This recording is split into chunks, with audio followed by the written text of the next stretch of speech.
The Lone Star Ranger, A Romance of the Border ******* The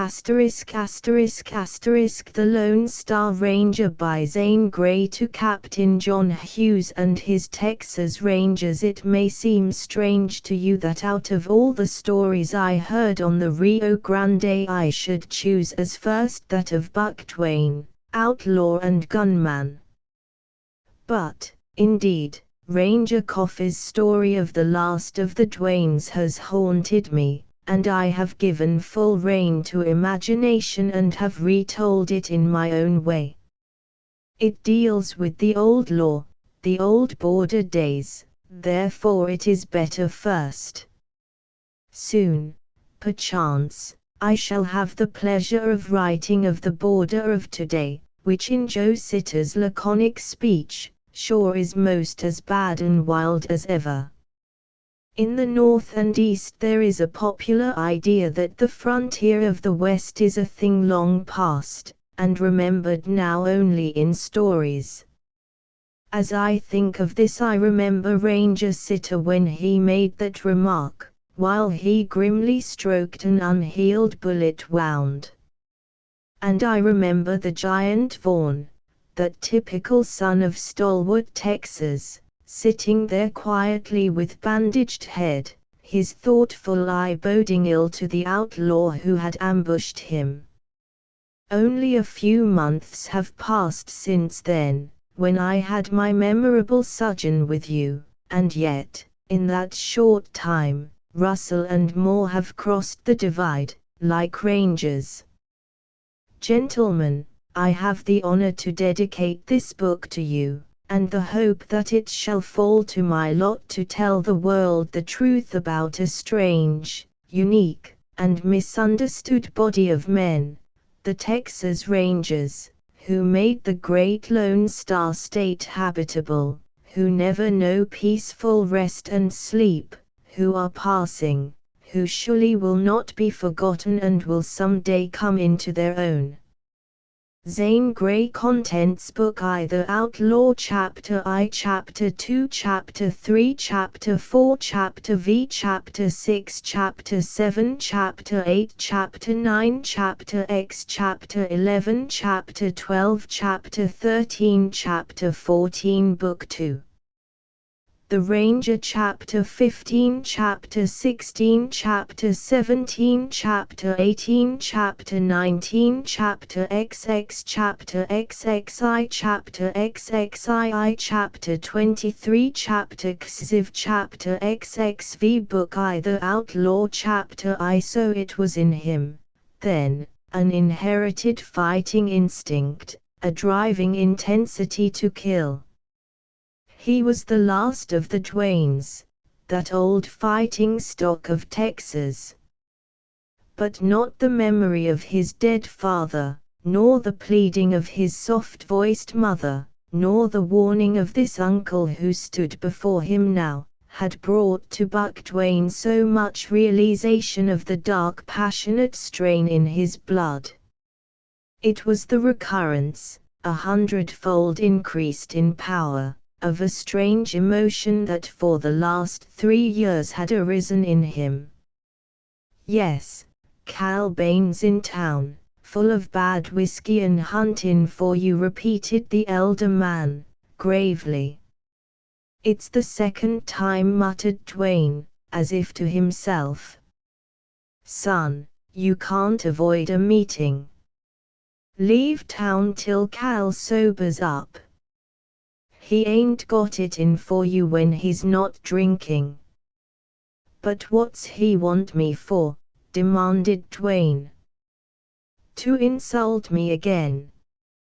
I won't stand that twice. He's got a fever that's rampant in Texas these days, my boy. He wants gunplay. If he meets you he'll try to kill you. Here it stirred in Twain again, that bursting gush of blood, like a wind of flame shaking all his inner being, and subsiding to leave him strangely chilled. Kill me? What for? He asked. Lord knows there ain't any reason. But what's that to do with most of the shootin' these days? Didn't 5 cowboys over to Everest kill one another dead all because they got to jerkin' at a quirt among themselves? And Cal has no reason to love you. His girl was sweet on you. I quit when I found out she was his girl. I reckon she ain't quit. But never mind her or reasons. Cal's here, just drunk enough to be ugly. He's aching to kill somebody. He's one of them 4 flush gunfighters. He'd like to be thought bad. There's a lot of wild cowboys who're ambitious for a reputation. They talk about how quick they are on the draw. They ape Bland and Kingfisher and Hardin and all the big outlaws. They make threats about joinin' the gangs along the Rio Grande. They laugh at the sheriffs and brag about how they'd fix the rangers. Cal's sure not much for you to bother with, if you only keep out of his way.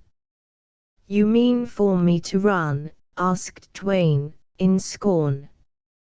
I reckon I wouldn't put it that way. Just avoid him.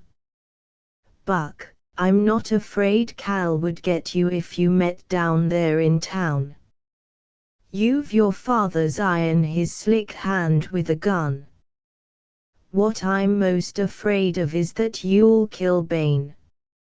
Dwayne was silent, letting his uncle's earnest words sink in, trying to realize their significance.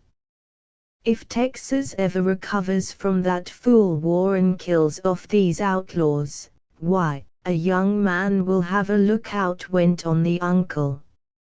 You're 23 now, and a powerful sight of a fine fellow, barring your temper. You've a chance in life. But if you go gunfightin', if you kill a man, you're ruined. Then you'll kill another. It'll be the same old story. And the Rangers would make you an outlaw. The Rangers mean law and order for Texas. This even break business doesn't work with them. If you resist arrest, they'll kill you. If you submit to arrest, then you go to jail, and maybe you hang. I'd never hang, muttered Dwayne, darkly. I reckon you wouldn't, replied the old man. You'd be like your father. He was ever ready to draw, too ready. In times like these, with the Texas Rangers enforcing the law, your dad would have been driven to the river. And, son, I'm afraid you're a chip off the old block. Can't you hold in, keep your temper, run away from trouble? Because it'll only result in you getting the worst of it in the end. Your father was killed in a street fight. And it was told of him that he shot twice after a bullet had passed through his heart. Think of the terrible nature of a man to be able to do that. If you have any such blood in you, never give it a chance. What you say is all very well, Uncle, returned Dwayne, but the only way out for me is to run, and I won't do it. Cal Bane and his outfit have already made me look like a coward. He says I'm afraid to come out and face him. A man simply can't stand that in this country. Besides, Cal would shoot me in the back someday if I didn't face him. Well, then, what are you going to do? Inquired the elder man. I haven't decided, yet.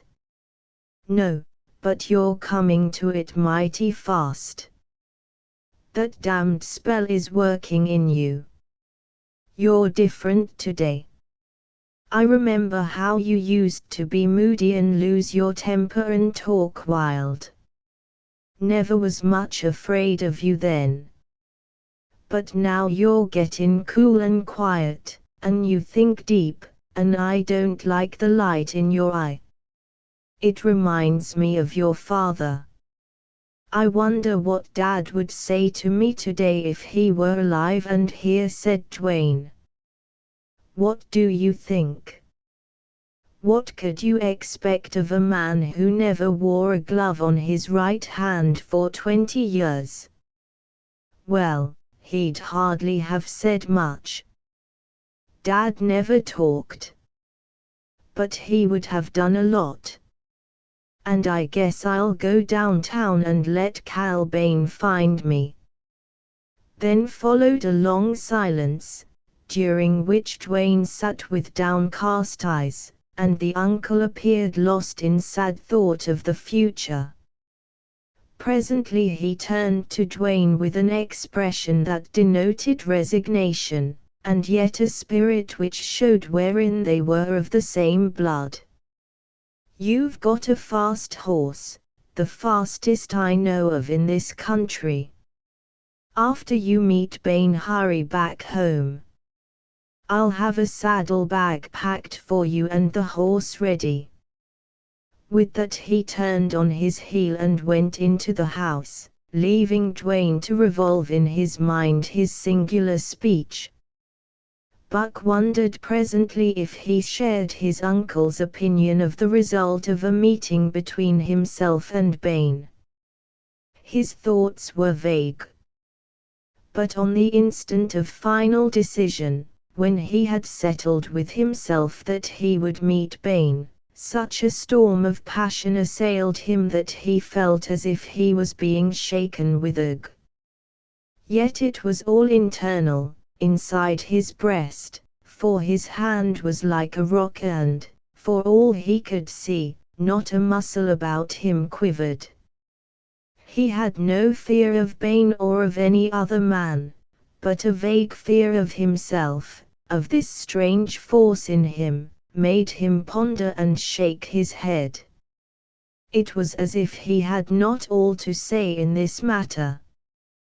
There appeared to have been in him a reluctance to let himself go, and some voice, some spirit from a distance, something he was not accountable for, had compelled him. That hour of Dwayne's life was like years of actual living, and in it he became a thoughtful man. He went into the house and buckled on his belt and gun. The gun was a Colt .45, 6-shot, and heavy, with an ivory handle.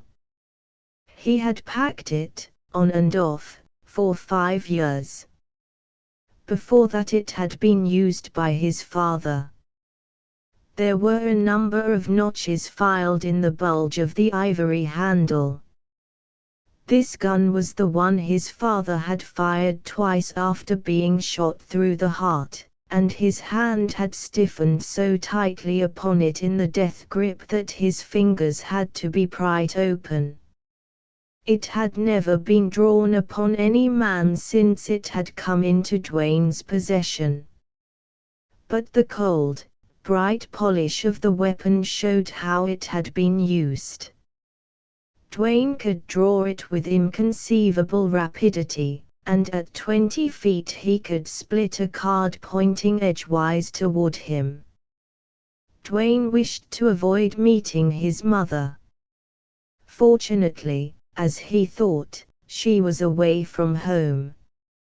He went out and down the path toward the gate. The air was full of the fragrance of blossoms and the melody of birds. Outside in the road a neighbor woman stood talking to a countryman in a wagon. They spoke to him, and he heard, but did not reply. Then he began to stride down the road toward the town. Wellston was a small town, but important in that unsettled part of the great state because it was the trading center of several hundred miles of territory. On the main street there were perhaps 50 buildings, some brick, some frame, mostly adobe, and 1/3 of the lot, and by far the most prosperous, were saloons. From the road Dwayne turned into this street. It was a wide thoroughfare lined by hitching rails and saddled horses and vehicles of various kinds. Dwayne's eye ranged down the street, taking in all at a glance, particularly persons moving leisurely up and down. Not a cowboy was in sight. Dwayne slackened his stride, and by the time he reached Sol White's place, which was the first saloon, he was walking slowly. Several people spoke to him and turned to look back after they had passed. He paused at the door of White's saloon, took a sharp survey of the interior, then stepped inside. The saloon was large and cool, full of men and noise and smoke. The noise ceased upon his entrance, and the silence ensuing presently broke to the clink of Mexican silver dollars at a monte table. Sol White, who was behind the bar, straightened up when he saw Dwayne, then, without speaking, he bent over to rinse a glass. All eyes except those of the Mexican gamblers were turned upon Dwayne, and these glances were keen, speculative, questioning. These men knew Bain was looking for trouble, they probably had heard his boasts. But what did Dwayne intend to do? Several of the cowboys and ranchers present exchanged glances. Dwayne had been weighed by unerring Texas instinct, by men who all packed guns. The boy was the son of his father. Whereupon they greeted him and returned to their drinks and cards. Sol White stood with his big red hands out upon the bar. He was a tall, raw-boned Texan with a long mustache waxed to sharp points. "Howdy," Buck was his greeting to Dwayne. He spoke carelessly and averted his dark gaze for an instant. "Howdy," Sol replied Dwayne, slowly. "Say, Sol, I hear there's a gent in town looking for me bad." "Reckon there is," Buck replied White. "He came in here bout an hour ago. Sure he was some riled and a roarin' for gore. Told me confidential a certain party had given you a white silk scarf, and he was hell-bent on wearing it home spotted red." "Anybody with him?" queried Dwayne. "Bert and Sam out Calton, a little cowpuncher I never seen before. They all was coaxin' Trim to leave town. But he's looked on the flowin' glass, Buck, and he's he for keeps. Why doesn't Sheriff Oaks lock him up if he's that bad?" "Oaks went away with the Rangers. There's been another raid at Flesher's ranch. The Kingfisher gang, likely. And so the town's sure wide open." Dwayne stalked outdoors and faced down the street. He walked the whole length of the long block, meeting many people, farmers, ranchers, clerks, merchants, Mexicans, cowboys, and women. It was a singular fact that when he turned to retrace his steps the street was almost empty. He had not returned 100 yards on his way when the street was wholly deserted. A few heads protruded from doors and around corners. That main street of Wellston saw some such situation every few days. If it was an instinct for Texans to fight, It was also instinctive for them to sense with remarkable quickness the signs of a coming gunplay. Rumor could not fly so swiftly. In less than 10 minutes everybody who had been on the street or in the shops knew that Buck Dwayne had come forth to meet his enemy. Dwayne walked on. When he came to within 50 paces of a saloon he swerved out into the middle of the street, stood there for a moment, then went ahead and back to the sidewalk. He passed on in this way the length of the block. Sol White was standing in the door of his saloon. "Buck, I may tip in you off," he said, quick and low-voiced. "Cal Bain's over at Evra's. If he's a huntin' you bad, as he brags, he'll show there." Dwayne crossed the street and started down. Notwithstanding White's statement, Dwayne was wary and slow at every door. Nothing happened, and he traversed almost the whole length of the block without seeing a person. Evra's place was on the corner. Dwayne knew himself to be cold, steady. He was conscious of a strange fury that made him want to leap ahead. He seemed to long for this encounter more than anything he had ever wanted. But, vivid as were his sensations, he felt as if in a dream. Before he reached Evra's he heard loud voices, one of which was raised high. Then the short door swung outward as if impelled by a vigorous hand. A bow-legged cowboy wearing woolly chaps burst out upon the sidewalk. At sight of Dwayne he seemed to bound into the air, and he uttered a savage roar. Dwayne stopped in his tracks at the outer edge of the sidewalk, perhaps a dozen rods from Evra's door. If Bain was drunk he did not show it in his movement. He swaggered forward, rapidly closing up the gap. Red, sweaty, disheveled, and hatless, his face distorted and expressive of the most malignant intent, he was a wild and sinister figure. He had already killed a man, and this showed in his demeanor.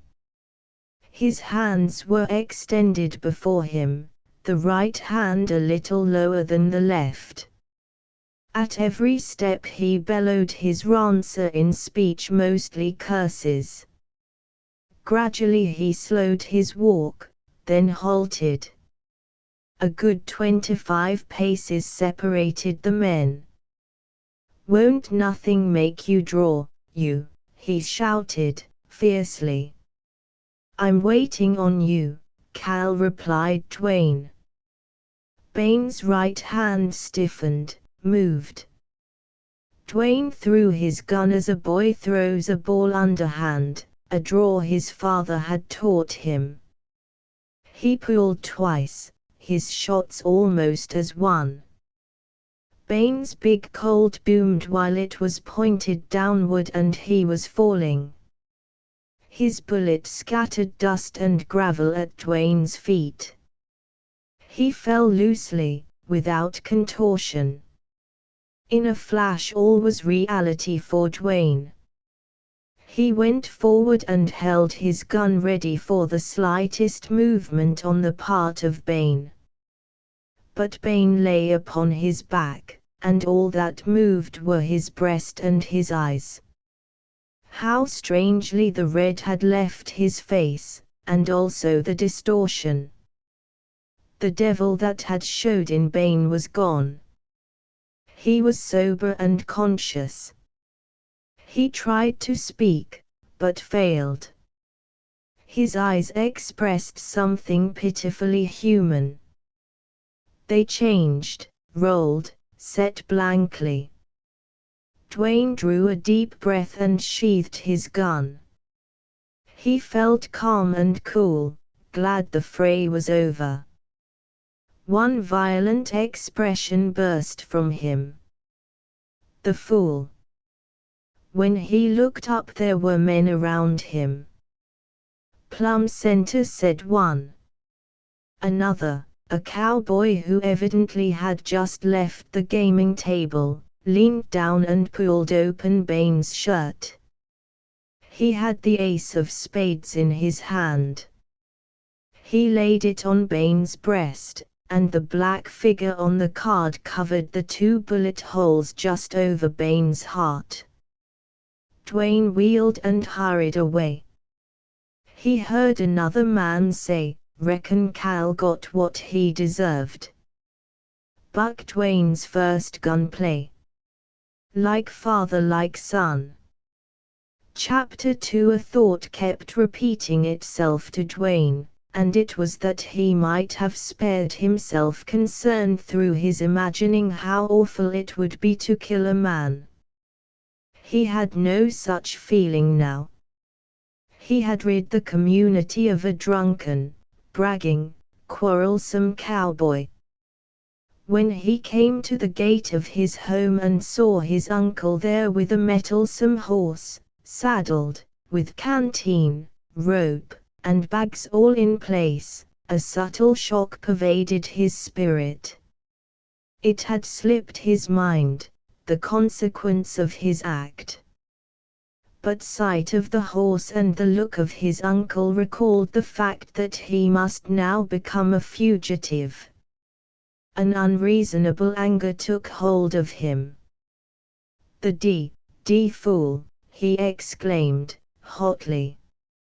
"Meeting Bane wasn't much, Uncle Jim. He dusted my boots, that's all. And for that I've got to go on the dodge." "Son, you killed him, then?" asked the uncle, huskily. "Yes. I stood over him, watched him die. I did as I would have been done by. I knew it. Long ago I saw it coming. But now we can't stop to cry over spilled blood. You've got to leave town and this part of the country." "Mother," exclaimed Dwayne. "She's away from home. You can't wait. I'll break it to her, what she always feared." Suddenly Dwayne sat down and covered his face with his hands. "My God! Uncle, what have I done?" His broad shoulders shook. "Listen, son, and remember what I say," replied the elder man, earnestly. "Don't ever forget. You're not to blame. I'm glad to see you take it this way, because maybe you'll never grow hard and callous. You're not to blame. This is Texas. You're your father's son. These are wild times.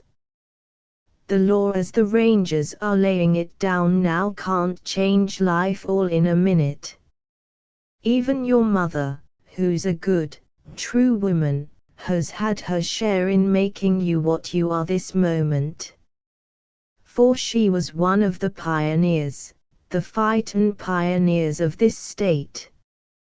Those years of wild times, before you was born, developed in her instinct to fight, to save her life, her children, and that instinct has cropped out in you. It will be many years before it dies out of the boys born in Texas." "I'm a murderer," said Dwayne, shuddering. "No, son, you're not. And you never will be. But you've got to be an outlaw till time makes it safe for you to come home." "An outlaw?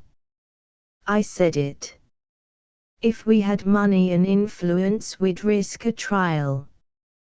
But we've neither. And I reckon the scaffold or jail is no place for Buckley Dwayne. Strike for the wild country, and wherever you go and whatever you do, be a man. Live honestly, if that's possible. If it isn't, be as honest as you can. If you have to herd with outlaws, try not to become bad. There are outlaws who are not all bad, many who have been driven to the river by such a deal as this you had. When you get among these men, avoid brawls. Don't drink, don't gamble. I needn't tell you what to do if it comes to gunplay, as likely it will. You can't come home. When this thing is lived down, if that time ever comes, I'll get word into the unsettled country. It'll reach you someday. That's all. Remember, be a man. Goodbye. Dwayne, with blurred sight and contracting throat, gripped his uncle's hand and bade him a wordless farewell. Then he leaped astride the black and rode out of town. As swiftly as was consistent with a care for his steed, Dwayne put a distance of 15 or 18 miles behind him. With that he slowed up, and the matter of riding did not require all his faculties. He passed several ranches and was seen by men. This did not suit him, and he took an old trail across country. It was a flat region with a poor growth of mesquite and prickly pear cactus. Occasionally he caught a glimpse of low hills in the distance. He had hunted often in that section, and knew where to find grass and water. When he reached this higher ground he did not, however, halt at the first favorable camping spot, but went on and on. Once he came out upon the brow of a hill and saw a considerable stretch of country beneath him. It had the grey sameness characterizing all that he had traversed.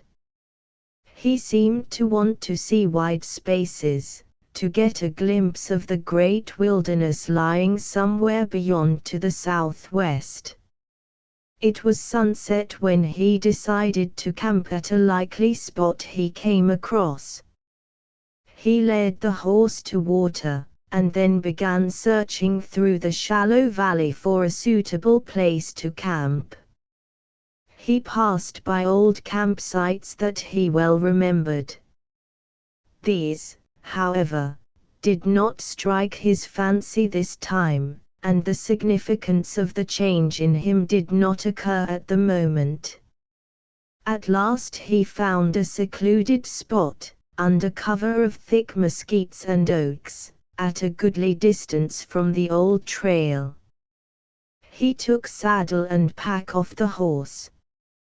He looked among his effects for a hobble, and, finding that his uncle had failed to put one in, he suddenly remembered that he seldom used a hobble, and never on this horse. He cut a few feet off the end of his lasso and used that. The horse, unused to such hampering of his free movements, had to be driven out upon the grass. Dwayne made a small fire, prepared and ate his supper. This done, ending the work of that day, he sat down and filled his pipe. Twilight had waned into dusk. A few wan stars had just begun to show and brighten. Above the low continuous hum of insects sounded the evening carol of robins. Presently the birds ceased their singing, and then the quiet was more noticeable. When night set in and the place seemed all the more isolated and lonely, for that Dwayne had a sense of relief. It dawned upon him all at once that he was nervous, watchful, sleepless. The fact caused him surprise, and he began to think back, to take note of his late actions and their motives. The change one day had wrought amazed him. He who had always been free, easy, happy, especially when out alone in the open, had become in a few short hours bound, serious, preoccupied. The silence that had once been sweet now meant nothing to him except a medium whereby he might the better hear the sounds of pursuit. The loneliness, the night, the wild, that had always been beautiful to him, now only conveyed a sense of safety for the present. He watched, he listened, he thought. He felt tired, yet had no inclination to rest. He intended to be off by dawn, heading toward the southwest. Had he a destination? It was vague as his knowledge of that great waste of mesquite and rock bordering the Rio Grande. Somewhere out there was a refuge. For he was a fugitive from justice, an outlaw. This being an outlaw then meant eternal vigilance. No home, no rest, no sleep, no content, no life worth the living. He must be a lone wolf or he must herd among men obnoxious to him. If he worked for an honest living he still must hide his identity and take risks of detection. If he did not work on some distant outlying ranch, how was he to live? The idea of stealing was repugnant to him. The future seemed grey and sombre enough. And he was 23 years old. Why had this hard life been imposed upon him? The bitter question seemed to start a strange iciness that stole along his veins. What was wrong with him? He stirred the few sticks of mesquite into a last flickering blaze. He was cold, and for some reason he wanted some light. The black circle of darkness weighed down upon him, closed in around him. Suddenly he sat bolt upright and then froze in that position. He had heard a step. It was behind him, no, on the side. Someone was there. He forced his hand down to his gun, and the touch of cold steel was another icy shock. Then he waited. But all was silent, silent as only a wilderness arroyo can be, with its low murmuring of wind in the mesquite. Had he heard a step? He began to breathe again. But what was the matter with the light of his campfire? It had taken on a strange green luster and seemed to be waving off into the outer shadows. Dwayne heard no step, saw no movement, nevertheless, there was another present at that campfire vigil. Dwayne saw him. He lay there in the middle of the green brightness, prostrate, motionless, dying. Cal Bane. His features were wonderfully distinct, clearer than any cameo, more sharply outlined than those of any picture. It was a hard face softening at the threshold of eternity. The red tan of sun, the coarse signs of drunkenness, the ferocity and hate so characteristic of Bane were no longer there. This face represented a different Bane, showed all that was human in him fading as swiftly as it blanched white. The lips wanted to speak, but had not the power. The eyes held an agony of thought. They revealed what might have been possible for this man if he lived, that he saw his mistake too late.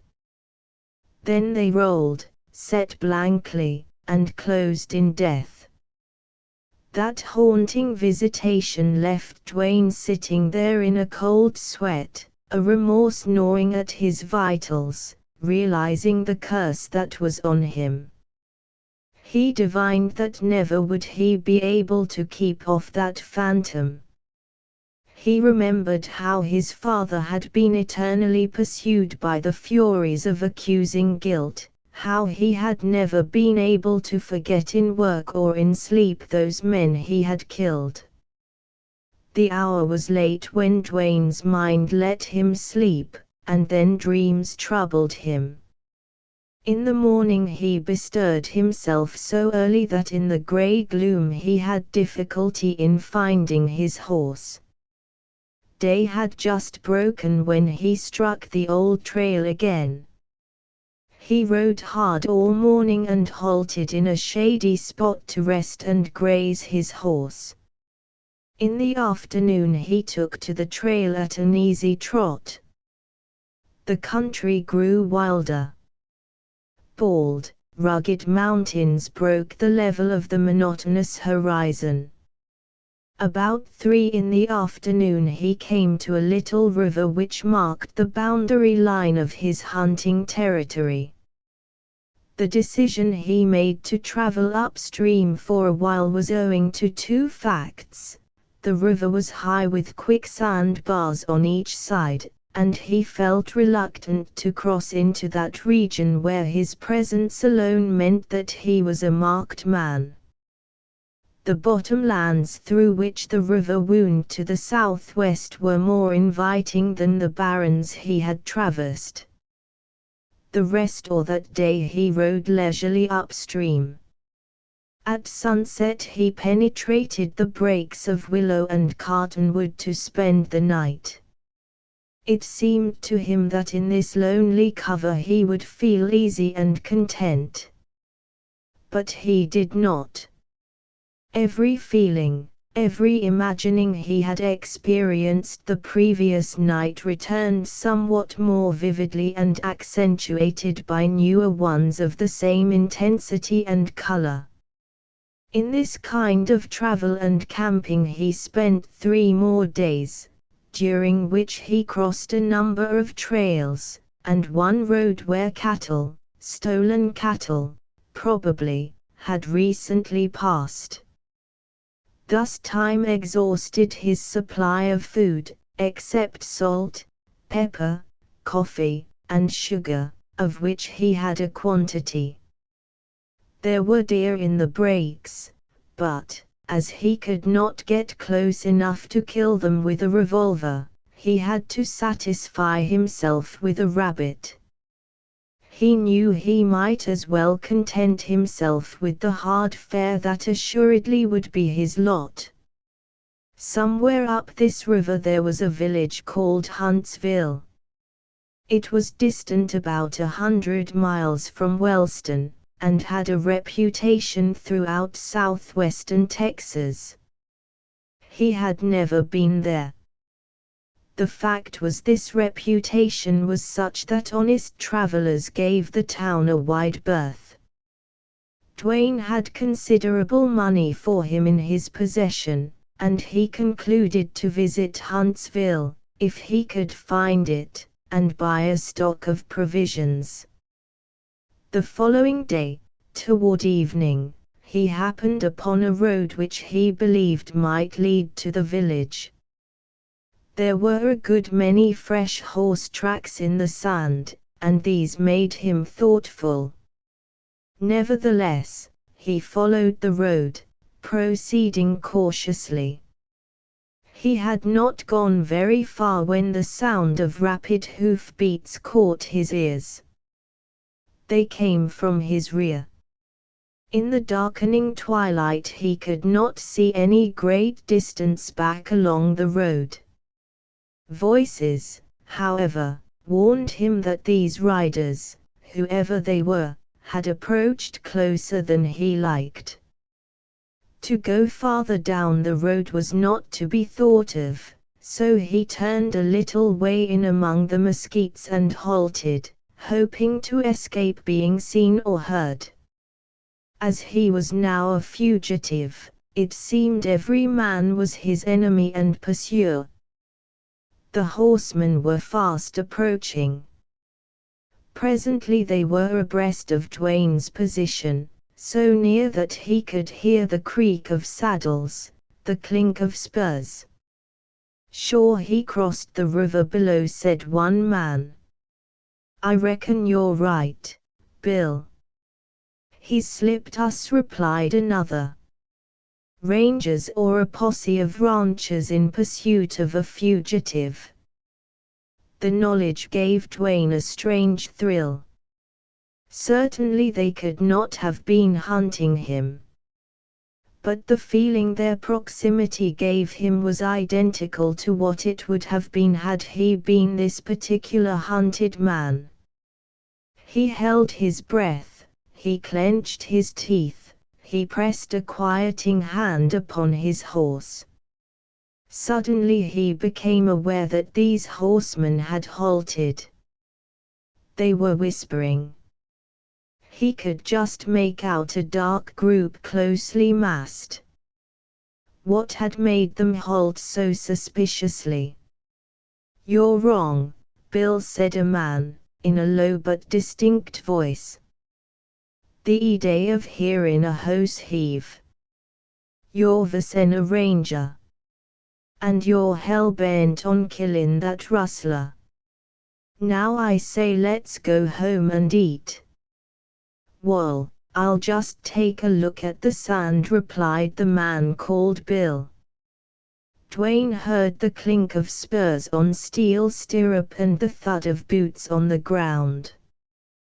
There followed a short silence which was broken by a sharply breathed exclamation. Dwayne waited for no more. They had found his trail. He spurred his horse straight into the brush. At the second crashing bound there came yells from the road, and then shots. Dwayne heard the hiss of a bullet close by his ear, and as it struck a branch it made a peculiar singing sound. These shots and the proximity of that lead missile roused in Dwayne a quick, hot resentment which mounted into a passion almost ungovernable. He must escape, yet it seemed that he did not care whether he did or not. Something grim kept urging him to halt and return the fire of these men. After running a couple of 100 yards he raised himself from over the pommel, where he had bent to avoid the stinging branches, and tried to guide his horse.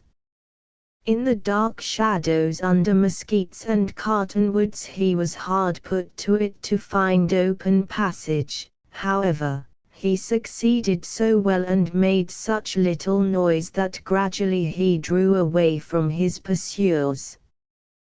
The sound of their horses crashing through the thickets died away. Dwayne reined in and listened. He had distanced them. Probably they would go into camp till daylight, then follow his tracks. He started on again, walking his horse, and peered sharply at the ground, so that he might take advantage of the first trail he crossed. It seemed a long while until he came upon one. He followed it until a late hour, when, striking the willow brakes again and hence the neighborhood of the river, he picketed his horse and lay down to rest. But he did not sleep. His mind bitterly revolved the fate that had come upon him. He made efforts to think of other things, but in vain. Every moment he expected the chill, the sense of loneliness that yet was ominous of a strange visitation, the peculiarly imagined lights and shades of the night, these things that presaged the coming of Calbane. Doggedly Dwayne fought against the insidious phantom. He kept telling himself that it was just imagination, that it would wear off in time. Still in his heart he did not believe what he hoped. But he would not give up, he would not accept the ghost of his victim as a reality. Grey dawn found him in the saddle again, headed for the river. Half an hour of riding brought him to the dense chaparral and willow thickets. These he threaded to come at length to the ford. It was a gravel bottom, and therefore an easy crossing. Once upon the opposite shore he reined in his horse and looked darkly back. This action marked his acknowledgement of his situation. He had voluntarily sought the refuge of the outlaws, he was beyond the pale. A bitter and passionate curse passed his lips as he spurred his horse into the breaks on that alien shore. He rode perhaps 20 miles, not sparing his horse nor caring whether or not he left a plain trail. "Let them hunt me," he muttered. When the heat of the day began to be oppressive, and hunger and thirst made themselves manifest, Duane began to look about him for a place to halt for the noon hours. The trail led into a road which was hard-packed and smooth from the tracks of cattle. He doubted not that he had come across one of the roads used by border raiders. He headed into it, and had scarcely traveled a mile when, turning a curve, he came point-blank upon a single horseman riding toward him. Both riders wheeled their mounts sharply and were ready to run and shoot back. Not more than 100 paces separated them. They stood then for a moment watching each other. "Mornin', stranger," called the man, dropping his hand from his hip. "Howdy," replied Duane, shortly. They rode toward each other, closing half the gap, then they halted again. "I seen you ain't no ranger," called the rider, "and sure I ain't none." He laughed loudly, as if he had made a joke. "How'd you know I wasn't a ranger?" asked Duane, curiously. Somehow he had instantly divined that his horseman was no officer, or even a rancher trailing stolen stock. "Wall," said the fellow, starting his horse forward at a walk, "a ranger d never git ready to run the other way from one man." He laughed again. He was small and wiry, slouchy of attire, and armed to the teeth, and he bestrode a fine bay horse. He had quick, dancing brown eyes, at once frank and bold, and a coarse, bronzed face. Evidently he was a good-natured ruffian. Duane acknowledged the truth of the assertion, and turned over in his mind how shrewdly the fellow had guessed him to be a hunted man. "My name's Luke Stevens, and I hail from the river." "Who're you?" said this stranger. Duane was silent. "I reckon you're Buck," Duane went on. "Stevens.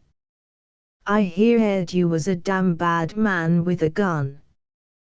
This time Duane laughed, not at the doubtful compliment, but at the idea that the first outlaw he met should know him. Here was proof of how swiftly facts about gunplay traveled on the Texas border. "Wall, Buck," said Stevens, in a friendly manner, "I ain't presumin' on your time or company. I see you're heading fer the river. But will you stop long enough to stake a fella to a bite of grub?" "I'm out of grub, and pretty hungry myself," admitted Duane. "Been pushin' your hose, I see." "Wall, I reckon you'd better stock up before you hit that stretch of country." He made a wide sweep of his right arm, indicating the southwest, and there was that in his action which seemed significant of a vast and barren region. "Stock up?" queried Dwayne, thoughtfully. "Sure. A fella has just got to eat. I can rustle along without whiskey, but not without grub. That's what makes it so embarrassin' travel in these parts dodgin' your shadow. Now, I'm on my way to Mercer. It's a little two-bit town up the river a ways. I'm going to pack out some grub." Stevens's tone was inviting. Evidently he would welcome Dwayne's companionship, but he did not openly say so. Dwayne kept silence, however, and then Stevens went on. "Stranger, in this here country two's a crowd. It's safer. I never was much on this lone wolf dodgin', though I've done it of necessity. It takes a damn good man to travel alone any length of time. Why, I've been that sick I was jest achin' fer some ranger to come along and plug me. Give me a pardner any day. Now, meb you're not that kind of a fella, and I'm sure not presumin' to ask. But I just declares myself sufficient." "You mean you'd like me to go with you?" asked Dwayne. Stevens grinned. "Wall, I should smile. I'd be particular proud to be braced with a man of your reputation. See here, my good fellow, that's all nonsense," declared Dwayne, in some haste. "Sure, I think modesty becomin' to a youngster," replied Stevens. "I hate a brag. An' I've no use fer these four-flush cowboys that always looking fer trouble and talking gunplay. Buck, I don't know much about you. But every man who's lived along the Texas border remembers a lot about your dad. It was expected of you, I reckon, and much of your rep was established before you thronged your gun. I jest heerd that you was lightnin' on the draw, and when you cut loose with a gun, why the figure on the ace of spades would cover your cluster of bullet holes. That's the word that's gone down the border. It's the kind of reputation most sure to fly far and swift ahead of a man in this country. And the safest, too, I'll gamble on that. It's the land of the draw. I see now you're only a boy, though you're sure a strappin' husky one. Now, Buck, I'm not a spring chicken, and I've been long on the dodge. Meb a little of my society won't hurt you none. You'll need to learn the country." There was something sincere and likable about this outlaw. "I dare say you're right," replied Dwayne, quietly. "And I'll go to Mercer with you." Next moment he was riding down the road with Stevens. Dwayne had never been much of a talker, and now he found speech difficult. But his companion did not seem to mind that. He was a jocose, voluble fellow, probably glad now to hear the sound of his own voice. Dwayne listened, and sometimes he thought with a pang of the distinction of name and heritage of blood his father had left to him. Chapter 3. Late that day, a couple of hours before sunset, Dwayne and Stevens, having rested their horses in the shade of some mesquites near the town of Mercer, saddled up and prepared to move. "Buck, as we're looking fer grub, and not trouble. I reckon you'd better hang up out here," Stevens was saying, as he mounted. "You see, towns and sheriffs and rangers are always looking fer new fellas gone bad. They sort of forget most of the old boys, except those as are plumb bad. Now, nobody in Mercer will take notice of me. Reckon there's been 1,000 men run into the river country to become outlaws since yours truly. You jest wait here and be ready to ride hard. Meb my besettin' sin will go operatin' in spite of my good intentions. In which case there'll be," his pause was significant. He grinned, and his brown eyes danced with a kind of wild humor. "Stevens, have you got any money?" asked Twain. "Money," exclaimed Luke, blankly. "Say, I haven't owned a 2-bit piece since, wall, for some time." "I'll furnish money for grub," returned Twain. "And for whiskey, too, providing you hurry back here, without making trouble." "Sure you're a downright good pard," declared Stevens, in admiration, as he took the money. "I give my word, Buck, and I'm here to say I never broke it yet. Lay low, and look fer me back quick." With that he spurred his horse and rode out of the mesquites toward the town. At that distance, about a quarter of a mile, Mercer appeared to be a cluster of low adobe houses set in a grove of cottonwoods. Pastures of alfalfa were dotted by horses and cattle. Twain saw a sheep-herder driving in a meager flock. Presently Stevens rode out of sight into the town. Twain waited, hoping the outlaw would make good his word. Probably not a quarter of an hour had elapsed when Twain heard the clear reports of a Winchester rifle, the clatter of rapid hoofbeats, and yells unmistakably the kind to mean danger for a man like Stevens. Twain mounted and rode to the edge of the mesquites. He saw a cloud of dust down the road and a bay horse running fast. Stevens apparently had not been wounded by any of the shots, for he had a steady seat in his saddle, and his riding, even at that moment, struck Twain as admirable. He carried a large pack over the pommel, and he kept looking back. The shots had ceased, but the yells increased. Twain saw several men running and waving their arms. Then he spurred his horse and got into a swift stride, so Stevens would not pass him. Presently the outlaw caught up with him. Stevens was grinning, but there was now no fun in the dancing eyes. It was a devil that danced in them.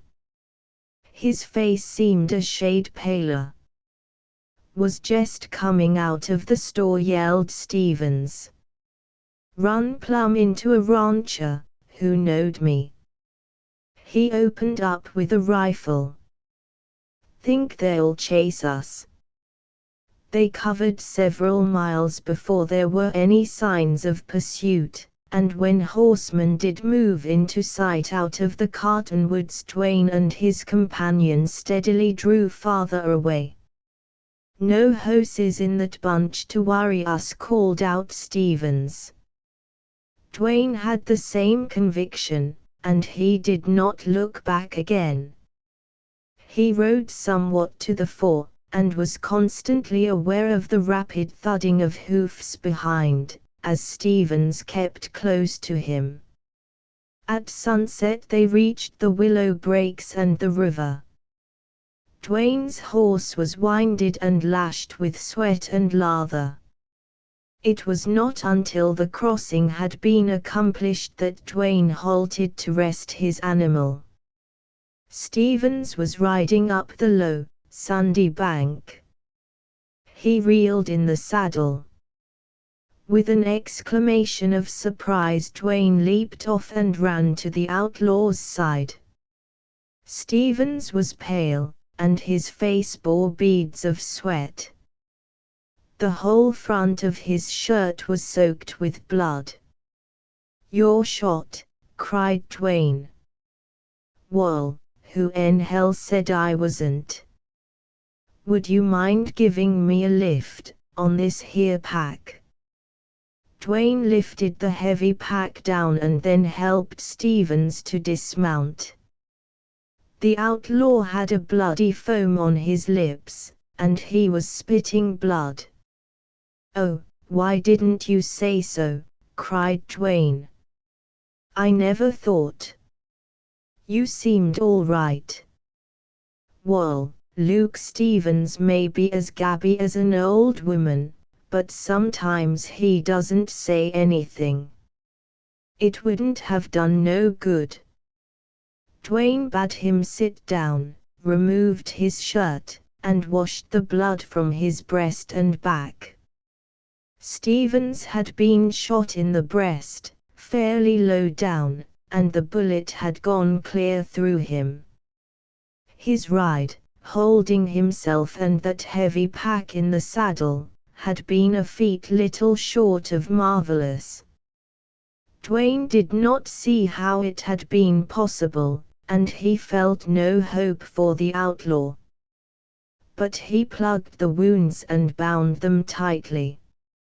"Fella's name was Brown," Stevens said. "Me and him fell out over a horse I stole from him over in Huntsville. We had a shoot and scrape then. Wall, as I was straddlin' my horse back there in Mercer, I seen this Brown, and seen him before he seen me. Could have killed him, too. But I wasn't breakin' my word to you. I kind of hoped he wouldn't spot me. But he did, and fust shot he got me here. What do you think of this hole?" "It's pretty bad," replied Dwayne, and he could not look the cheerful outlaw in the eyes. "I reckon it is. Wall, I've had some bad wounds I lived over. Guess meb I can stand this one. Now, Buck, get me some place in the breaks, leave me some grub and water at my hand, and then you clear out." "Leave you here alone?" asked Dwayne, sharply. "Sure. You see, I can't keep up with you. Brown and his friends will follow us across the river a ways. You've got to think of number one in this game." "What would you do in my case?" asked Dwayne, curiously. "Wall, I reckon I'd clear out and save my hide," replied Stevens. Dwayne felt inclined to doubt the outlaw's assertion. For his own part, he decided his conduct without further speech. First he watered the horses, filled canteens and water bag, and then tied the pack upon his own horse. That done, he lifted Stevens upon his horse, and, holding him in the saddle, turned into the breaks, being careful to pick out hard or grassy ground that left little signs of tracks. Just about dark he ran across a trail that Stevens said was a good one to take into the wild country. "Reckon we'd better keep right on in the dark, till I drop," concluded Stevens, with a laugh.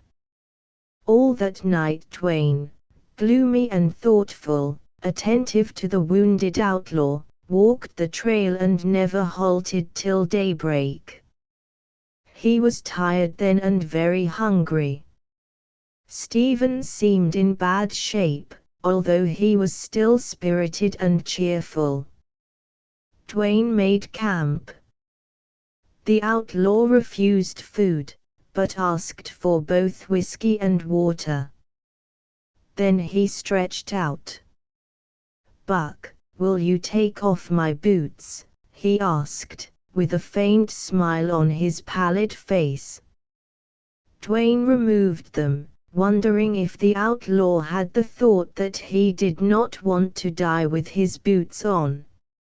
Stevens seemed to read his mind.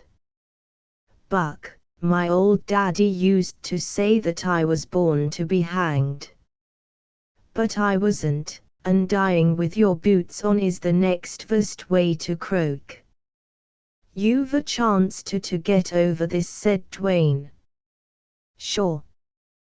But I want to be correct about the boots, and say, Pard, if I do go over, just you remember that I was appreciatin' of your kindness." Then he closed his eyes and seemed to sleep. Dwayne could not find water for the horses, but there was an abundance of dew-wet grass upon which he hobbled them. After that was done, he prepared himself a much-needed meal. The sun was getting warm when he lay down to sleep, and when he awoke it was sinking in the west. Stevens was still alive, for he breathed heavily. The horses were in sight. All was quiet except the hum of insects in the brush. Dwayne listened a while, then rose and went for the horses. When he returned with them he found Stevens awake, bright-eyed, cheerful as usual, and apparently stronger. "Wall, Buck, I'm still with you and good for another night's ride," he said. "Guess about all I need now is a big pull on that bottle. Help me, will you?" "There. That was bully. I ain't swallowin' my blood this evening. Meb I've bled all there was in me." While Dwayne got a hurried meal for himself, packed up the little outfit, and saddled the horses, Stevens kept on talking. He seemed to be in a hurry to tell Dwayne all about the country. Another night ride would put them beyond fear of pursuit, within striking distance of the Rio Grande and the hiding places of the outlaws.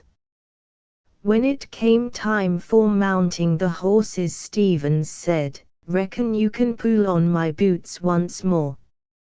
In spite of the laugh accompanying the words, Dwayne detected a subtle change in the outlaw's spirit. On this night travel was facilitated by the fact that the trail was broad enough for 2 horses abreast, enabling Dwayne to ride while upholding Stevens in the saddle. The difficulty most persistent was in keeping the horses in a walk. They were used to a trot, and that kind of gait would not do for Stevens. The red died out of the west, a pale afterglow prevailed for a while, darkness set in, then the broad expanse of blue darkened and the stars brightened. After a while Stevens ceased talking and drooped in his saddle. Dwayne kept the horses going, however, and the slow hours wore away. Dwayne thought the quiet night would never break to dawn, that there was no end to the melancholy, brooding plain.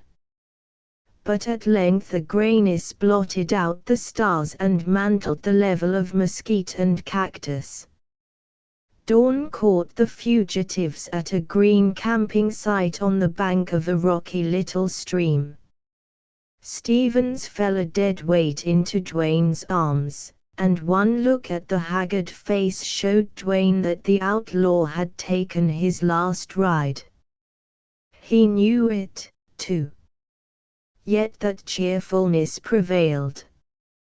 "Buck, "My feet are awful tired packin' them heavy boots," he said, and seemed immensely relieved when Dwayne had removed them. This matter of the outlaw's boots was strange, Dwayne thought. He made Stevens as comfortable as possible, then attended to his own needs. And the outlaw took up the thread of his conversation where he had left off the night before.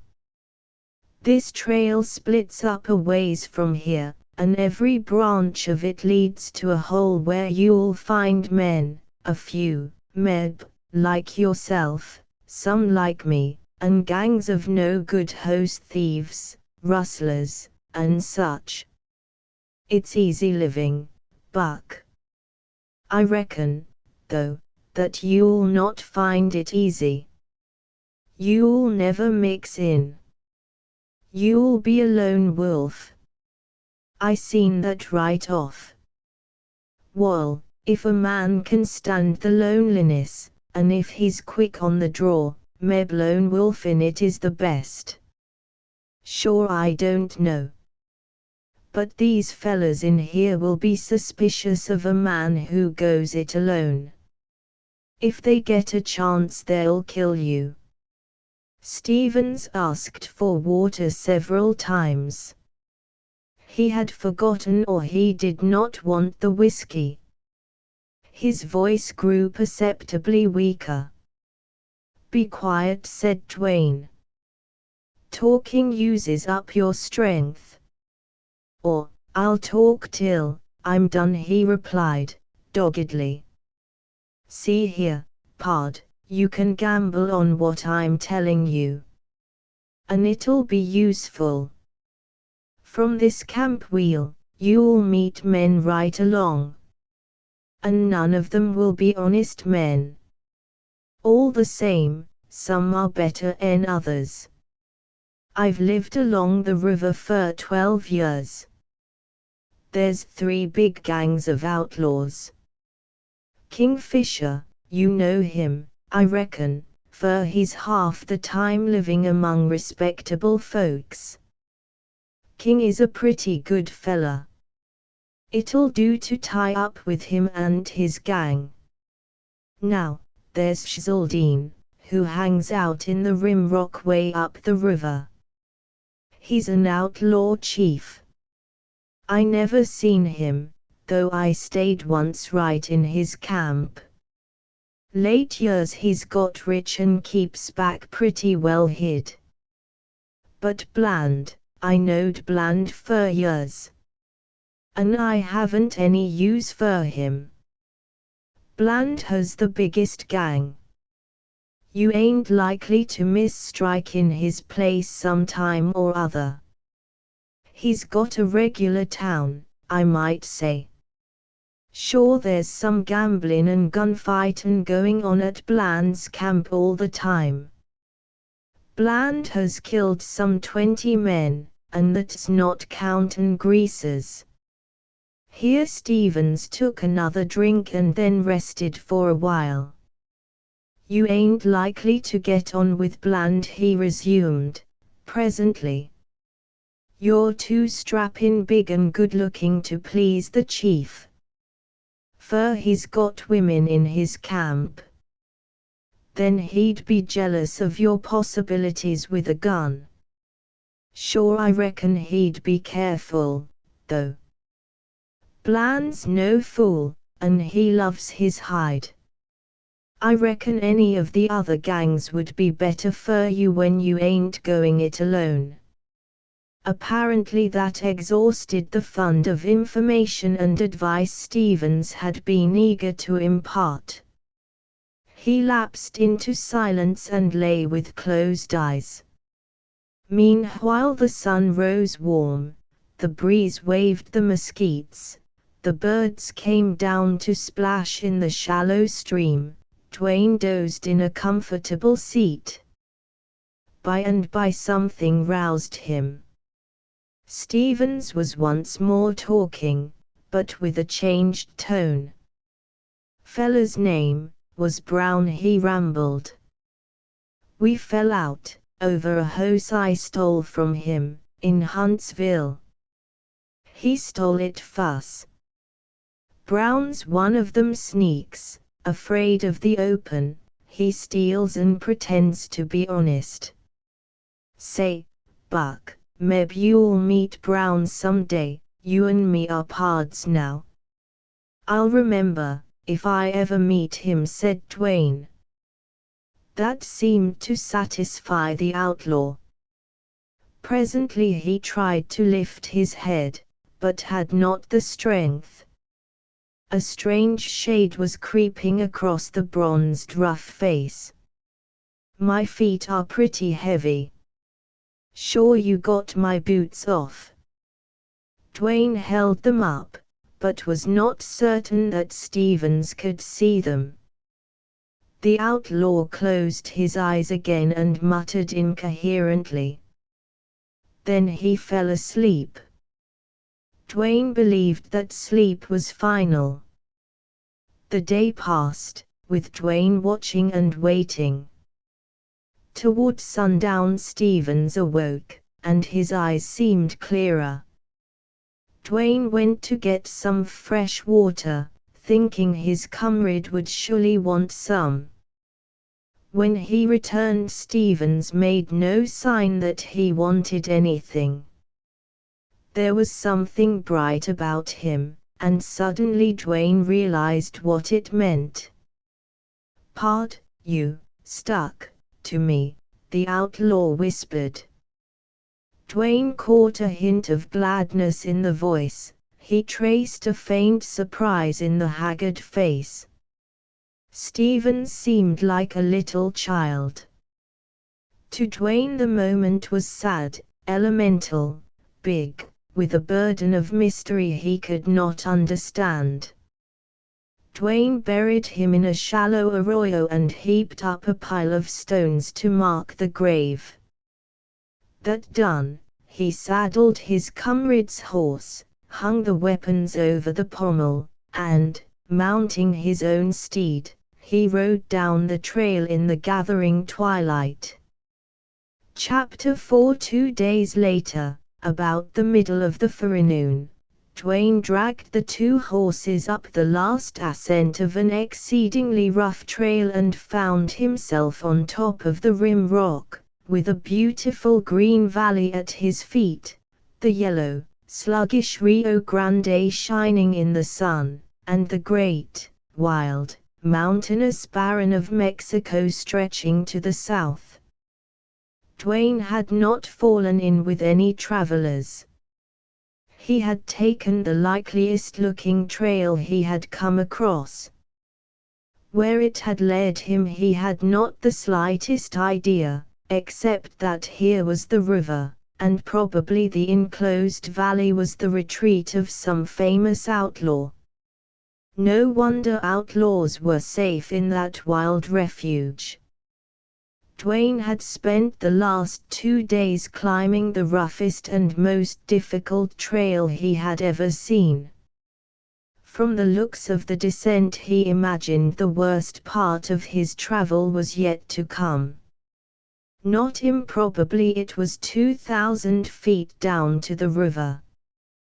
The wedge-shaped valley, green with alfalfa and cottonwood, and nestling down amid the bare walls of yellow rock, was a delight and a relief to his tired eyes. Eager to get down to a level and to find a place to rest, Dwayne began the descent. The trail proved to be the kind that could not be descended slowly. He kept dodging rocks which his horses loosed behind him. And in a short time he reached the valley, entering at the apex of the wedge. A stream of clear water tumbled out of the rocks here, and most of it ran into irrigation ditches. His horses drank thirstily. And he drank with that fullness and gratefulness common to the desert traveler finding sweet water. Then he mounted and rode down the valley wondering what would be his reception. The valley was much larger than it had appeared from the high elevation. Well watered, green with grass and tree, and farmed evidently by good hands, it gave Dwayne a considerable surprise. Horses and cattle were everywhere. Every clump of cottonwoods surrounded a small adobe house. Dwayne saw Mexicans working in the fields and horsemen going to and fro.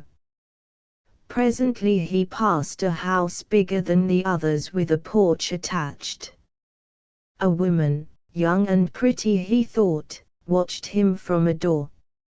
No one else appeared to notice him. Presently the trail widened into a road, and that into a kind of square lined by a number of adobe and log buildings of rudest structure. Within sight were horses, dogs, a couple of steers, Mexican women with children, and white men, all of whom appeared to be doing nothing. His advent created no interest until he rode up to the white men, who were lolling in the shade of a house. This place evidently was a store and saloon, and from the inside came a lazy hum of voices. As Dwayne reined to a halt, one of the loungers in the shade rose with a loud exclamation, "Bust me if that ain't Luke's house." The others accorded their interest, if not assent, by rising to advance toward Dwayne. "How about it, Yucca? Ain't that Luke's bay?" queried the first man. "Plain as your nose," replied the fellow called Yucca. "There ain't no doubt about that," then laughed another, "for Bosomer's nose is sure plain on the landscape." These men lined up before Dwayne, and as he coolly regarded them he thought they could have been recognized anywhere as desperados.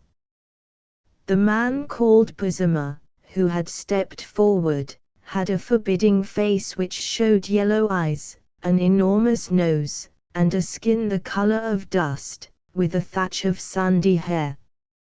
"Stranger, who are you and where in the hell did you get that bay house?" he demanded. His yellow eyes took in Stevens's horse, then the weapons hung on the saddle, and finally turned their glinting, hard light upward to Dwayne. Dwayne did not like the tone in which he had been addressed, and he remained silent. At least half his mind seemed busy with curious interest in regard to something that leaped inside him and made his breast feel tight. He recognized it as that strange emotion which had shot through him often of late, and which had decided him to go out to the meeting with Bane. Only now it was different, more powerful. "Stranger, who are you?" asked another man, somewhat more civilly. "My name's Dwayne," replied Dwayne, curtly. "And how'd you come by the house?" Dwayne answered briefly, and his words were followed by a short silence, during which the men looked at him. Bosomer began to twist the ends of his beard. "Reckon he's dead, all right, or nobody'd have his house and guns presently," said Yucca. "Mr. Dwayne," began Bosomer, in low, stinging tones, "I happen to be Luke Stevens's side partner." Dwayne looked him over, from dusty, worn-out boots to his slouchy sombrero. That look seemed to inflame Bosomer. "And I want the house and them guns," he shouted. "You or anybody else can have them, for all I care. I just fetched them in." "But the pack is mine," replied Dwayne. "And say, I befriended your pard. If you can't use a civil tongue you'd better cinch it." "Civil? Ho, ho, rejoined the outlaw. I don't know you. How do we know you didn't plug Stevens, and stole his hose, and just happened to stumble down here? You'll have to take my word, that's all, replied Dwayne, sharply. I ain't taking your word. Savvy that? And I was Luke's pard. With that Bessemer wheeled and, pushing his companions aside, he stamped into the saloon, where his voice broke out in a roar. Dwayne dismounted and threw his bridle. Stranger, Bessemer is sure hot-headed, said the man Euchre.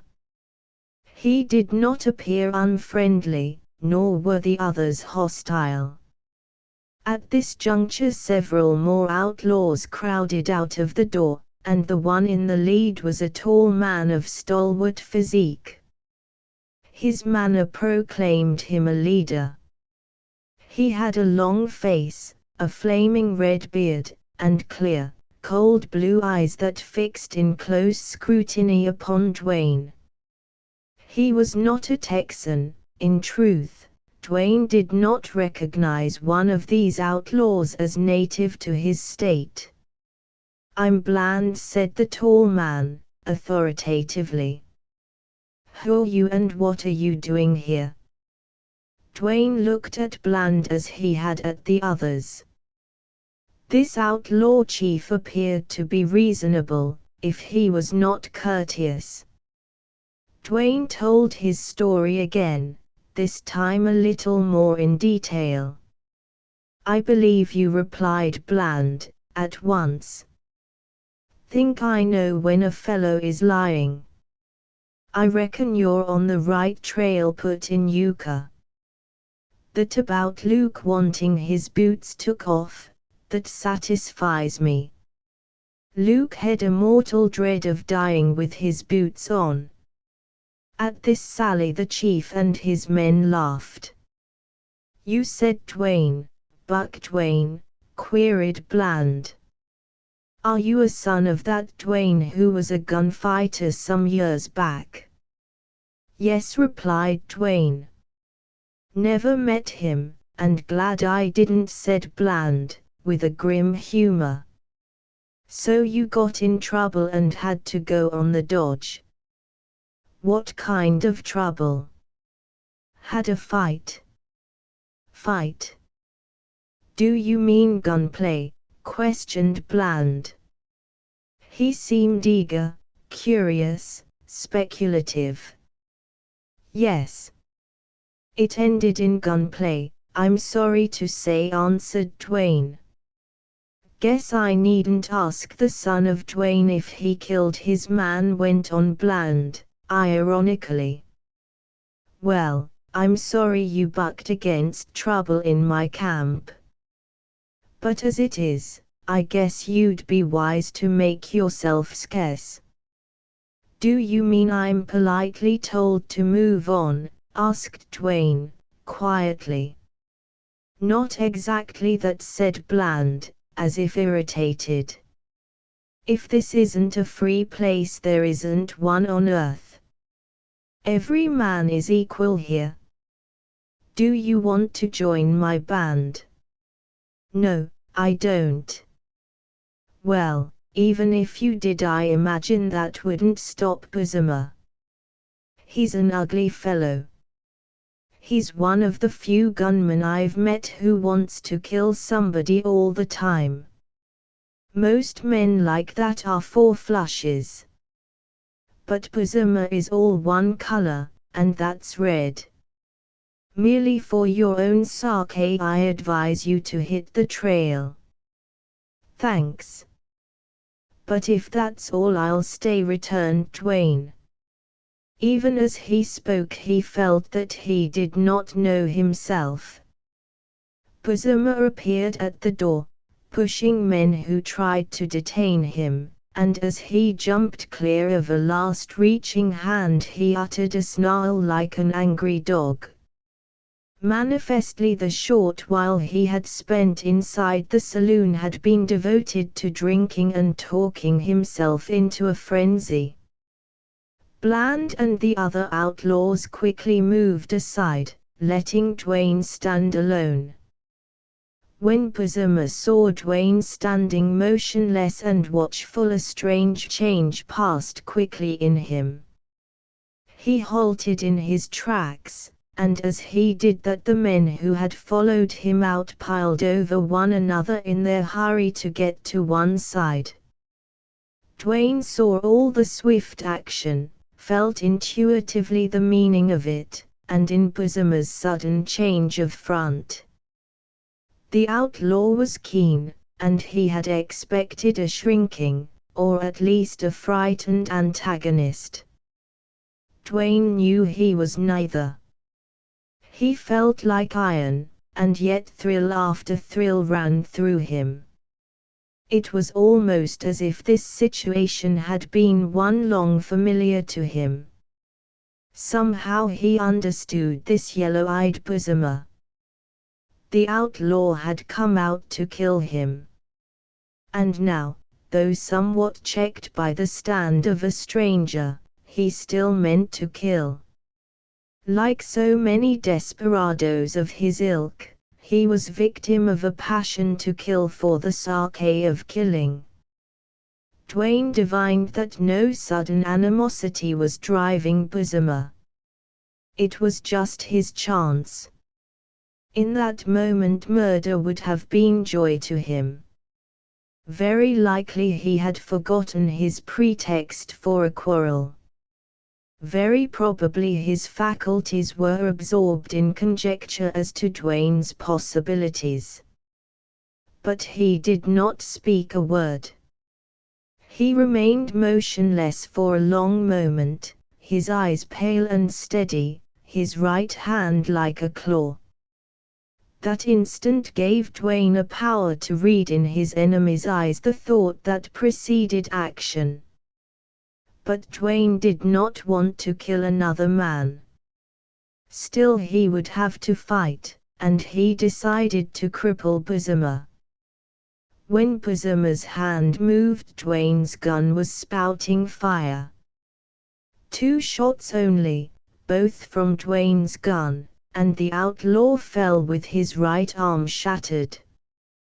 Bessemer cursed harshly and floundered in the dust, trying to reach the gun with his left hand.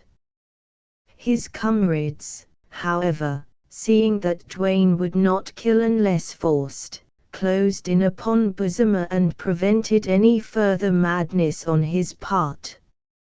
Chapter V of the Outlaws present. Yuka appeared to be the one most inclined to lend friendliness to curiosity, and he led Dwayne and the horses away to a small adobe shack. He tied the horses in an open shed and removed their saddles. Then, gathering up Stevens's weapons, he invited his visitor to enter the house. It had 2 rooms, windows without coverings, bare floors.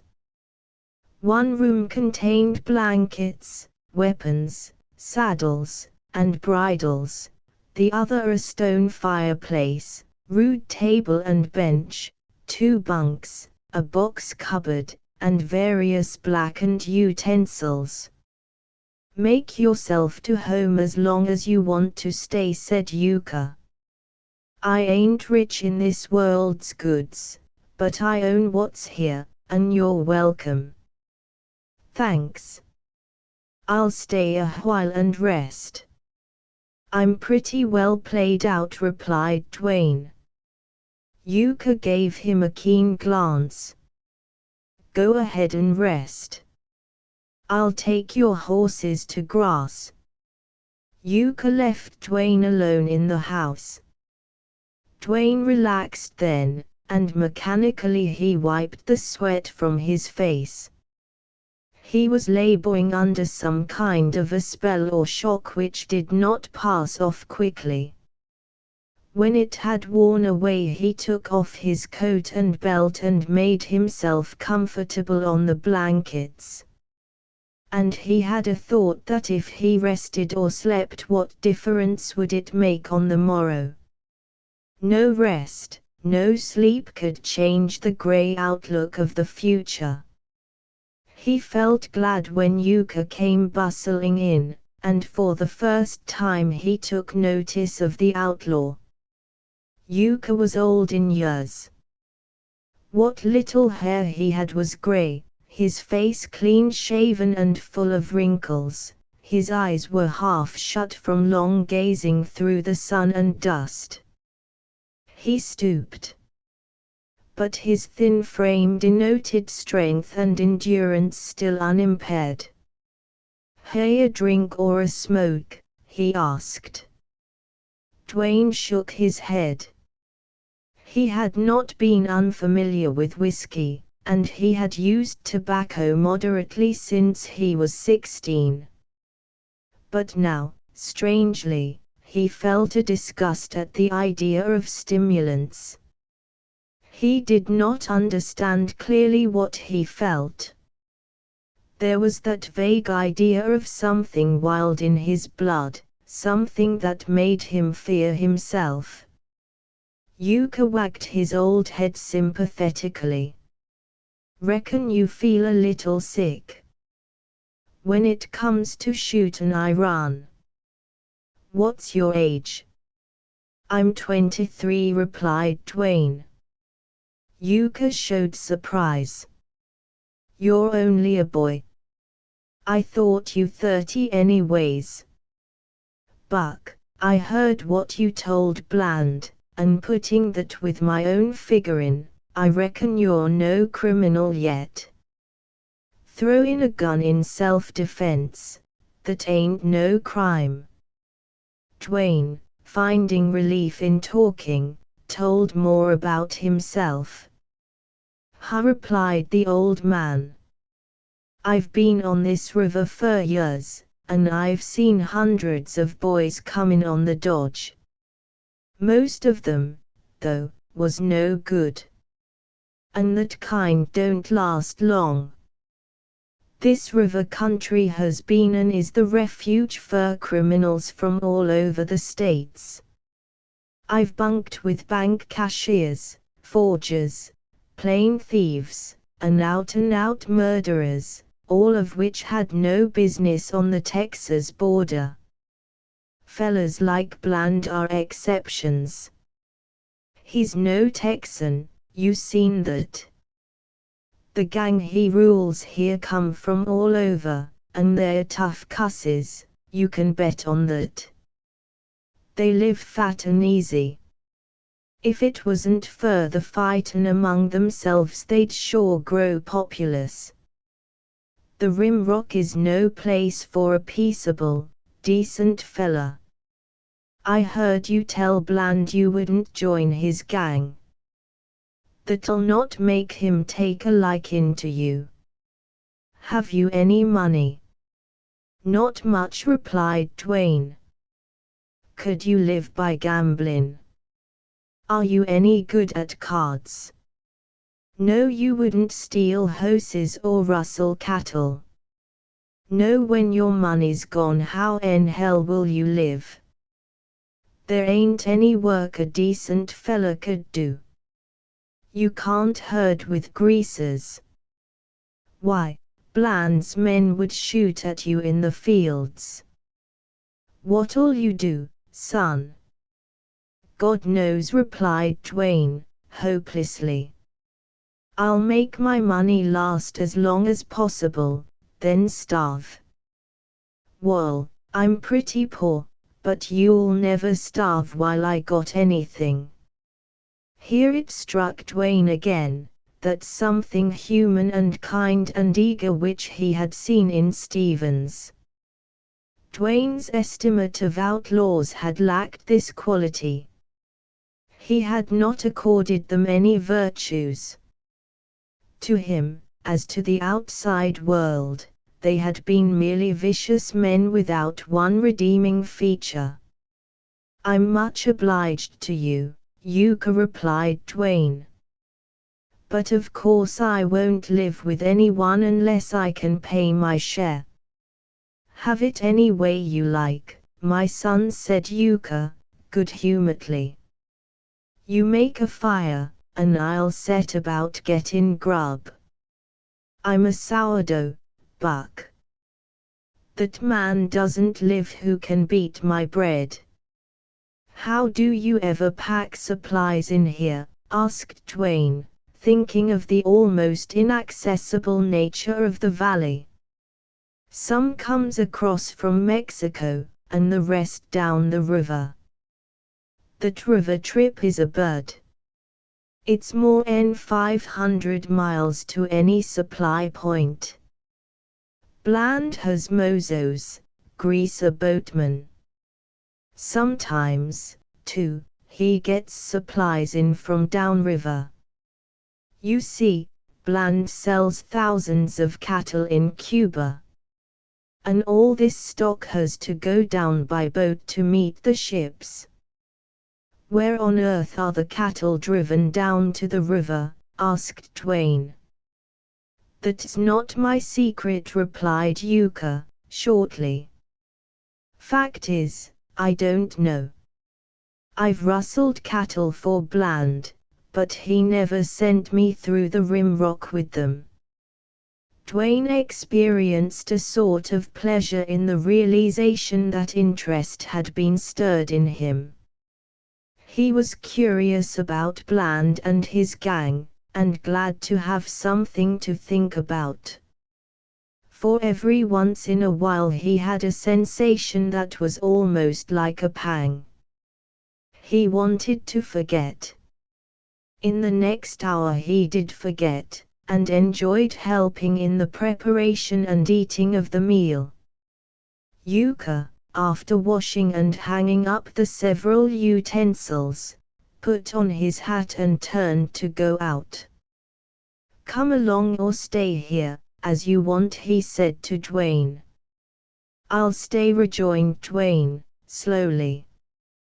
The old outlaw left the room and trudged away, whistling cheerfully.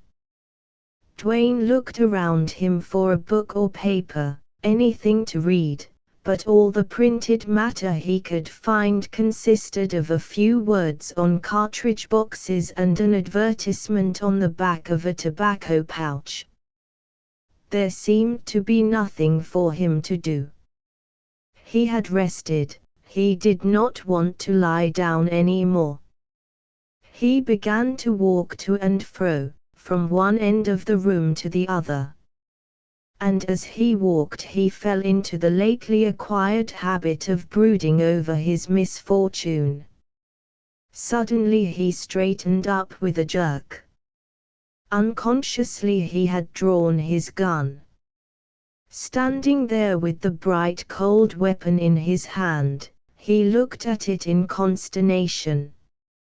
How had he come to draw it? With difficulty he traced his thoughts backward, but could not find any that was accountable for his act. He discovered, however, that he had a remarkable tendency to drop his hand to his gun. That might have come from the habit long practice in drawing had given him. Likewise, it might have come from a subtle sense, scarcely thought of at all, of the late, close, and inevitable relation between that weapon and himself. He was amazed to find that, bitter as he had grown at fate, the desire to live burned strong in him. If he had been as unfortunately situated, but with the difference that no man wanted to put him in jail or take his life, he felt that this burning passion to be free, to save himself, might not have been so powerful. Life certainly held no bright prospects for him. Already he had begun to despair of ever getting back to his home. But to give up like a white-hearted coward, to let himself be handcuffed and jailed, to run from a drunken, bragging cowboy, or be shot in cold blood by some border brute who merely wanted to add another notch to his gun. These things were impossible for Dwayne because there was in him the temper to fight. In that hour he yielded only to fate and the spirit inborn in him. Hereafter this gun must be a living part of him. Right then and there he returned to a practice he had long discontinued, the draw. It was now a stern, bitter, deadly business with him. He did not need to fire the gun, for accuracy was a gift and had become assured. Swiftness on the draw, however, could be improved, and he set himself to acquire the limit of speed possible to any man.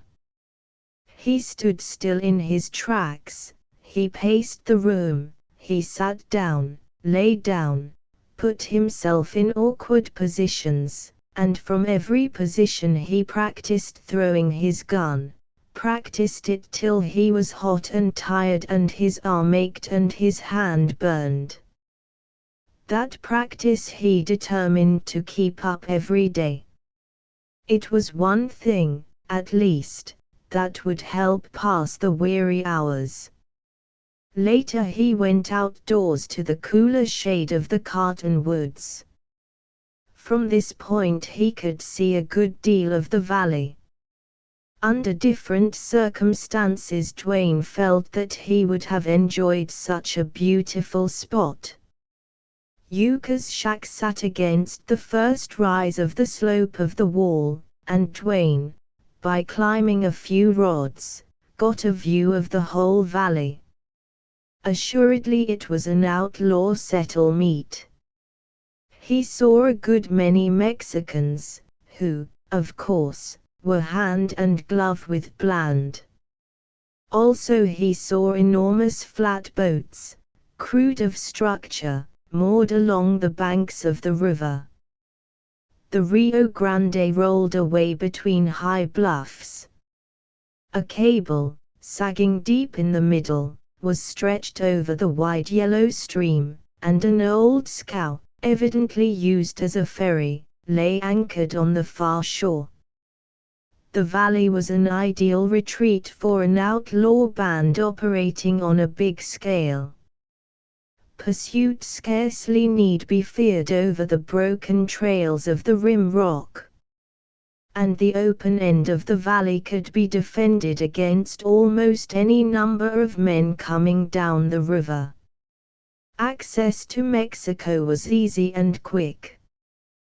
What puzzled Dwayne was how Bland got cattle down to the river, and he wondered if the rustler really did get rid of his stolen stock by use of boats. Dwayne must have idled considerable time up on the hill, for when he returned to the shack Yuka was busily engaged around the campfire. "Wall, glad to see you ain't so pale about the gills as you was," he said, by way of greeting. "Pitch in and we'll soon have grub ready. There's sure one consolin' fact round this here camp." "What's that?" asked Dwayne. "Plenty of good juicy beef to eat. And it doesn't cost a short bit. But it costs hard rides and trouble, bad conscience, and life, too, doesn't it?" "I ain't sure about the bad conscience. Mine never bothered me none. And as for life, why, that's cheap in Texas." "Who is Bland?" asked Dwayne, quickly changing the subject. "What do you know about him?" "We don't know who he is or where he hails from," replied Yuka. "That's always been something to interest the gang. He must have been a young man when he struck Texas. Now he's middle-aged. I remember how years ago he was soft-spoken and not rough in talk or act like he is now. Bland ain't likely his right name. He knows a lot. He can doctor you, and he's sure a knowin' fella with tools. He's the kind that rules men. Outlaws are always riding in here to join his gang, and if it hadn't been for the gamblin' and gunplay he'd have 1,000 men around him. How many in his gang now? I reckon there's short of 100 now. The number varies. Then Bland has several small camps up and down the river. Also he has men back on the cattle ranges. How does he control such a big force? Asked Twain. Especially when his band's composed of bad men. Luke Stevens said he had no use for Bland. And I heard once somewhere that Bland was a devil. That's it. He is a devil. He's as hard as flint, violent in temper, never made any friends except his right-hand men, Dave Rugg and Chesaloway. Bland'll shoot at a wink. He's killed a lot of fellas, and some for nothing. The reason that outlaws gather round him and stick is because he's a safe refuge, and then he's well heeled. Bland is rich. They say he has 100,000 pesos hid somewhere, and lots of gold. But he's free with money. He gambles when he's not off with a shipment of cattle. He throws money around. And the fact is there's always plenty of money where he is. That's what holds the gang. Dirty, bloody money. It's a wonder he hasn't been killed.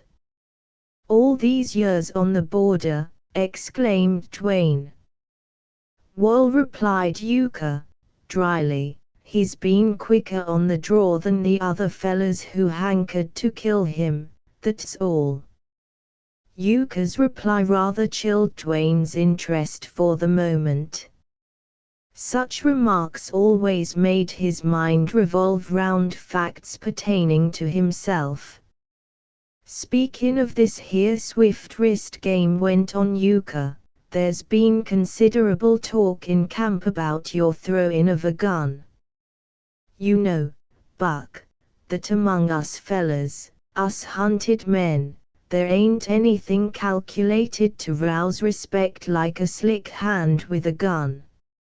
I heard Bland say this afternoon, and he said it serious like and speculative, that he'd never seen your equal. He was watching of you close, he said, and just couldn't follow your hand when you drawed.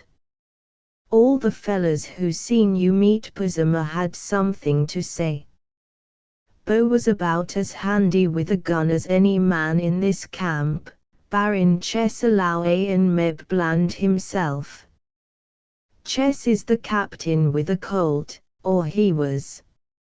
And he sure didn't like the references made about your speed. Bland was honest in acknowledging it, but he didn't like it, neither. Some of the fellas allowed your draw might have been just accident. But most of them figured different. And they all shut up when Bland told who and what your dad was. 'Pears to me I once seen your dad in a gun scrape over at Santon, years ago. Wall, I put my oar in today among the fellas, and I says, what ails you locoed gents? Did young Twain budge an inch when Bo came roaring out, blood in his eye? Wasn't he cool and quiet, steady of lips, and weren't his eyes reading Bo's mind? And that lightning draw, can't you all see that's a family gift? Yuka's narrow eyes twinkled, and he gave the dough he was rolling a slap with his flour-whitened hand. Manifestly he had proclaimed himself a champion and partner of Dwayne's, with all the pride an old man could feel in a young one whom he admired. "Well," he resumed, presently, "that's your introduction to the border, Buck. And your card was a high trump. You'll be let severely alone by real gunfighters and men like Bland, Alawi, Rugg, and the bosses of the other gangs. After all, these real men are men, you know, and unless you cross them they are no more likely to interfere with you than you are with them. But there's a sight of fellas like Bosomer in the river country. They'll all want your game. And every town you ride into will scare up some cowpuncher full of booze or a long-haired four-flush gunman or a sheriff, and these men will be playing to the crowd and yelling for your blood. That's the Texas of it. You'll have to hide forever in the breaks or you'll have to kill such men. Buck, I reckon this ain't cheerful news to a decent chap like you. I'm only telling you because I've taken a liking to you, and I seen right off that you ain't border-wise. Let's eat now, and afterward we'll go out so the gang can see you're not hiding." When Dwayne went out with Yuka, the sun was setting behind a blue range of mountains across the river in Mexico. The valley appeared to open to the southwest. It was a tranquil, beautiful scene.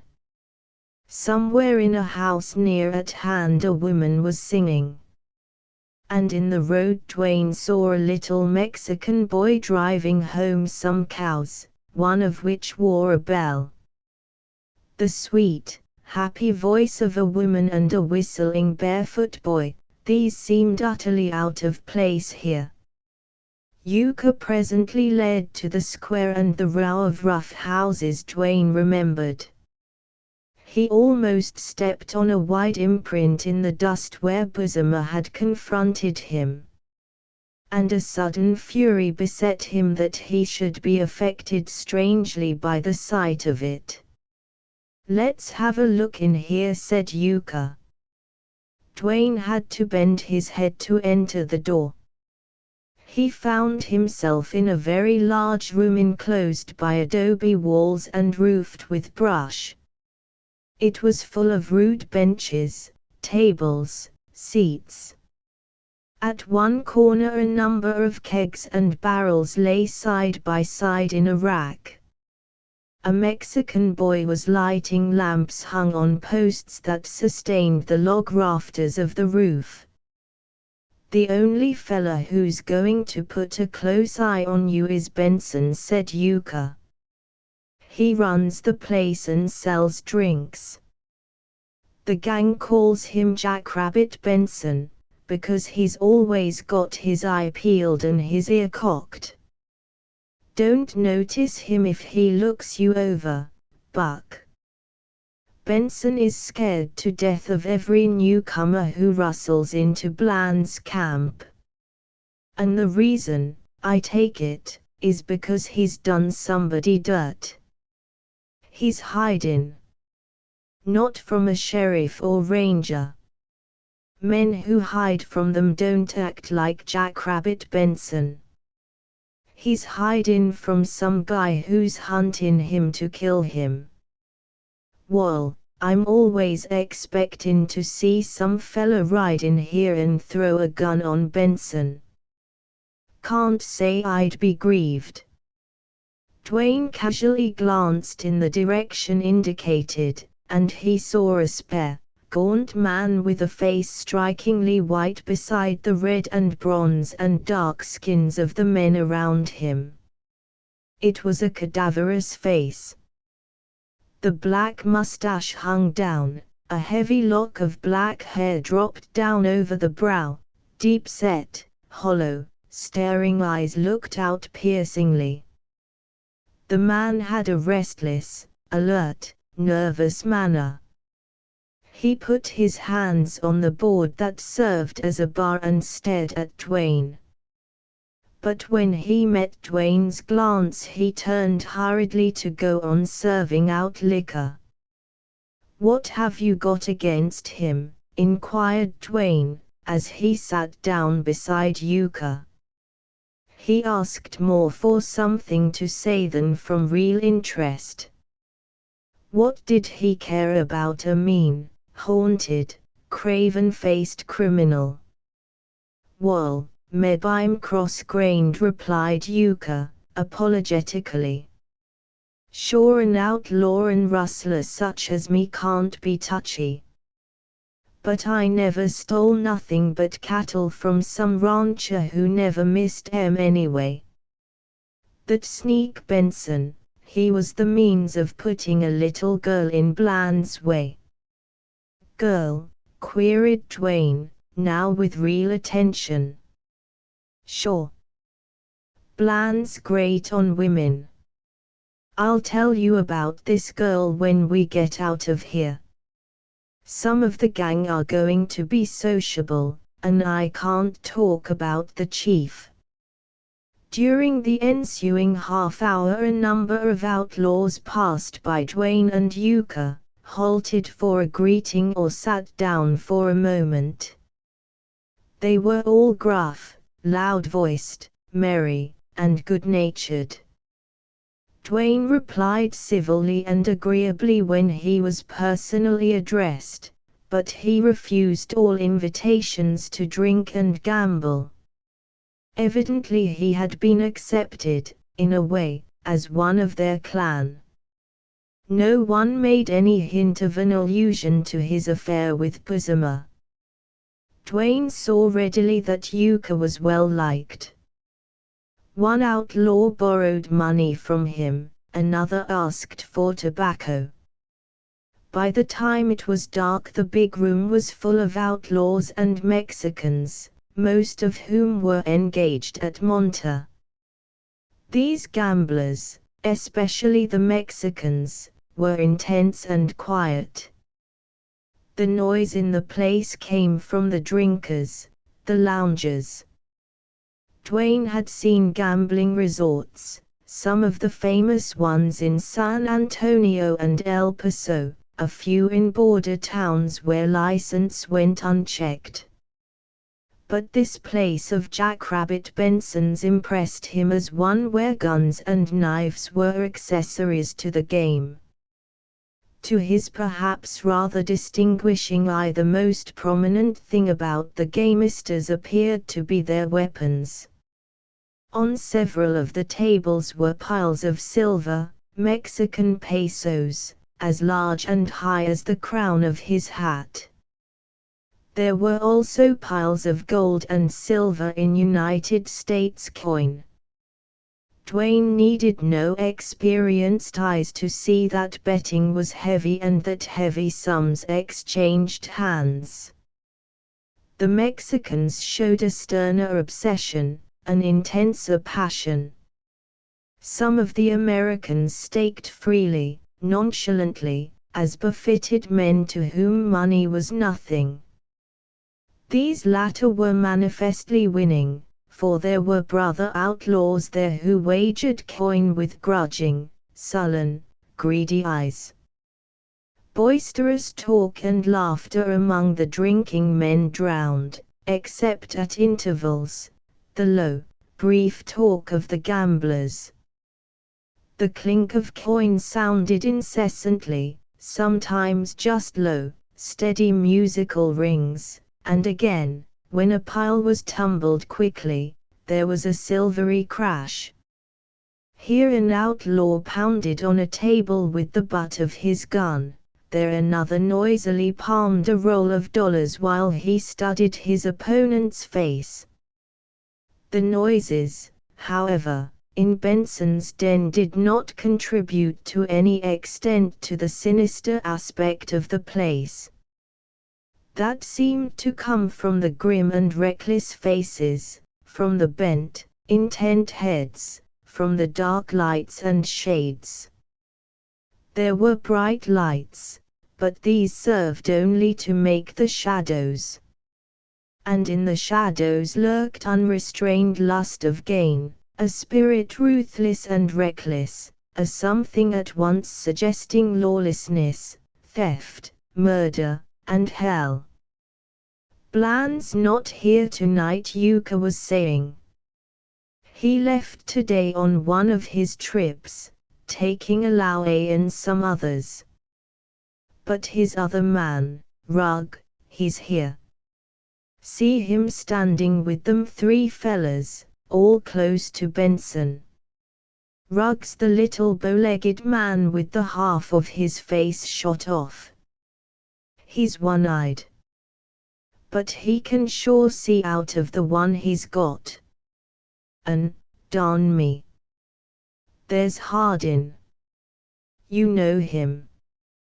He's got an outlaw gang as big as Bland's. Hardin is standing next to Benson. See how quiet and unassuming he looks. Yes, that's Hardin.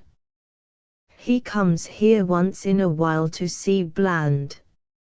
They're friends, which's sure strange. Do you see that greaser there, the one with golden lace on his sombrero? That's Manuel, a Mexican bandit. He's a great gambler. Comes here often to drop his coin. Next to him is Bilma, the fellow with the bandana round his head. Bill rode in the other day with some fresh bullet holes. He's been shot more than any fella I ever heard of. He's full of lead. Funny, because Bill's no trouble hunter, and, like me, he'd rather run than shoot. But he's the best rustler Bland's got, a grand rider, and a wonder with cattle. And see the tow-headed youngster. That's Kid Fuller, the kid of Bland's gang. Fuller has hit the pace hard, and he won't last the year out on the border. He killed his sweetheart's father, got run out of Stacertown, took to stealing horses. And next he's here with Bland. Another boy gone wrong, and now sure a hard nut. Yuka went on calling Dwayne's attention to other men, just as he happened to glance over them. Any one of them would have been a marked man in a respectable crowd. Here each took his place with more or less distinction, according to the record of his past wild prowess and his present possibilities. Dwayne, realizing that he was tolerated there, received in careless friendly spirit by this terrible class of outcasts, experienced a feeling of revulsion that amounted almost to horror. Was his being there not an ugly dream? What had he in common with such ruffians? Then in a flash of memory came the painful proof: he was a criminal in sight of Texas law. He, too, was an outcast. For the moment Dwayne was wrapped up in painful reflections, but Yuka's heavy hand, clapping with a warning hold on his arm, brought him back to outside things. The hum of voices, the clink of coin, the loud laughter had ceased.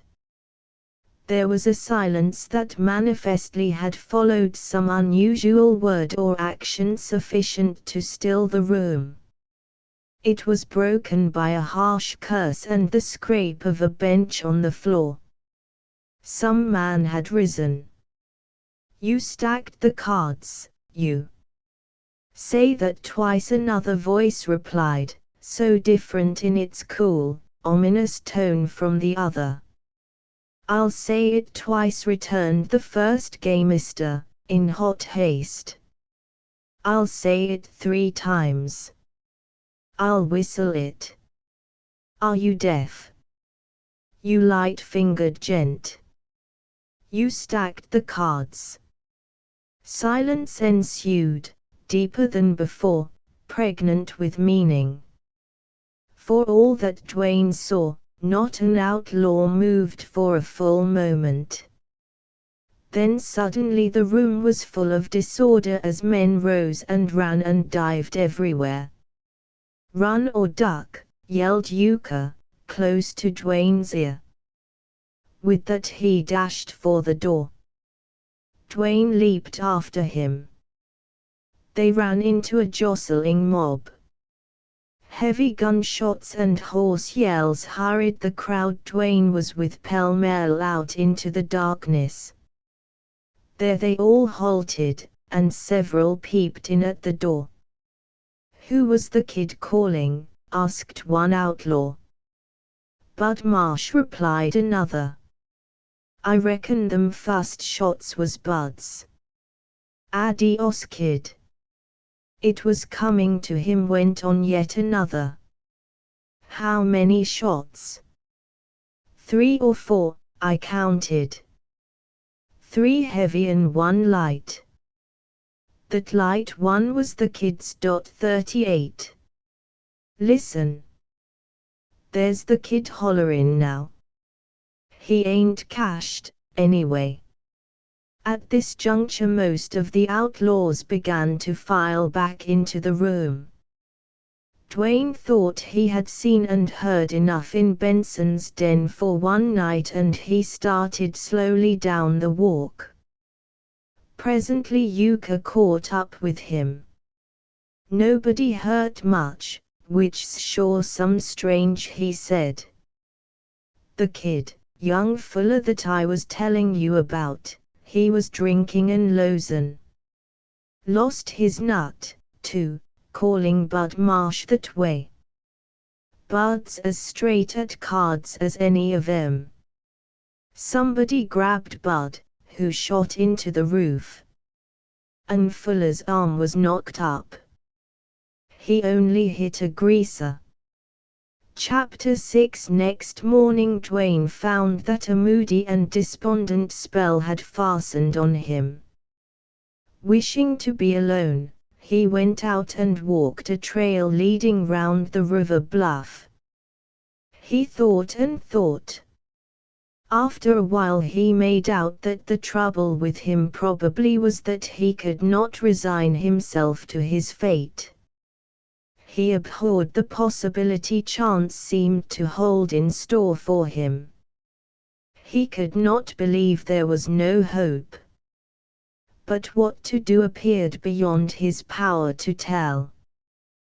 Dwayne had intelligence and keenness enough to see his peril, the danger threatening his character as a man, just as much as that which threatened his life. He cared vastly more, he discovered, for what he considered honor and integrity than he did for life. He saw that it was bad for him to be alone. But, it appeared, lonely months and perhaps years inevitably must be his. Another thing puzzled him. In the bright light of day he could not recall the state of mind that was his at twilight or dusk or in the dark night. By day these visitations became to him what they really were, phantoms of his conscience. He could dismiss the thought of them then. He could scarcely remember or believe that this strange feat of fancy or imagination had troubled him, pained him, made him sleepless and sick.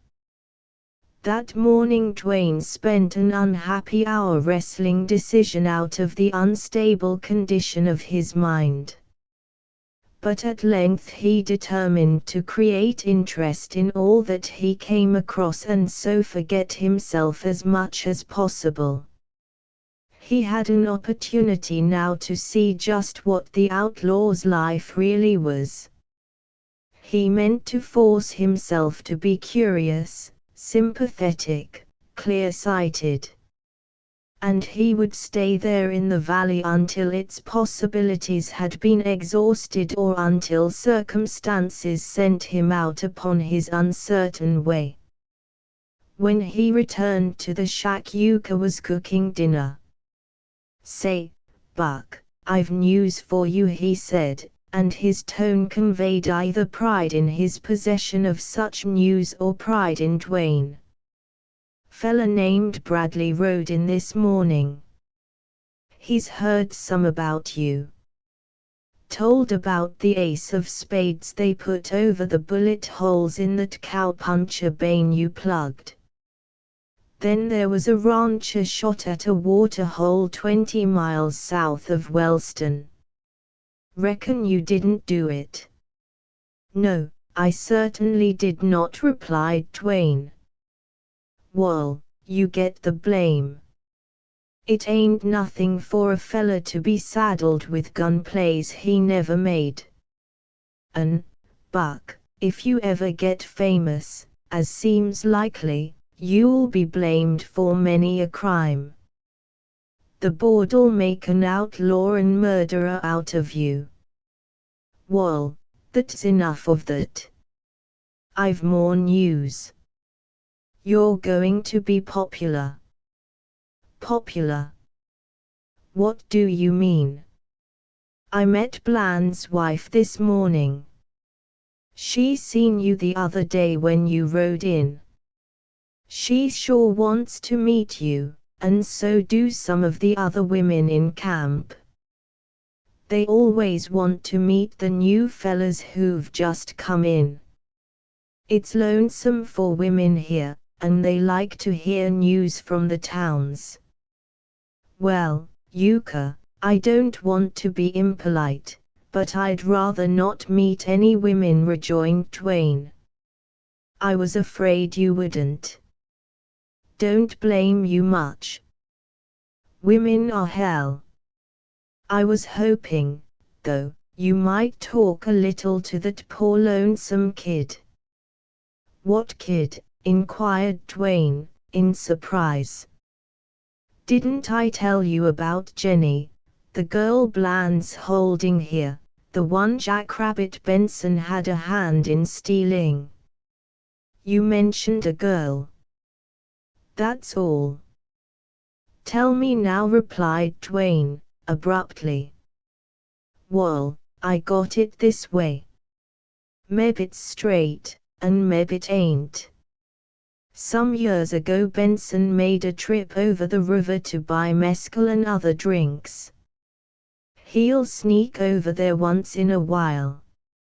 And as I get it, he run across a gang of greasers with some gringo prisoners. I don't know, but I reckon there was some barterin', perhaps murderin'. Anyway, Benson fetched the girl back. She was more dead than alive. But it turned out she was only starved and scared half to death. She hadn't been harmed. I reckon she was then about 14 years old. Benson's idea, he said, was to use her in his den selling drinks and the like. But I never went much on Jackrabbit's word. Bland seen the kid right off and took her, bought her from Benson. You can gamble Bland didn't do that from notions of chivalry.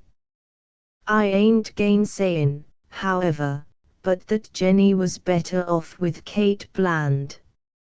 She's been hard on Jenny, but she's kept Bland and the other men from treatin' the kid shameful. Late Jenny has growed into an all-fired pretty girl, and Kate is powerful jealous of her. I can see hell brewin' over there in Bland's cabin. That's why I wish you'd come over with me. Bland's hardly ever home. His wife's invited you. Sure, if she gets sweet on you, as she has on, well, that decomplicate matters. But you'd get to see Jenny, and meb you could help her. Mind, I ain't hintin' nothing. I'm just wanting to put her in your way. You're a man and can think for yourself.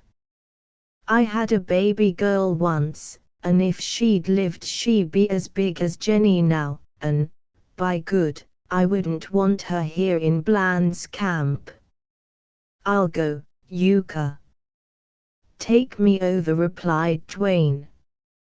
He felt Yuka's eyes upon him. The old outlaw, however, had no more to say. In the afternoon Yuka set off with Dwayne, and soon they reached Bland's cabin. Dwayne remembered it as the one where he had seen the pretty woman watching him ride by. He could not recall what she looked like. The cabin was the same as the other adobe structures in the valley, but it was larger and pleasantly located rather high up in a grove of cottonwoods. In the windows and upon the porch were evidences of a woman's hand. Through the open door Dwayne caught a glimpse of bright Mexican blankets and rugs. Yuka knocked upon the side of the door. "Is that you, Yuka?" asked a girl's voice, low, hesitatingly. The tone of it, rather deep and with a note of fear, struck Dwayne. He wondered what she would be like. "Yes, it's me, Jenny." "Where's Mrs. Bland?" answered Yuka. "She went over to Degger's." "There's somebody sick," replied the girl. Yuka turned and whispered something about luck.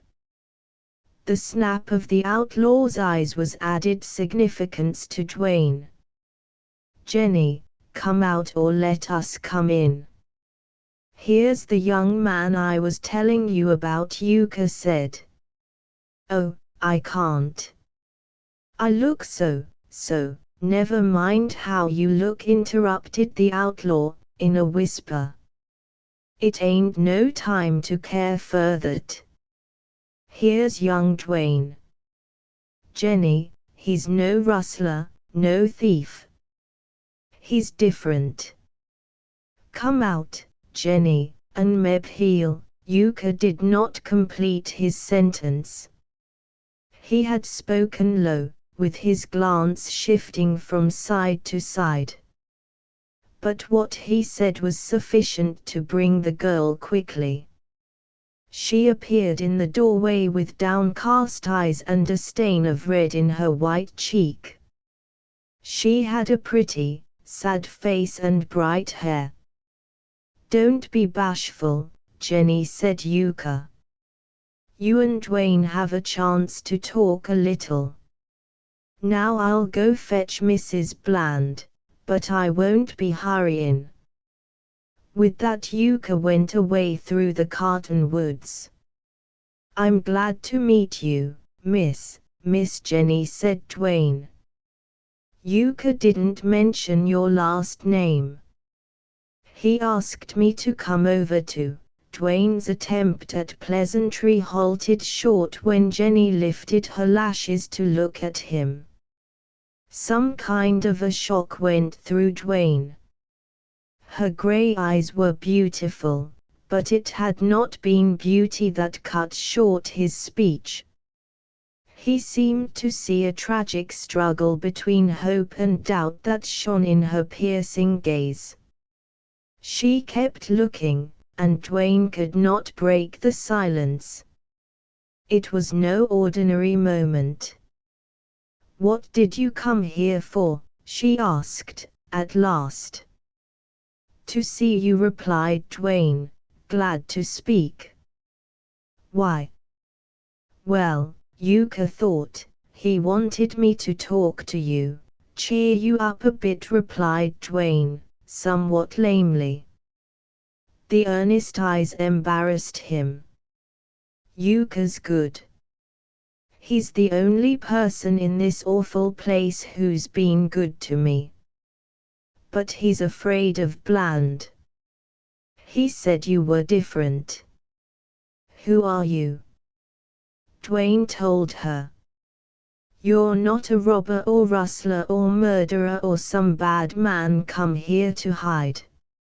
No, I'm not, replied Dwayne, trying to smile. Then why are you here? I'm on the dodge. You know what that means.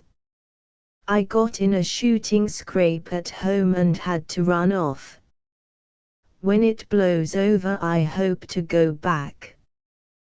But you can't be honest here. Yes, I can. Oh, I know what these outlaws are. Yes, you're different. She kept the strained gaze upon him, but hope was kindling, and the hard lines of her youthful face were softening. Something sweet and warm stirred deep in Dwayne as he realized the unfortunate girl was experiencing a birth of trust in him. Oh God! Maybe you're the man to save me, to take me away before it's too late. Dwayne's spirit leaped. Maybe I am, he replied, instantly. She seemed to check a blind impulse to run into his arms. Her cheek flamed, her lips quivered, her bosom swelled under her ragged dress. Then the glow began to fade, doubt once more assailed her. It can't be. You're only after me, too, like Bland, like all of them. Dwayne's long arms went out and his hands clasped her shoulders. He shook her. Look at me, straight in the eye. There are decent men. Haven't you a father, a brother? They're dead, killed by raiders. We lived in Dimmitt County. I was carried away, Jenny replied, hurriedly. She put up an appealing hand to him. Forgive me. I believe, I know you're good. It was only, I live so much in fear, I'm half crazy, I've almost forgotten what good men are like. Mr. Dwayne, you'll help me. Yes, Jenny, I will. Tell me how. What must I do? Have you any plan? Oh no. But take me away. I'll try, said Dwayne, simply. That won't be easy, though. I must have time to think. You must help me. There are many things to consider. Horses, food, trails, and then the best time to make the attempt. Are you watched, kept prisoner? No, I could have run off lots of times. But I was afraid. I'd only have fallen into worse hands. Yuka has told me that. Mrs. Bland beats me, half-starves me, but she has kept me from her husband and these other dogs. She's been as good as that, and I'm grateful. She hasn't done it for love of me, though. She always hated me. And lately she's growing jealous. There was a man came here by the name of Spence, so he called himself. He tried to be kind to me. But she wouldn't let him. She was in love with him. She's a bad woman. Bland finally shot Spence, and that ended that. She's been jealous ever since. I hear her fighting with Bland about me. She swears she'll kill me before he gets me. And Bland laughs in her face. Then I've heard Chesalauer try to persuade Bland to give me to him. But Bland doesn't laugh then. Just lately before Bland went away things almost came to a head. I couldn't sleep. I wished Mrs. Bland would kill me. I'll certainly kill myself if they ruin me. Dwayne, you must be quick if you'd save me. I realize that, replied he, thoughtfully. I think my difficulty will be to fool Mrs. Bland. If she suspected me, she'd have the whole gang of outlaws on me at once. She would that. You've got to be careful, and quick. What kind of woman is she? Inquired Dwayne. She's brazen. I've heard her with her lovers. They get drunk sometimes when Bland's away. She's got a terrible temper. She's vain. She likes flattery. Oh, you could fool her easy enough if you'd lower yourself to make love to her, interrupted Dwayne. Jenny bravely turned shamed eyes to meet his. My girl, I'd do worse than that to get you away from here, he said, bluntly. But, Dwayne, she faltered, and again she put out the appealing hand. Bland will kill you. Dwayne made no reply to this. He was trying to still a rising strange tumult in his breast. The old emotion, the rush of an instinct to kill. He turned cold all over. Chesalauer will kill you if Bland doesn't, went on Jenny, with her tragic eyes on Dwayne's. Maybe he will, replied Dwayne. It was difficult for him to force a smile. But he achieved one. Oh, better take me off at once, she said. Save me without risking so much, without making love to Mrs. Bland. Surely, if I can. There. I see Yuka coming with a woman. That's her. Oh, she mustn't see me with you.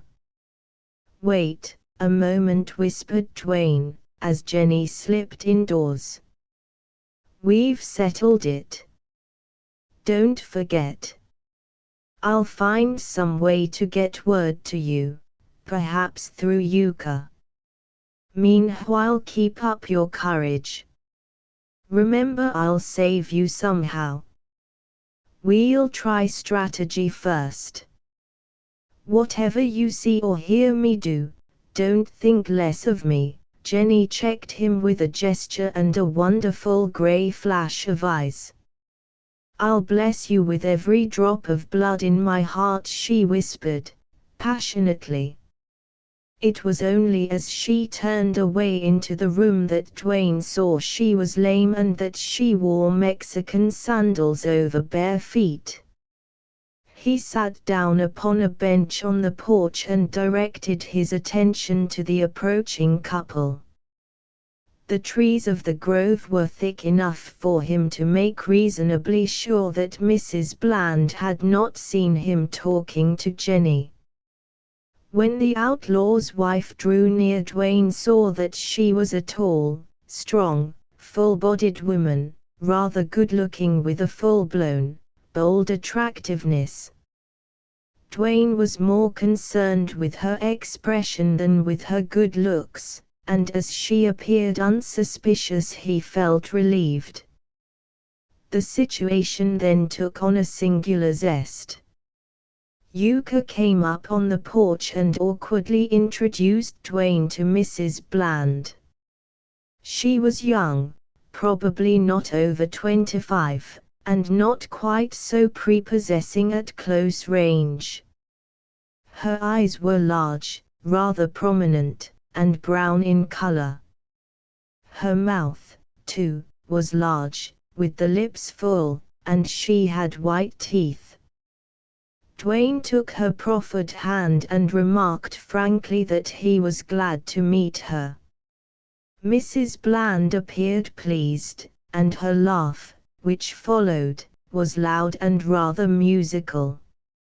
"Mr. Dwayne, Buck Dwayne," Yuka said. "Didn't he?" she asked. Buckley corrected Dwayne.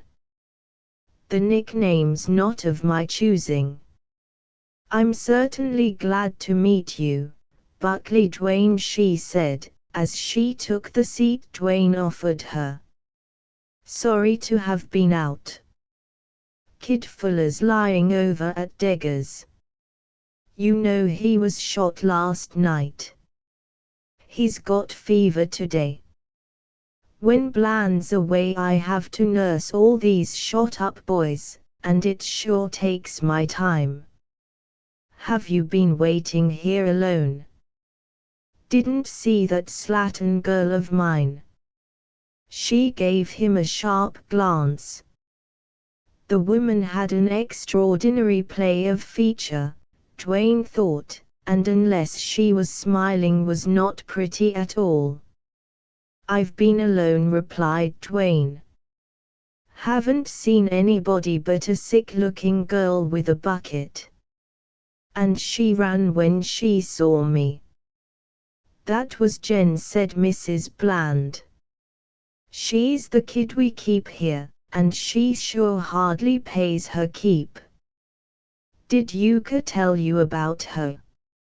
"Now that I think of it, he did say something or other."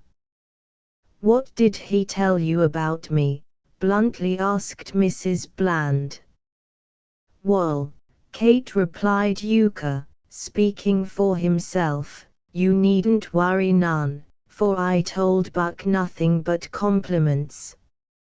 Evidently the outlaw's wife liked Yuka, for her keen glance rested with amusement upon him.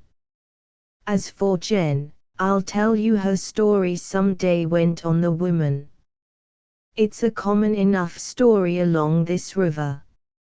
Yuka here is a tender-hearted old fool, and Jen has taken him in."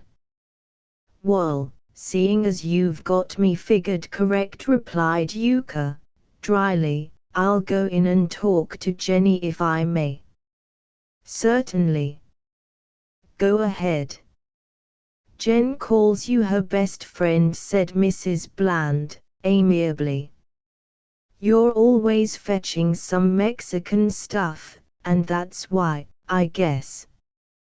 When Yuka had shuffled into the house, Mrs. Bland turned to Dwayne with curiosity and interest in her gaze. "Bland told me about you." "What did he say?" queried Dwayne, in pretended alarm. "Oh, you needn't think he's done you dirt. Bland's not that kind of a man. He said, 'Kate, there's a young fellow in camp, rode in here on the Dodge. He's no criminal, and he refused to join my band. Wish he would. Slickest hand with a gun I've seen for many a day. I'd like to see him and Chess meet out there in the road.'" Then Bland went on to tell how you and Puzama came together. "What did you say?" inquired Dwayne, as she paused. "Me? Why, I asked him what you looked like," she replied, gaily. "Well," went on Dwayne. "Magnificent chap," Bland said. "Bigger than any man in the valley. Just a great blue-eyed sunburned boy." "Humph," exclaimed Dwayne. "I'm sorry he led you to expect somebody worth seeing." "But I'm not disappointed," she returned, archly. "Dwayne, are you going to stay long here in camp?" "Yes, till I run out of money and have to move." "Why?" Mrs. Bland's face underwent one of the singular changes. The smiles and flushes and glances, all that had been coquettish about her, had lent her a certain attractiveness, almost beauty and youth. but with some powerful emotion she changed and instantly became a woman of discontent, Dwayne imagined, of deep, violent nature. "I'll tell you, Dwayne," she said, earnestly, "I'm sure glad if you mean to bide here a while. I'm a miserable woman, Dwayne. I'm an outlaw's wife, and I hate him and the life I have to lead. I come of a good family in Brownsville. I never knew Bland was an outlaw till long after he married me. We were separated at times, and I imagined he was away on business. But the truth came out. Bland shot my own cousin, who told me. My family cast me off, and I had to flee with Bland. I was only 18 then. I've lived here since. I never see a decent woman or man. I never hear anything about my old home or folks or friends. I'm buried here, buried alive with a lot of thieves and murderers. Can you blame me for being glad to see a young fellow, a gentleman, like the boys I used to go with? I tell you it makes me feel full, I want to cry. I'm sick for somebody to talk to. I have no children, thank God. If I had I'd not stay here. I'm sick of this hole. I'm lonely." There appeared to be no doubt about the truth of all this. Genuine emotion checked, then halted the hurried speech. She broke down and cried. It seemed strange to Dwayne that an outlaw's wife, and a woman who fitted her consort and the wild nature of their surroundings, should have weakness enough to weep. Dwayne believed and pitied her. "I'm sorry for you," he said. "Don't be sorry for me," she said. "That only makes me see the difference between you and me. And don't pay any attention to what these outlaws say about me. They're ignorant. They couldn't understand me. You'll hear that Bland killed men who ran after me. But that's a lie. Bland, like all the other outlaws along this river, is always looking for somebody to kill. He swears not, but I don't believe him. He explains that gunplay gravitates to men who are the real thing, that it is provoked by the four flushes, the bad men. I don't know. All I know is that somebody is being killed every other day. He hated Spence before Spence ever saw me. Would Bland object if I called on you occasionally?" inquired Dwayne. "No, he wouldn't. He likes me to have friends. Ask him yourself when he comes back. The trouble has been that 2 or 3 of his men fell in love with me, and when half drunk got to fighting. You're not going to do that."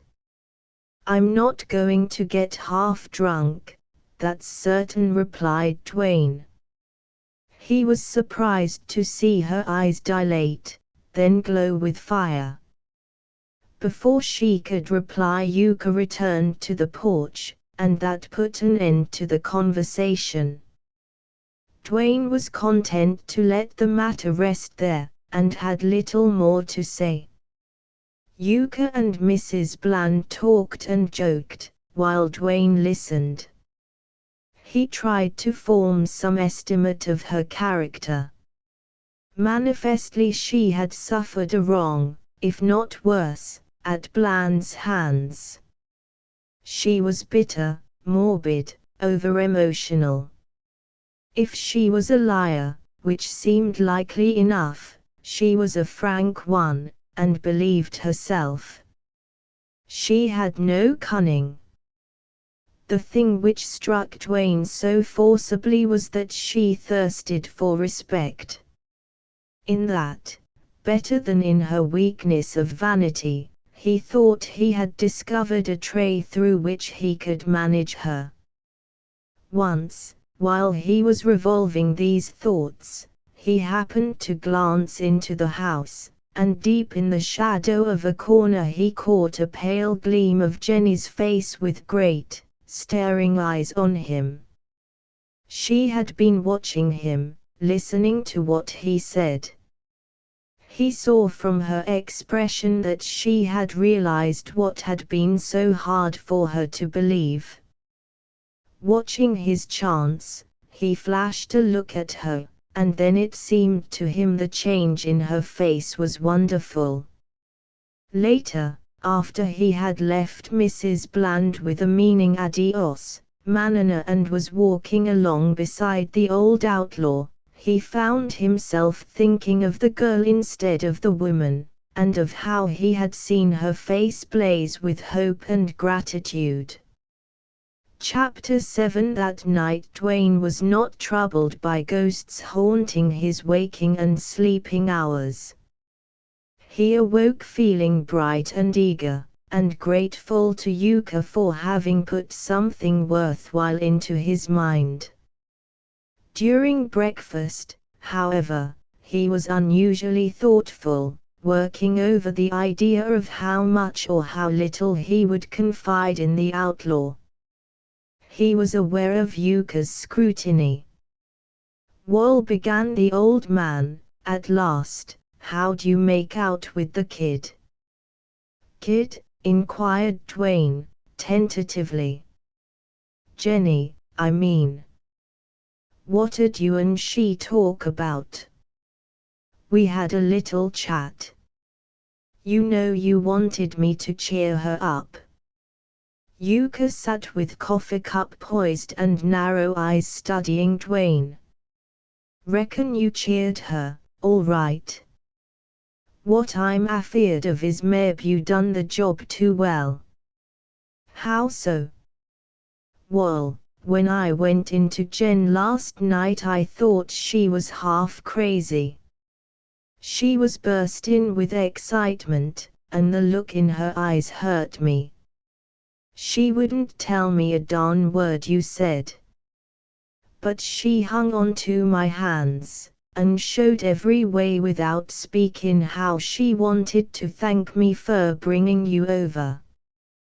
Buck, it was plain to me that you'd either gone the limit or else you'd been kinda prodigal of cheer and hope. I'd hate to think you'd led Jenny to hope more than ever would come true." Yuka paused, and, as there seemed no reply forthcoming, he went on, "Buck, I've seen some outlaws whose word was good. Mine is. You can trust me. I trusted you, didn't I, taking you over there and putting you wise to my trying to help that poor kid." Thus enjoined by Yuka, Dwayne began to tell the conversations with Jenny and Mrs. Bland word for word. Long before he had reached an end Yuka set down the coffee cup and began to stare, and at the conclusion of the story his face lost some of its red color and beads of sweat stood out thickly on his brow. "Well, if that doesn't floor me," he ejaculated, blinking at Dwayne. "Young man, I figured you was some swift, and sure to make your mark on this river, but I reckon I missed your real caliber. So that's what it means to be a man. I guess I'd forgot. Well, I'm old, and even if my heart was in the right place I never was built for big stunts. Do you know what it'll take to do all you promised, Jen?" "I haven't any idea," replied Dwayne, gravely. "You'll have to pull the wool over Kate Bland's eyes, and even if she falls in love with you, which's sure likely, that won't be easy. And she'd kill you in a minute, Buck, if she ever got wise. You ain't mistaken her none, are you? Not me, Yuka. She's a woman. I'd fear her more than any man. Wall, you'll have to kill Bland and Cheslaw and Rug, and maybe some others, before you can ride off into the hills with that girl. Why? Can't we plan to be nice to Mrs. Bland and then at an opportune time sneak off without any gunplay? Don't see how on earth, returned Yuka, earnestly. When Bland's away he leaves all kinds of spies and scouts watching the valley trails. They've all got rifles. You couldn't get by them. But when the boss is home there's a difference. Only, of course, him and Chess keep their eyes peeled. They both stay to home pretty much, except when they're playing monte or poker over at Benson's. So I say the best bet is to pick out a good time in the afternoon, drift over careless like with a couple of hoses, choke Mrs. Bland or knock her on the head, take Jenny with you, and make a rush to get out of the valley. If you had luck you might pull that stunt without throwing a gun. But I reckon the best figurin' would include dodging some lead and leaving at least Bland or Allow dead behind you. I'm figurin', of course, that when they come home and find out you're visitin' Kate frequent they'll just naturally look for results. Chess don't like you, for no reason except you're swift on the draw, meb swifter 'en him. That's the hell of this gunplay business. No one can ever tell who's the swifter of two gunmen till they meet. That fact holds a fascination meb you'll learn someday. Bland would treat you civil unless there was reason not to, and then I don't believe he'd invite himself to a meeting with you. He'd set Chess or Rug to put you out of the way. Still Bland's no coward, and if you came across him at a bad moment you'd have to be quicker 'en you was with Pazuma. All right. I'll meet what comes, said Dwayne, quickly. The great point is to have horses ready and pick the right moment, then rush the trick through. That's the only chance for success. And you can't do it alone. I'll have to. I wouldn't ask you to help me. Leave you behind. Well, I'll take my chances, replied Yuka, gruffly. I'm going to help Jenny, you can gamble your last peso on that. There's only 4 men in this camp who would shoot me, Bland, and his right-hand pards, and that rabbit-faced Benson. If you happened to put out Bland and Chess, I'd stand a good show with the other 2. Anyway, I'm old and tired, what's the difference if I do get plugged? I can risk as much as you, Buck, even if I am afraid of gunplay. You said correct, hoses ready, the right minute, then rush the trick. That much is settled. Now let's figure all the little details. They talked and planned, though in truth it was Yuka who planned, Dwayne who listened and agreed. While awaiting the return of Bland and his lieutenants, it would be well for Dwayne to grow friendly with the other outlaws, to sit in a few games of monte, or show a willingness to spend a little money. The 2 schemers were to call upon Mrs. Bland every day, Yuka to carry messages of cheer and warning to Jenny, Dwayne to blind the elder woman at any cost. These preliminaries decided upon, they proceeded to put them into action. No hard task was it to win the friendship of the most of those good-natured outlaws. They were used to men of a better order than theirs coming to the hidden camps and sooner or later sinking to their lower level. Besides, with them everything was easy come, easy go. That was why life itself went on so carelessly and usually ended so cheaply. There were men among them, however, that made Dwayne feel that terrible inexplicable wrath rise in his breast. He could not bear to be near them. He could not trust himself. He felt that any instant a word, a deed, something might call too deeply to that instinct he could no longer control. Jackrabbit Benson was one of these men. Because of him and other outlaws of his ilk, Dwayne could scarcely ever forget the reality of things. This was a hidden valley, a robber's den, a rendezvous for murderers, a wild place stained red by deeds of wild men. And because of that there was always a charged atmosphere. The merriest, idlest, most careless moment might in the flash of an eye end in ruthless and tragic action. In an assemblage of desperate characters it could not be otherwise. The terrible thing that Dwayne sensed was this. The valley was beautiful, sunny, fragrant, a place to dream in. The mountain tops were always blue or gold-rimmed.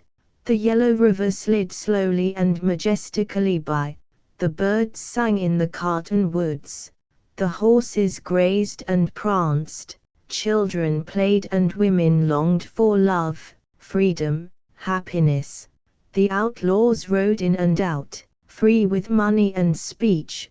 They lived comfortably in their adobe homes, smoked, gambled, talked, laughed, whiled away the idle hours, and all the time life there was wrong, and the simplest moment might be precipitated by that evil into the most awful of contrasts.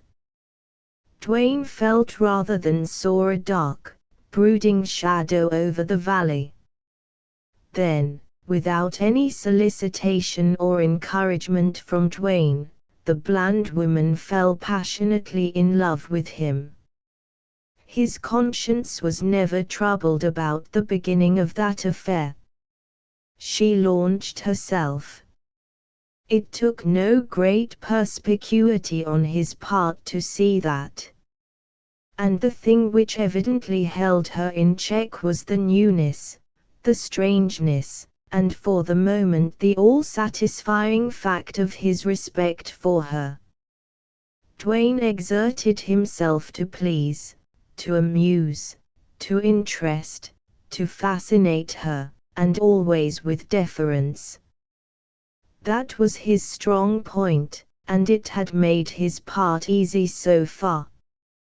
He believed he could carry the whole scheme through without involving himself any deeper.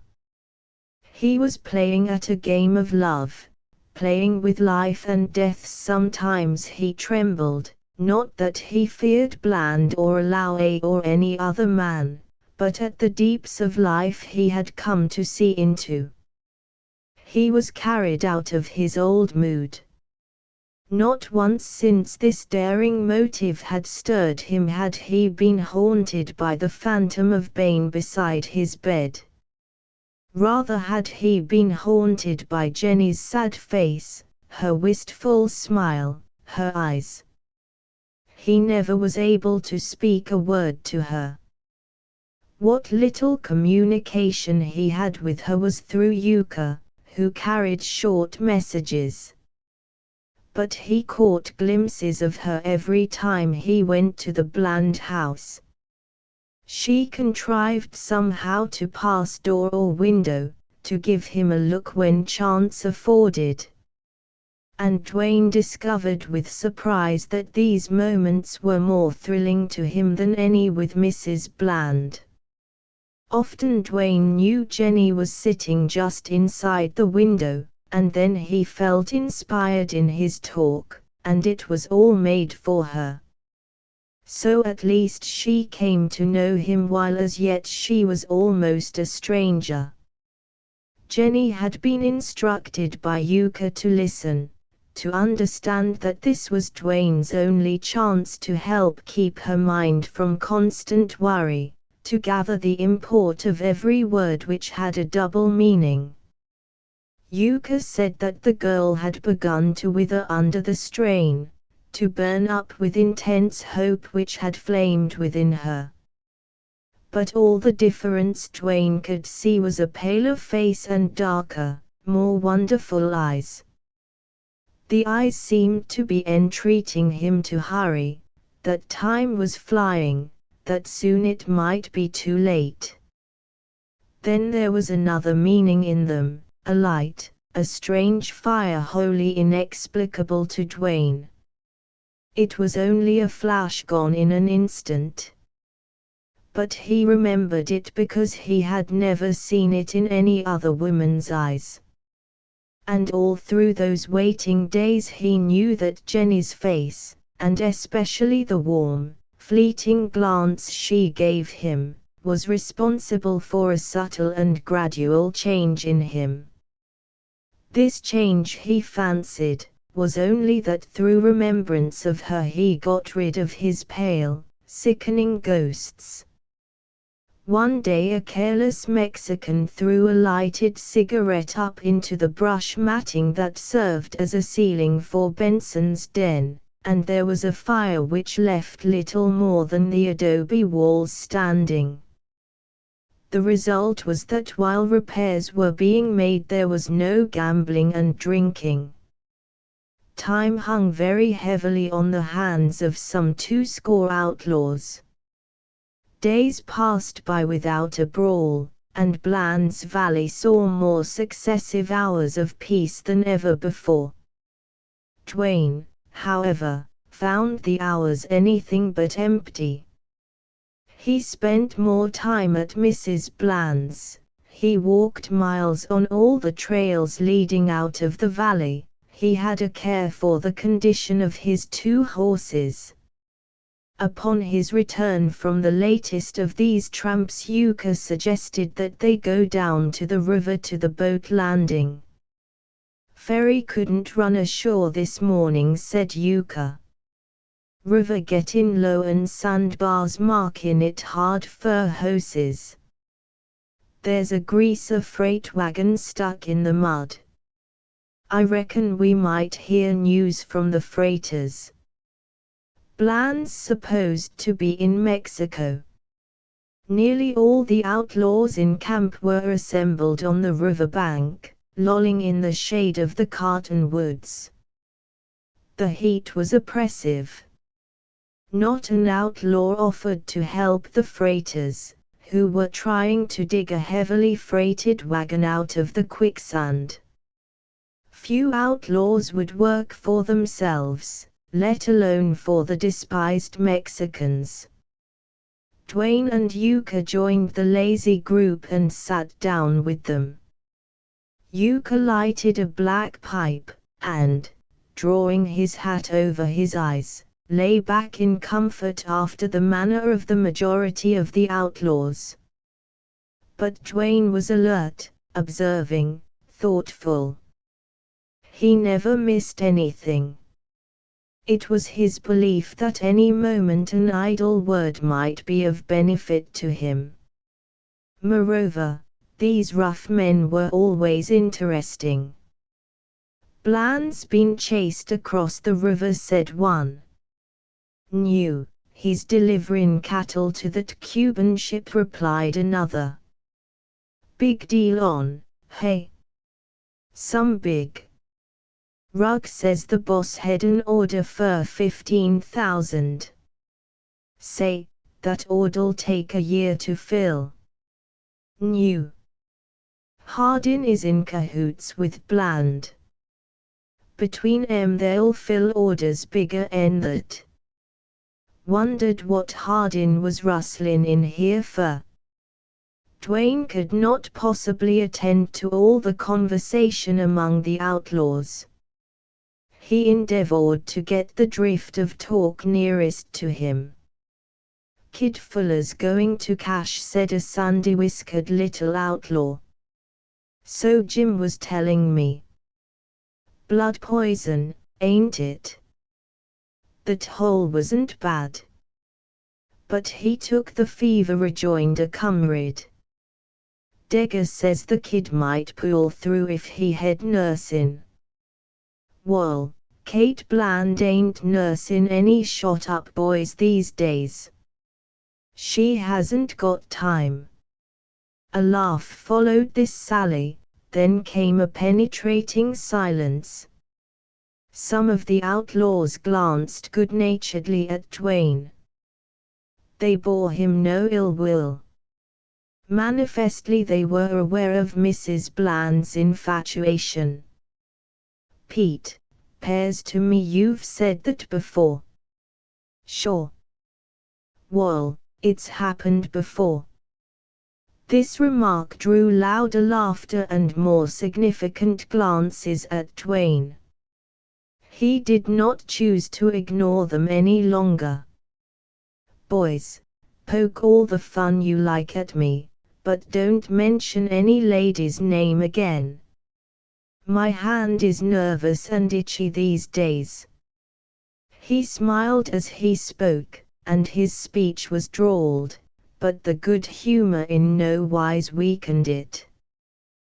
Then his latter remark was significant to a class of men who from inclination and necessity practiced at gun drawing until they wore callous and sore places on their thumbs and inculcated in the very deeps of their nervous organization a habit that made even the simplest and most innocent motion of the hand end at or near the hip. There was something remarkable about a gunfighter's hand. It never seemed to be gloved, never to be injured, never out of sight or in an awkward position. There were grizzled outlaws in that group, some of whom had many notches on their gun handles, and they, with their comrades, accorded Dwayne silence that carried conviction of the regard in which he was held. Dwayne could not recall any other instance where he had let fall a familiar speech to these men, and certainly he had never before hinted of his possibilities. He saw instantly that he could not have done better. "Awful hot, ain't it?" remarked Bill Black, presently. Bill could not keep quiet for long. He was a typical Texas desperado, had never been anything else. He was stoop-shouldered and bow-legged from much riding, a wiry little man, all muscle, with a square head, a hard face partly black from scrubby beard and red from sun, and a bright, roving, cruel eye. His shirt was open at the neck, showing a grizzled breast. "Is there any guy in this he outfit sport enough to go swimmin'?" he asked. "My good Bill, you ain't a-goin' to wash," exclaimed a comrade. This raised a laugh in which Black joined. But no one seemed eager to join him in a bath. "Laziest outfit I ever rustled with," went on Bill, discontentedly.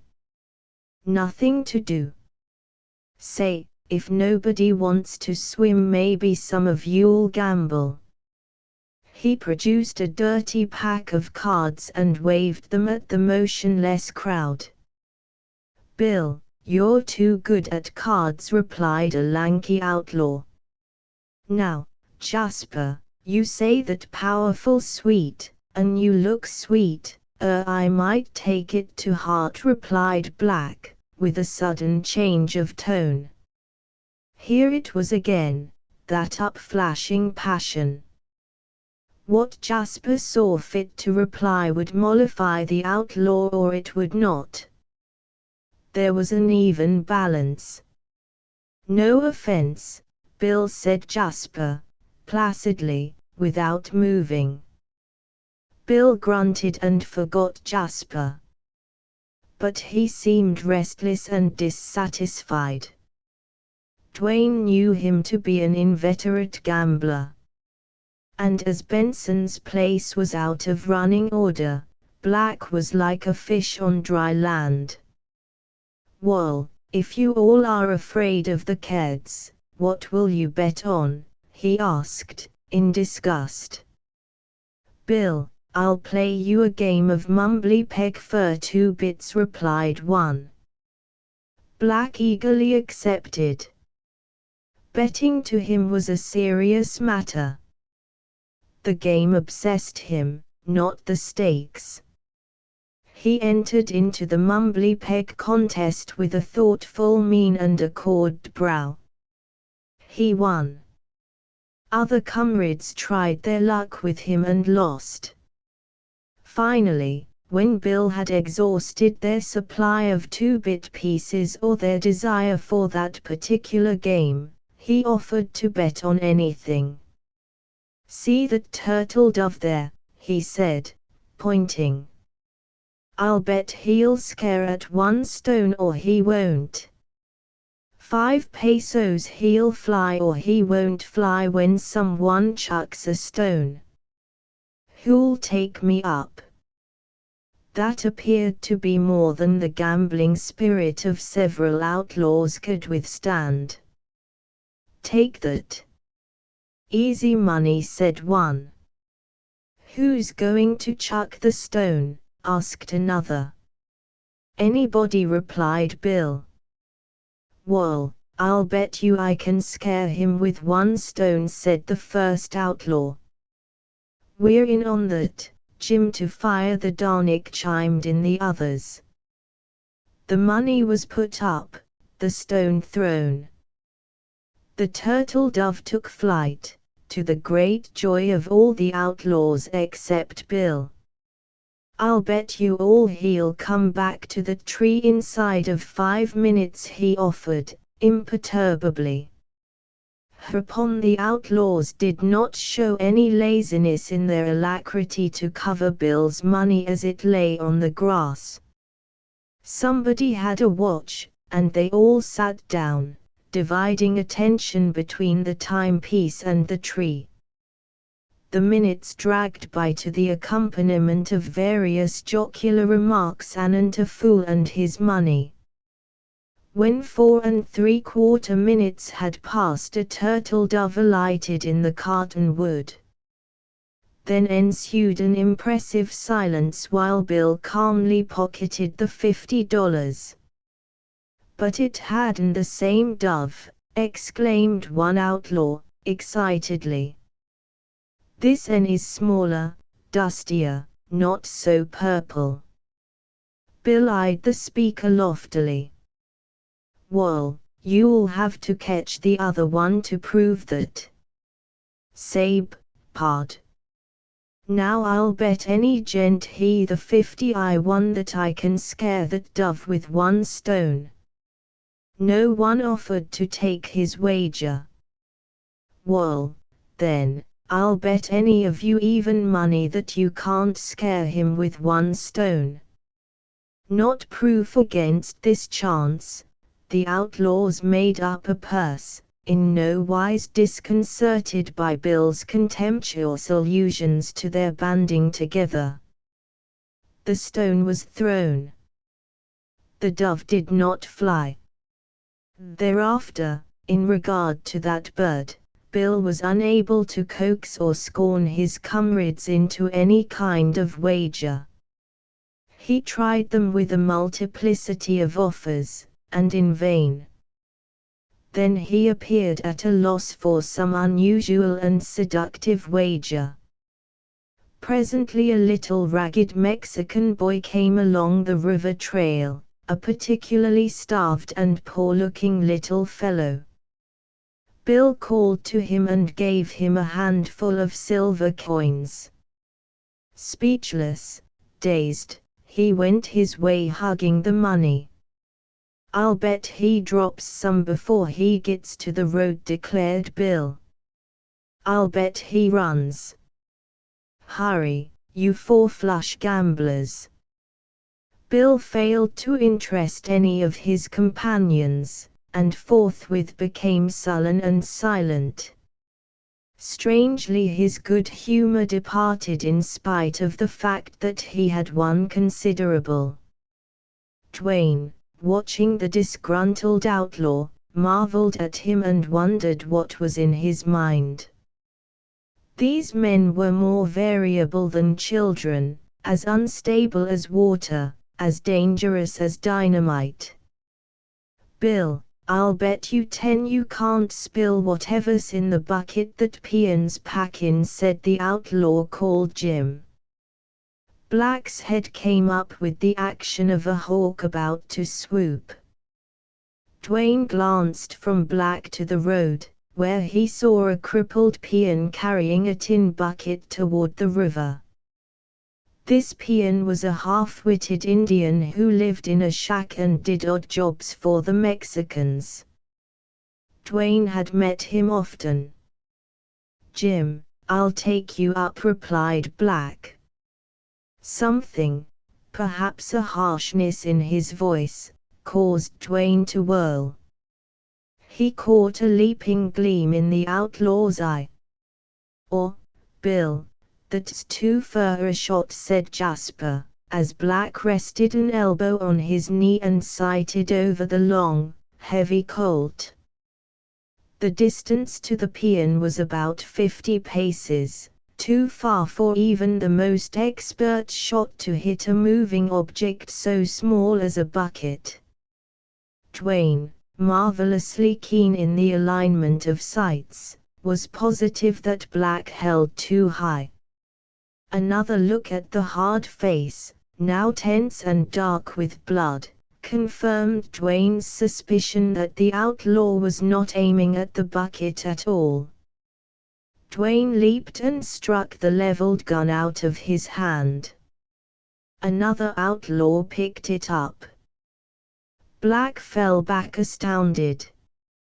Deprived of his weapon, he did not seem the same man, or else he was cowed by Dwayne's significant and formidable front.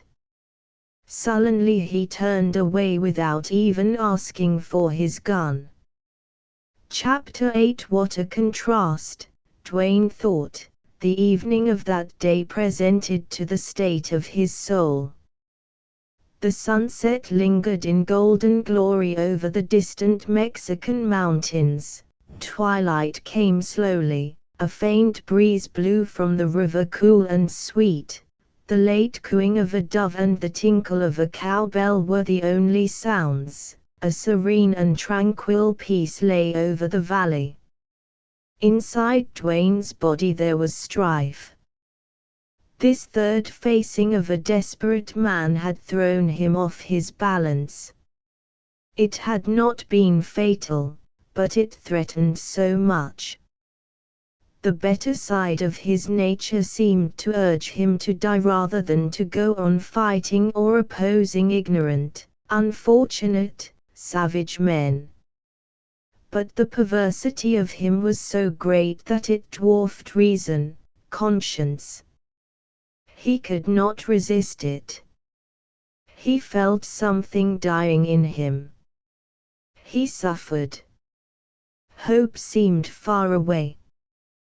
Despair had seized upon him and was driving him into a reckless mood when he thought of Jenny. He had forgotten her. He had forgotten that he had promised to save her. He had forgotten that he meant to snuff out as many lives as might stand between her and freedom. The very remembrance sheared off his morbid introspection. She made a difference. How strange for him to realize that. He felt grateful to her.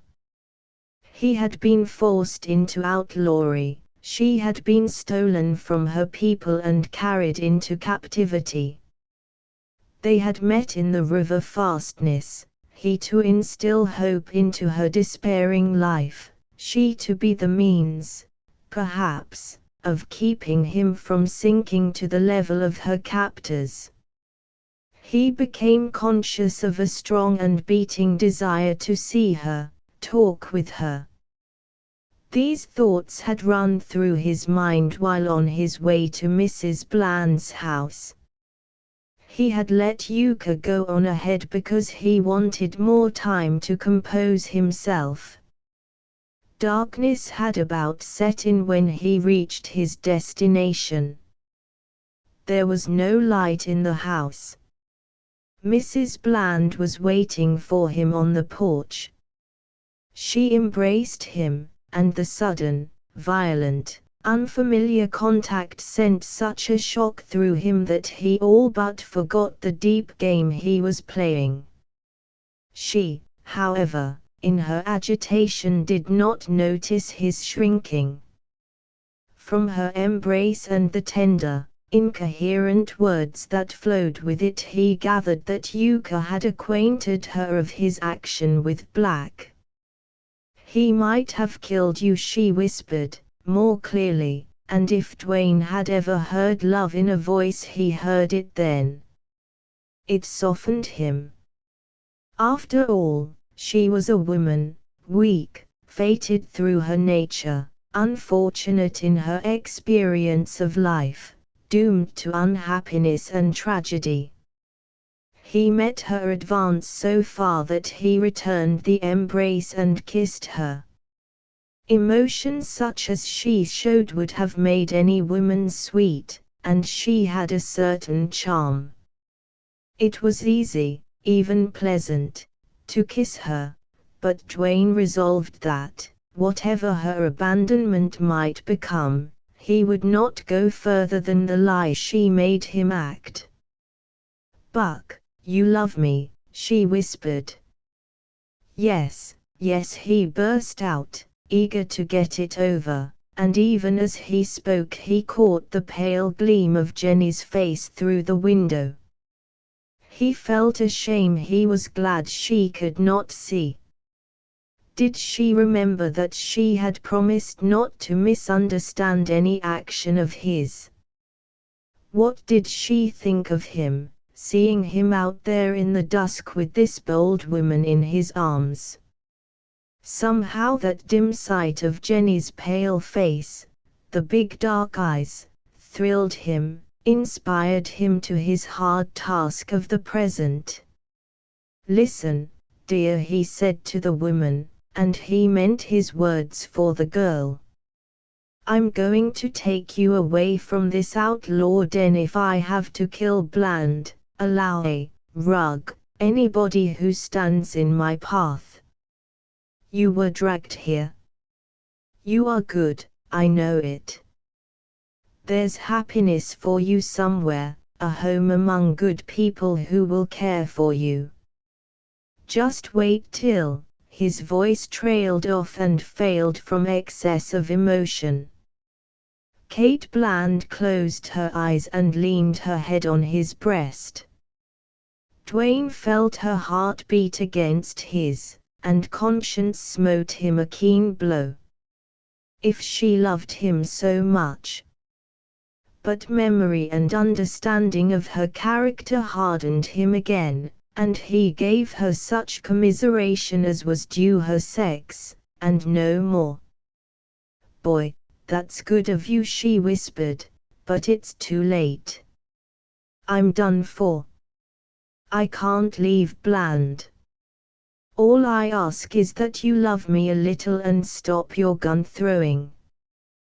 The moon had risen over the eastern bulge of Dark Mountain, and now the valley was flooded with mellow light, and shadows of cottonwoods wavered against the silver. Suddenly the clip-clop of hoofs caused Dwayne to raise his head and listen. Horses were coming down the road from the head of the valley. The hour was unusual for riders to come in. Presently the narrow, moonlit lane was crossed at its far end by black moving objects. 2 horses Dwayne discerned. "It's Bland," whispered the woman, grasping Dwayne with shaking hands. "You must run." "No, he'd see you." "That'd be worse." "It's Bland. I know his horses trot." "But you said he wouldn't mind my calling here," protested Dwayne. "Yuka's with me. It'll be all right." "Maybe so," she replied, with visible effort at self-control. Manifestly she had a great fear of Bland. "If I could only think." Then she dragged Dwayne to the door, pushed him in. "Yuka, come out with me." "Dwayne, you stay with the girl." "I'll tell Bland you're in love with her." "Jen, if you give us away I'll wring your neck." The swift action and fierce whisper told Dwayne that Mrs. Bland was herself again. Dwayne stepped close to Jenny, who stood near the window. Neither spoke, but her hands were outstretched to meet his own. They were small, trembling hands, cold as ice. He held them close, trying to convey what he felt, that he would protect her. She leaned against him, and they looked out of the window. Dwayne felt calm and sure of himself. His most pronounced feeling besides that for the frightened girl was a curiosity as to how Mrs. Bland would rise to the occasion.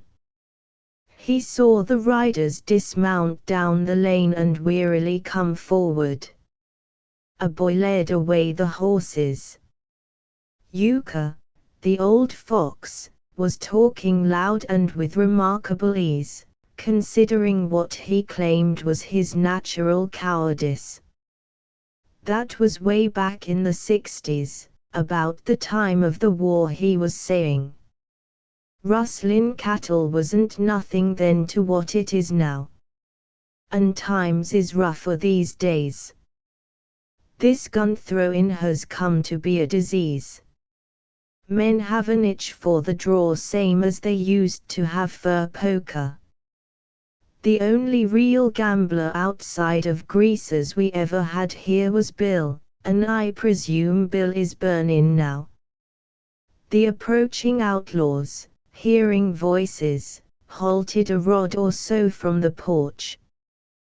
Then Mrs. Bland uttered an exclamation, ostensibly meant to express surprise, and hurried out to meet them.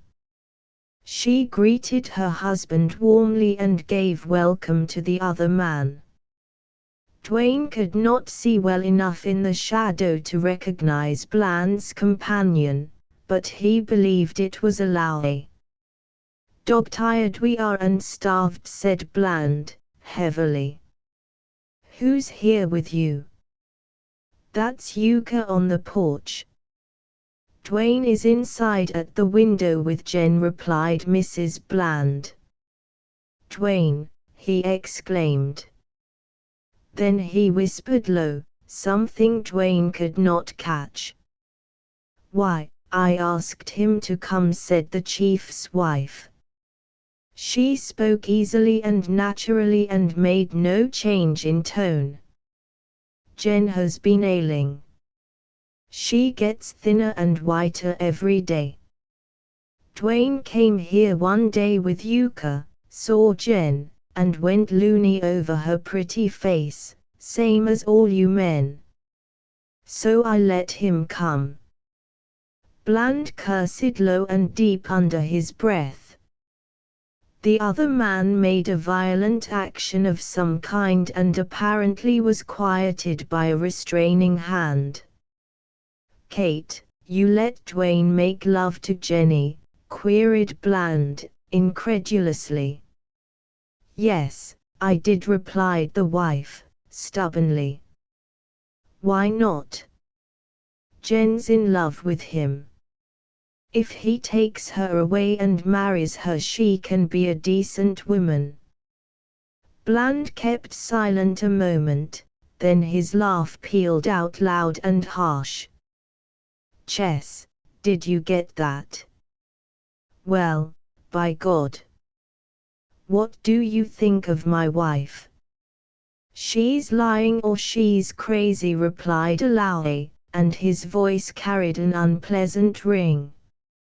Mrs. Bland promptly and indignantly told her husband's lieutenant to keep his mouth shut. Ho, ho, ho, rolled out Bland's laugh. Then he led the way to the porch, his spurs clinking, the weapons he was carrying rattling, and he flopped down on a bench. How are you, boss? Asked Yuka. Hello, old man. I'm well, but all in. Alaoui slowly walked onto the porch and leaned against the rail. He answered Yuka's greeting with a nod. Then he stood there, a dark, silent figure. Mrs. Bland's full voice in eager questioning had a tendency to ease the situation. Bland replied briefly to her, reporting a remarkably successful trip. Dwayne thought it time to show himself. He had a feeling that Bland and Alaoui would let him go for the moment. They were plainly nonplussed, and Alaoui seemed sullen, brooding. Jenny whispered Dwayne, that was clever of Mrs. Bland. We'll keep up the deception. Any day now, be ready. She pressed close to him, and a barely audible hurry came breathing into his ear. Good night, Jenny, he said, aloud. Hope you feel better tomorrow. Then he stepped out into the moonlight and spoke. Bland returned the greeting, and, though he was not amiable, he did not show resentment. Met Jasper as I rode in, said Bland, presently. He told me you made Bill Black mad, and there's liable to be a fight. What did you go off the handle about? Dwayne explained the incident. I'm sorry I happened to be there, he went on. It wasn't my business. Scurvy trick that D. Bean, muttered Bland. You did right. All the same, Dwayne, I want you to stop quarreling with my men. If you were one of us, that'd be different. I can't keep my men from fighting. But I'm not called on to let an outsider hang around my camp and plug my rustlers. I guess I'll have to be hitting the trail for somewhere, said Dwayne. Why not join my band? You've got a bad start already, Dwayne, and if I know this border you'll never be a respectable citizen again. You're a born killer. I know every bad man on this frontier. More than one of them have told me that something exploded in their brain, and when sense came back there lay another dead man. It's not so with me. I've done a little shooting, too, but I never wanted to kill another man just to rid myself of the last one. My dead men don't sit on my chest at night. That's the gunfighter's trouble. He's crazy. He has to kill a new man, he's driven to it to forget the last one. But I'm no gunfighter, protested Dwayne. Circumstances made me, no doubt, interrupted Bland, with a laugh. Circumstances made me a rustler. You don't know yourself. You're young, you've got a temper. Your father was one of the most dangerous men Texas ever had. I don't see any other career for you. Instead of going it alone, a lone wolf, as the Texans say, why not make friends with other outlaws? You'll live longer. Yuka squirmed in his seat. Boss, I've been giving the boy exactly that same line of talk. That's why I took him into bunk with me. If he makes pards among us there won't be any more trouble. And he'd be a grand fella for the gang. I've seen Wild Bill Hickok throw a gun, and Billy the Kid, and Hardin, and Chess here, all the fastest men on the border. And with apologies to present company, I'm here to say Dwayne has them all skinned. His draw is different. You can't see how he does it. Yuka's admiring praise served to create an effective little silence. Alaue shifted uneasily on his feet, his spurs jangling faintly, and did not lift his head. Bland seemed thoughtful. That's about the only qualification I have to make me eligible for your band, said Dwayne, easily. It's good enough, replied Bland, shortly. Will you consider the idea? I'll think it over. Good night. He left the group, followed by Yuka. When they reached the end of the lane, and before they had exchanged a word, Bland called Yuka back. Dwayne proceeded slowly along the moonlit road to the cabin and sat down under the cottonwoods to wait for Yuka. The night was intense and quiet, a low hum of insects giving the effect of a congestion of life.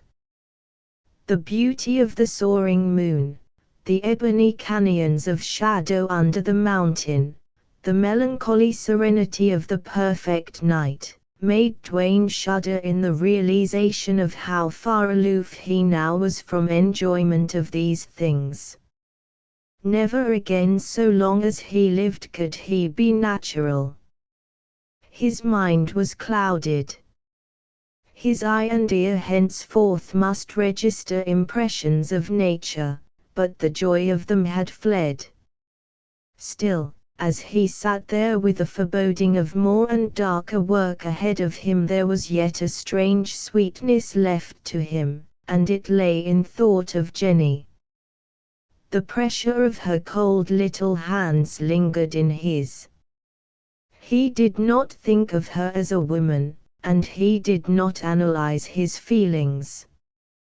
He just had vague, dreamy thoughts and imaginations that were interspersed in the constant and stern revolving of plans to save her. A shuffling step roused him. Yuka's dark figure came crossing the moonlit grass under the cottonwoods. The moment the outlaw reached him, Dwayne saw that he was laboring under great excitement. It scarcely affected Dwayne. He seemed to be acquiring patience, calmness, strength. Bland kept you pretty long, he said.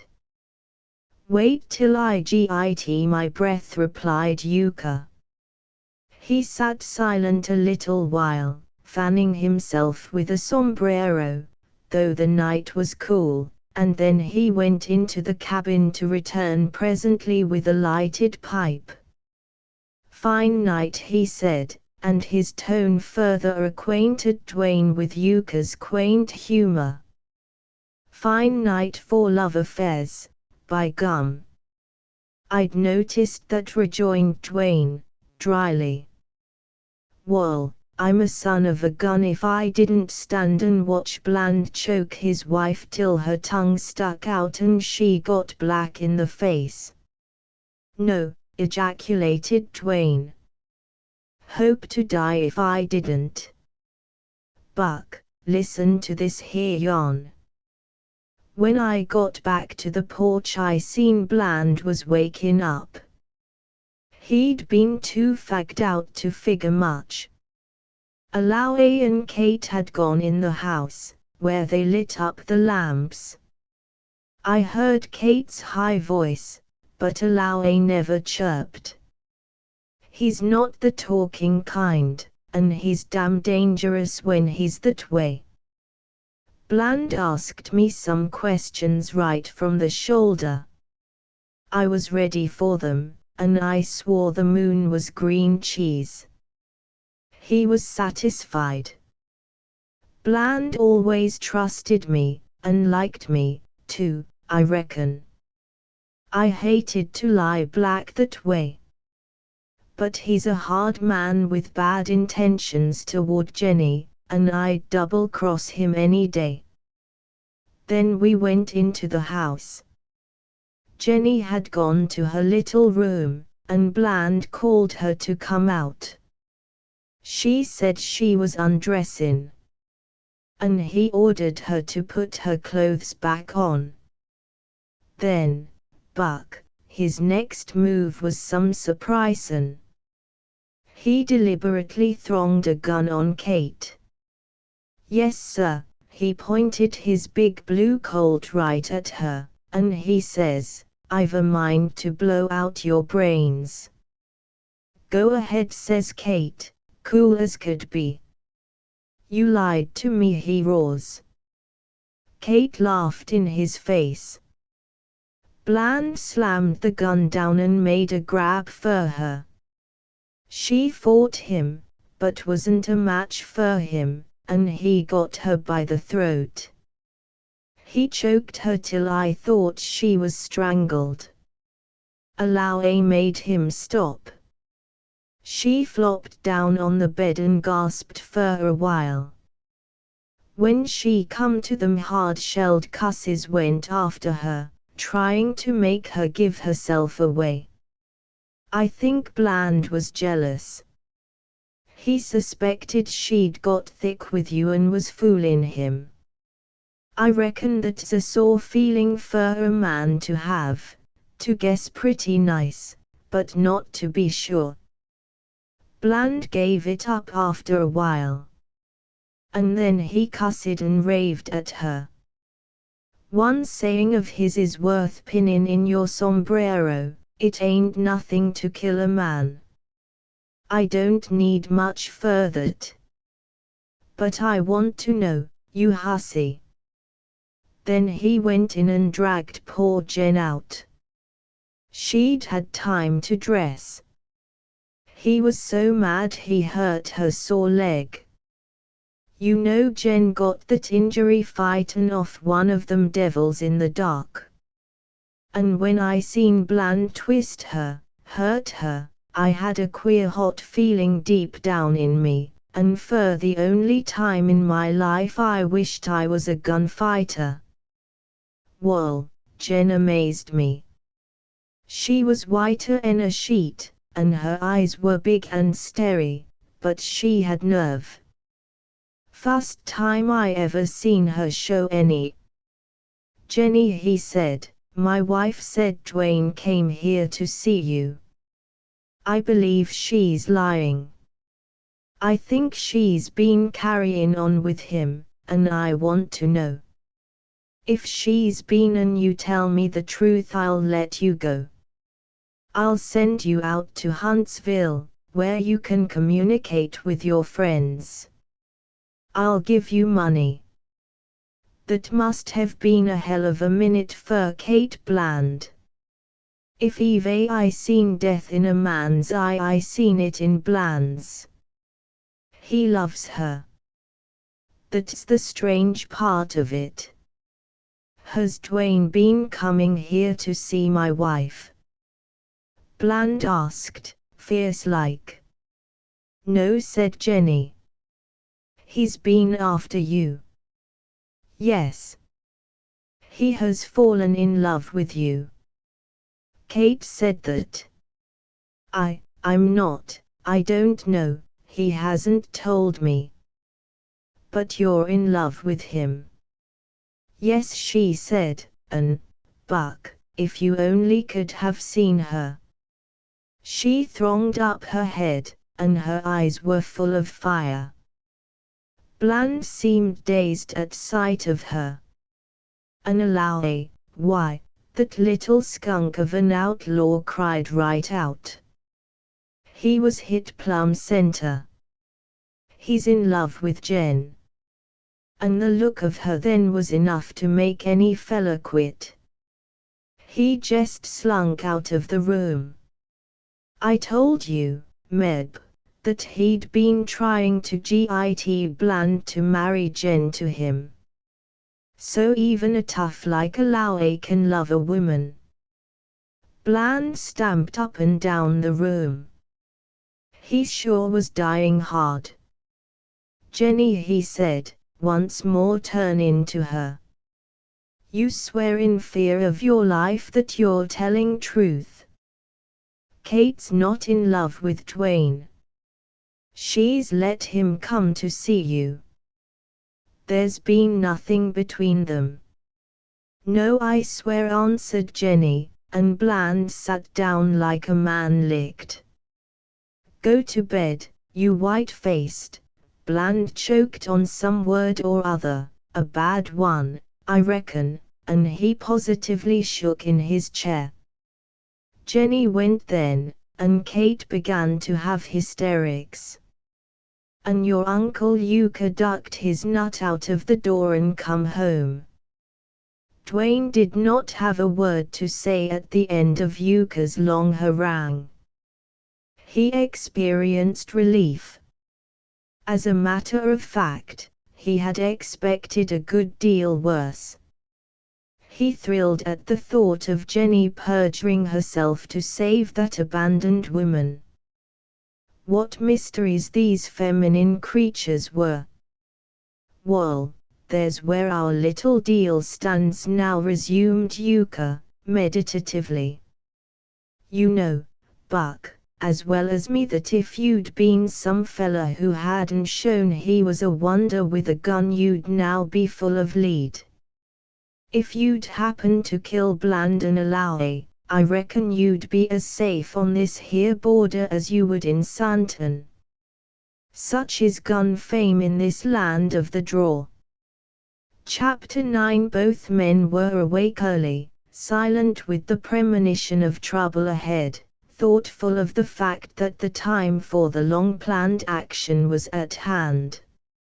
It was remarkable that a man as loquacious as Euchre could hold his tongue so long, and this was significant of the deadly nature of the intended deed. During breakfast he said a few words customary in the service of food. At the conclusion of the meal he seemed to come to an end of deliberation. Buck, the sooner the better now, he declared, with a glint in his eye. The more time we use up now, the less surprised Bland'll be. I'm ready when you are, replied Dwayne, quietly, and he rose from the table. Well, saddle up, then went on Euchre, gruffly. Tie on them 2 packs I made, 1 for each saddle. You can't tell, maybe the hoss will be carrying double. It's good they're both big, strong hosses. Guess that wasn't a wise move of your Uncle Euchre's, bringing in your hosses and having them ready. Euchre, I hope you're not going to get in bad here. I'm afraid you are. Let me do the rest now, said Dwayne. The old outlaw eyed him sarcastically. That'd be terrible now, wouldn't it? If you want to know, why, I'm in bad already. I didn't tell you that Alawi called me last night. He's getting wise pretty quick. Euchre, you're going with me? Queried Dwayne, suddenly divining the truth. Well, I reckon. Either to hell or safe over the mountain. I wished I was a gunfighter. I hate to leave here without taking a peg at Jackrabbit Benson. Now, Buck, you do some hard figuring while I go nosin' round. It's pretty early, which's all the better. Yuka put on his sombrero, and as he went out Dwayne saw that he wore a gun and cartridge belt. It was the first time Dwayne had ever seen the outlaw armed. Dwayne packed his few belongings into his saddlebags, and then carried the saddles out to the corral. An abundance of alfalfa in the corral showed that the horses had fared well. They had gotten almost fat during his stay in the valley. He watered them, put on the saddles loosely cinched, and then the bridles. His next move was to fill the 2 canvas water bottles. That done, he returned to the cabin to wait. At the moment he felt no excitement or agitation of any kind. There was no more thinking and planning to do. The hour had arrived, and he was ready. He understood perfectly the desperate chances he must take. His thoughts became confined to Yuka and the surprising loyalty and goodness in the hardened old outlaw. Time passed slowly. Dwayne kept glancing at his watch. He hoped to start the thing and get away before the outlaws were out of their beds. Finally he heard the shuffle of Yuka's boots on the hard path. The sound was quicker than usual. When Yuka came around the corner of the cabin, Dwayne was not so astounded as he was concerned to see the outlaw white and shaking. Sweat dripped from him. He had a wild look. "Luck ours, so far, Buck," he panted. "You don't look it," replied Dwayne. "I'm terrible sick. Just killed a man. First one I ever killed." "Who?" asked Dwayne, startled. "Jackrabbit Benson. And sick as I am, I'm glorying in it. I went nosin' round up the road. Saw a Lowe going into Deggers. He's thick with the Deggers. Reckon he's asking questions. Anyway, I was sure glad to see him away from Bland's. And he didn't see me. When I dropped into Benson's there wasn't nobody there but Jackrabbit and some greasers he was starting to work. Benson never had no use for me. And he up and said he wouldn't give a 2-bit piece for my life. I asked him why. "You're double-crossin' the boss and chess," he said. "Jack, what do you give for your own life?" I asked him. He straightened up, surprised and mean-looking. And I let him have it, plumb center. He wilted, and the greasers ran. I reckon I'll never sleep again. But I had to do it. Dwayne asked if the shot had attracted any attention outside. I didn't see anybody but the greasers, and I sure looked sharp.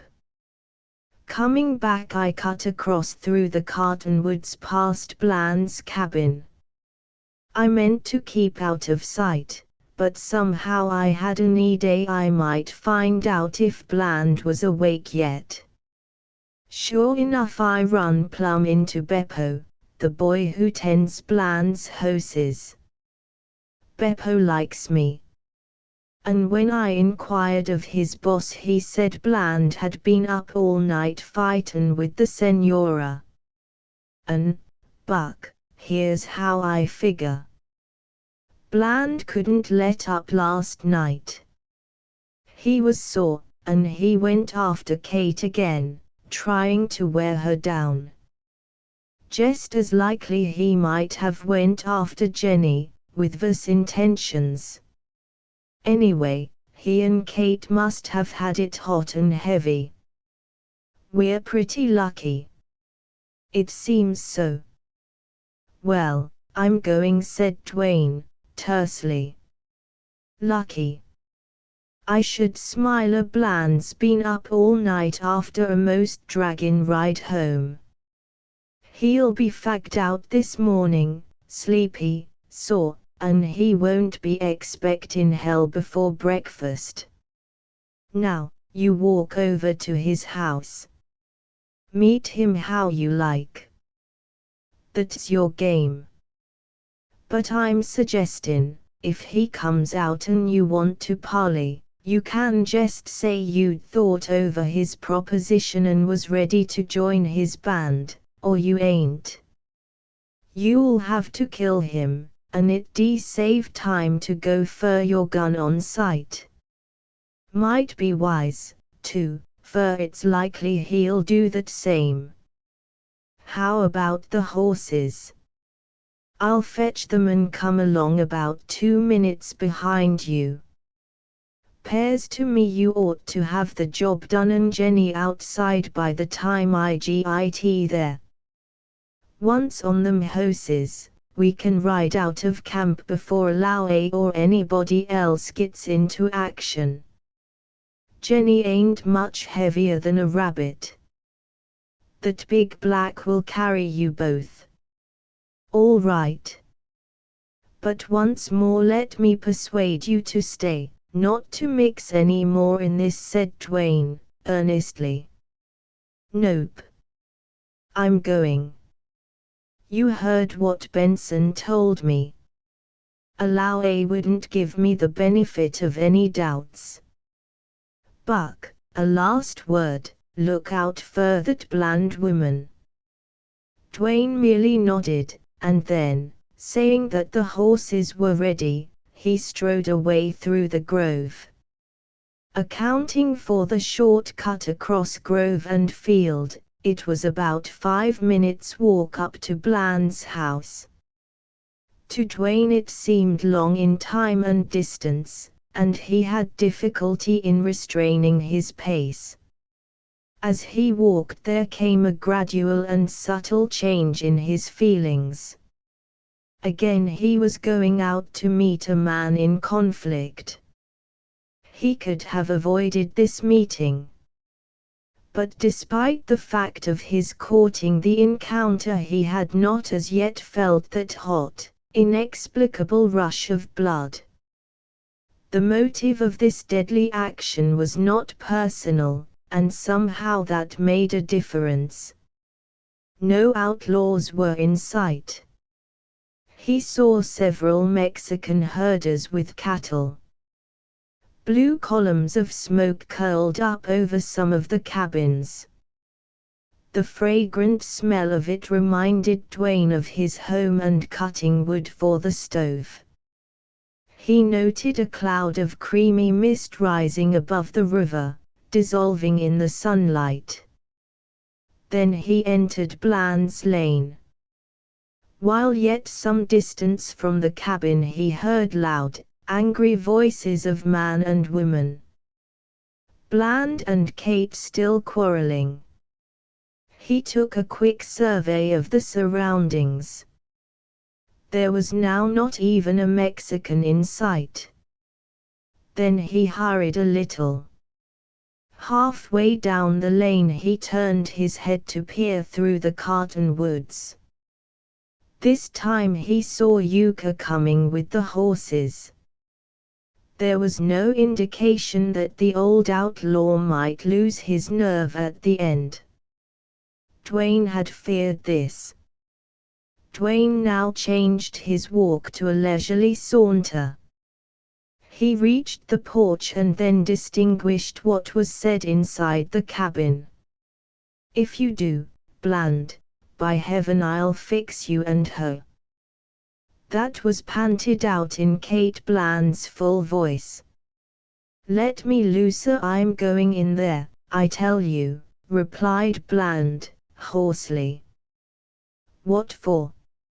"I want to make a little love to her." "Ha! Ha! It'll be fun to have the laugh on her new lover." "You lie," cried Kate Bland. "I'm not saying what I'll do to her afterward." His voice grew hoarser with passion.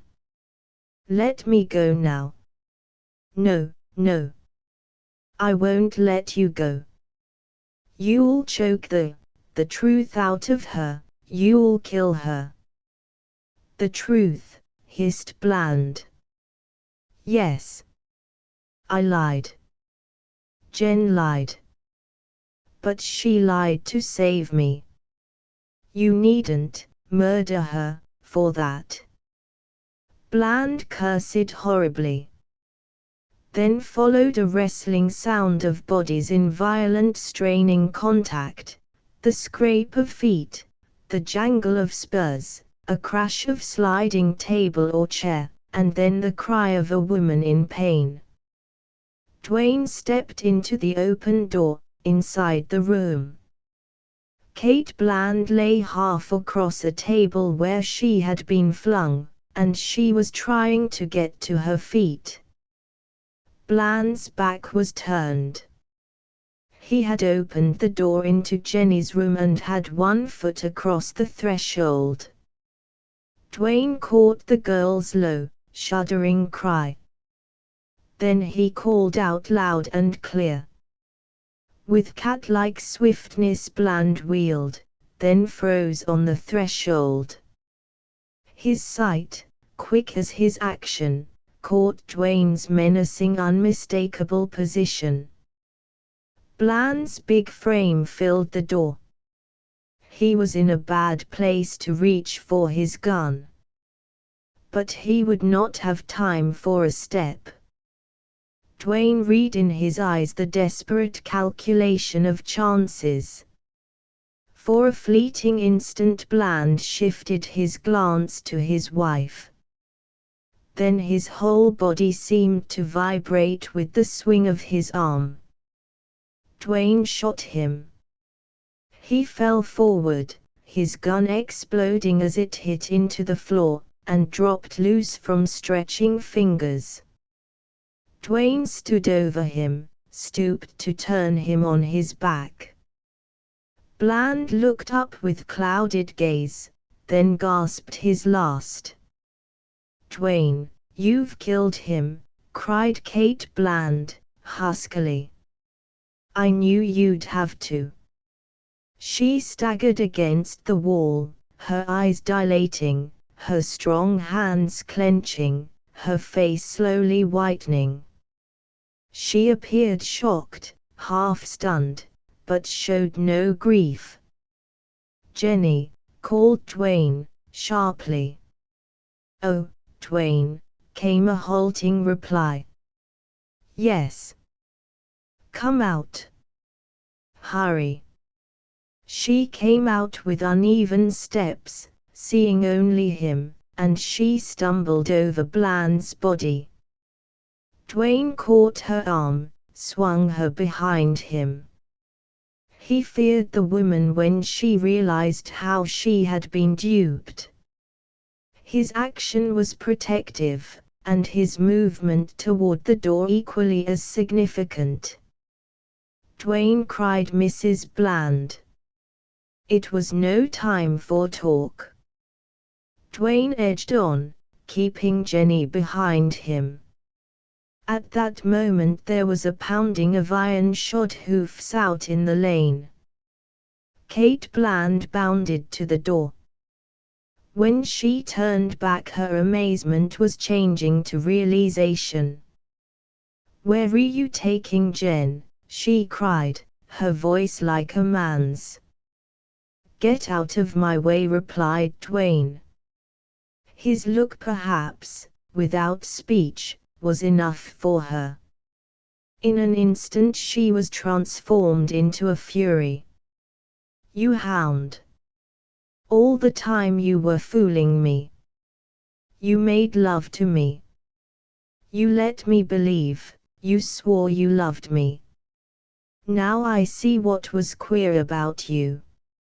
All for that girl.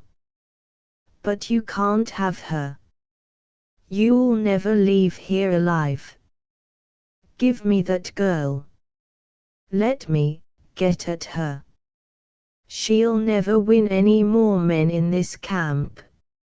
She was a powerful woman, and it took all Dwayne's strength to ward off her onslaughts. She clawed at Jenny over his upheld arm. Every second her fury increased. Help! Help! Help! She shrieked, in a voice that must have penetrated to the remotest cabin in the valley. Let go! Let go! Cried Dwayne, low and sharp. He still held his gun in his right hand, and it began to be hard for him to ward the woman off. His coolness had gone with her shriek for help. Let go, he repeated, and he shoved her fiercely. Suddenly she snatched a rifle off the wall and backed away, her strong hands fumbling at the lever. As she jerked it down, throwing a shell into the chamber and cocking the weapon, Dwayne leaped upon her. He struck up the rifle as it went off, the powder burning his face. Jenny, run out. Get on a horse, he said. Jenny flashed out of the door. With an iron grasp Dwayne held to the rifle barrel. He had grasped it with his left hand, and he gave such a pull that he swung the crazed woman off the floor. But he could not lose her grip. She was as strong as he. Kate! Let go! He tried to intimidate her. She did not see his gun thrust in her face, or reason had given way to such an extent to passion that she did not care. She cursed. Her husband had used the same curses, and from her lips they seemed strange, unsexed, more deadly. Like a tigress she fought him, her face no longer resembled a woman's. The evil of that outlaw life, the wildness and rage, the meaning to kill, was even in such a moment terribly impressed upon Dwayne. He heard a cry from outside, a man's cry, hoarse and alarming.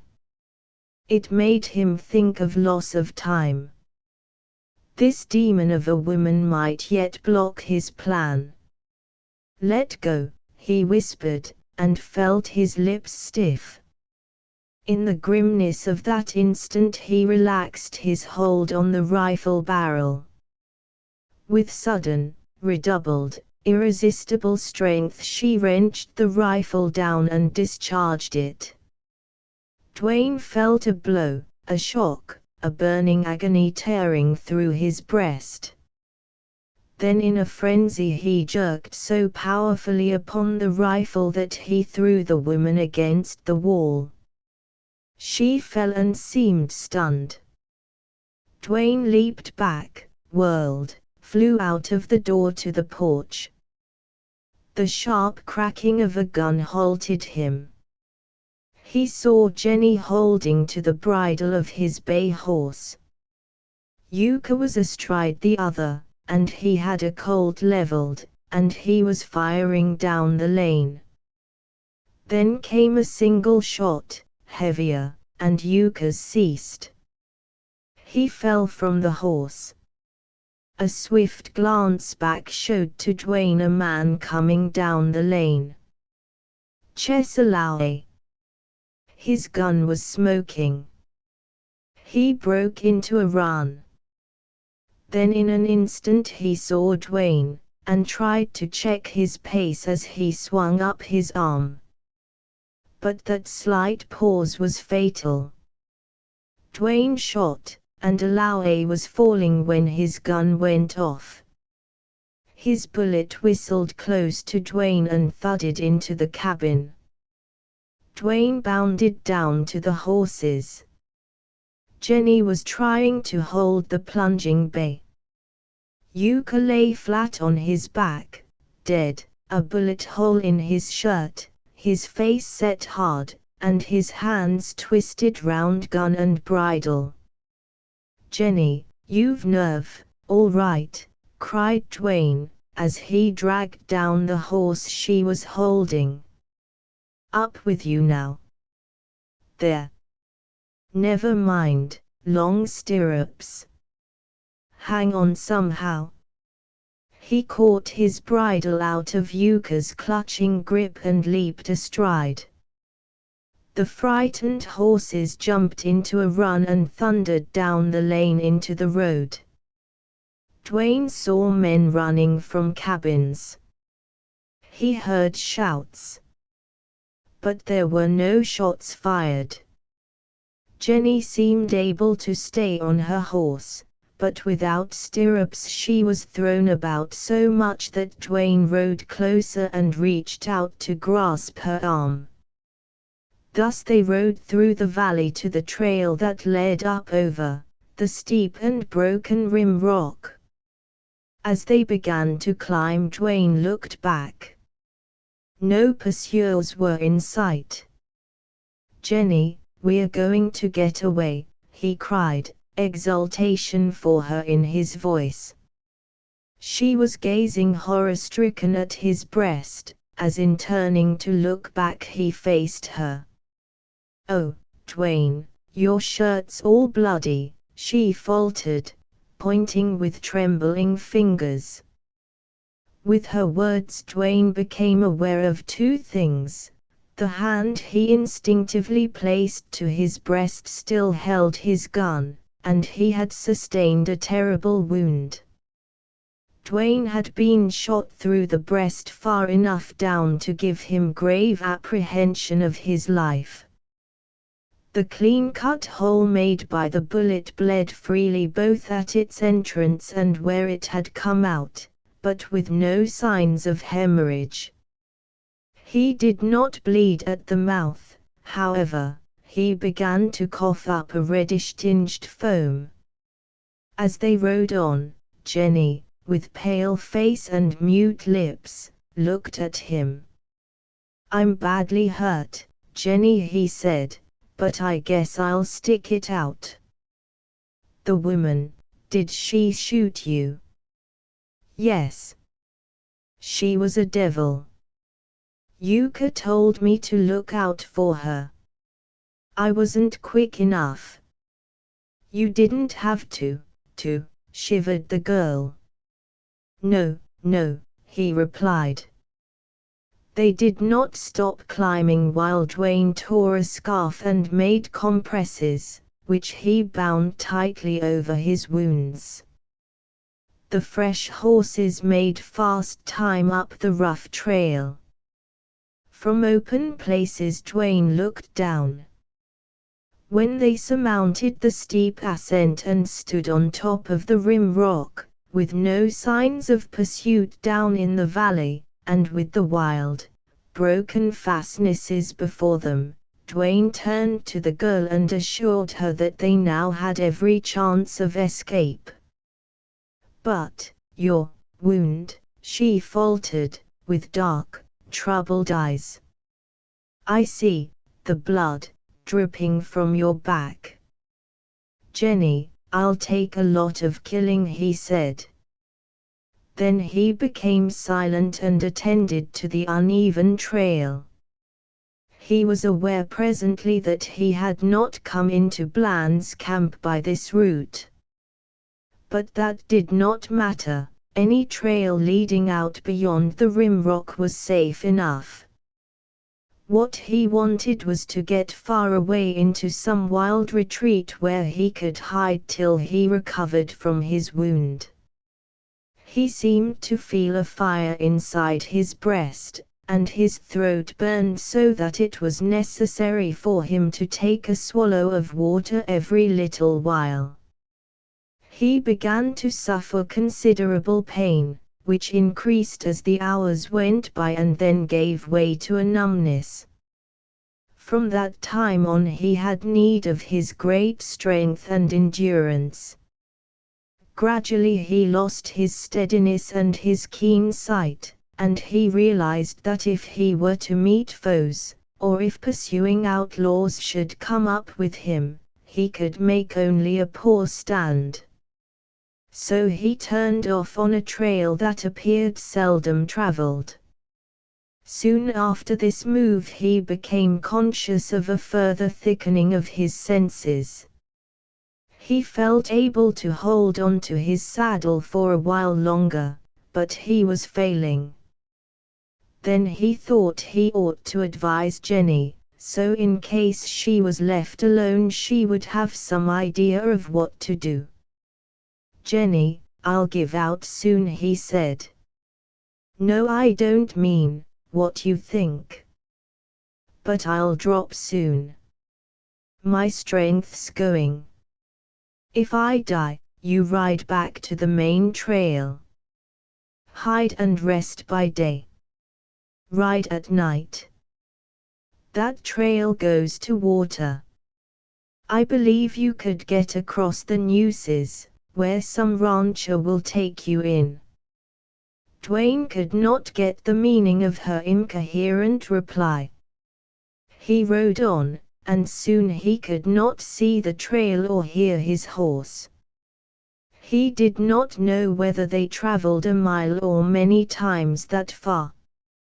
But he was conscious when the horse stopped, and had a vague sense of falling and feeling Jenny's arms before all became dark to him. When consciousness returned he found himself lying in a little hut of mesquite branches. It was well built and evidently some years old. There were 2 doors or openings, one in front and the other at the back. Dwayne imagined it had been built by a fugitive, one who meant to keep an eye both ways and not to be surprised. Dwayne felt weak and had no desire to move. Where was he, anyway? A strange, intangible sense of time, distance, of something far behind weighed upon him. Sight of the 2 packs Yuka had made brought his thought to Jenny. What had become of her? There was evidence of her work in a smoldering fire and a little blackened coffee pot. Probably she was outside looking after the horses or getting water.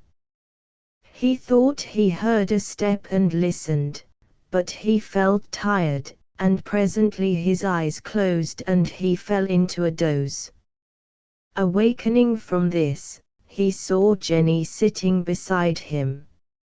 In some way she seemed to have changed.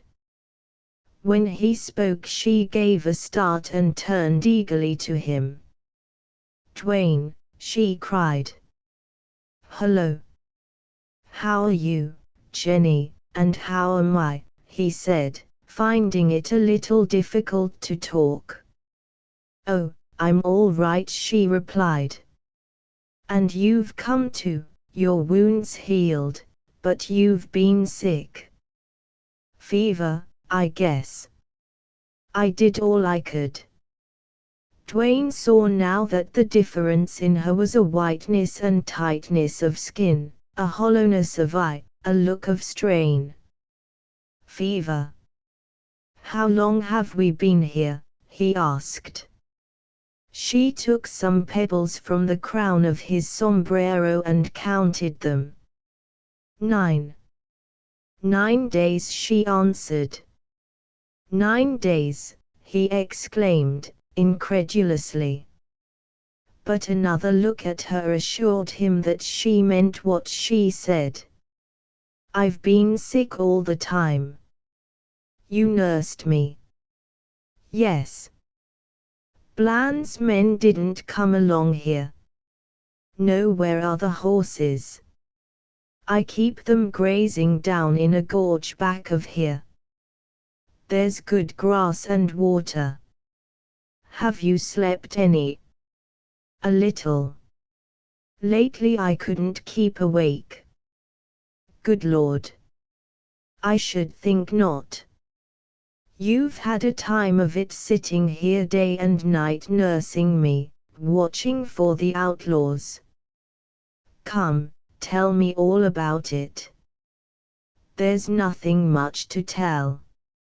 I want to know, anyway, just what you did, how you felt.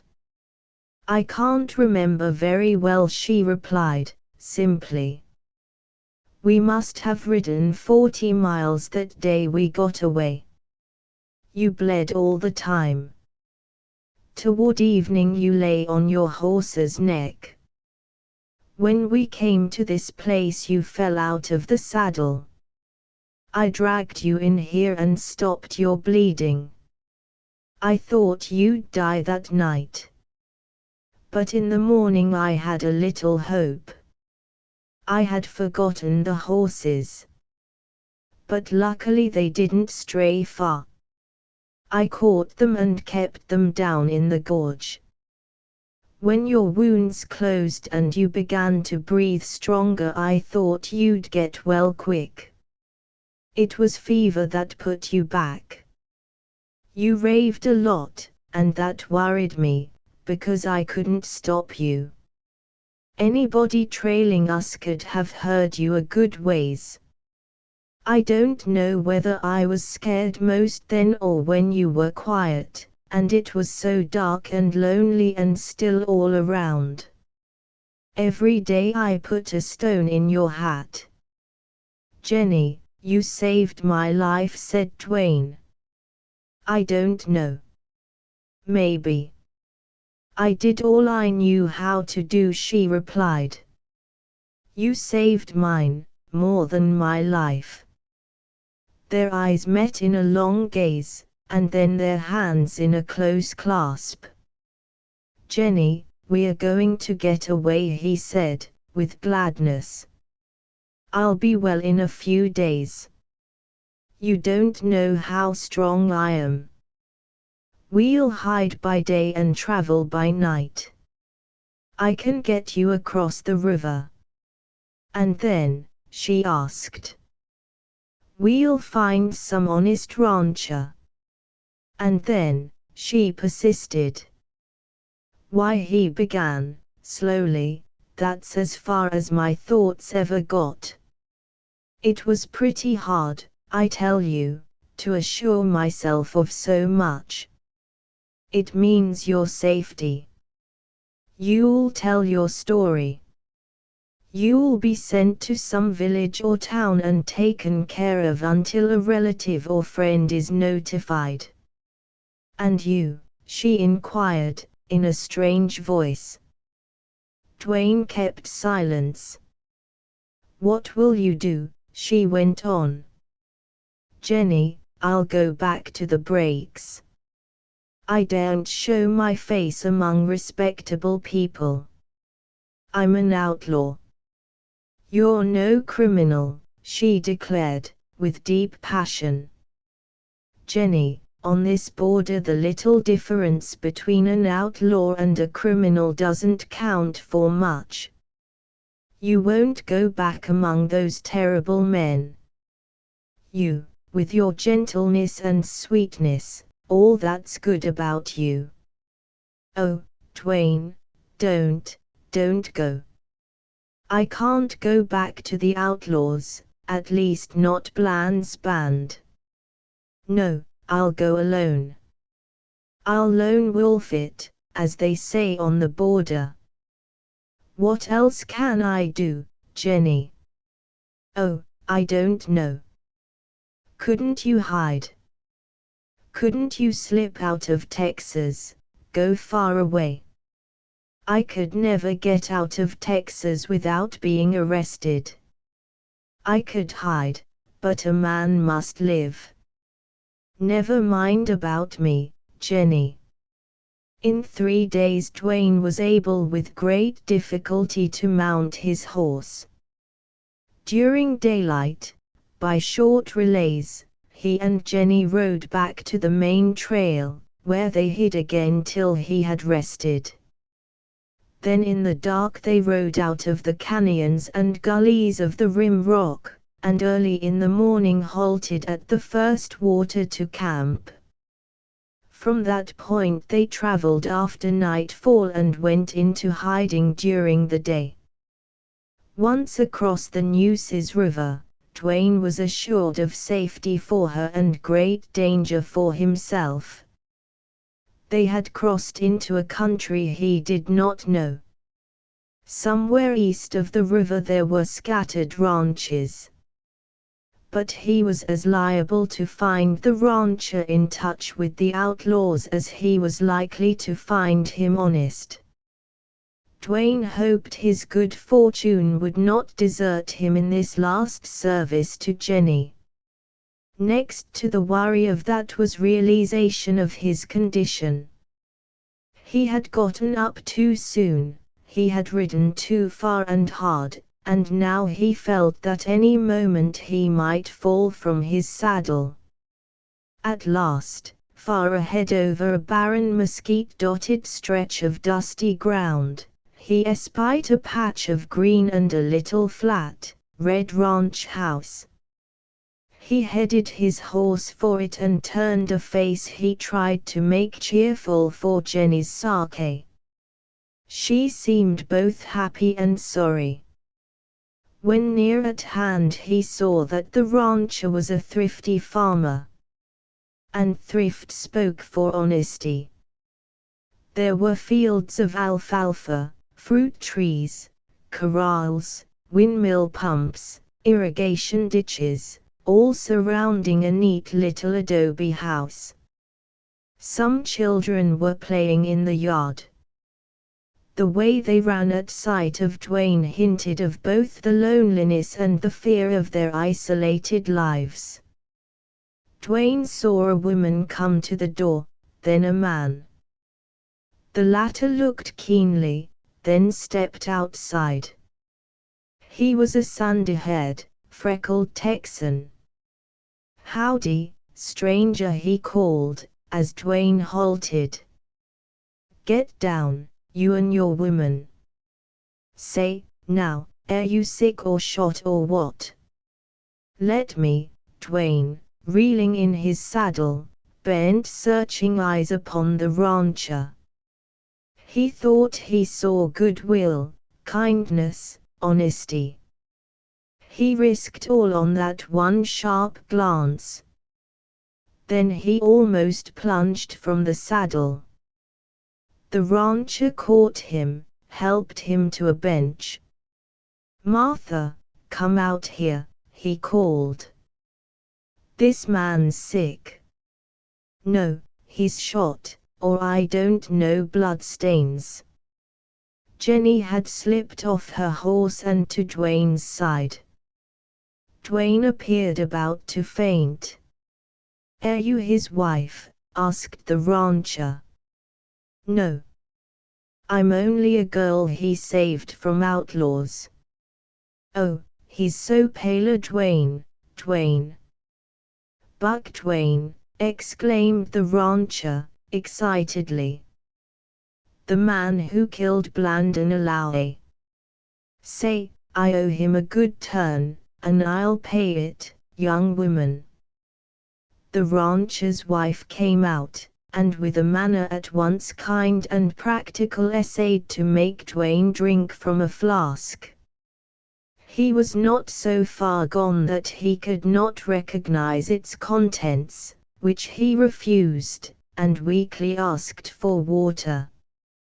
When that was given him he found his voice. "Yes, I'm Dwayne. I've only overdone myself, just all in. The wounds I got at Bland's are healing. Will you take this girl in, hide her a while till the excitement's over among the outlaws?" "I sure will," replied the Texan. Thanks. I'll remember you, I'll square it. What were you going to do? I'll rest a bit, then go back to the breaks. Young man, you ain't in any shape to travel. See here, any rustlers on your trail? I think we gave Bland's gang the slip. Good.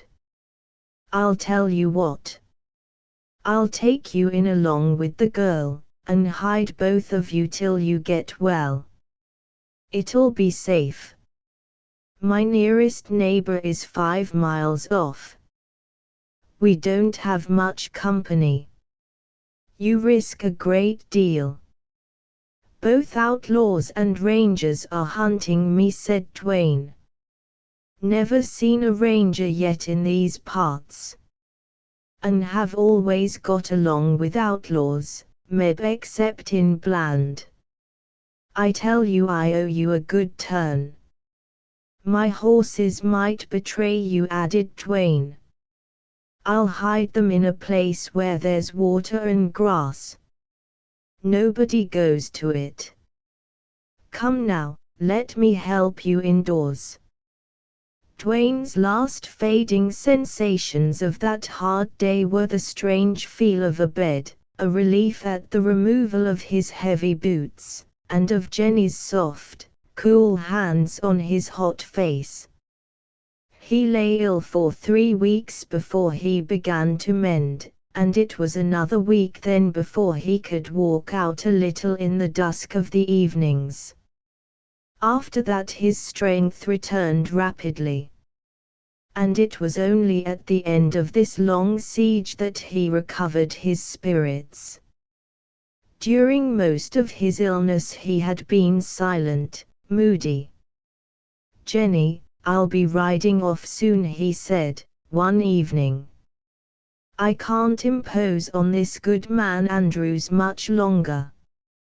I'll never forget his kindness. His wife, too, she's been so good to us. Yes, Jenny, you and I will have to say goodbye very soon. Don't hurry away, she replied. Lately Jenny had appeared strange to him. She had changed from the girl he used to see at Mrs. Bland's house. He took her reluctance to say goodbye as another indication of her regret that he must go back to the breaks. Yet somehow it made him observe her more closely. She wore a plain, white dress made from material Mrs. Andrews had given her. Sleep and good food had improved her. If she had been pretty out there in the outlaw den, now she was more than that. But she had the same paleness, the same strained look, the same dark eyes full of haunting shadows. After Dwayne's realization of the change in her, he watched her more, with a growing certainty that he would be sorry not to see her again. It's likely we won't ever see each other again, he said. That's strange to think of. We've been through some hard days, and I seem to have known you a long time. Jenny appeared shy, almost sad, so Dwayne changed the subject to something less personal. Andrews returned one evening from a several days trip to Huntsville. Dwayne, everybody's talking about how you cleaned up the Bland outfit, he said, important and full of news. It's some exaggerated, according to what you told me, but you've sure made friends on this side of the Nueces. I reckon there ain't a town where you wouldn't find people to welcome you. Huntsville, you know, is some divided in its ideas. Half the people are crooked. Likely enough, all them who was so loud in praise of you are the crookedest. For instance, I met Kingfisher, the boss outlaw of these parts. Well, King thinks he's a decent citizen. He was telling me what a grand job yours was for the border and honest cattlemen. Now that Bland and Alaue are done for, Kingfisher will find Rustlin easier. There's talk of Hardin moving his camp over to Bland's. But I don't know how true it is. I reckon there ain't much to it. In the past, when a big outlaw chief went under, his band almost always broke up and scattered. There's no one left who could run that outfit. Did you hear of any outlaws hunting me? Asked Dwayne. Nobody from Bland's outfit is hunting you, that's sure, replied Andrews. Fisher said there never was a hose straddled to go on your trail. Nobody had any use for Bland. Anyhow, his men would be afraid to trail you. And you could go right into Huntsville, where you'd be some popular. Reckon you'd be safe, too, except when some of them fool saloon loafers or bad cowpunchers would try to shoot you for the glory in it. Them kind of men will bob up everywhere you go, Dwayne. I'll be able to ride and take care of myself in a day or two, went on Dwayne. Then I'll go. I'd like to talk to you about Jenny. She's welcome to a home here with us. Thank you, Andrews. You're a kind man. But I want Jenny to get farther away from the Rio Grande. She'd never be safe here. Besides, she may be able to find relatives. She has some, though she doesn't know where they are. All right, Dwayne. Whatever you think best. I reckon now you'd better take her to some town.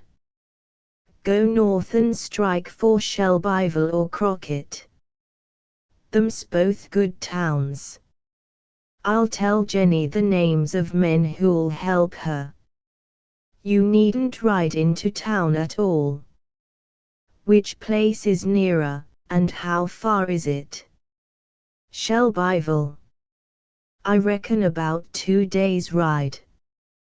Poor stock country, so you ain't liable to meet rustlers. All the same, better hit the trail at night and go careful. At sunset 2 days later, Dwayne and Jenny mounted their horses and said goodbye to the rancher and his wife. Andrews would not listen to Dwayne's thanks. I tell you I'm beholden to you yet, he declared. Well, what can I do for you? Asked Dwayne. I may come along here again someday. Get down and come in, then, or you're no friend of mine.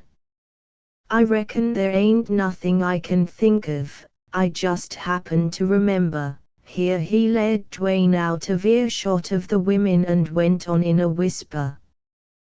Buck, I used to be well-to-do. Got skinned by a man named Brown, Rodney Brown. He lives in Huntsville, and he's my enemy. I never was much on fightin', or I'd fixed him. Brown ruined me, stole all I had. He's a hosen cattle thief, and he has pool enough at home to protect him. I reckon I needn't say any more. Is this Brown a man who shot an outlaw named Stevens? Queried Dwayne, curiously. Sure, he's the same. I heard that story. Brown swears he plugged Stevens through the middle. But the outlaw rode off, and nobody ever knew for sure. Luke Stevens died of that shot. I buried him, said Dwayne. Andrews made no further comment, and the two men returned to the women. The main road for about 3 miles, then where it forks take the left-hand road and keep on straight. That what you said, Andrews? Sure. And good luck to you both. Dwayne and Jenny trotted away into the gathering twilight. At the moment an insistent thought bothered Dwayne. Both Luke Stevens and the rancher Andrews had hinted to Dwayne to kill a man named Brown. Dwayne wished with all his heart that they had not mentioned it, let alone taken for granted the execution of the deed. What a bloody place Texas was! Men who robbed and men who were robbed both wanted murder. It was in the spirit of the country. Dwayne certainly meant to avoid ever meeting this Rodney Brown. And that very determination showed Dwayne how dangerous he really was, to men and to himself. Sometimes he had a feeling of how little stood between his sane and better self and a self utterly wild and terrible. He reasoned that only intelligence could save him, only a thoughtful understanding of his danger and a hold upon some ideal. Then he fell into low conversation with Jenny, holding out hopeful views of her future, and presently darkness set in. The sky was overcast with heavy clouds, there was no air moving, the heat and oppression threatened storm. By and by Dwayne could not see a rod in front of him, though his horse had no difficulty in keeping to the road. Dwayne was bothered by the blackness of the night. Traveling fast was impossible, and any moment he might miss the road that led off to the left.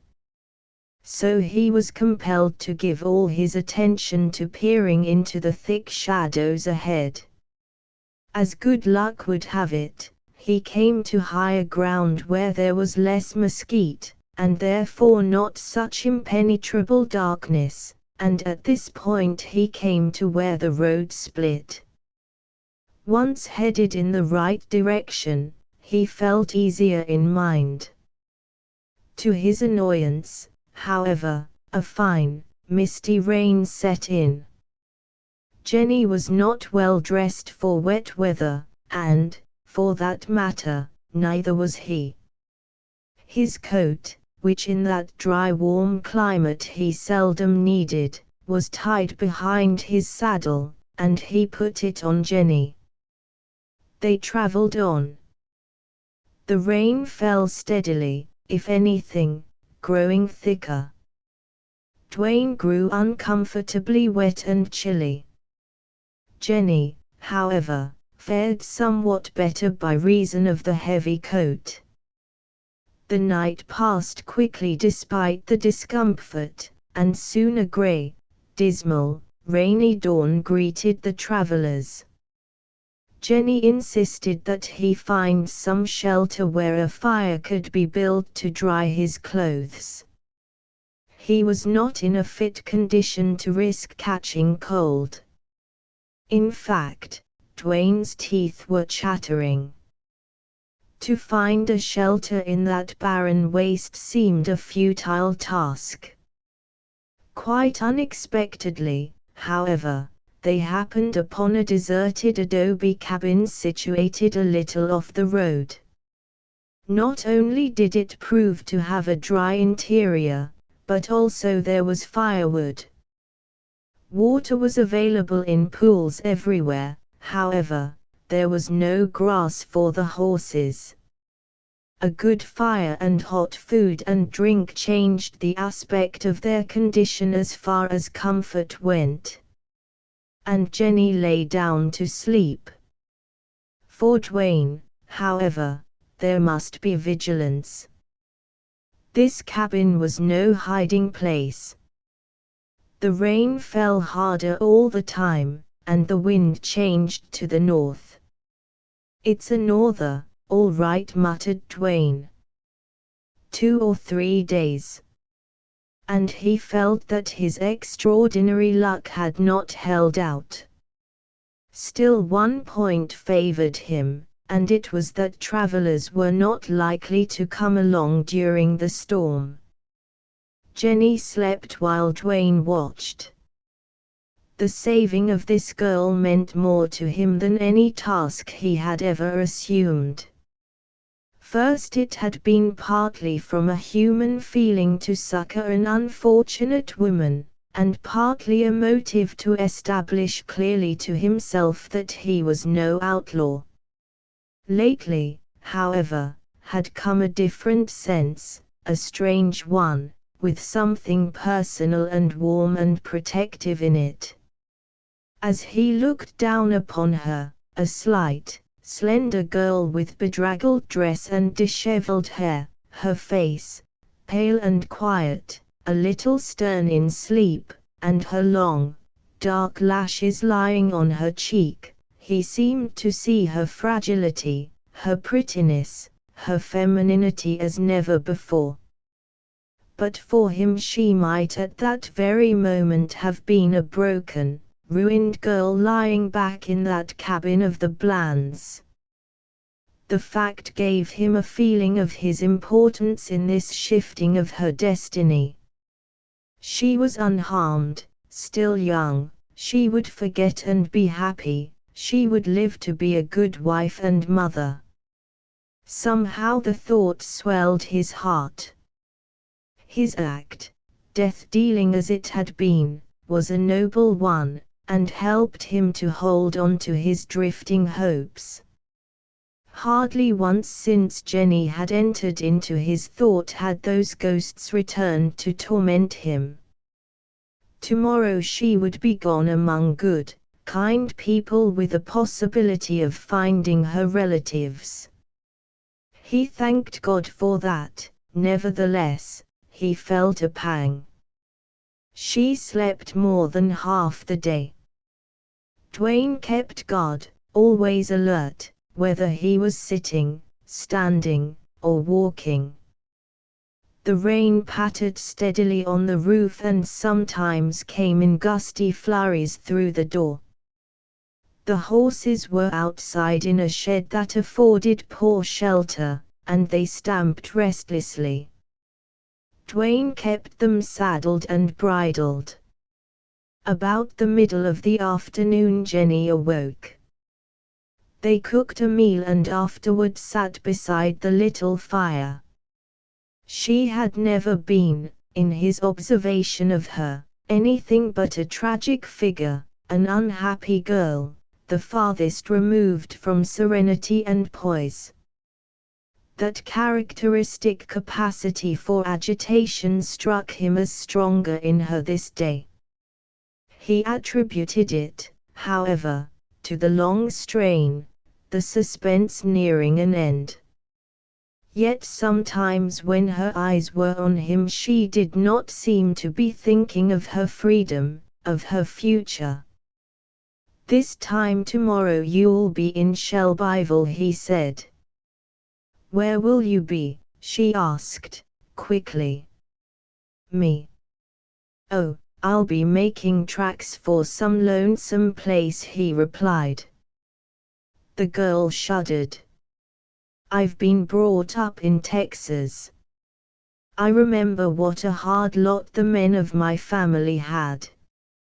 But poor as they were, they had a roof over their heads, a hearth with a fire, a warm bed, somebody to love them. And you, Dwayne, oh, my God. What must your life be? You must ride and hide and watch eternally. No decent food, no pillow, no friendly word, no clean clothes, no woman's hand. Horses, guns, trails, rocks, holes, these must be the important things in your life. You must go on riding, hiding, killing until you meet," she ended with a sob and dropped her head on her knees. Dwayne was amazed, deeply touched. "My girl, thank you for that thought of me," he said, with a tremor in his voice. "You don't know how much that means to me." She raised her face, and it was tear-stained, eloquent, beautiful. "I've heard tell, the best of men go to the bad out there. You won't.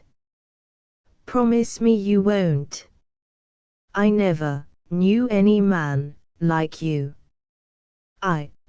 We may never see each other again, after today. I'll never forget you. I'll pray for you, and I'll never give up trying to do something. Don't despair. It's never too late. It was my hope that kept me alive, out there at Bland's, before you came.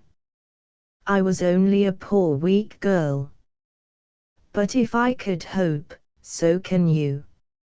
Stay away from men. Be a lone wolf. Fight for your life. Stick out your exile, and maybe, someday." Then she lost her voice. Dwayne clasped her hand and with feeling as deep as hers promised to remember her words. In her despair for him she had spoken wisdom, pointed out the only course. Dwayne's vigilance, momentarily broken by emotion, had no sooner reasserted itself than he discovered the bay horse, the one Jenny rode, had broken his halter and gone off. The soft wet earth had deadened the sound of his hoofs. His tracks were plain in the mud. There were clumps of mesquite in sight, among which the horse might have strayed. It turned out, however, that he had not done so. Dwayne did not want to leave Jenny alone in the cabin so near the road. So he put her up on his horse and bade her follow. The rain had ceased for the time being, though evidently the storm was not yet over. The tracks led up a wash to a wide flat where mesquite, prickly pear, and thorn bush grew so thickly that Jenny could not ride into it. Dwayne was thoroughly concerned. He must have her horse. Time was flying. It would soon be night. He could not expect her to scramble quickly through that break on foot. Therefore he decided to risk leaving her at the edge of the thicket and go in alone. As he went in, a sound startled him. Was it the breaking of a branch he had stepped on or thrust aside? He heard the impatient pound of his horse's hoofs. Then all was quiet. Still he listened, not wholly satisfied. He was never satisfied in regard to safety. He knew too well that there never could be safety for him in this country. The bay horse had threaded the aisles of the thicket. Dwayne wondered what had drawn him there. Certainly it had not been grass, for there was none. Presently he heard the horse tramping along, and then he ran. The mud was deep, and the sharp thorns made going difficult. He came up with the horse, and at the same moment crossed a multitude of fresh horse tracks. He bent lower to examine them, and was alarmed to find that they had been made very recently, even since it had ceased raining. They were tracks of well-shod horses. Dwayne straightened up with a cautious glance all around. His instant decision was to hurry back to Jenny. But he had come a goodly way through the thicket, and it was impossible to rush back. Once or twice he imagined he heard crashings in the brush, but did not halt to make sure. Certain he was now that some kind of danger threatened. Suddenly there came an unmistakable thump of horses' hoofs off somewhere to the fore.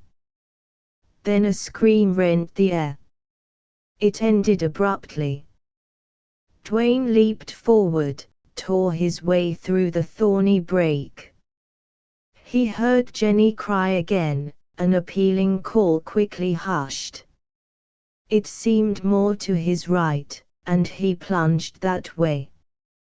He burst into a glade where a smoldering fire and ground covered with footprints and tracks showed that campers had lately been. Rushing across this, he broke his passage out to the open. But he was too late. His horse had disappeared. Jenny was gone. There were no riders in sight. There was no sound. There was a heavy trail of horses going north. Jenny had been carried off, probably by outlaws. Dwayne realized that pursuit was out of the question, that Jenny was lost. Chapter X 100 miles from the haunts most familiar with Dwayne's deeds, far up where the Nueces ran a trickling clear stream between yellow cliffs, stood a small deserted shack of covered mesquite poles. It had been made long ago, but was well preserved. A door faced the overgrown trail, and another faced down into a gorge of dense thickets. On the border, fugitives from law and men who hid in fear of someone they had wronged never lived in houses with only one door. It was a wild spot, lonely, not fit for human habitation except for the outcast. He, perhaps, might have found it hard to leave for most of the other wild nooks in that barren country. Down in the gorge there was never failing sweet water, grass all the year round, cool, shady retreats, deer, rabbits, turkeys, fruit, and miles of narrow twisting, deep canyon full of broken rocks and impenetrable thickets. The scream of the panther was heard there, the squall of the wildcat, the cough of the jaguar. Innumerable bees buzzed in the spring blossoms, and, it seemed, scattered honey to the winds. All day there was continuous song of birds, that of the mockingbird loud and sweet and mocking above the rest. On clear days, and rare indeed were cloudy days, with the subsiding of the wind at sunset a hush seemed to fall around the little hut. Far distant dim blue mountains stood gold-rimmed gradually to fade with the shading of light. At this quiet hour a man climbed up out of the gorge and sat in the westward door of the hut. This lonely watcher of the west and listener to the silence was Dwayne. And this hut was the one where, 3 years before, Jenny had nursed him back to life. The killing of a man named Sellers, and the combination of circumstances that had made the tragedy a memorable regret, had marked, if not a change, at least a cessation in Dwayne's activities. He had trailed Sellers to kill him for the supposed abducting of Jenny. He had trailed him long after he had learned Sellers traveled alone. Dwayne wanted absolute assurance of Jenny's death. Vague rumors, a few words here and there, unauthenticated stories, were all Dwayne had gathered in years to substantiate his belief that Jenny died shortly after the beginning of her second captivity. But Dwayne did not know surely. Sellers might have told him. Dwayne expected, if not to force it from him at the end, to read it in his eyes. But the bullet went too unerringly, it locked his lips and fixed his eyes. After that meeting Dwayne lay long at the ranch house of a friend, and when he recovered from the wound Sellers had given him he started with 2 horses and a pack for the lonely gorge on the Nueces. There he had been hidden for months, a prey to remorse, a dreamer, a victim of phantoms. It took work for him to find subsistence in that rocky fastness. And work, action, helped to pass the hours. But he could not work all the time, even if he had found it to do. Then in his idle moments and at night his task was to live with the hell in his mind. The sunset and the twilight hour made all the rest bearable. The little hut on the rim of the gorge seemed to hold Jenny's presence. It was not as if he felt her spirit. If it had been he would have been sure of her death. He hoped Jenny had not survived her second misfortune, and that intense hope had burned into belief, if not surety. Upon his return to that locality, on the occasion of his first visit to the hut, he had found things just as they had left them, and a poor, faded piece of ribbon Jenny had used to tie around her bright hair. No wandering outlaw or traveler had happened upon the lonely spot, which further ended it to Dwayne. A strange feature of this memory of Jenny was the freshness of it, the failure of years, toil, strife, death dealing to dim it, to deaden the thought of what might have been. He had a marvelous gift of visualization. He could shut his eyes and see Jenny before him just as clearly as if she had stood there in the flesh. For hours he did that, dreaming of life he had never tasted and now never would taste. He saw Jenny's slender, graceful figure, the old brown ragged dress in which he had seen her first at Bland's, her little feet in Mexican sandals, her fine hands coarsened by work, her round arms and swelling throat, and her pale, sad, beautiful face with its staring dark eyes. He remembered every look she had given him, every word she had spoken to him, every time she had touched him. He thought of her beauty and sweetness, of the few things which had come to mean to him that she must have loved him, and he trained himself to think of these in preference to her life at Bland's, the escape with him, and then her recapture, because such memories led to bitter, fruitless pain. He had to fight suffering because it was eating out his heart. Sitting there, eyes wide open, he dreamed of the old homestead and his white-haired mother.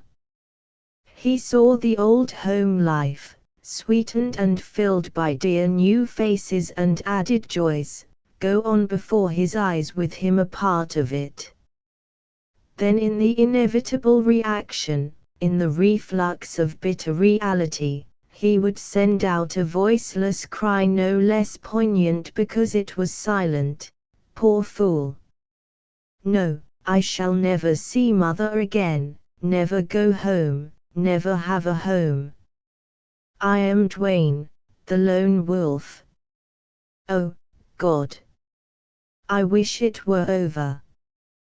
These dreams torture me. What have I to do with a mother, a home, a wife? No bright-haired boy, no dark-eyed girl will ever love me. I am an outlaw, an outcast, dead to the good and decent world. I am alone, alone. Better be a callous brute or better dead.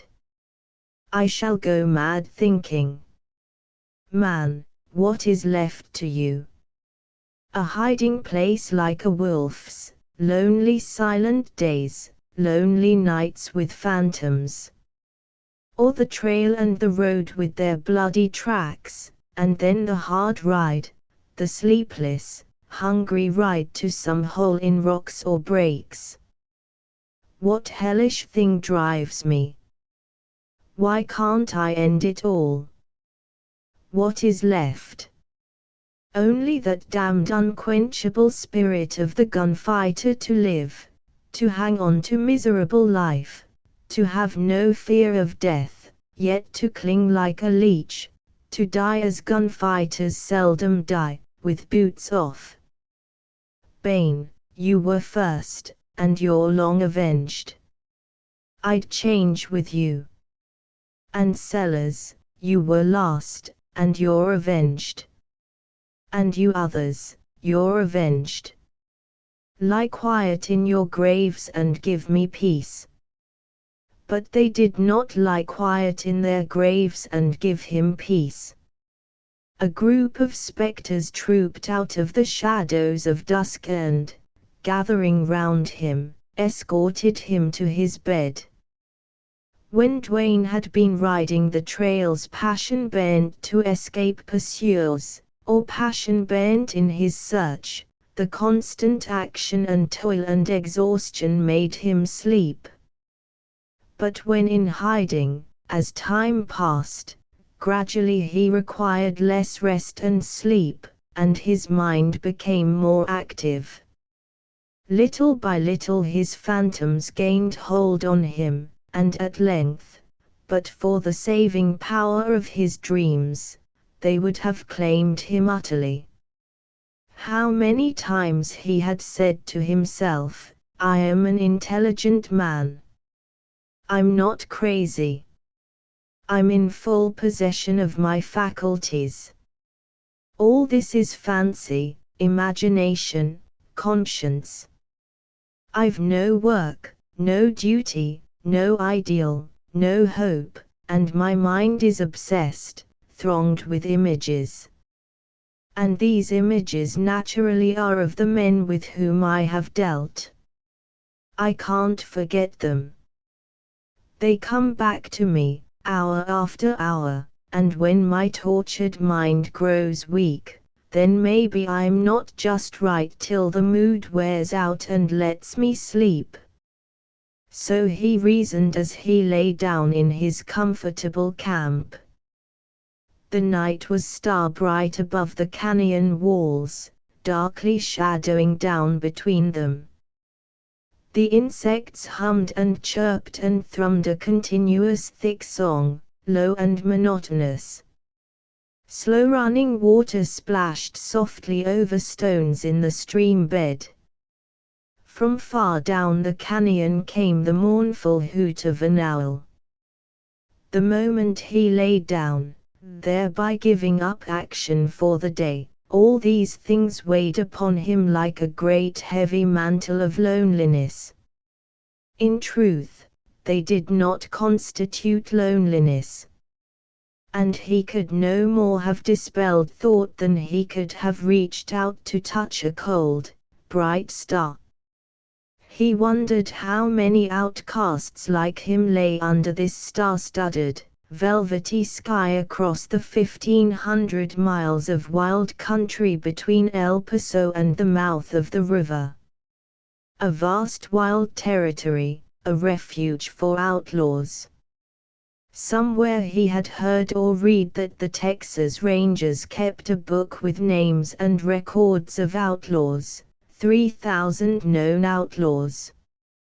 Yet these could scarcely be half of that unfortunate horde which had been recruited from all over the states.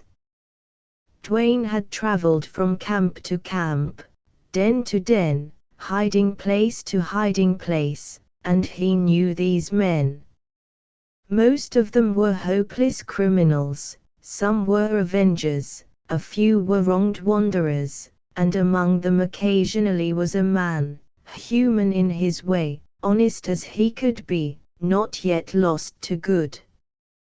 But all of them were akin in one sense, their outlawry, and that starry night they lay with their dark faces up, some in packs like wolves, others alone like the grey wolf who knew no mate. It did not make much difference in Dwayne's thought of them that the majority were steeped in crime and brutality, more often than not stupid from rum, incapable of a fine feeling, just lost wild dogs. Dwayne doubted that there was a man among them who did not realize his moral wreck and ruin. He had met poor, half-witted wretches who knew it. He believed he could enter into their minds and feel the truth of all their lives.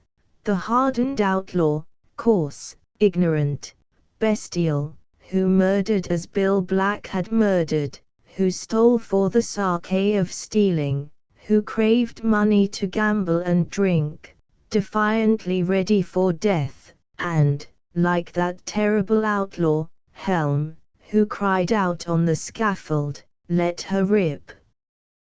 The wild youngsters seeking notoriety and reckless adventure, the cowboys with a notch on their guns, with boastful pride in the knowledge that they were marked by rangers, the crooked men from the north, defaulters, forgers, murderers, all pale-faced, flat-chested men not fit for that wilderness and not surviving, the dishonest cattlemen, hand and glove with outlaws, driven from their homes, the old grizzled, bow-legged genuine rustlers, all these Dwayne had come in contact with, had watched and known, and as he felt with them he seemed to see that as their lives were bad, sooner or later to end dismally or tragically, so they must pay some kind of earthly penalty, if not of conscience, then of fear,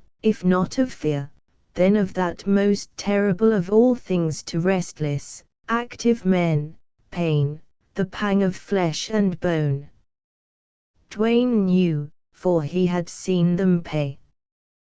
Best of all, moreover, he knew the internal life of the gunfighter of that select but by no means small class of which he was representative. The world that judged him and his kind judged him as a machine, a killing machine, with only mind enough to hunt, to meet, to slay another man. It had taken 3 endless years for Dwayne to understand his own father. Dwayne knew beyond all doubt that the gunfighters like Bland, like Alloway, like Sellers, men who were evil and had no remorse, no spiritual accusing nemesis, had something far more torturing to mind, more haunting, more murderous of rest and sleep and peace, and that something was abnormal fear of death. Dwayne knew this, for he had shot these men, he had seen the quick, dark shadow in eyes, the presentiment that the will could not control, and then the horrible certainty. These men must have been in agony at every meeting with a possible or certain foe, more agony than the hot rend of a bullet. They were haunted, too, haunted by this fear, by every victim calling from the grave that nothing was so inevitable as death, which lurked behind every corner, hid in every shadow, lay deep in the dark tube of every gun. These men could not have a friend, they could not love or trust a woman. They knew their one chance of holding on to life lay in their own distrust, watchfulness, dexterity, and that hope, by the very nature of their lives, could not be lasting. They had doomed themselves. What, then, could possibly have dwelt in the depths of their minds as they went to their beds on a starry night like this, with mystery in silence and shadow, with time passing surely, and the dark future and its secret approaching every hour? What, then, but hell? The hell in Dwayne's mind was not fear of man or fear of death. He would have been glad to lay down the burden of life, providing death came naturally. Many times he had prayed for it. But that overdeveloped, superhuman spirit of defense in him precluded suicide or the inviting of an enemy's bullet. Sometimes he had a vague, scarcely analyzed idea that this spirit was what had made the Southwest habitable for the white man. Every one of his victims, singly and collectively, returned to him forever, it seemed, in cold, passionless, accusing domination of these haunted hours. They did not accuse him of dishonor or cowardice or brutality or murder, they only accused him of death. It was as if they knew more than when they were alive, had learned that life was a divine mysterious gift not to be taken. They thronged about him with their voiceless clamoring, drifted around him with their fading eyes. Chapter 11. After nearly 6 months in the Nooses Gorge, the loneliness and inaction of his life drove Dwayne out upon the trails seeking anything rather than to hide longer alone, a prey to the scourge of his thoughts. The moment he rode into sight of men, a remarkable transformation occurred in him. A strange warmth stirred in him, a longing to see the faces of people, to hear their voices, a pleasurable emotion sad and strange.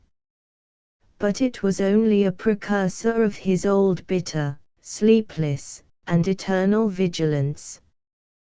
When he hid alone in the breaks, he was safe from all except his deeper, better self. When he escaped from this into the haunts of men, his force and will went to the preservation of his life. Mercer was the first village he rode into. He had many friends there. Mercer claimed to owe Dwayne a debt. On the outskirts of the village there was a grave overgrown by brush so that the rude lettered post which marked it was scarcely visible to Dwayne as he rode by. He had never read the inscription. But he thought now of Hardin, no other than the erstwhile ally of Bland. For many years Hardin had harassed the stockmen and ranchers in and around Mercer. On an evil day for him, he or his outlaws had beaten and robbed a man who once succored Dwayne when sore in need. Dwayne met Hardin in the little plaza of the village, called him every name known to border men, taunted him to draw, and killed him in the act. Dwayne went to the house of one Jones, a Texan who had known his father, and there he was warmly received. The feel of an honest hand, the voice of a friend, the prattle of children who were not afraid of him or his gun, good wholesome food, and change of clothes, these things for the time being made a changed man of Dwayne. To be sure, he did not often speak. The price of his head and the weight of his burden made him silent. But eagerly he drank in all the news that was told him. In the years of his absence from home he had never heard a word about his mother or uncle. Those who were his real friends on the border would have been the last to make inquiries, to write or receive letters that might give a clue to Dwayne's whereabouts. Dwayne remained all day with this hospitable Jones, and as twilight fell was loath to go and yielded to a pressing invitation to remain overnight. It was seldom indeed that Dwayne slept under a roof.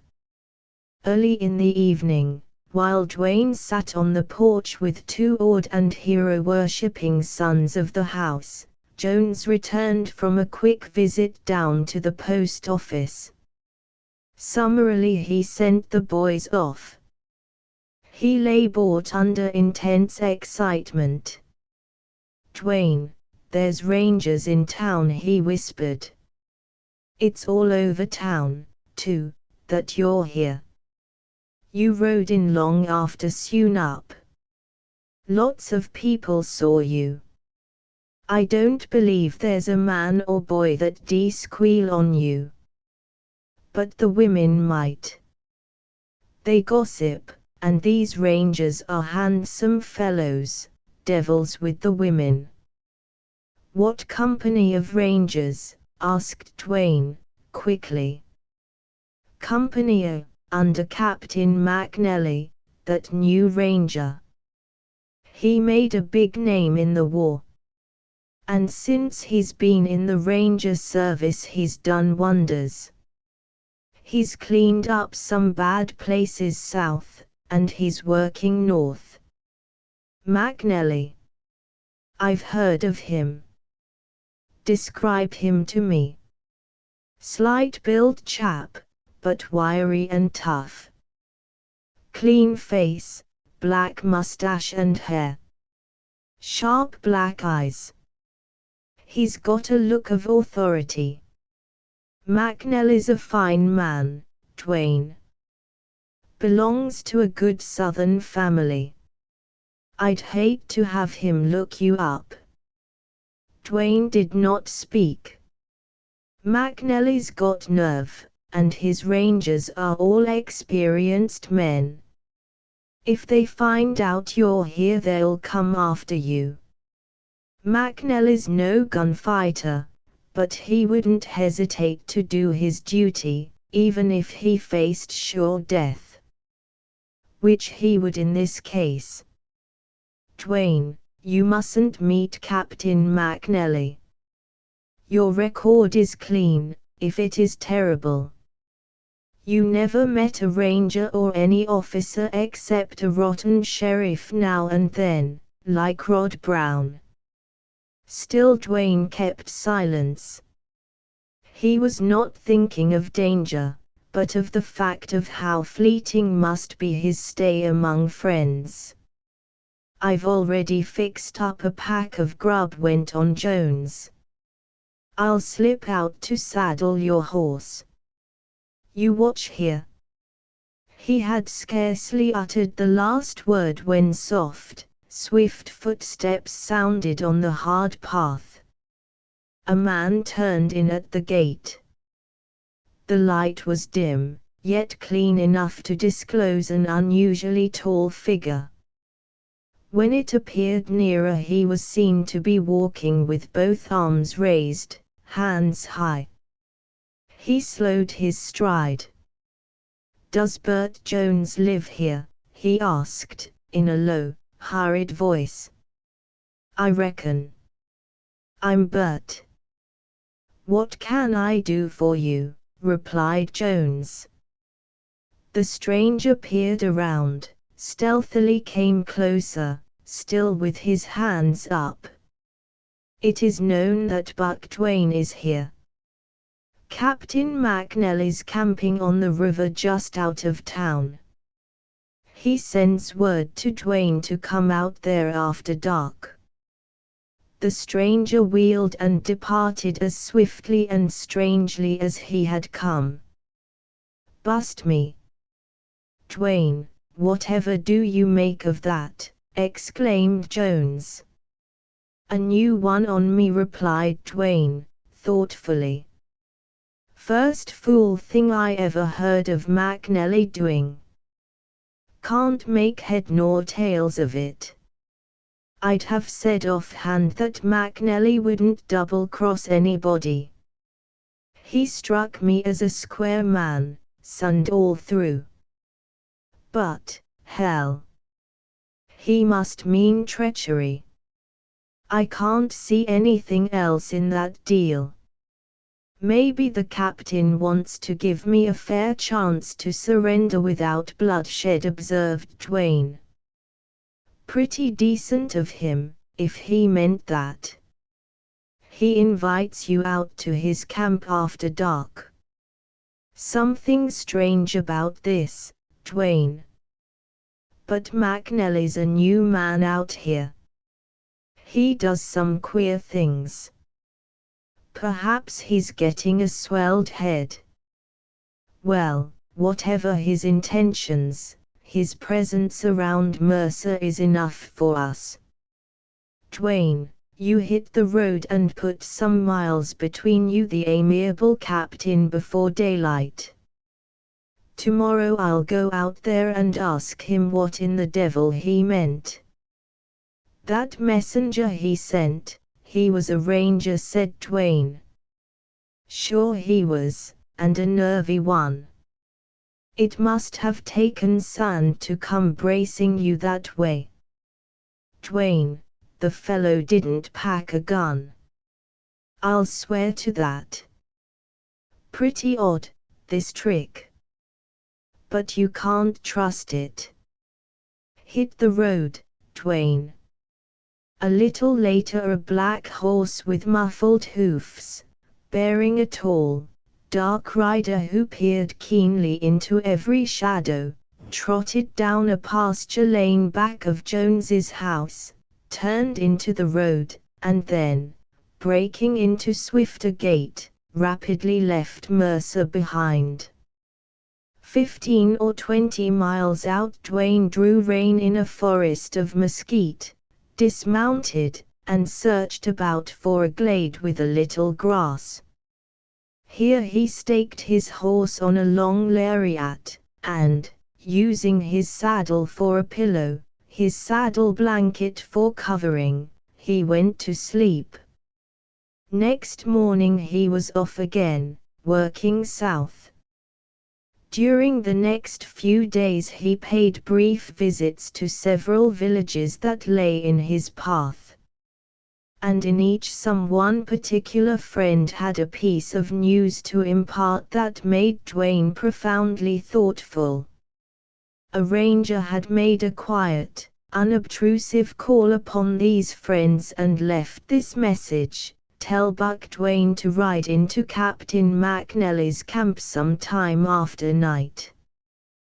Dwayne concluded, and his friends all agreed with him, that the new ranger's main purpose in the Nueces country was to capture or kill Buck Dwayne, and that this message was simply an original and striking ruse, the daring of which might appeal to certain outlaws. But it did not appeal to Dwayne. His curiosity was aroused. It did not, however, tempt him to any foolhardy act. He turned southwest and rode 100 miles until he again reached the sparsely settled country. Here he heard no more of rangers. It was a barren region he had never but once ridden through, and that ride had cost him dear. He had been compelled to shoot his way out. Outlaws were not in accord with the few ranchers and their cowboys who ranged there. He learned that both outlaws and Mexican raiders had long been at bitter enmity with these ranchers. Being unfamiliar with roads and trails, Dwayne had pushed on into the heart of this district, when all the time he really believed he was traveling around it. A rifle shot from a ranch house, a deliberate attempt to kill him because he was an unknown rider in those parts, discovered to Dwayne his mistake, and a hard ride to get away persuaded him to return to his old methods of hiding by day and traveling by night. He got into rough country, rode for 3 days without covering much ground, but believed that he was getting on safer territory. Twice he came to a wide bottomland green with willow and cottonwood and thick as chaparral, somewhere through the middle of which ran a river he decided must be the lower Nueces. One evening, as he stole out from a covert where he had camped, he saw the lights of a village. He tried to pass it on the left, but was unable to because the breaks of this bottomland extended in almost to the outskirts of the village, and he had to retrace his steps and go round to the right. Wire fences and horses in pasture made this a task, so it was well after midnight before he accomplished it. He made 10 miles or more then by daylight, and after that proceeded cautiously along a road which appeared to be well worn from travel. He passed several thickets where he would have halted to hide during the day but for the fact that he had to find water. He was a long while in coming to it, and then there was no thicket or clump of mesquite near the water-hole that would afford him covert. So he kept on. The country before him was ridgy and began to show cottonwoods here and there in the hollows and yucca and mesquite on the higher ground. As he mounted a ridge he noted that the road made a sharp turn, and he could not see what was beyond it. He slowed up and was making the turn, which was downhill between high banks of yellow clay, when his mettlesome horse heard something to frighten him or shied at something and bolted. The few bounds he took before Dwayne's iron arm checked him were enough to reach the curve. One flashing glance showed Dwayne the open once more, a little valley below with a wide, shallow, rocky stream, a clump of cottonwoods beyond, a somber group of men facing him, and two dark, limp, strangely grotesque figures hanging from branches. The sight was common enough in southwest Texas, but Dwayne had never before found himself so unpleasantly close. A hoarse voice pealed out, "By hell, there's another one. Stranger, write down an account for yourself," yelled another. "Hands up." "That's right, Jack, don't take no chances. Plug him." These remarks were so swiftly uttered as almost to be continuous. Dwayne was wheeling his horse when a rifle cracked. The bullet struck his left forearm and he thought broke it, for he dropped the rein. The frightened horse leaped. Another bullet whistled past Dwayne. Then the bend in the road saved him probably from certain death. Like the wind his fleet steed went down the long hill. Dwayne was in no hurry to look back. He knew what to expect. His chief concern of the moment was for his injured arm. He found that the bones were still intact, but the wound, having been made by a soft bullet, was an exceedingly bad one. Blood poured from it. Giving the horse his head, Dwayne wound his scarf tightly round the holes, and with teeth and hand tied it tightly. That done, he looked back over his shoulder. Riders were making the dust fly on the hillside road.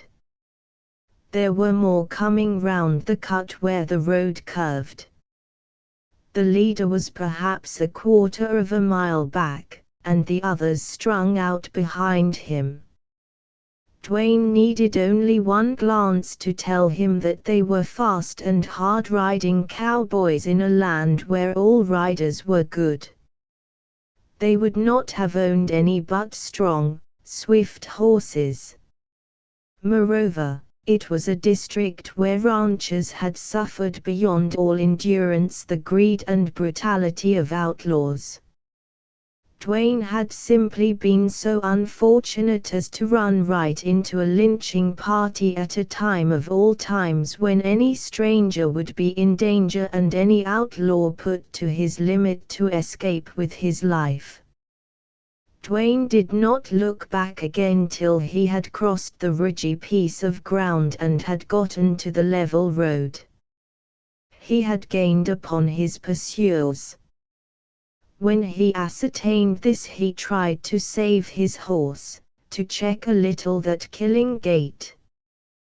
This horse was a magnificent animal, big, strong, fast, but his endurance had never been put to a grueling test.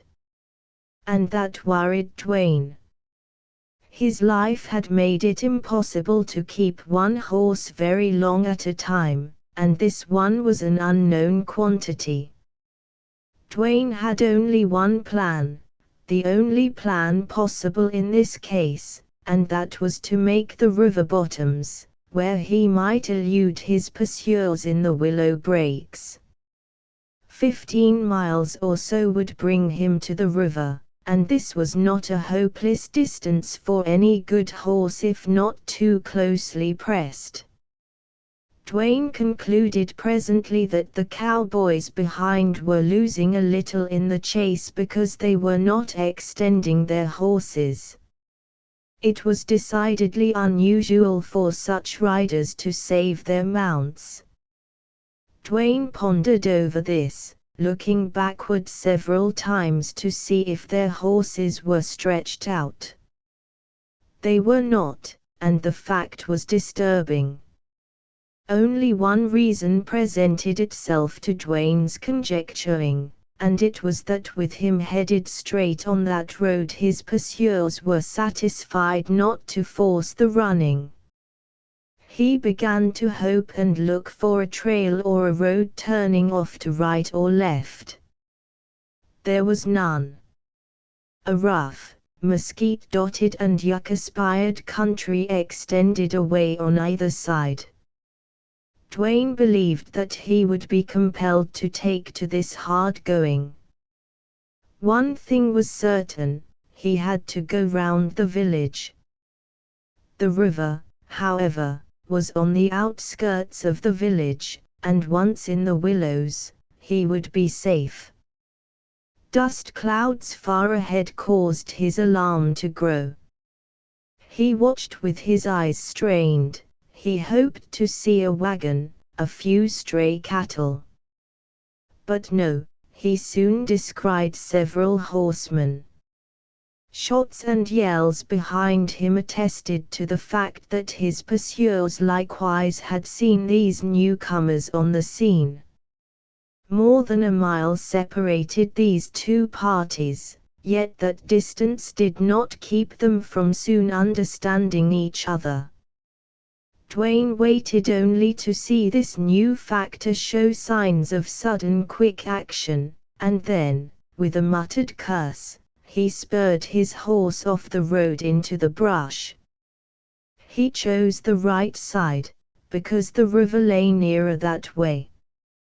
There were patches of open sandy ground between clumps of cactus and mesquite, and he found that despite a zigzag course he made better time.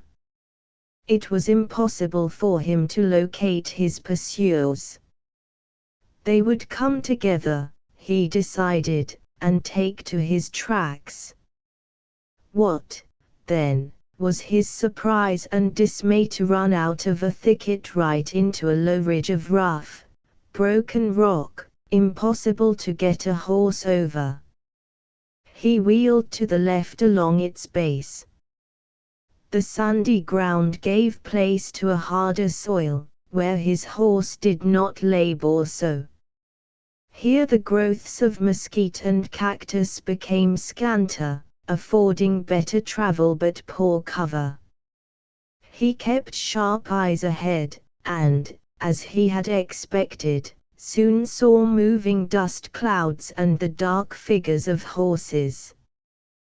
They were half a mile away, and swinging obliquely across the flat, which fact proved that they had entertained a fair idea of the country and the fugitive's difficulty. Without an instant's hesitation Dwayne put his horse to his best efforts, straight ahead. He had to pass those men. When this was seemingly made impossible by a deep wash from which he had to turn, Dwayne began to feel cold and sick. Was this the end? Always there had to be an end to an outlaw's career. He wanted then to ride straight at these pursuers. But reason outweighed instinct. He was fleeing for his life, nevertheless. The strongest instinct at the time was his desire to fight. He knew when these 3 horsemen saw him, and a moment afterward he lost sight of them as he got into the mesquite again. He meant now to try to reach the road, and pushed his mount severely, though still saving him for a final burst. Rocks, thickets, bunches of cactus, washes, all operated against his following a straight line. Almost he lost his bearings, and finally would have ridden toward his enemies had not good fortune favored him in the matter of an open burned-over stretch of ground. Here he saw both groups of pursuers, one on each side and almost within gunshot. Their sharp yells, as much as his cruel spurs, drove his horse into that pace which now meant life or death for him. And never had Dwayne bestrode a gamer, swifter, stancher beast. He seemed about to accomplish the impossible. In the dragging sand he was far superior to any horse in pursuit, and on this sandy open stretch he gained enough to spare a little in the brush beyond. Heated now and thoroughly terrorized, he kept the pace through thickets that almost tore Dwayne from his saddle. Something weighty and grim eased off Dwayne. He was going to get out in front. The horse had speed, fire, stamina. Dwayne dashed out into another open place dotted by few trees, and here, right in his path, within pistol range, stood horsemen waiting. They yelled, they spurred toward him, but did not fire at him. He turned his horse, faced to the right. Only one thing kept him from standing his ground to fight it out. He remembered those dangling limp figures hanging from the cottonwoods. These ranchers would rather hang an outlaw than do anything. They might draw all his fire and then capture him. His horror of hanging was so great as to be all out of proportion compared to his gunfighter's instinct of self-preservation. A race began then, a dusty, crashing drive through gray mesquite. Dwayne could scarcely see, he was so blinded by stinging branches across his eyes. The hollow wind roared in his ears. He lost his sense of the nearness of his pursuers. But they must have been close. Did they shoot at him? He imagined he heard shots. But that might have been the cracking of dead snags. His left arm hung limp, almost useless. He handled the rein with his right, and most of the time he hung low over the pommel. The gray walls flashing by him, the whip of twigs, the rush of wind, the heavy, rapid pound of hoofs, the violent motion of his horse, these vied in sensation with the smart of sweat in his eyes, the rack of his wound, the cold, sick cramp in his stomach. With these also was dull, raging fury. He had to run when he wanted to fight. It took all his mind to force back that bitter hate of himself, of his pursuers, of this race for his useless life. Suddenly he burst out of a line of mesquite into the road. a long stretch of lonely road. How fiercely, with hot, strange joy, he wheeled his horse upon it. Then he was sweeping along, sure now that he was out in front. His horse still had strength and speed, but showed signs of breaking. Presently Dwayne looked back.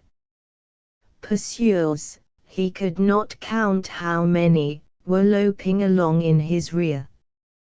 He paid no more attention to them, and with teeth set he faced ahead, grimmer now in his determination to foil them. He passed a few scattered ranch houses where horses whistled from corrals, and men curiously watched him fly past. He saw one rancher running, and he felt intuitively that this fellow was going to join in the chase. Dwayne's steed pounded on, not noticeably slower, but with a lack of former smoothness, with a strained, convulsive, jerking stride which showed he was almost done. Sight of the village ahead surprised Dwayne. He had reached it sooner than he expected. Then he made a discovery: he had entered the zone of wire fences. As he dared not turn back now, he kept on, intending to ride through the village. Looking backward, he saw that his pursuers were half a mile distant, too far to alarm any villagers in time to intercept him in his flight.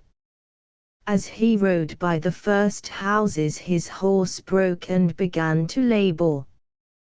Dwayne did not believe he would last long enough to go through the village.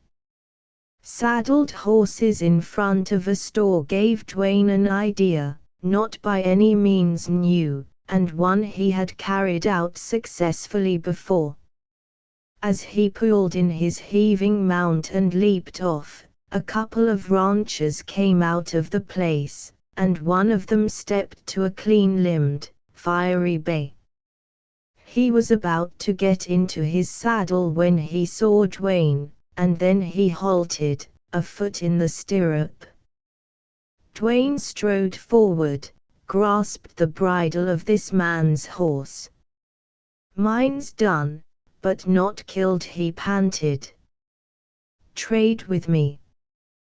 "Wall, stranger, I'm sure always ready to trade," drawled the man. "But ain't you a little swift?" Dwayne glanced back up the road. His pursuers were entering the village. "I'm Dwayne, Buck Dwayne," he cried, menacingly. "Will you trade?" "Hurry." The rancher, turning white, dropped his foot from the stirrup and fell back. "I reckon I'll trade," he said. Bounding up, Dwayne dug spurs into the bay's flanks. The horse snorted in fright, plunged into a run. He was fresh, swift, half wild. Dwayne flashed by the remaining houses on the street out into the open. But the road ended at that village or else led out from some other quarter, for he had ridden straight into the fields and from them into rough desert. When he reached the cover of mesquite once more he looked back to find 6 horsemen within rifle shot of him, and more coming behind them. His new horse had not had time to get warm before Dwayne reached a high sandy bluff below which lay the willow brakes. As far as he could see extended an immense flat strip of red-tinged willow. How welcome it was to his eye! He felt like a hunted wolf that, weary and lame, had reached his hole in the rocks. Zigzagging down the soft slope, he put the bay to the dense wall of leaf and branch. But the horse balked. There was little time to lose. Dismounting, he dragged the stubborn beast into the thicket. This was harder and slower work than Dwayne cared to risk. If he had not been rushed, he might have had better success. So he had to abandon the horse, a circumstance that only such sore straits could have driven him to. Then he went slipping swiftly through the narrow aisles.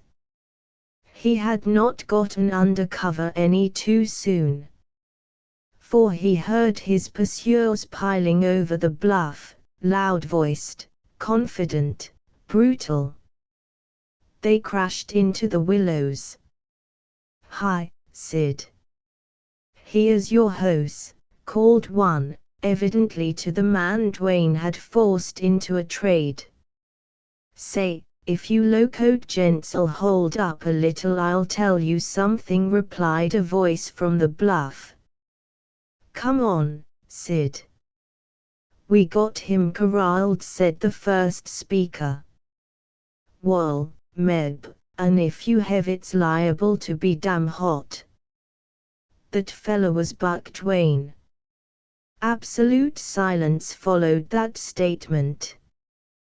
Presently it was broken by a rattling of loose gravel and then low voices. "He can't get across the river," I tell you, came to Dwayne's ears. "He's corralled in the break. I know that hole." Then Dwayne, gliding silently and swiftly through the willows, heard no more from his pursuers. He headed straight for the river. Threading a passage through a willow brake was an old task for him. Many days and nights had gone to the acquiring of a skill that might have been envied by an Indian. The Rio Grande and its tributaries for the most of their length in Texas ran between wide, low, flat lands covered by a dense growth of willow. Cottonwood, mesquite, prickly pear, and other growths mingled with the willow, and altogether they made a matted, tangled copse, a thicket that an inexperienced man would have considered impenetrable. From above, these wild brakes looked green and red, from the inside they were gray and yellow, a striped wall. Trails and glades were scarce. There were a few deer runways and sometimes little paths made by peccaries, the jabali, or wild pigs, of Mexico.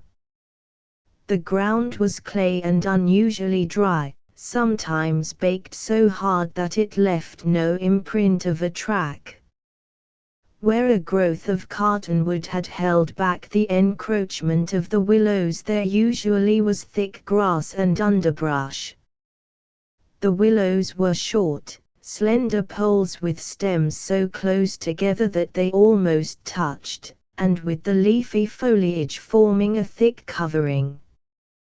The depths of this brake Dwayne had penetrated was a silent, dreamy, strange place. In the middle of the day the light was weird and dim. When a breeze fluttered the foliage, then slender shafts and spears of sunshine pierced the green mantle and danced like gold on the ground. Dwayne had always felt the strangeness of this kind of place, and likewise he had felt a protecting, harboring something which always seemed to him to be the sympathy of the brake for a hunted creature. Any unwounded creature, strong and resourceful, was safe when he had glided under the low, rustling green roof of this wild covert. It was not hard to conceal tracks. The springy soil gave forth no sound, and men could hunt each other for weeks, pass within a few yards of each other and never know it. The problem of sustaining life was difficult, but, then, hunted men and animals survived on very little. Dwayne wanted to cross the river if that was possible, and, keeping in the brake, work his way upstream till he had reached country more hospitable. Remembering what the man had said in regard to the river, Dwayne had his doubts about crossing. But he would take any chance to put the river between him and his hunters. He pushed on. His left arm had to be favored, as he could scarcely move it. Using his right to spread the willows, he slipped sideways between them and made fast time. There were narrow aisles and washes and holes low down and paths brushed by animals, all of which he took advantage of, running, walking, crawling, stooping any way to get along. To keep in a straight line was not easy. He did it by marking some bright sunlit stem or tree ahead, and when he reached it looked straight on to mark another. His progress necessarily grew slower, for as he advanced the brake became wilder, denser, darker. Mosquitoes began to whine about his head. He kept on without pause. Deepening shadows under the willows told him that the afternoon was far advanced. He began to fear he had wandered in a wrong direction. Finally a strip of light ahead relieved his anxiety, and after a toilsome penetration of still denser brush he broke through to the bank of the river. He faced a wide, shallow, muddy stream with breaks on the opposite bank extending like a green and yellow wall. Dwayne perceived at a glance the futility of his trying to cross at this point. Everywhere the sluggish water raved quicksand bars. In fact, the bed of the river was all quicksand, and very likely there was not a foot of water anywhere. He could not swim, he could not crawl, he could not push a log across. Any solid thing touching that smooth yellow sand would be grasped and sucked down. To prove this he seized a long pole and, reaching down from the high bank, thrust it into the stream. Right there near shore there apparently was no bottom to the treacherous quicksand. He abandoned any hope of crossing the river. Probably 4 miles up and down it would be just the same as here. Before leaving the bank he tied his hat upon the pole and lifted enough water to quench his thirst. Then he worked his way back to where thinner growth made advancement easier, and kept on upstream till the shadows were so deep he could not see.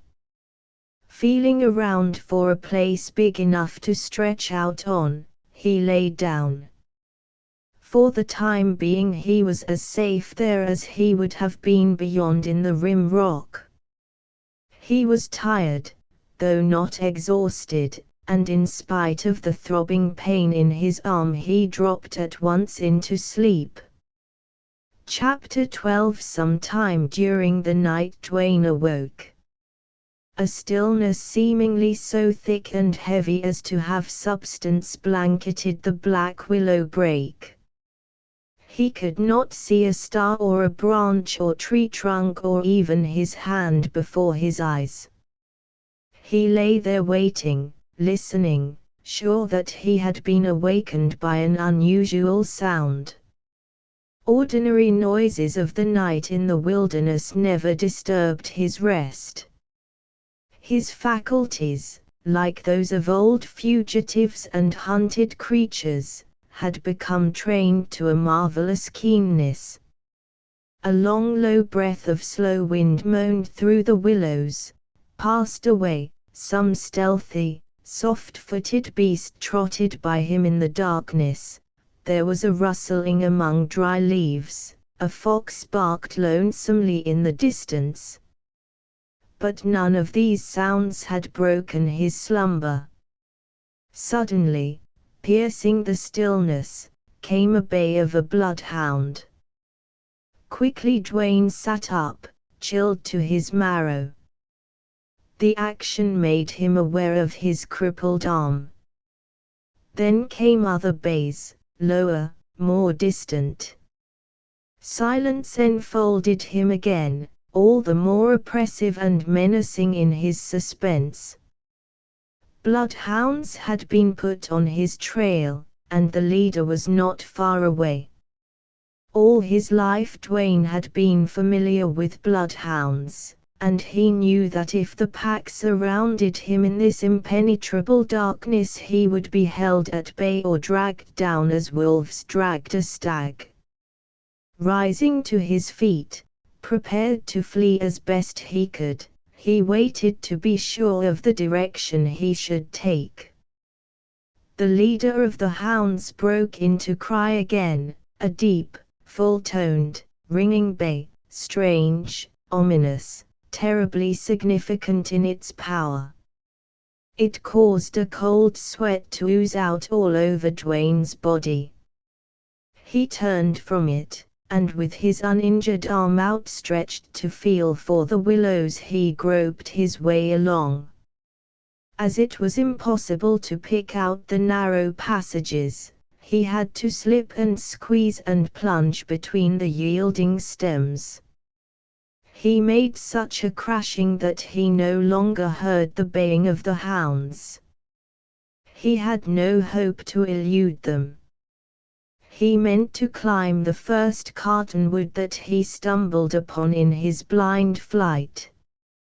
But it appeared he never was going to be lucky enough to run against one. Often he fell, sometimes flat, at others upheld by the willows.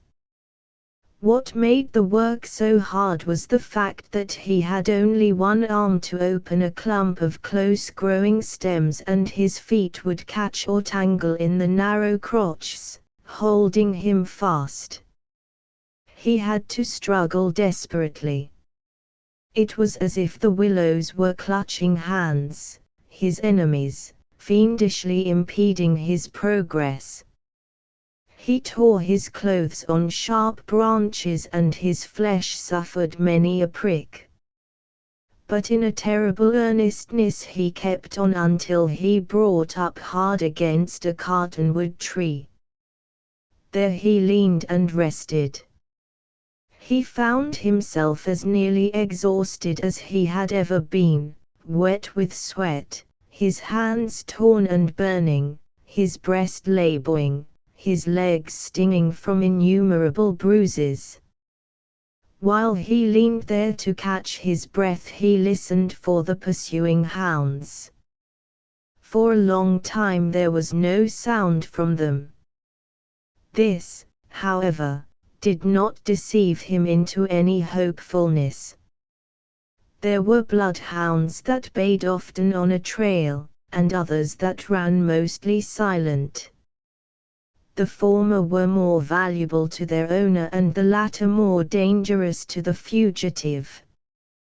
Presently Dwayne's ears were filled by a chorus of short ringing yelps. The pack had found where he had slept, and now the trail was hot. Satisfied that they would soon overtake him, Dwayne set about climbing the cottonwood, which in his condition was difficult of ascent. It happened to be a fairly large tree with a fork about 15 feet up, and branches thereafter in succession. Dwayne climbed until he got above the enshrouding belt of blackness. A pale grey mist hung above the break, and through it shone a line of dim lights. Dwayne decided these were bonfires made along the bluff to render his escape more difficult on that side. A way round in the direction he thought was north he imagined he saw more fires, but, as the mist was thick, he could not be sure. While he sat there pondering the matter, listening for the hounds, the mist and the gloom on one side lightened, and this side he concluded was east and meant that dawn was near. Satisfying himself on this score, he descended to the first branch of the tree. His situation now, though still critical, did not appear to be so hopeless as it had been. The hounds would soon close in on him, and he would kill them or drive them away. It was beyond the bounds of possibility that any men could have followed running hounds through that break in the night. The thing that worried Dwayne was the fact of the bonfires. He had gathered from the words of one of his pursuers that the break was a kind of trap, and he began to believe there was only one way out of it, and that was along the bank where he had entered, and where obviously all night long his pursuers had kept fires burning. Further conjecture on this point, however, was interrupted by a crashing in the willows and the rapid patter of feet. Underneath Dwayne lay a grey, foggy obscurity. He could not see the ground, nor any object but the black trunk of the tree. Sight would not be needed to tell him when the pack arrived. With a pattering rush through the willows the hounds reached the tree, and then high above crash of brush and thud of heavy paws rose a hideous clamour. Dwayne's pursuers far off to the south would hear that and know what it meant. And at daybreak, perhaps before, they would take a short cut across the break, guided by the baying of hounds that had treed their quarry. It wanted only a few moments, however, till Dwayne could distinguish the vague forms of the hounds in the grey shadow below. Still he waited. He had no shots to spare. And he knew how to treat bloodhounds. Gradually the obscurity lightened, and at length Dwayne had good enough sight of the hounds for his purpose. His first shot killed the huge brute leader of the pack. Then, with unerring shots, he crippled several others. That stopped the baying. Piercing howls arose. The pack took fright and fled, its course easily marked by the howls of the crippled members. Dwayne reloaded his gun, and, making certain all the hounds had gone, he descended to the ground and set off at a rapid pace to the northward. The mist had dissolved under a rising sun when Dwayne made his first halt some miles north of the scene where he had waited for the hounds.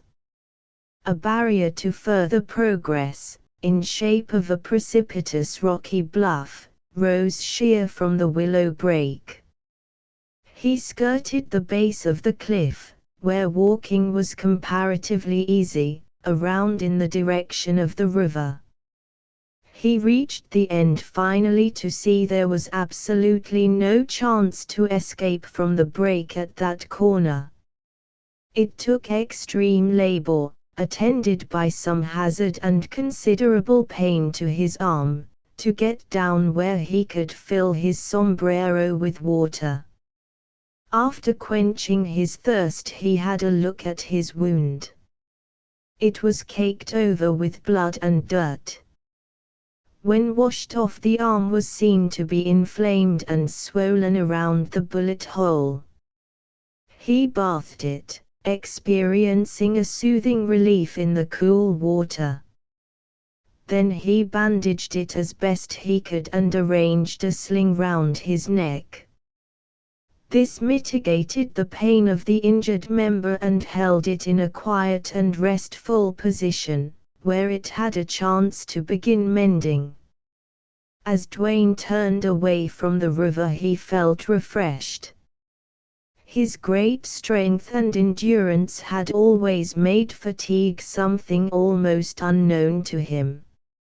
However, Tramping on foot day and night was as unusual to him as to any other riders of the Southwest, and it had begun to tell on him. Retracing his steps, he reached the point where he had abruptly come upon the bluff, and here he determined to follow along its base in the other direction until he found a way out or discovered the futility of such effort. Dwayne covered ground rapidly. From time to time he paused to listen. But he was always listening, and his eyes were ever roving. This alertness had become second nature with him, so that except in extreme cases of caution he performed it while he pondered his gloomy and fateful situation. Such habit of alertness and thought made time fly swiftly. By noon he had rounded the wide curve of the break and was facing south. The bluff had petered out from a high, mountainous wall to a low abutment of rock, but it still held to its steep, rough nature and afforded no crack or slope where quick ascent could have been possible. He pushed on, growing warier as he approached the danger zone, finding that as he neared the river on this side it was imperative to go deeper into the willows. In the afternoon he reached a point where he could see men pacing to and fro on the bluff. This assured him that whatever place was guarded was one by which he might escape. He headed toward these men and approached to within 100 paces of the bluff where they were. There were several men and several boys, all armed and, after the manner of Texans, taking their task leisurely. Farther down Dwayne made out black dots on the horizon of the bluff line, and these he concluded were more guards stationed at another outlet. Probably all the available men in the district were on duty. Texans took a grim pleasure in such work. Dwayne remembered that upon several occasions he had served such duty himself. Dwayne peered through the branches and studied the lay of the land. For several hundred yards the bluff could be climbed. He took stock of those careless guards. They had rifles, and that made vain any attempt to pass them in daylight. He believed an attempt by night might be successful, and he was swiftly coming to a determination to hide there till dark and then try it, when the sudden yelping of a dog betrayed him to the guards on the bluff. The dog had likely been placed there to give an alarm, and he was lustily true to his trust.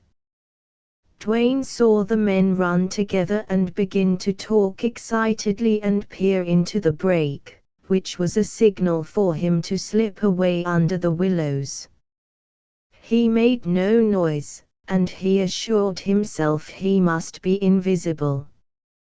Nevertheless, he heard shouts, then the cracking of rifles, and bullets began to zip and swish through the leafy covert. The day was hot and windless, and Dwayne concluded that whenever he touched a willow stem, even ever so slightly, it vibrated to the top and sent a quiver among the leaves. Through this the guards had located his position. Once a bullet hissed by him, another thudded into the ground before him. This shooting loosed a rage in Dwayne. He had to fly from these men, and he hated them and himself because of it. Always in the fury of such moments he wanted to give back shot for shot. But he slipped on through the willows, and at length the rifle ceased to crack. He sheered to the left again, in line with the rocky barrier, and kept on, wondering what the next mile would bring. It brought worse, for he was seen by sharp-eyed scouts, and a hot fusillade drove him to run for his life, luckily to escape with no more than a bullet-creased shoulder. Later that day, still undaunted, he sheered again toward the trap wall, and found that the nearer he approached to the place where he had come down into the break, the greater his danger. To attempt to run the blockade of that trail by day would be fatal. He waited for night, and after the brightness of the fires had somewhat lessened, he essayed to creep out of the break. He succeeded in reaching the foot of the bluff, here only a bank, and had begun to crawl stealthily up under cover of a shadow when a hound again betrayed his position. Retreating to the willows was as perilous a task as had ever confronted Twain, and when he had accomplished it, right under what seemed 100 blazing rifles, he felt that he had indeed been favored by Providence. This time men followed him a goodly ways into the brake, and the ripping of lead through the willows sounded on all sides of him. When the noise of pursuit ceased, Twain sat down in the darkness, his mind clamped between two things, whether to try again to escape or wait for possible opportunity. He seemed incapable of decision. His intelligence told him that every hour lessened his chances for escape. He had little enough chance in any case, and that was what made another attempt so desperately hard. Still, it was not love of life that bound him. There would come an hour, sooner or later, when he would wrench decision out of this chaos of emotion and thought.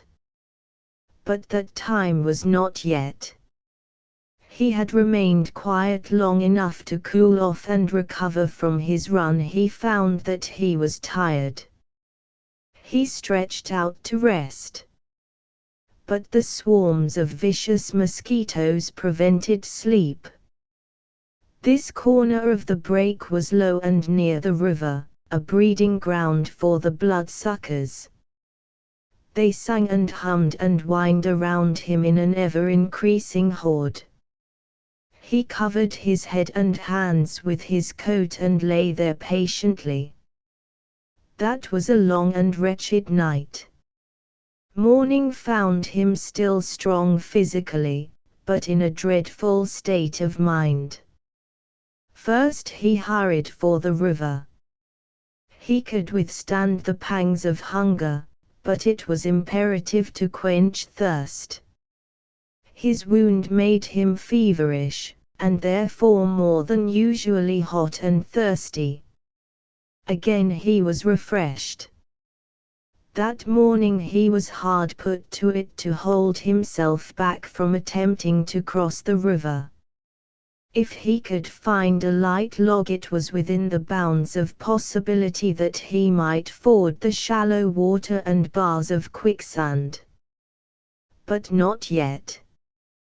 Wearily, doggedly he faced about toward the bluff. All that day and all that night, all the next day and all the next night, he stole like a hunted savage from river to bluff, and every hour forced upon him the bitter certainty that he was trapped.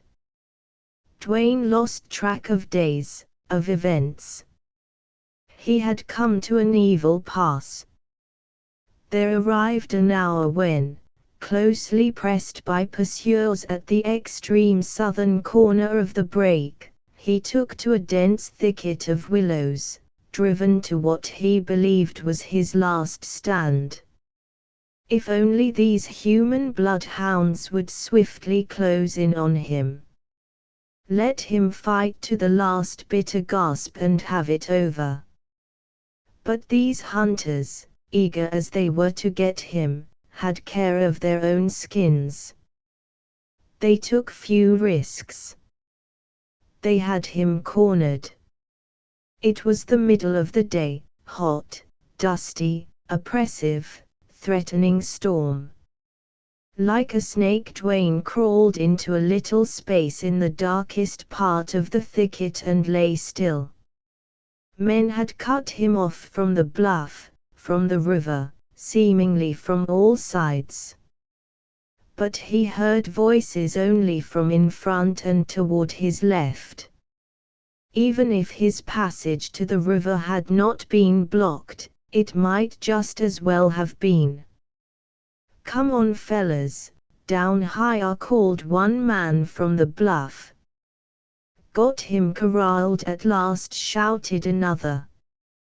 "Reckon ye needn't be too sure. We thought that more en once," taunted another. "I seen him, I tell you." Or, "That was a deer." But Bill found fresh tracks and blood on the willows. "If he's winged, we needn't hurry." "Hold on thar, you boys," came a shout in authoritative tones from farther up the bluff. "Go slow. You all are gettin' foolish at the end of a long chase." "That's right, Colonel. Hold 'em back. There's nothing surer than somebody'll be stoppin' lead pretty quick. He'll be huntin' us soon. Let's surround this corner and starve him out. Fire the brake." How clearly all this talk pierced Dwayne's ears. In it he seemed to hear his doom. This, then, was the end he had always expected, which had been close to him before, yet never like now. "By God," whispered Dwayne, "the thing for me to do now, is go out, meet them." That was prompted by the fighting, the killing instinct in him. In that moment it had almost superhuman power. If he must die, that was the way for him to die. What else could be expected of Buck Dwayne? He got to his knees and drew his gun. With his swollen and almost useless hand he held what spare ammunition he had left. He ought to creep out noiselessly to the edge of the willows, suddenly face his pursuers, then, while there was a beat left in his heart, kill, kill, kill. These men all had rifles. The fight would be short. But the marksman did not live on earth who could make such a fight go wholly against him. Confronting them suddenly, he could kill a man for every shot in his gun. Thus Dwayne reasoned. So he hoped to accept his fate, to meet this end. But when he tried to step forward, something checked him. He forced himself, yet he could not go. The obstruction that opposed his will was as insurmountable as it had been physically impossible for him to climb the bluff. Slowly he fell back, crouched low, and then lay flat. The grim and ghastly dignity that had been his a moment before fell away from him. He lay there stripped of his last shred of self-respect. He wondered, was he afraid? Had he, the last of the Dwaynes, had he come to feel fear? No. Never in all his wild life had he so longed to go out and meet men face to face. It was not fear that held him back. He hated this hiding, this eternal vigilance, this hopeless life. The damnable paradox of the situation was that if he went out to meet these men, there was absolutely no doubt of his doom. If he clung to his covert, there was a chance, a merest chance, for his life. These pursuers, dogged and unflagging as they had been, were mortally afraid of him. It was his fame that made them cowards. Dwayne's keenness told him that at the very darkest and most perilous moment there was still a chance for him. And the blood in him, the temper of his father, the years of his outlawry, the pride of his unsought and hated career, the nameless, inexplicable something in him made him accept that slim chance. Waiting then became a physical and mental agony. He lay under the burning sun, parched by thirst, laboring to breathe, sweating and bleeding. His uncared-for wound was like a red-hot prong in his flesh. Blotched and swollen from the never-ending attack of flies and mosquitoes, his face seemed twice its natural size, and it ached and stung. On one side, then, was this physical torture, on the other the old hell, terribly augmented at this crisis, in his mind. It seemed that thought and imagination had never been so swift. If death found him presently, how would it come? Would he get decent burial or be left for the peccaries and the coyotes? Would his people ever know where he had fallen? How wretched, how miserable his state! It was cowardly, it was monstrous for him to cling longer to this doomed life. Then the hate in his heart, the hellish hate of these men on his trail, that was like a scourge. He felt no longer human. He had degenerated into an animal that could think. His heart pounded, his pulse beat, his breast heaved, and this internal strife seemed to thunder into his ears. He was now enacting the tragedy of all crippled, starved, hunted wolves at bay in their dens. Only his tragedy was infinitely more terrible because he had mind enough to see his plight, his resemblance to a lonely wolf, blood-fanged, dripping, snarling, fire-eyed in a last instinctive defiance. Mounted upon the horror of Dwayne's thought was a watching, listening intensity so supreme that it registered impressions which were creations of his imagination. He heard stealthy steps that were not there, he saw shadowy moving figures that were only leaves. 100 times when he was about to pull trigger he discovered his error. Yet voices came from a distance, and steps and crackings in the willows, and other sounds real enough. But Dwayne could not distinguish the real from the false. There were times when the wind which had arisen sent a hot, pattering breath down the willow aisles, and Dwayne heard it as an approaching army.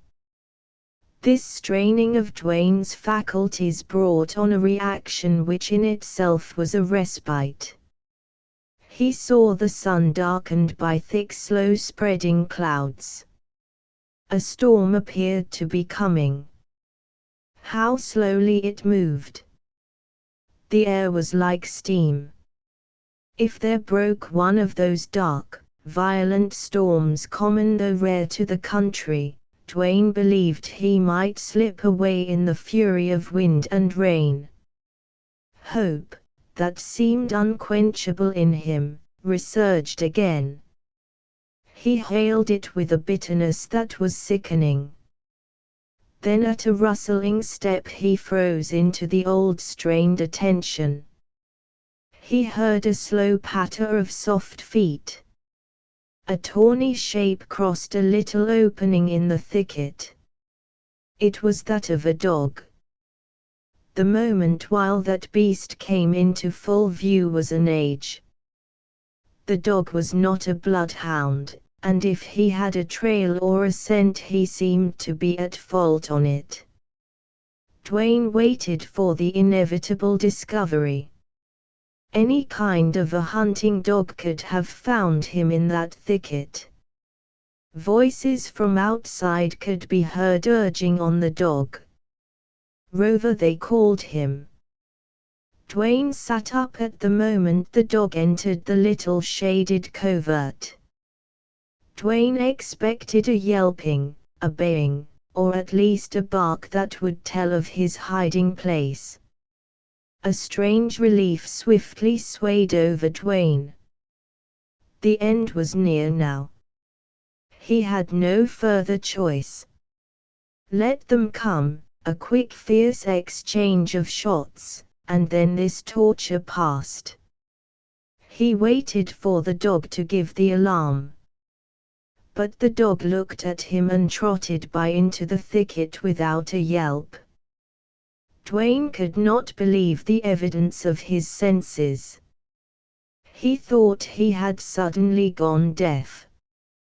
He saw the dog disappear, heard him running to and fro among the willows, getting farther and farther away, till all sound from him ceased. "There's Rover," called a voice from the bluff side. "He's been through that black patch." "Nary a rabbit in there," replied another. "Bah! That pup's no good," scornfully growled another man. "Put a hound at that clump of willows. Fire's the game. Burn the brake before the rain comes." The voices droned off as their owners evidently walked up the ridge.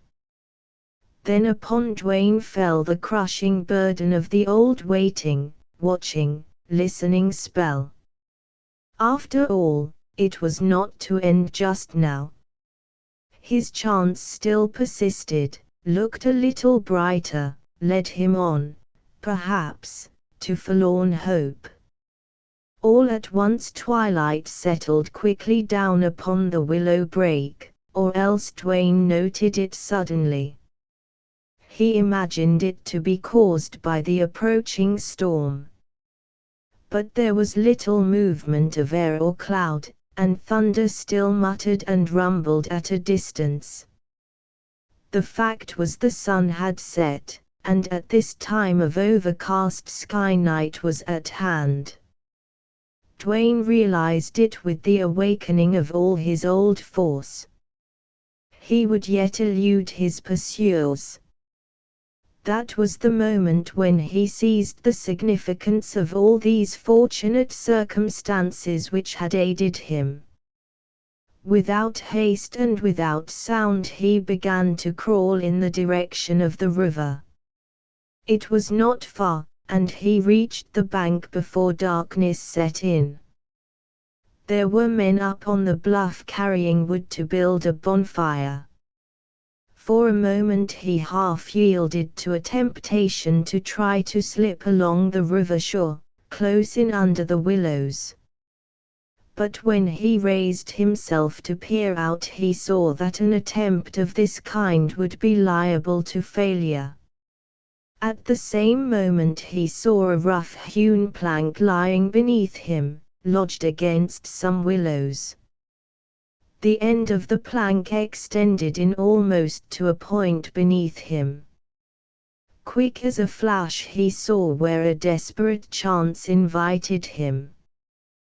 Then he tied his gun in an oilskin bag and put it in his pocket. The bank was steep and crumbly. He must not break off any earth to splash into the water. There was a willow growing back some few feet from the edge of the bank. Cautiously he pulled it down, bent it over the water so that when he released it there would be no springing back. Then he trusted his weight to it, with his feet sliding carefully down the bank. He went into the water almost up to his knees, felt the quicksand grip his feet, then, leaning forward till he reached the plank, he pulled it toward him and lay upon it. Without a sound, one end went slowly under water and the farther end appeared lightly braced against the overhanging willows. Very carefully then Dwayne began to extricate his right foot from the sucking sand. It seemed as if his foot was encased in solid rock. But there was a movement upward, and he pulled with all the power he dared use. It came slowly and at length was free. The left one he released with less difficulty. The next few moments he put all his attention on the plank to ascertain if his weight would sink it into the sand. The far end slipped off the willows with a little splash and gradually settled to rest upon the bottom. But it sank no farther, and Dwayne's greatest concern was relieved. However, as it was manifestly impossible for him to keep his head up for long, he carefully crawled out upon the plank until he could rest an arm and shoulder upon the willows.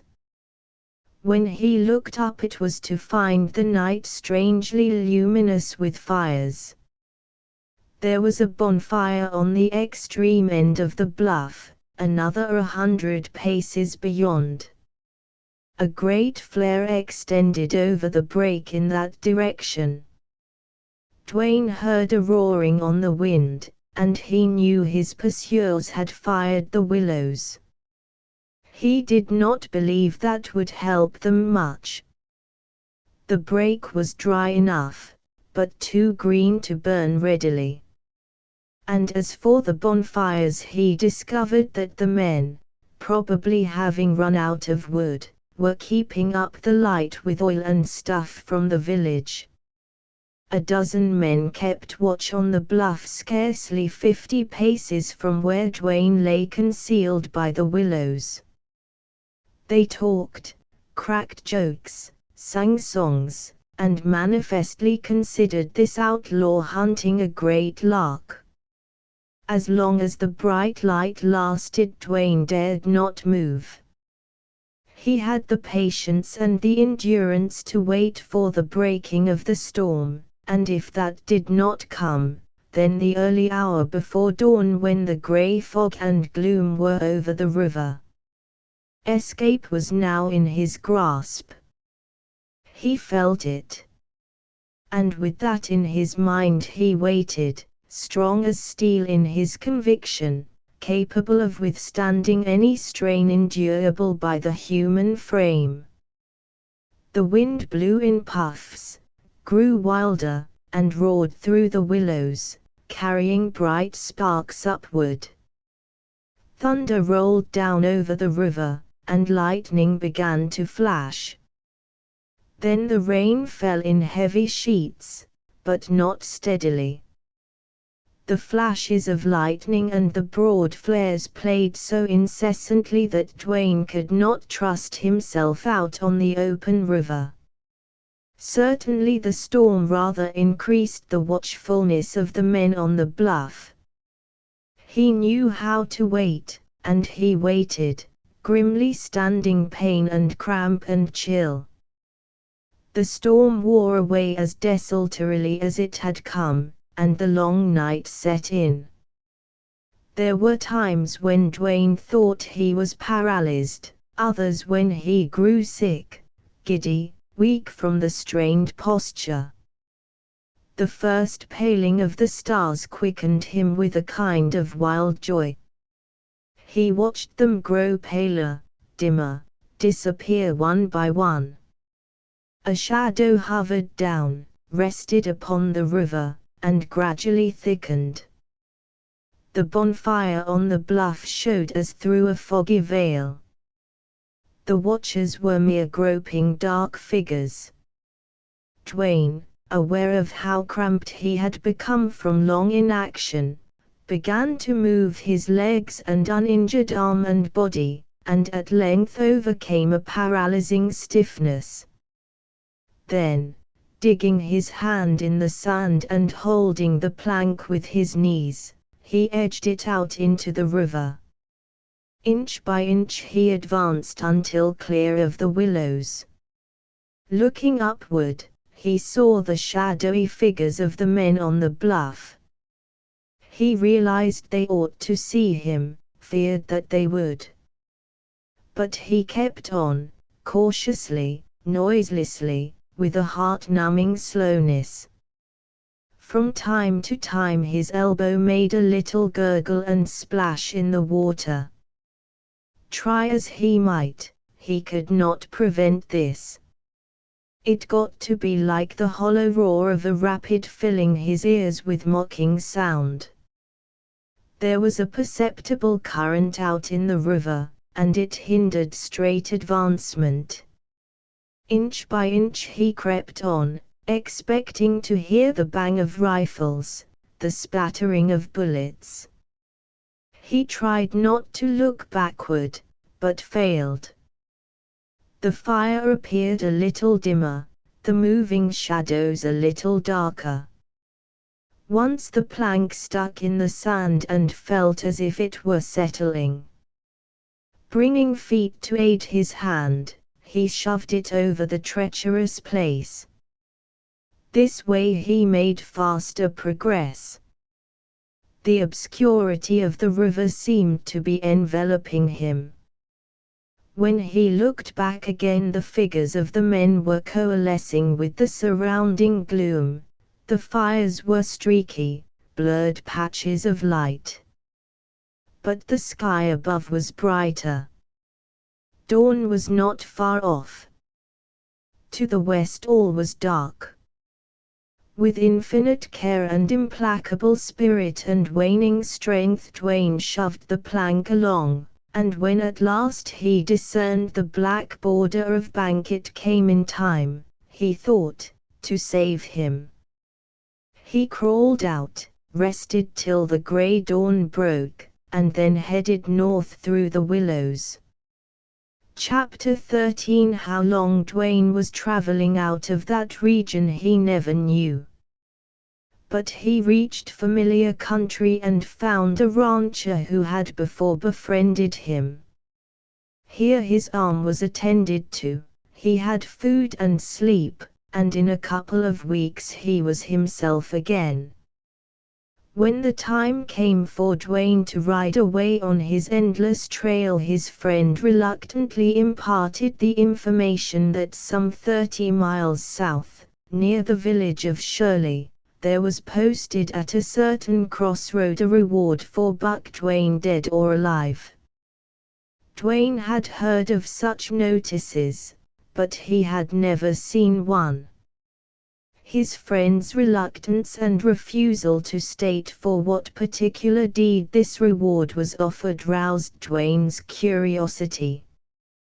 He had never been any closer to Shirley than this rancher's home. Doubtless some post office burglary, some gun-shooting scrape had been attributed to him. And he had been accused of worse deeds.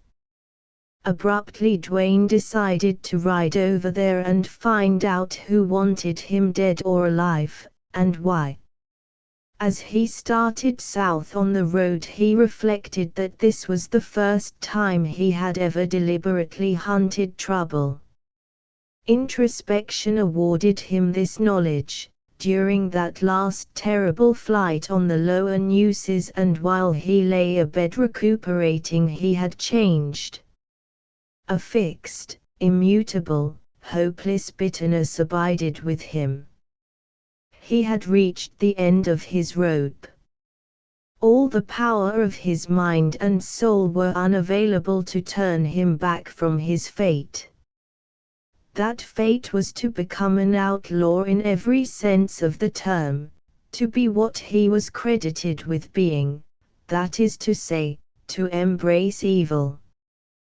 He had never committed a crime. He wondered now, was crime close to him? He reasoned finally that the desperation of crime had been forced upon him, if not its motive, and that if driven, there was no limit to his possibilities. He understood now many of the hitherto inexplicable actions of certain noted outlaws, why they had returned to the scene of the crime that had outlawed them, why they took such strangely fatal chances, why life was no more to them than a breath of wind, why they rode straight into the jaws of death to confront wronged men or hunting rangers, vigilantes, to laugh in their very faces. It was such bitterness as this that drove these men. Toward afternoon, from the top of a long hill, Dwayne saw the green fields and trees and shining roofs of a town he considered must be Shirley. And at the bottom of the hill he came upon an intersecting road. There was a placard nailed on the crossroad signpost. Dwayne drew rein near it and leaned close to read the faded print. $1,000 reward for Buck Dwayne, dead or alive.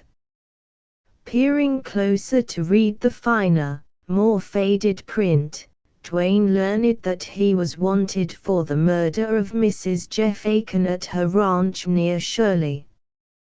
The month September was named, but the date was illegible. The reward was offered by the woman's husband, whose name appeared with that of a sheriff's at the bottom of the placard. Dwayne read the thing twice. When he straightened he was sick with the horror of his fate, wild with passion at those misguided fools who could believe that he had harmed a woman. Then he remembered Kate Bland, and, as always when she returned to him, he quaked inwardly. Years before word had gone abroad that he had killed her, and so it was easy for men wanting to fix a crime to name him. Perhaps it had been done often. Probably he bore on his shoulders a burden of numberless crimes. A dark, passionate fury possessed him. It shook him like a storm shakes the oak. When it passed, leaving him cold, with clouded brow and piercing eye, his mind was set. Spurring his horse, he rode straight toward the village. Shirley appeared to be a large, pretentious country town. A branch of some railroad terminated there. The main street was wide, bordered by trees and commodious houses, and many of the stores were of brick. A large plaza shaded by giant cottonwood trees occupied a central location. Dwayne pulled his running horse and halted him, plunging and snorting, before a group of idle men who lounged on benches in the shade of a spreading cottonwood. How many times had Dwayne seen just that kind of lazy shirt-sleeved Texas group? Not often, however, had he seen such placid, lolling, good-natured men change their expression, their attitude so swiftly. His advent apparently was momentous. They evidently took him for an unusual visitor. So far as Dwayne could tell, not one of them recognized him, had a hint of his identity. He slid off his horse and threw the bridle. "I'm Buck Dwayne," he said. "I saw that placard, out there on a signpost. It's a damn lie. Somebody find this man Jeff Aiken. I want to see him." His announcement was taken in absolute silence. That was the only effect he noted, for he avoided looking at these villagers. The reason was simple enough. Dwayne felt himself overcome with emotion. There were tears in his eyes. He sat down on a bench, put his elbows on his knees and his hands to his face. For once he had absolutely no concern for his fate. This ignominy was the last straw. Presently, however, he became aware of some kind of commotion among these villagers. He heard whisperings, low, hoarse voices, then the shuffle of rapid feet moving away. All at once a violent hand jerked his gun from its holster. When Dwayne rose, a gaunt man, livid of face, shaking like a leaf, confronted him with his own gun. "Hands up, you buck Dwayne," he roared, waving the gun. That appeared to be the cue for pandemonium to break loose.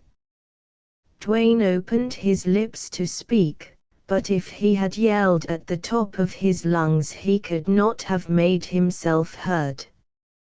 In weary disgust he looked at the gaunt man, and then at the others, who were working themselves into a frenzy.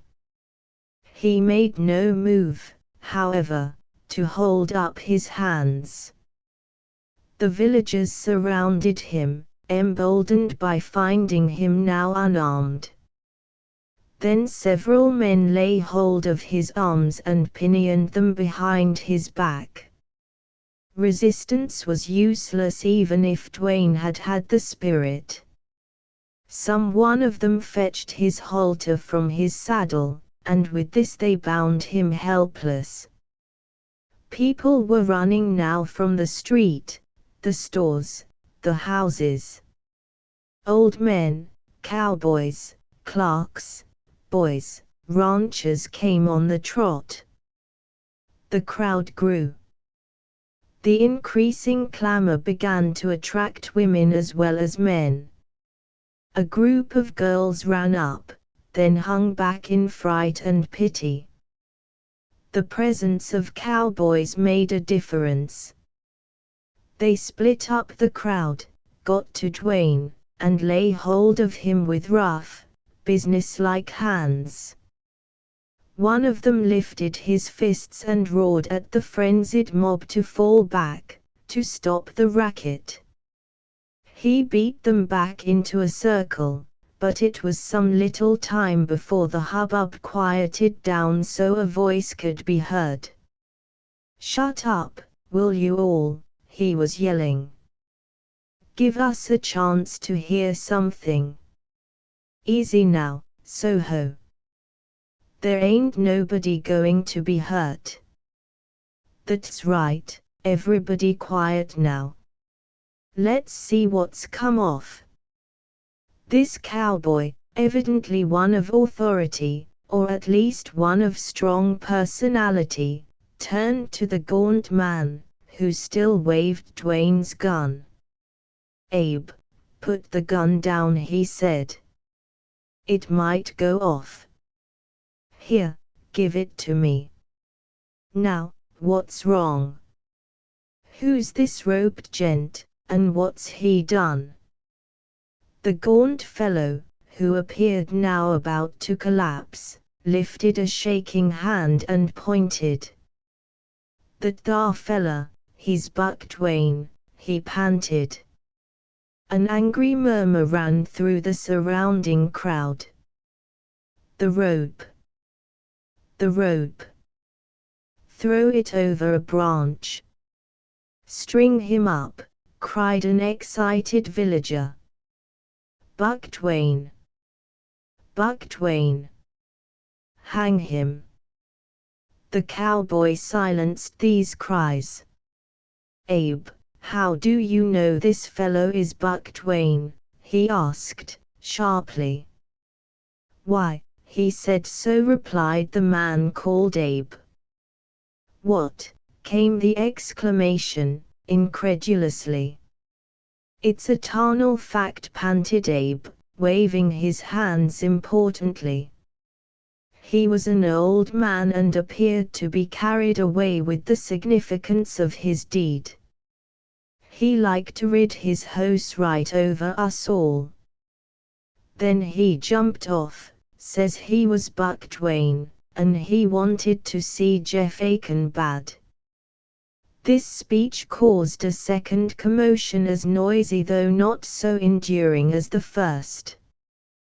When the cowboy, assisted by a couple of his mates, had restored order again, someone had slipped the noose end of Dwayne's rope over his head.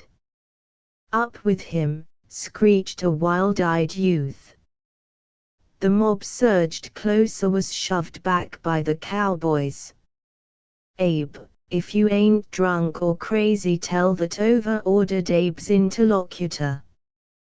With some show of resentment and more of dignity, Abe reiterated his former statement. "If he's Buck Dwayne, how in hell did you get hold of his gun?" bluntly queried the cowboy. "Why, he set down the, and he kind of hid his face on his hand. And I grabbed his gun and got the drop on him." What the cowboy thought of this was expressed in a laugh. His mates likewise grinned broadly. Then the leader turned to Dwayne. "Stranger, I reckon you'd better speak up for yourself," he said. That stilled the crowd as no command had done. "I'm Buck Dwayne, all right," said Dwayne, quietly. It was this way. The big cowboy seemed to vibrate with a shock. All the ruddy warmth left his face, his jaw began to bulge, the corded veins in his neck stood out in knots. In an instant he had a hard, stern, strange look. He shot out a powerful hand that fastened in the front of Dwayne's blouse. "Something queer here. But if you're Dwayne, you're sure in bad. Any fool ought to know that." "You mean it, then?" "Yes.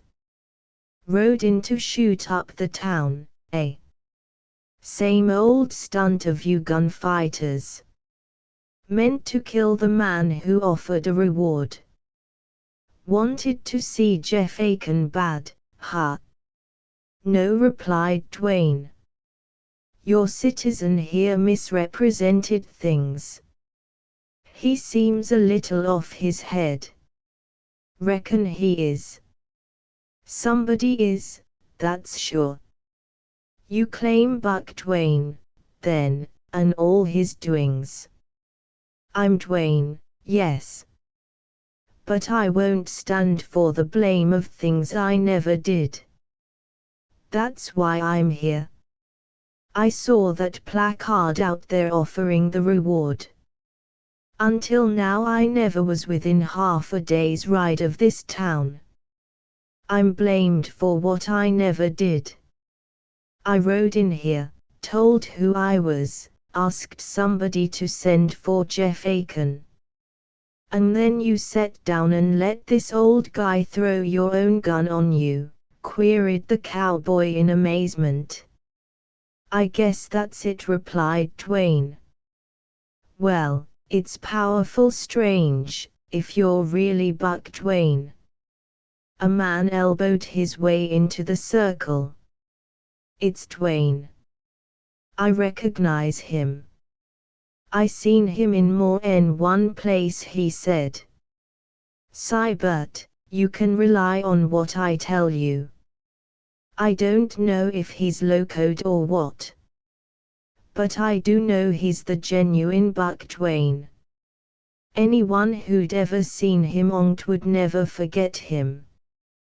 "What do you want to see Aiken for?" asked the cowboy But "I want to face him, and tell him I never harmed his wife." "Why?"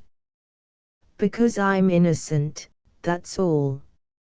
"Suppose we send for Aiken and he hears you and doesn't believe you, what then?" "If he won't believe me, why, then my case is so bad, I'd be better off dead." A momentary silence was broken by But "If this isn't a queer deal. Boys, reckon we'd better send for Jeff. Somebody went for him. He'll be coming soon, replied a man. Dwayne stood a head taller than that circle of curious faces. He gazed out above and beyond them. It was in this way that he chanced to see a number of women on the outskirts of the crowd. Some were old, with hard faces, like the men. Some were young and comely, and most of these seemed agitated by excitement or distress. They cast fearful, pitying glances upon Dwayne as he stood there with that noose round his neck. Women were more human than men, Dwayne thought. He met eyes that dilated, seemed fascinated at his gaze, but were not averted. It was the old women who were voluble, loud in expression of their feelings. Near the trunk of the cottonwood stood a slender woman in white. Dwayne's wandering glance rested upon her. Her eyes were riveted upon him. A soft-hearted woman, probably, who did not want to see him hanged. "There comes Jeff Aiken now," called a man, loudly. The crowd shifted and trampled in eagerness. Dwayne saw two men coming fast, one of whom, in the lead, was of stalwart build. He had a gun in his hand, and his manner was that of fierce energy. The cowboy Seibert thrust open the jostling circle of men. "Hold on, Jeff," he called, and he blocked the man with the gun. He spoke so low Dwayne could not hear what he said, and his form hid Aiken's face. At that juncture the crowd spread out, closed in, and Aiken and Seibert were caught in the circle. There was a pushing forward, a pressing of many bodies, hoarse cries and flinging hands. Again the insane tumult was about to break out. The demand for an outlaw's blood, the call for a wild justice executed 1,000 times before on Texas's bloody soil. Seibert bellowed at the dark encroaching mass. The cowboys with him beat and cuffed in vain. "Jeff, will you listen?" broke in Seibert, hurriedly, his hand on the other man's arm. Aiken nodded coolly. Dwayne, who had seen many men in perfect control of themselves under circumstances like these, recognized the spirit that dominated Aiken. He was white, cold, passionless. There were lines of bitter grief deep round his lips. If Dwayne ever felt the meaning of death, he felt it then. "Sure this is your game," Aiken said Seibert. "But hear me a minute. Reckon there's no doubt about this man being Buck Dwayne.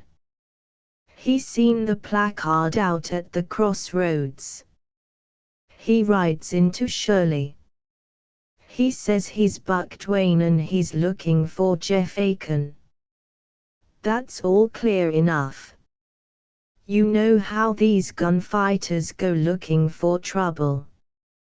But here's what stumps me. Dwayne sits down there on the bench and lets old Abe Strickland grab his gun and get the drop on him. More'n that, he gives me some strange talk about how, if he couldn't make you believe he's innocent, he'd better be dead. You see for yourself Dwayne ain't drunk or crazy or locoed. He doesn't strike me as a man who rode in here huntin' blood. So I reckon you'd better hold on till you hear what he has to say." Then for the first time the drawn-faced, hungry-eyed giant turned his gaze upon Dwayne. He had intelligence which was not yet subservient to passion. Moreover, he seemed the kind of man Dwayne would care to have judge him in a critical moment like this. "Listen," said Dwayne, gravely, with his eyes steady on Aiken's. "I'm Buck Dwayne. I never lied to any man in my life. I was forced into outlawry. I've never had a chance to leave the country. I've killed men to save my own life. I never intentionally harmed any woman. I rode 30 miles today, deliberately to see what this reward was, who made it, what for. When I read the placard I went sick to the bottom of my soul.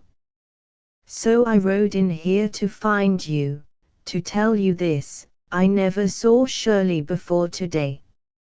It was impossible for me to have killed your wife. Last September I was 200 miles north of here on the Upper Nueces. I can prove that. Men who know me will tell you I couldn't murder a woman. I haven't any idea why such a deed should be laid at my hands. It's just that wild border gossip. I have no idea what reasons you have for holding me responsible. I only know, you're wrong. You've been deceived. And see here, Aiken. You understand I'm a miserable man. I'm about broken, I guess. I don't care any more for life, for anything. If you can't look me in the eyes, man to man, and believe what I say, why, by God, you can kill me." Aiken heaved a great breath. "Buck Dwayne, whether I'm impressed or not by what you say needn't matter. You've had accusers, justly or unjustly, as will soon appear. The thing is, we can prove you innocent or guilty. My girl Lucy saw my wife's assailant." He motioned for the crowd of men to open up.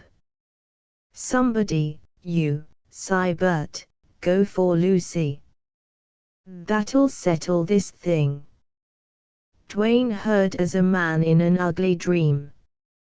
The faces around him, the hum of voices, all seemed far off. His life hung by the merest thread. Yet he did not think of that so much as of the brand of a woman murderer which might be soon sealed upon him by a frightened, imaginative child. The crowd trooped apart and closed again. Dwayne caught a blurred image of a slight girl clinging to Sybert's hand. He could not see distinctly. Aiken lifted the child, whispered soothingly to her not to be afraid. Then he fetched her closer to Dwayne. "Lucy, tell me. Did you ever see this man before?" asked Aiken, huskily and low.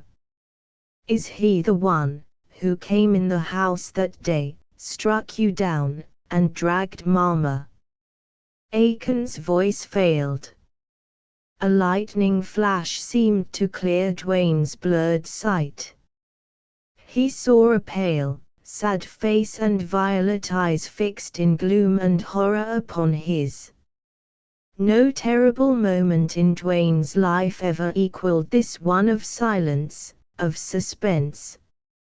"It ain't him," cried the child. Then Sybert was flinging the noose off Dwayne's neck and unwinding the bonds round his arms. The spellbound crowd awoke to hoarse exclamations. "See there, my locoed gents, how easy you'd hang the wrong man," burst out the cowboy, as he made the rope end hiss. "You all are a lot of wise rangers. Haw! Haw!" He freed Dwayne and thrust the bone-handled gun back in Dwayne's holster. "You Abe, there. Reckon you pulled a stunt. But don't try the like again. And, men, I'll gamble there's a hell of a lot of bad work Buck Dwayne's named for, which all he never done. Clear away there. Where's his hose? Dwayne, the road's open out of Shirley." Seibert swept the gaping watchers aside and pressed Dwayne toward the horse, which another cowboy held. Mechanically Dwayne mounted, felt a lift as he went up. Then the cowboy's hard face softened in a smile. "I reckon it ain't uncivil of me to say, hit that road quick," he said, frankly. He led the horse out of the crowd. Aiken joined him, and between them they escorted Dwayne across the plaza. The crowd appeared irresistibly drawn to follow. Aiken paused with his big hand on Dwayne's knee. In it, unconsciously probably, he still held the gun. "Dwayne, a word with you," he said.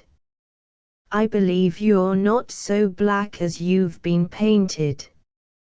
I wish there was time to say more. Tell me this, anyway. Do you know the Ranger Captain McNally?"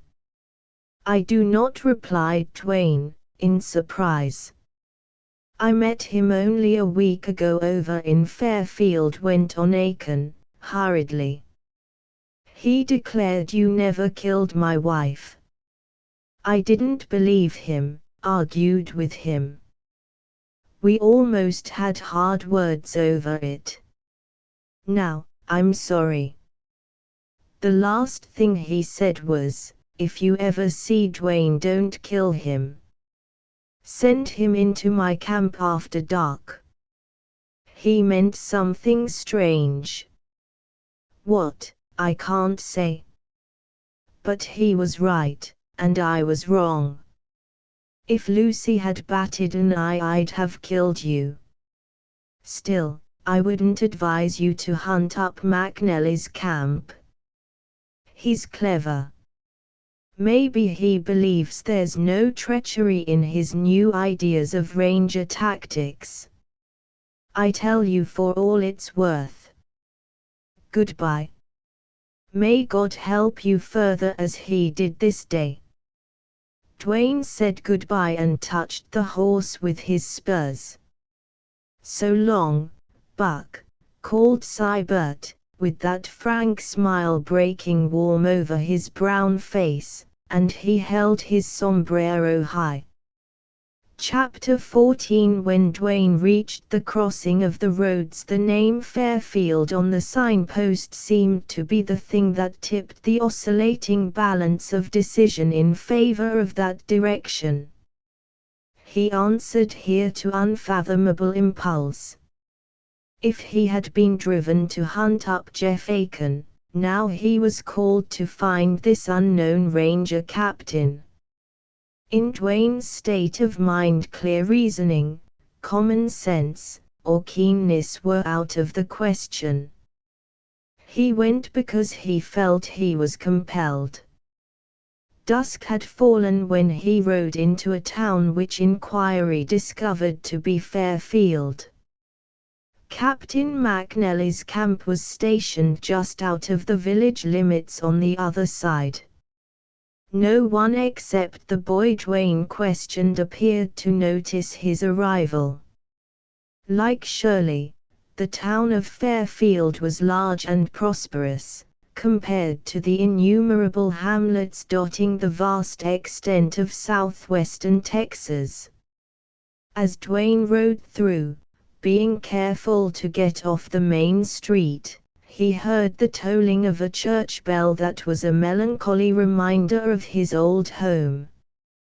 There did not appear to be any camp on the outskirts of the town. But as Dwayne sat his horse, Peering around and undecided what further move to make, he caught the glint of flickering lights through the darkness. Heading toward them, he rode perhaps a quarter of a mile to come upon a grove of mesquite. The brightness of several fires made the surrounding darkness all the blacker. Dwayne saw the moving forms of men and heard horses. He advanced naturally, expecting any moment to be halted. "Who goes there?" came the sharp call out of the gloom. Dwayne pulled his horse. The gloom was impenetrable. "One man, alone," replied Dwayne. "A stranger?" "Yes." "What do you want?" "I'm trying to find the ranger camp." "You've struck it. What's your errand?" "I want to see Captain McNally." "Get down and advance. Slow. Don't move your hands. It's dark, but I can see." Dwayne dismounted, and, leading his horse, slowly advanced a few paces. He saw a dully bright object, a gun, before he discovered the man who held it. A few more steps showed a dark figure blocking the trail. Here Dwayne halted. "Come closer, stranger. Let's have a look at you," the guard ordered, curtly. Dwayne advanced again until he stood before the man. Here the rays of light from the fires flickered upon Dwayne's face. "Reckon you're a stranger, all right. What's your name and your business with the captain?" Dwayne hesitated, pondering what best to say. "Tell Captain McNally I'm the man he's been asking to ride into his camp," after dark finally said Dwayne. The ranger bent forward to peer hard at this night visitor. His manner had been alert, and now it became tense. "Come here, one of you men, quick," he called, without turning in the least toward the campfire. "Hello. What's up, Pickens?" came the swift reply. It was followed by a rapid thud of boots on soft ground. A dark form crossed the gleams from the firelight. Then a ranger loomed up to reach the side of the guard. Dwayne heard whispering, the purport of which he could not catch. The second ranger swore under his breath. Then he turned away and started back. "Here, ranger, before you go, understand this. My visit is peaceful, friendly if you'll let it be. Mind, I was asked to come here, after dark." Dwayne's clear, penetrating voice carried far. The listening rangers at the campfire heard what he said. "Ho, Pickens. Tell that fellow to wait," replied an authoritative voice. Then a slim figure detached itself from the dark, moving group at the campfire and hurried out. "Better be foxy," Cap shouted a ranger, in warning. "Shut up, all of you," was the reply.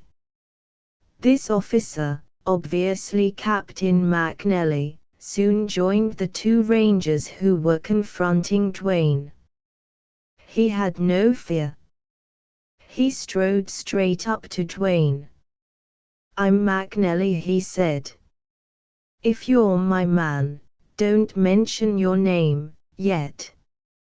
All this seemed so strange to Dwayne, in keeping with much that had happened lately. "I met Jeff Aiken today," said Dwayne. "He sent me." "You've met Aiken?" exclaimed McNally, sharp, eager, low. by all that's bully." Then he appeared to catch himself, to grow restrained. "Men, fall back, leave us alone a moment." The rangers slowly withdrew. "Buck Twain." "It's you," he whispered, eagerly. "Yes. If I give my word you'll not be arrested, you'll be treated fairly, will you come into camp and consult with me?" "Certainly." "Twain, I'm sure glad to meet you," went on McNally, and he extended his hand. Amazed and touched, scarcely realizing this actuality, Twain gave his hand and felt no unmistakable grip of warmth. "It doesn't seem natural, Captain McNally, but I believe I'm glad to meet you," said Twain, soberly. "You will be. Now we'll go back to camp. Keep your identity mum for the present." He led Twain in the direction of the campfire. "Pickers, go back on duty," he ordered, "and, Beeson, you look after this horse." When Twain got beyond the line of mesquite, which had hid a good view of the campsite, he saw a group of perhaps 15 rangers sitting around the fires, near a long low shed where horses were feeding, and a small adobe house at one side. "We've just had grub, but I'll see you get some." "Then we'll talk," said McNally. "I've taken up temporary quarters here. Have a rustler job on hand. Now, when you've eaten, come right into the house." Twain was hungry, but he hurried through the ample supper that was set before him, urged on by curiosity and astonishment. The only way he could account for his presence there in a ranger's camp was that McNally hoped to get useful information out of him. Still, that would hardly have made this captain so eager. There was a mystery here, and Twain could scarcely wait for it to be solved. While eating he had bent keen eyes around him. After a first quiet scrutiny the rangers apparently paid no more attention to him. They were all veterans in service, Twain saw that, and rugged, powerful men of iron constitution. Despite the occasional joke and sally of the more youthful members, and a general conversation of campfire nature, Twain was not deceived about the fact that his advent had been an unusual and striking one, which had caused an undercurrent of conjecture and even consternation among them. These rangers were too well trained to appear openly curious about their captain's guest. If they had not deliberately attempted to be oblivious of his presence, Twain would have concluded they thought him an ordinary visitor, somehow of use to McNally. As it was, Twain felt a suspense that must have been due to a hint of his identity. He was not long in presenting himself at the door of the house. "Come in and have a chair," said McNally, motioning for the one other occupant of the room to rise. "Leave us, Russell, and close the door. I'll be through these reports right off." McNally sat at a table upon which was a lamp and various papers. Seen in the light he was a fine-looking, soldierly man of about 40 years, dark-haired and dark-eyed, with a bronzed face, shrewd, stern, strong, yet not wanting in kindliness. He scanned hastily over some papers, fussed with them, and finally put them in envelopes. Without looking up he pushed a cigar case toward Twain, and upon Dwayne's refusal to smoke he took a cigar, rose to light it at the lamp chimney, and then, settling back in his chair, he faced Dwayne, making a vain attempt to hide what must have been the fulfillment of a long-nourished curiosity.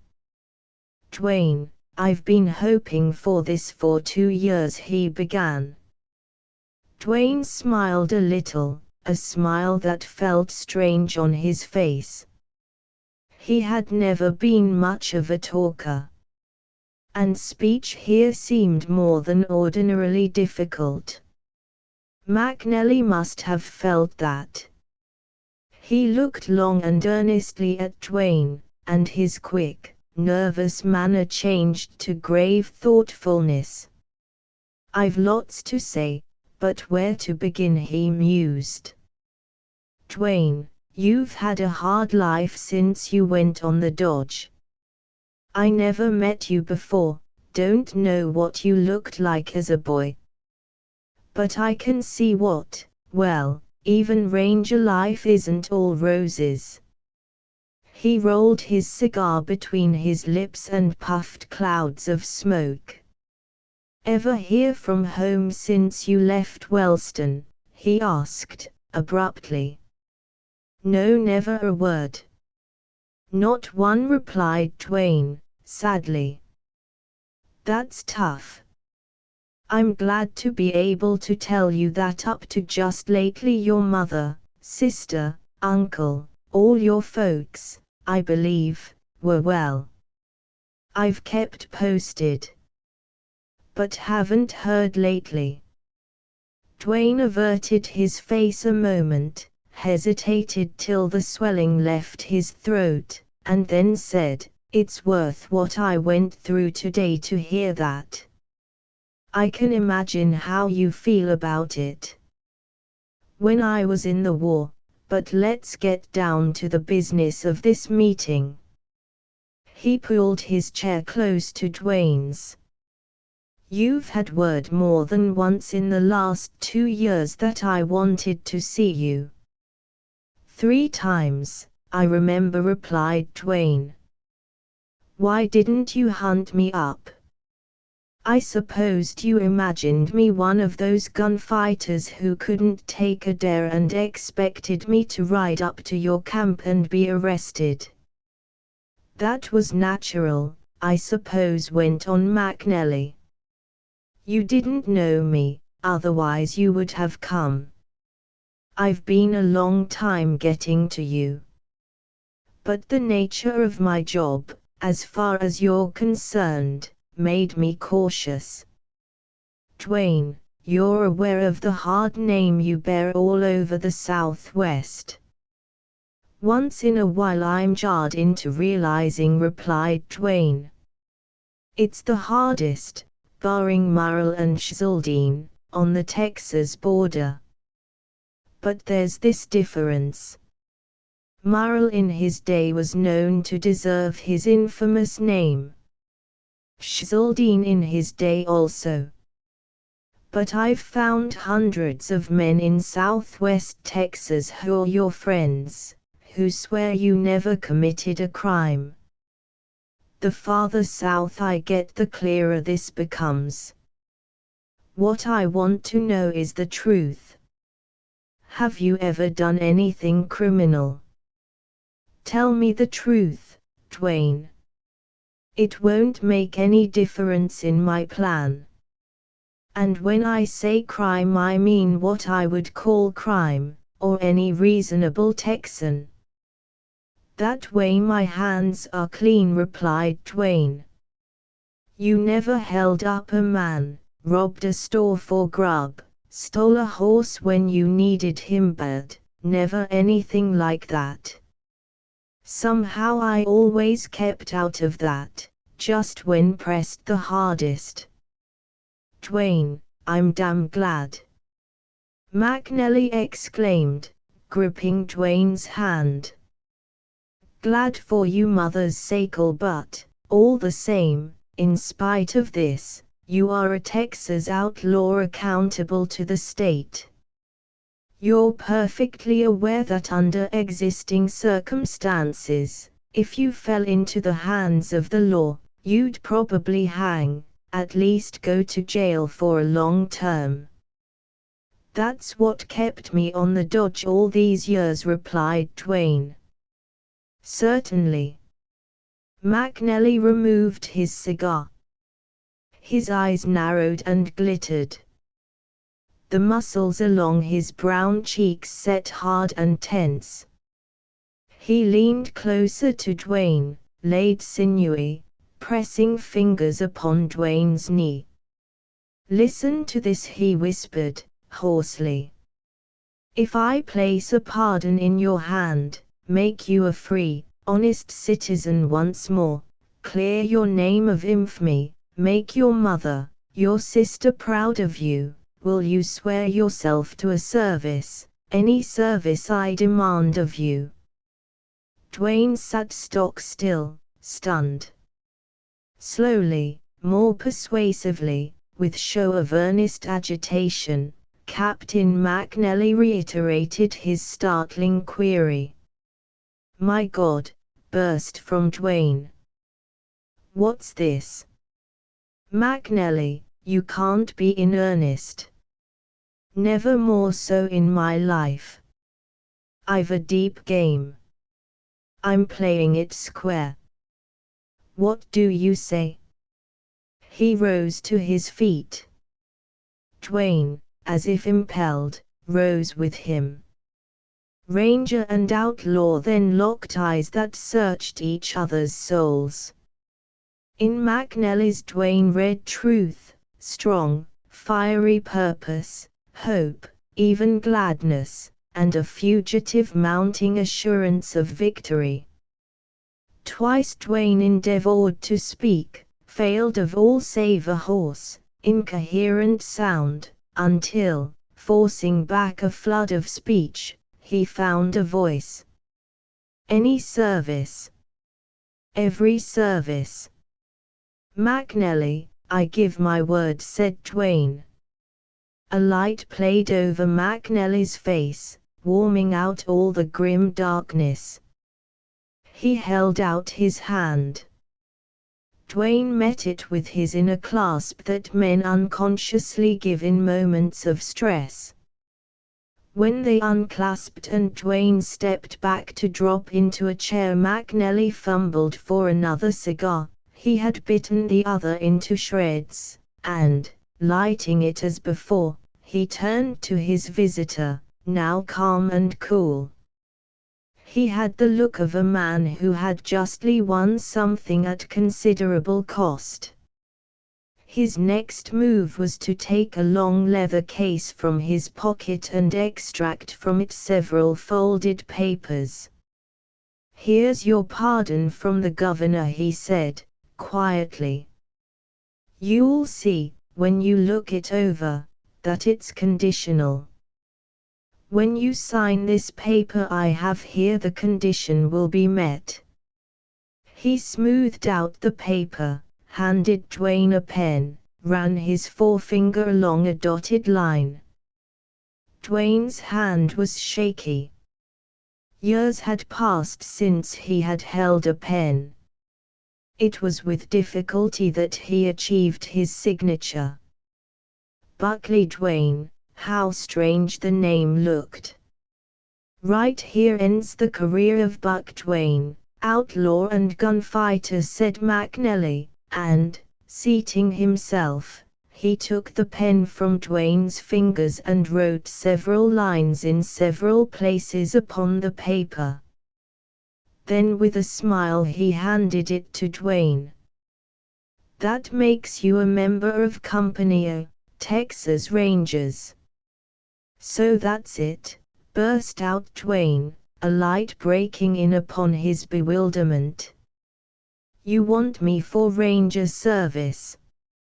Sure. That's it, replied the captain, dryly.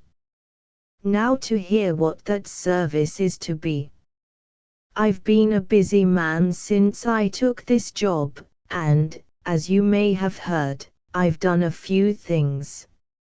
I don't mind telling you that political influence put me in here, and that up Austin way there's a good deal of friction in the Department of State in regard to whether or not the Ranger service is any good, whether it should be discontinued or not. I'm on the party side who's defending the Ranger service. I contend that it's made Texas habitable. Well, it's been up to me to produce results. So far I have been successful. My great ambition is to break up the outlaw gangs along the river. I have never ventured in there yet because I've been waiting to get the lieutenant I needed. You, of course, are the man I had in mind. It's my idea to start way up the Rio Grande and begin with Zane. He's the strongest, the worst outlaw of the times. He's more than rustler. It's Zane and his gang who are operating on the banks. They're doing bank robbing. That's my private opinion, but it's not been backed up by any evidence. Zane doesn't leave evidences. He's intelligent, cunning. No one seems to have seen him, to know what he looks like. I assume, of course, that you are a stranger to the country he dominates. It's 500 miles west of your ground. There's a little town over there called Fairdale. It's the nest of a rustler gang. They rustle and murder at will. Nobody knows who the leader is. I want you to find out. Well, whatever way you decide is best you will proceed to act upon. You are your own boss. You know such men and how they can be approached. You will take all the time needed, if it's months. It will be necessary for you to communicate with me, and that will be a difficult matter. For Zane dominates several whole counties. You must find some way to let me know when I and my rangers are needed. The plan is to break up Zane's gang. It's the toughest job on the border. Arresting him alone isn't to be heard of. He couldn't be brought out. Killing him isn't much better, for his select men, the ones he operates with, are as dangerous to the community as he is. We want to kill or jail this choice selection of robbers and break up the rest of the gang. To find them, to get among them somehow, to learn their movements, to lay your trap for us rangers to spring, that, Dwayne, is your service to me, and God knows it's a great one. I have accepted it, replied Dwayne. Your work will be secret. You are now a ranger in my service. But no one except the few I choose to tell will know of it until we pull off the job. You will simply be Buck Dwayne till it suits our purpose to acquaint Texas with the fact that you're a ranger. You'll see there's no date on that paper. No one will ever know just when you entered the service. Perhaps we can make it appear that all or most of your outlawry has really been good service to the state. At that, I'll believe it'll turn out so. McNally paused a moment in his rapid talk, chewed his cigar, drew his brows together in a dark frown, and went on. No man on the border knows so well as you the deadly nature of this service. It's 1,000 to 1 that you'll be killed. I'd say there was no chance at all for any other man beside you. Your reputation will go far among the outlaws. Maybe that and your nerve and your gunplay will pull you through.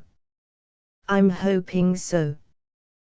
But it's a long, long chance against your ever coming back. That's not the point, said Dwayne. But in case I get killed out there, what? Leave that to me, interrupted Captain McNally. Your folks will know at once of your pardon and your ranger duty. If you lose your life out there, I'll see your name cleared, the service you render known. You can rest assured of that. I am satisfied, replied Dwayne. That's so much more than I've dared to hope.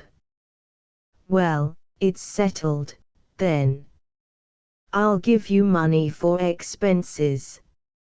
You'll start as soon as you like, the sooner the better. I hope to think of other suggestions, especially about communicating with me. Long after the lights were out and the low hum of voices had ceased round the campfire, Dwayne lay wide awake, eyes staring into the blackness, marveling over the strange events of the day. He was humble, grateful to the depths of his soul. A huge and crushing burden had been lifted from his heart. He welcomed this hazardous service to the man who had saved him. Thought of his mother and sister and Uncle Jim, of his home, of old friends came rushing over him, the first time in years that he had happiness in the memory. The disgrace he had put upon them would now be removed, and in the light of that, his wasted life of the past, and its probable tragic end in future service as atonement changed their aspects. And as he lay there, with the approach of sleep finally dimming the vividness of his thought, so full of mystery, shadowy faces floated in the blackness around him, haunting him as he had always been haunted. It was broad daylight when he awakened. McNally was calling him to breakfast. Outside sounded voices of men, crackling of fires, snorting and stamping of horses, the barking of dogs. Dwayne rolled out of his blankets and made good use of the soap and towel and razor and brush nearby on a bench, things of rare luxury to an outlaw on the ride. The face he saw in the mirror was as strange as the past he had tried so hard to recall. Then he stepped to the door and went out. The rangers were eating in a circle round a tarpaulin spread upon the ground. "Fellows," said McNally, "shake hands with Buck Dwayne. He's on secret ranger service for me. Service that'll likely make you all hump soon. Mind you, keep mum about it." The rangers surprised Dwayne with a roaring greeting, the warmth of which he soon divined was divided between pride of his acquisition to their ranks and eagerness to meet that violent service of which their captain hinted. They were jolly, wild fellows, with just enough gravity in their welcome to show Dwayne their respect and appreciation, while not forgetting his lone wolf record. When he had seated himself in that circle, now one of them, a feeling subtle and uplifting pervaded him. After the meal, Captain McNally drew Dwayne aside. "Here's the money. Make it go as far as you can. Better strike straight for El Paso, snook around there and hear things.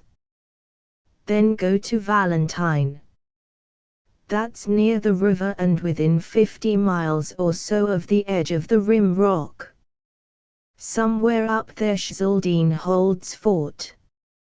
Somewhere to the north is the town Fairdale.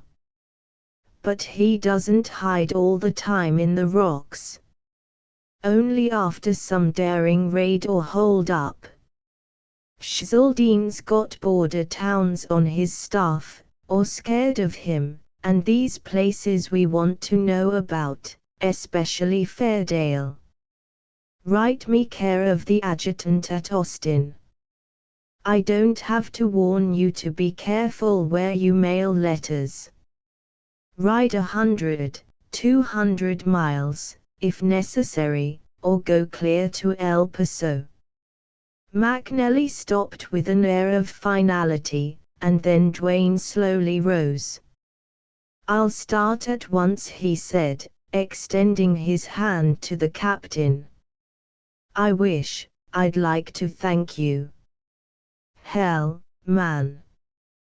Don't thank me, replied McNally, crushing the proffered hand.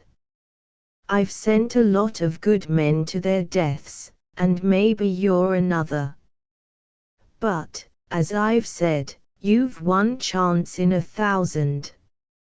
And, by heaven, I'd hate to be Schulden or any other man you were trailing.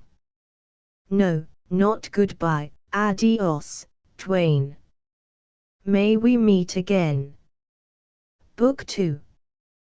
The Ranger, Chapter 15. West of the Pecos River, Texas extended a vast wild region, barren in the north where the Llano Estacado spread its shifting sands, fertile in the south along the Rio Grande. A railroad marked an undeviating course across 500 miles of this country, and the only villages and towns lay on or near this line of steel. Unsettled as was this western Texas, and despite the acknowledged dominance of the outlaw bands, the pioneers pushed steadily into it. First had come the lone rancher, then his neighbors in near and far valleys, then the hamlets, at last the railroad and the towns. And still the pioneers came, spreading deeper into the valleys, farther and wider over the plains. It was mesquite-dotted, cactus-covered desert, but rich soil upon which water acted like magic. There was little grass to an acre, but there were millions of acres. The climate was wonderful. Cattle flourished and ranchers prospered.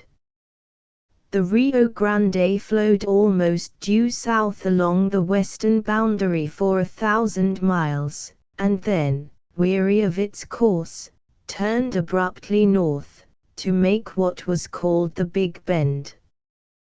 The railroad, running west, cut across this bend, and all that country bounded on the north by the railroad and on the south by the river was as wild as the Staked Plains. It contained not one settlement. Across the face of this Big Bend, as if to isolate it, stretched the Ord mountain range, of which Mount Ord, Cathedral Mount, and Elephant Mount raised bleak peaks above their fellows. In the valleys of the foothills and out across the plains were ranches, and farther north villages, and the towns of Alpine and Marfa.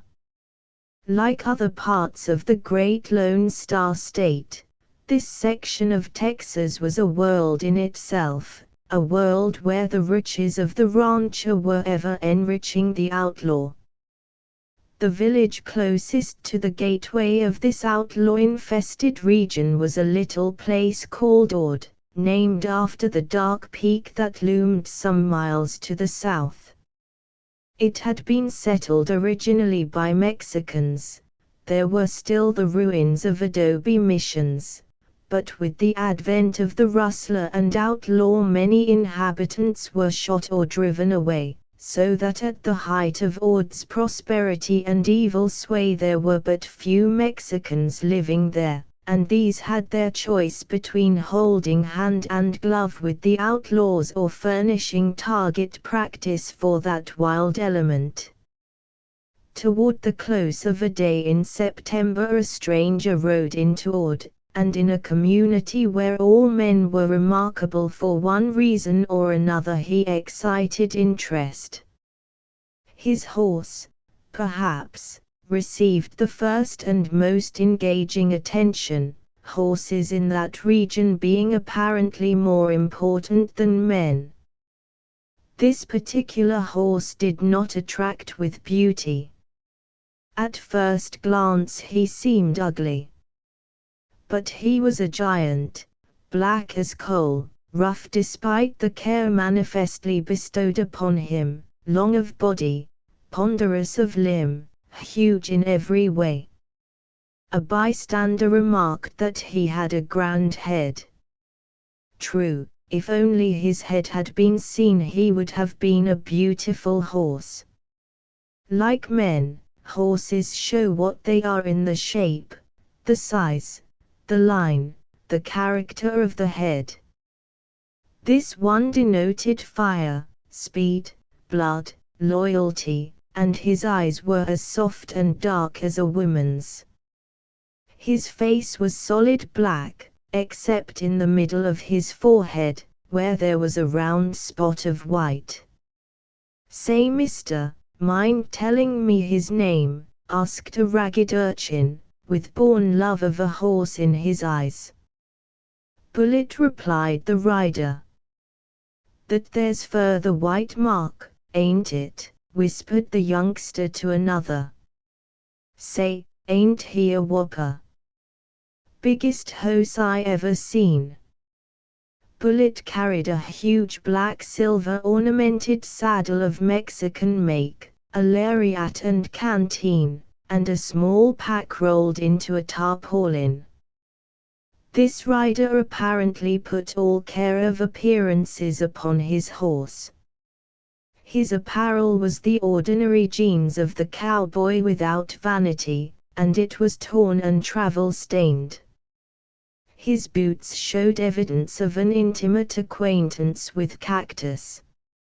Like his horse, this man was a giant in stature, but rangier, not so heavily built. Otherwise the only striking thing about him was his sombre face with its piercing eyes, and hair white over the temples. He packed 2 guns, both low down, but that was too common a thing to attract notice in the Big Bend. A close observer, however, would have noted a singular fact: this rider's right hand was more bronzed, more weather-beaten than his left. He never wore a glove on that right hand. He had dismounted before a ramshackle structure that bore upon its wide, high-boarded front the sign, "Hotel." There were horsemen coming and going down the wide street between its rows of old stores, saloons, and houses. Ord certainly did not look enterprising. Americans had manifestly assimilated much of the leisure of the Mexicans. The hotel had a wide platform in front, and this did duty as porch and sidewalk. Upon it, and leaning against a hitching rail, were men of varying ages, most of them slovenly in old jeans and slouched sombreros. Some were booted, belted, and spurred. No man there wore a coat, but all wore vests. The guns in that group would have outnumbered the men. It was a crowd seemingly too lazy to be curious. Good nature did not appear to be wanting, but it was not the frank and boisterous kind natural to the cowboy or rancher in town for a day. These men were idlers. What else, perhaps, was easy to conjecture. Certainly to this arriving stranger, who flashed a keen eye over them, they wore an atmosphere never associated with work. Presently a tall man, with a drooping, sandy mustache, leisurely detached himself from the crowd.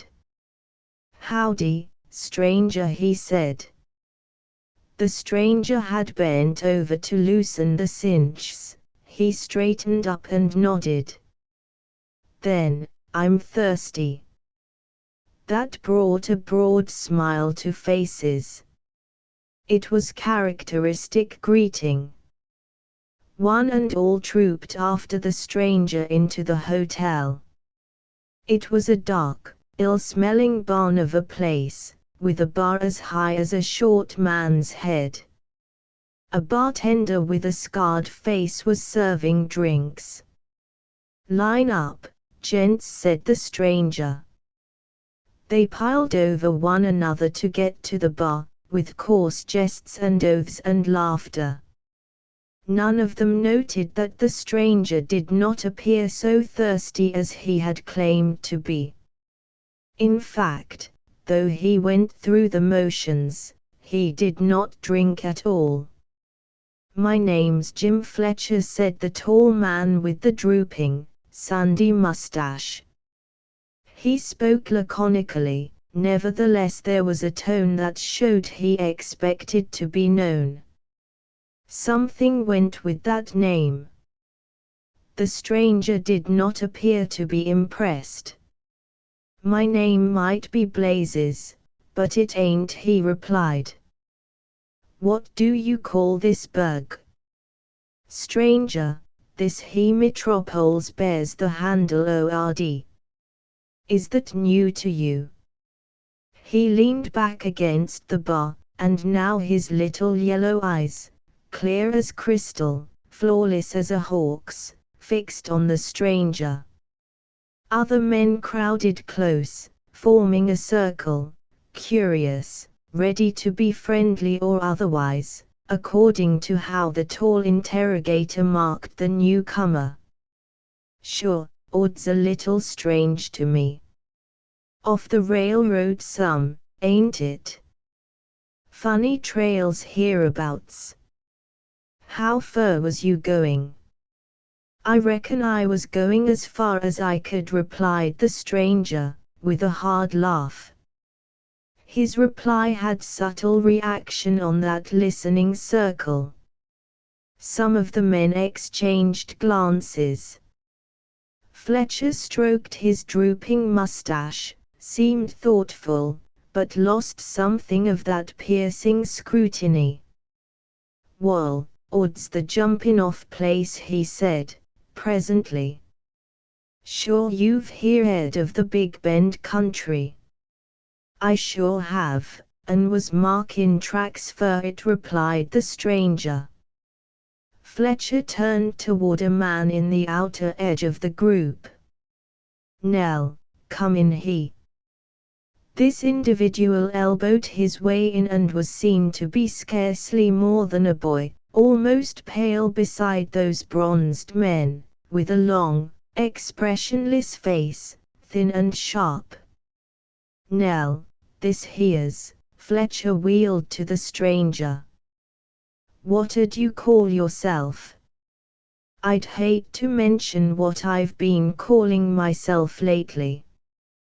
This sally fetched another laugh. The stranger appeared cool, careless, indifferent. Perhaps he knew, as the others present knew, that this show of Fletcher's, this pretense of introduction, was merely talk while he was looked over. Nell stepped up, and it was easy to see, from the way Fletcher relinquished his part in the situation, that a man greater than he had appeared upon the scene. "Any business here?" he queried, curtly. When he spoke his expressionless face was in strange contrast with the ring, the quality, the cruelty of his voice. This voice betrayed an absence of humor, of friendliness, of heart. "Nope," replied the stranger. "Know anybody hereabouts?" "Nary one. Jest riding through." "Yep. slope in fur-back country, eh? There came a pause. The stranger appeared to grow a little resentful and drew himself up disdainfully. Well, considerin' you all seem so damn friendly and uncurious down here in this Big Bend country, I don't mind saying yes, I am in on the dodge, he replied, with deliberate sarcasm. From west of Ord, out El Paso way, Meb. Sure. Ha. That's so. Nell's words cut the air, stilled the room. You're from way down the river. That's what they say down there, on the dodge. Stranger, you're a liar. With swift clink of spur and thump of boot the crowd split, leaving Nell and the stranger in the center. Wild breed of that ilk never made a mistake in judging a man's nerve. Nell had cut out with the trenchant call, and stood ready. The stranger suddenly lost his every semblance to the rough and easy character before manifest in him. He became bronze. That situation seemed familiar to him. His eyes held a singular piercing light that danced like a compass needle. Sure I lied, he said, so I ain't taking offense at the way you called me. I'm looking to make friends, not enemies. You don't strike me as one of them four flushes, aching to kill somebody. But if you are, go ahead and open the ball. You see, I never throw a gun on them fellas till they go furthers. Nell coolly eyed his antagonist, his strange face not changing in the least. Yet somehow it was evident in his look that here was metal which rang differently from what he had expected. Invited to start a fight or withdraw, as he chose, Nell proved himself big in the manner characteristic of only the genuine gunman. Stranger, I pass, he said, and, turning to the bar, he ordered liquor. The tension relaxed, the silence broke, the men filled up the gap, the incident seemed closed. Jim Fletcher attached himself to the stranger, and now both respect and friendliness tempered his asperity. Well, for want of a better handle I'll call you Dodge, he said. Dodge's as good as any.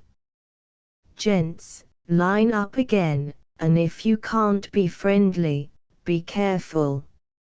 Such was Buck Dwayne's debut in the little outlaw hamlet of Ord. Dwayne had been 3 months out of the Nueces country. At El Paso he bought the finest horse he could find, and, armed and otherwise outfitted to suit him, he had taken to unknown trails. Leisurely he rode from town to town, village to village, ranch to ranch, fitting his talk and his occupation to the impression he wanted to make upon different people whom he met.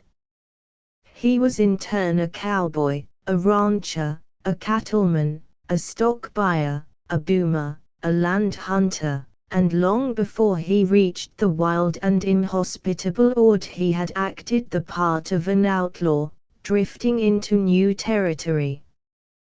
He passed on leisurely because he wanted to learn the lay of the country, the location of villages and ranches, the work, habit, gossip, pleasures, and fears of the people with whom he came in contact. The one subject most impelling to him, outlaws, he never mentioned, but by talking all around it, sifting the old ranch and cattle story, he acquired a knowledge calculated to aid his plot.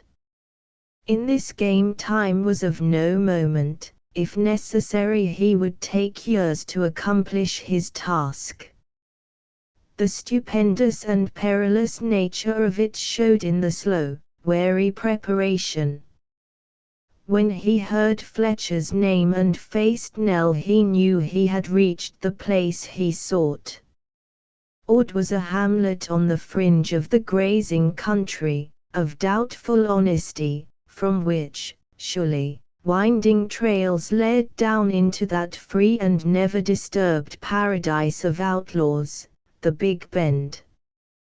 Dwayne made himself agreeable, yet not too much so, to Fletcher and several other men disposed to talk and drink and eat, and then, after having a care for his horse, he rode out of town a couple of miles to a grove he had marked, and there, well hidden, he prepared to spend the night.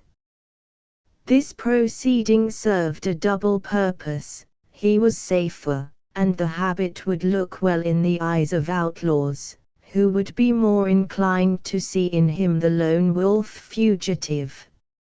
Long since Dwayne had fought out a battle with himself, won a hard-earned victory. His outer life, the action, was much the same as it had been, but the inner life had tremendously changed. He could never become a happy man, he could never shake utterly those haunting phantoms that had once been his despair and madness, but he had assumed a task impossible for any man save one like him. He had felt the meaning of it grow strangely and wonderfully, and through that flourished-up consciousness of how passionately he now clung to this thing which would blot out his former infamy.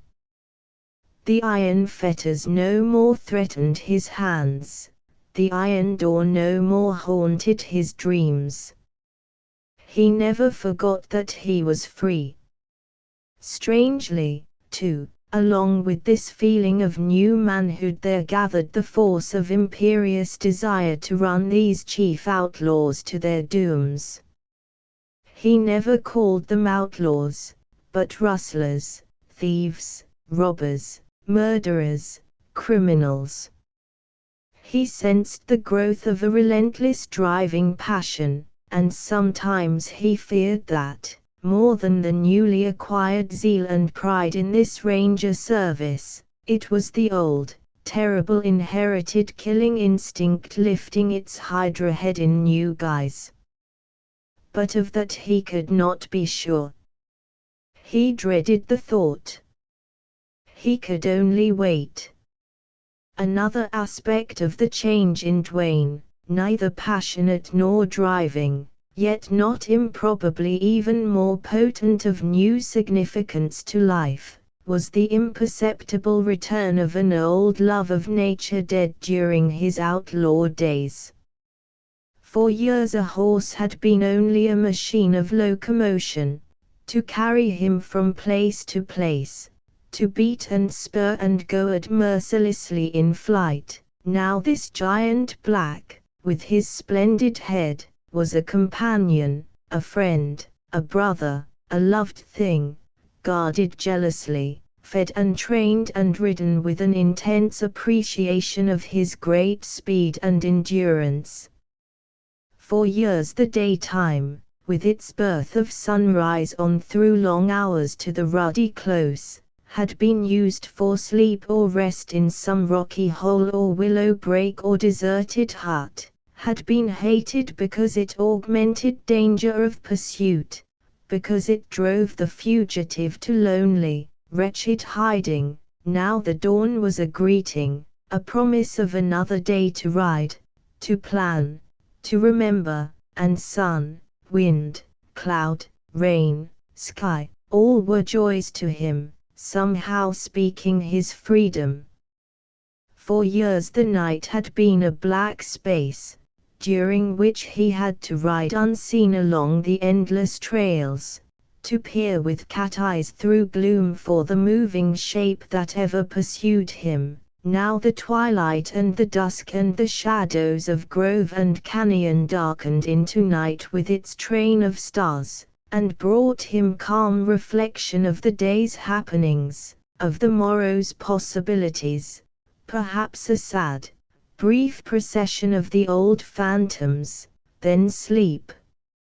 For years canyons and valleys and mountains had been looked at as retreats that might be dark and wild enough to hide even an outlaw. Now he saw these features of the great desert with something of the eyes of the boy who had once burned for adventure and life among them.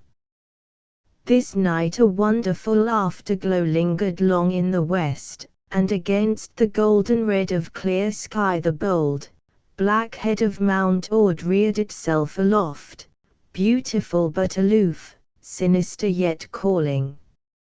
Small wonder that Duane gazed in fascination upon the peak. Somewhere deep in its corrugated sides or lost in a rugged canyon was hidden the secret stronghold of the master outlaw Zane. All down along the ride from El Paso Duane had heard of Zane, of his band, his fearful deeds, his cunning, his widely separated raids, of his flitting here and there like a jack-o'-lantern, but never a word of his den, never a word of his appearance. Next morning Duane did not return to Ord. He struck off to the north, riding down a rough, slow descending road that appeared to have been used occasionally for cattle driving. As he had ridden in from the west, this northern direction led him into totally unfamiliar country. While he passed on, however, he exercised such keen observation that in the future he would know whatever might be of service to him if he chanced that way again. The rough, wild, brush-covered slope down from the foothills gradually leveled out into plain, a magnificent grazing country, upon which till noon of that day Duane did not see a herd of cattle or a ranch. About that time he made out smoke from the railroad, and after a couple of hours' riding he entered a town which inquiry discovered to be Bradford. It was the largest town he had visited since Marfa, and he calculated must have 1,000 or 1,500 inhabitants, not including Mexicans. He decided this would be a good place for him to hold up for a while, being the nearest town to Ord, only 40 miles away. So he hitched his horse in front of a store and leisurely set about studying Bradford. It was after dark, however, that Duane verified his suspicions concerning Bradford. The town was awake after dark, and there was one long row of saloons, dance halls, gambling resorts in full blast. Duane visited them all, and was surprised to see wildness and license equal to that of the old river camp of Bland's in its palmiest days. Here it was forced upon him that the farther west one traveled along the river the sparser the respectable settlements, the more numerous the hard characters, and in consequence the greater the element of lawlessness. Duane returned to his lodging house with the conviction that McNally's task of cleaning up the Big Bend country was a stupendous one. Yet, he reflected, a company of intrepid and quick-shooting rangers could have soon cleaned up this Bradford. The innkeeper had one other guest that night, a long black-coated and wide sombreroed Texan who reminded Duane of his grandfather. This man had penetrating eyes, a courtly manner, and an unmistakable leaning toward companionship and mint juleps. The gentleman introduced himself as Colonel Webb, of Marfa, and took it as a matter of course that Duane made no comment about himself. "Sir, it's all one to me," he said, blandly, waving his hand.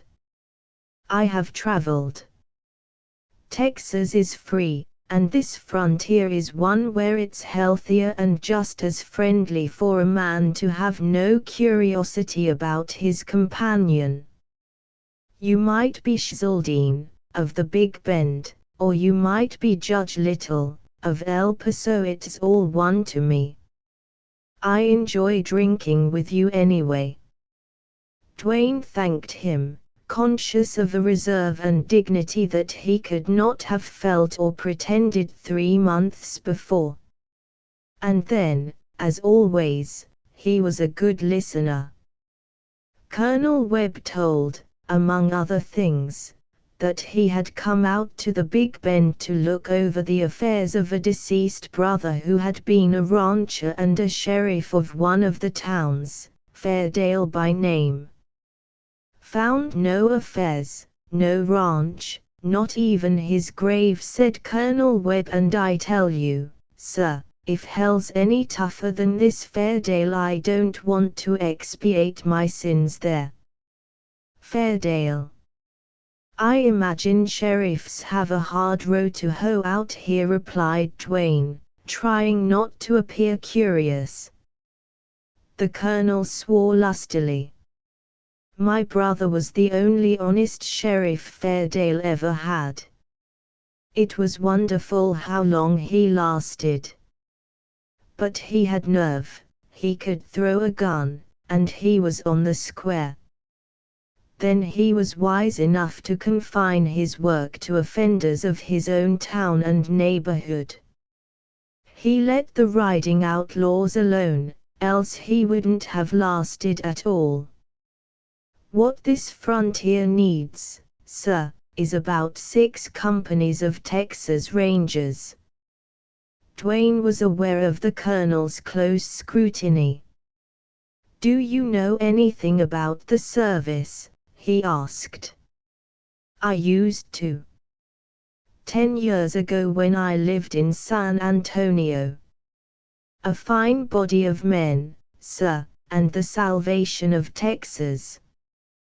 Governor Stone doesn't entertain that opinion, said Dwayne. Here Colonel Webb exploded. Manifestly the governor was not his choice for a chief executive of the great state. He talked politics for a while, and of the vast territory west of the Pecos that seemed never to get a benefit from Austin. He talked enough for Dwayne to realize that here was just the kind of intelligent, well-informed, honest citizen that he had been trying to meet. He exerted himself thereafter to be agreeable and interesting, and he saw presently that here was an opportunity to make a valuable acquaintance, if not a friend. I'm a stranger in these parts, said Dwayne, finally. What is this outlaw situation you speak of? It's damnable, sir, and unbelievable. Not rustling anymore, but just wholesale herd stealing, in which some big cattlemen, supposed to be honest, are equally guilty with the outlaws. On this border, you know, the rustler has always been able to steal cattle in any numbers. But to get rid of big bunches, that's the hard job. The gang operating between here and Valentine evidently have not this trouble. Nobody knows where the stolen stock goes. But I'm not alone in my opinion that most of it goes to several big stockmen. They ship to San Antonio, Austin, New Orleans, also to El Paso. If you travel the stock road between here and Martha and Valentine, you'll see dead cattle all along the line and stray cattle out in the scrub. The herds have been driven fast and far, and stragglers are not rounded up. Wholesale business, eh? Remarked Dwayne. Who are these, big stock buyers? Colonel Webb seemed a little startled at the abrupt query. He bent his penetrating gaze upon Dwayne and thoughtfully stroked his pointed beard. Names, of course, I'll not mention. Opinions are one thing, direct accusation another. This is not a healthy country for the informer. When it came to the outlaws themselves, Colonel Webb was disposed to talk freely. Dwayne could not judge whether the colonel had a hobby of that subject or the outlaws were so striking in personality and deed that any man would know all about them. The great name along the river was Cheseldine, but it seemed to be a name detached from an individual. No person of veracity known to Colonel Webb had ever seen Cheseldine, and those who claimed that doubtful honor varied so diversely in descriptions of the chief that they confused the reality and lent to the outlaw only further mystery. Strange to say of an outlaw leader, as there was no one who could identify him, so there was no one who could prove he had actually killed a man. Blood flowed like water over the Big Bend country, and it was Cheseldine who spilled it. Yet the fact remained there were no eyewitnesses to connect any individual called Cheseldine with these deeds of violence. But in striking contrast to this mystery was the person, character, and cold-blooded action of Poggin and Nell, the chief's lieutenants. They were familiar figures in all the towns within 200 miles of Bradford. Nell had a record, but as gunman with an incredible list of victims, Poggin was supreme. If Poggin had a friend, no one ever heard of him. There were 100 stories of his nerve, his wonderful speed with a gun, his passion for gambling, his love of a horse, his cold, implacable, inhuman wiping out of his path any man that crossed it. Cheseldine is a name, a terrible name, said Colonel Webb. Sometimes I wonder if he's not only a name. In that case, where does the brains of this gang come from? No, there must be a master craftsman behind this border pillage, a master capable of handling those terrors, Poggin and Nell. Of all the thousands of outlaws developed by Western Texas in the last 20 years, these three are the greatest. In southern Texas, down between the Pecos and the Nueces, there have been and are still many bad men. But I doubt if any outlaw there, possibly excepting Buck Dwayne, ever equaled Poggin. You've heard of this Dwayne? Yes, a little, replied Dwayne, quietly. I'm from southern Texas. Buck Dwayne then is known out here. Why, man, where isn't his name known? Returned Colonel Webb. I've kept track of his record as I have all the others. Of course, Dwayne, being a lone outlaw, is somewhat of a mystery also, but not like Cheseldine. Out here there have drifted many stories of Dwayne, horrible some of them. But despite them a sort of romance clings to that Nueces outlaw. He's killed 3 great outlaw leaders, I believe, Bland, Hardin, and the other I forgot. Hardin was known in the Big Bend, had friends there. Bland had a hard name at Del Rio. Then this man Dwayne enjoys rather an unusual repute west of the Pecos, inquired Dwayne. He's considered more of an enemy to his kind than to honest men. I understand Dwayne had many friends, that whole counties swear by him, secretly, of course, for he's a hunted outlaw with rewards on his head.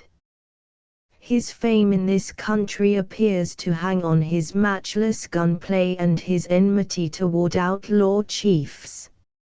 I've heard many a rancher say, "I wish to God that Buck Dwayne would drift out here. I'd give 100 pesos to see him and Poggin meet." It's a singular thing, stranger, how jealous these great outlaws are of each other. "Yes, indeed, all about them is singular," replied Dwayne. "Has Schzaldine's gang been busy lately?" "No. This section has been free of rustling for months, though there's unexplained movements of stock. Probably all the stock that's being shipped now was rustled long ago. Schzaldine works over a wide section, too wide for news to travel inside of weeks. Then sometimes he's not heard of at all for a spell. These lulls are pretty surely indicative of a big storm sooner or later. And Schzaldine's deals, as they grow fewer and farther between, certainly get bigger, more daring. There are some people who think Schzaldine had nothing to do with the bank robberies and train hold-ups during the last few years in this country. But that's poor reasoning. The jobs have been too well done, too surely covered, to be the work of greasers or ordinary outlaws. What's your view of the outlook? How's all this going to wind up? Will the outlaw ever be driven out? Asked Dwayne. Never. There will always be outlaws along the Rio Grande. All the armies in the world couldn't comb the wild breaks of that 1,500 miles of river. But the sway of the outlaw, such as is enjoyed by these great leaders, will sooner or later be past. The criminal element flock to the southwest. But not so thick and fast as the pioneers. Besides, the outlaws kill themselves, and the ranchers are slowly rising in wrath, if not in action. That will come soon. If they only had a leader to start the fight. But that will come. There's talk of vigilantes, the same that were organized in California and are now in force in Idaho. So far it's only talk. But the time will come. And the days of Schzaldine and Poggin are numbered. Dwayne went to bed that night exceedingly thoughtful. The long trail was growing hot. This voluble colonel had given him new ideas. It came to Dwayne in surprise that he was famous along the upper Rio Grande. Assuredly he would not long be able to conceal his identity. He had no doubt that he would soon meet the chiefs of this clever and bold rustling gang. He could not decide whether he would be safe or unknown or known. In the latter case his one chance lay in the fatality connected with his name, in his power to look it and act it. Dwayne had never dreamed of any sleuth-hound tendency in his nature, but now he felt something like one. Above all others his mind fixed on Poggin, Poggin the brute, the executor of Schzaldine's will, but mostly upon Poggin the gunman. This in itself was a warning to Dwayne. He felt terrible forces at work within him. There was the stern and indomitable resolve to make McNally's boast good to the governor of the state, to break up Schzaldine's gang. Yet this was not in Dwayne's mind before a strange grim and deadly instinct, which he had to drive away for fear he would find in it a passion to kill Poggin, not for the state, nor for his word to McNally, but for himself. Had his father's blood and the hard years made Dwayne the kind of man who instinctively wanted to meet Poggin? He was sworn to McNally's service, and he fought himself to keep that, and that only, in his mind. Dwayne ascertained that Fairdale was situated 2 days' ride from Bradford toward the north. There was a stage which made the journey twice a week. Next morning Dwayne mounted his horse and headed for Fairdale. He rode leisurely, as he wanted to learn all he could about the country. There were few ranches. The farther he traveled the better grazing he encountered, and, strange to note, the fewer herds of cattle. It was just sunset when he made out a cluster of adobe houses that marked the halfway point between Bradford and Fairdale. Here, Dwayne had learned, was stationed a comfortable inn for wayfarers.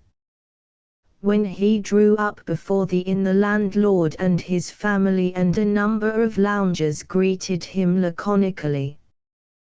"Beat the stage in, hey?" remarked one.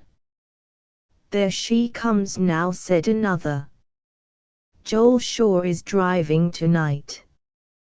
Far down the road Dwayne saw a cloud of dust and horses and a lumbering coach. When he had looked after the needs of his horse he returned to the group before the inn.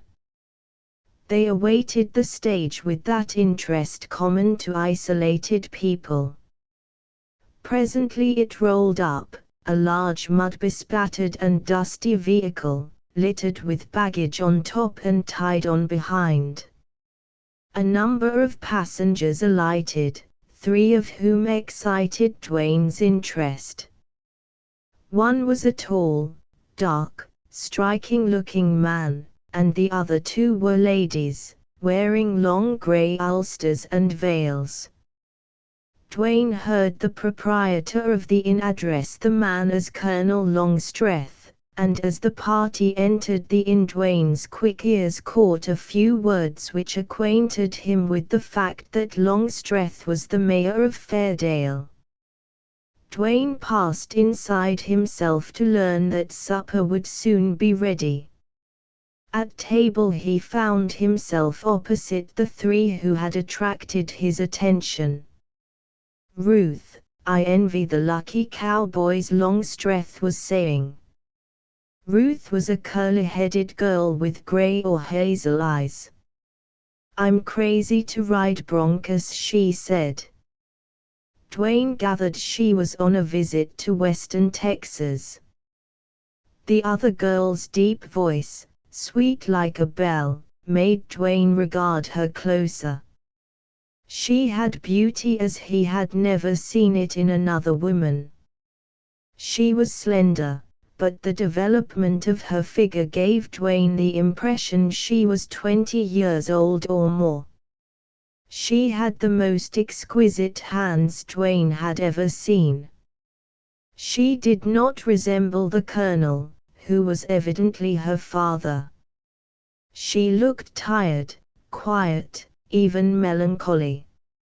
A finely chiseled oval face, clear, olive-tinted skin, long eyes set wide apart and black as coal, beautiful to look into, a slender, straight nose that had something nervous and delicate about it which made Dwayne think of a thoroughbred, and a mouth by no means small, but perfectly curved, and hair like jet. All these features proclaimed her beauty to Dwayne.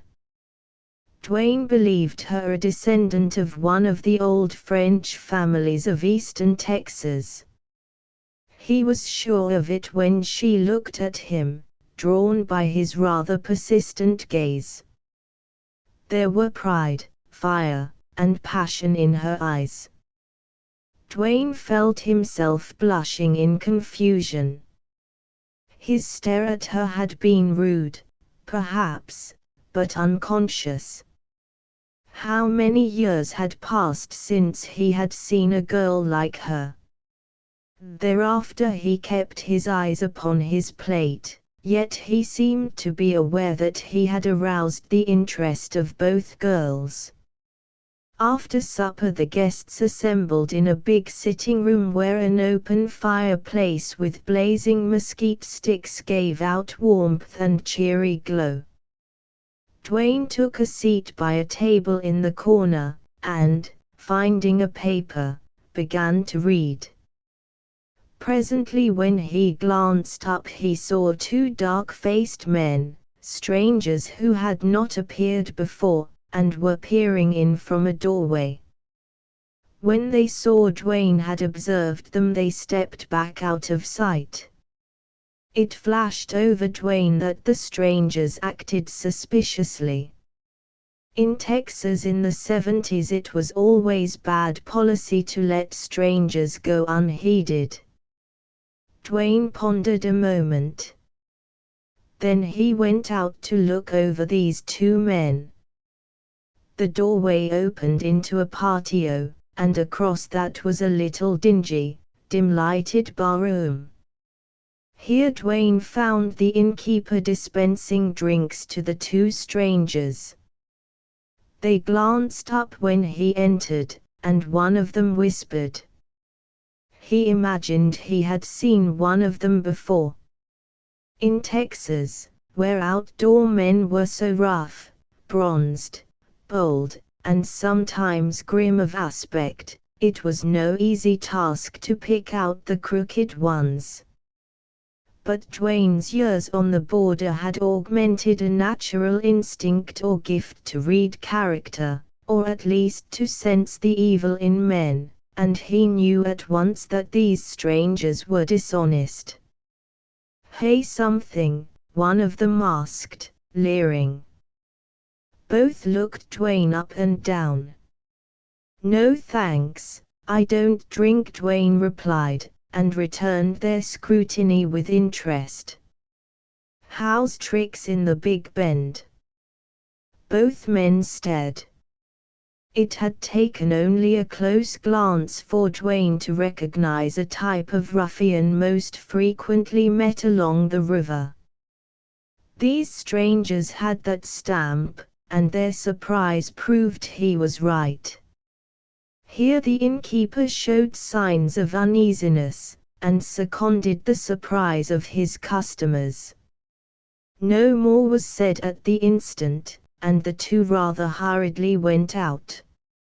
"Say, boss, do you know those fellows?" Dwayne asked the innkeeper. "Nope." "Which way did they come?" "Now I think of it, them fellas rid in from both corners today," he replied, and he put both hands on the bar and looked at Dwayne. "They know on he, coming from Bradford," they said, and trailed in after the stage. When Dwayne returned to the sitting room, Colonel Longstreth was absent, also several of the other passengers. Miss Ruth sat in the chair he had vacated, and across the table from her sat Miss Longstreth. Dwayne went directly to them.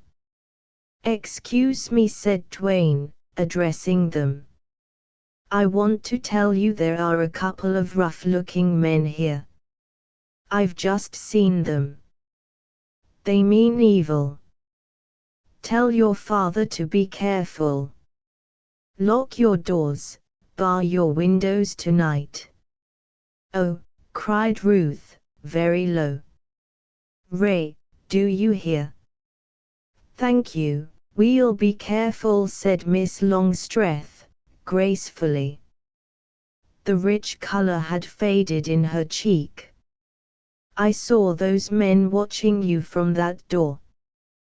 They had such bright black eyes. Is there really danger here?" "I think so," was Dwayne's reply. Soft, swift steps behind him preceded a harsh voice, "Hands up."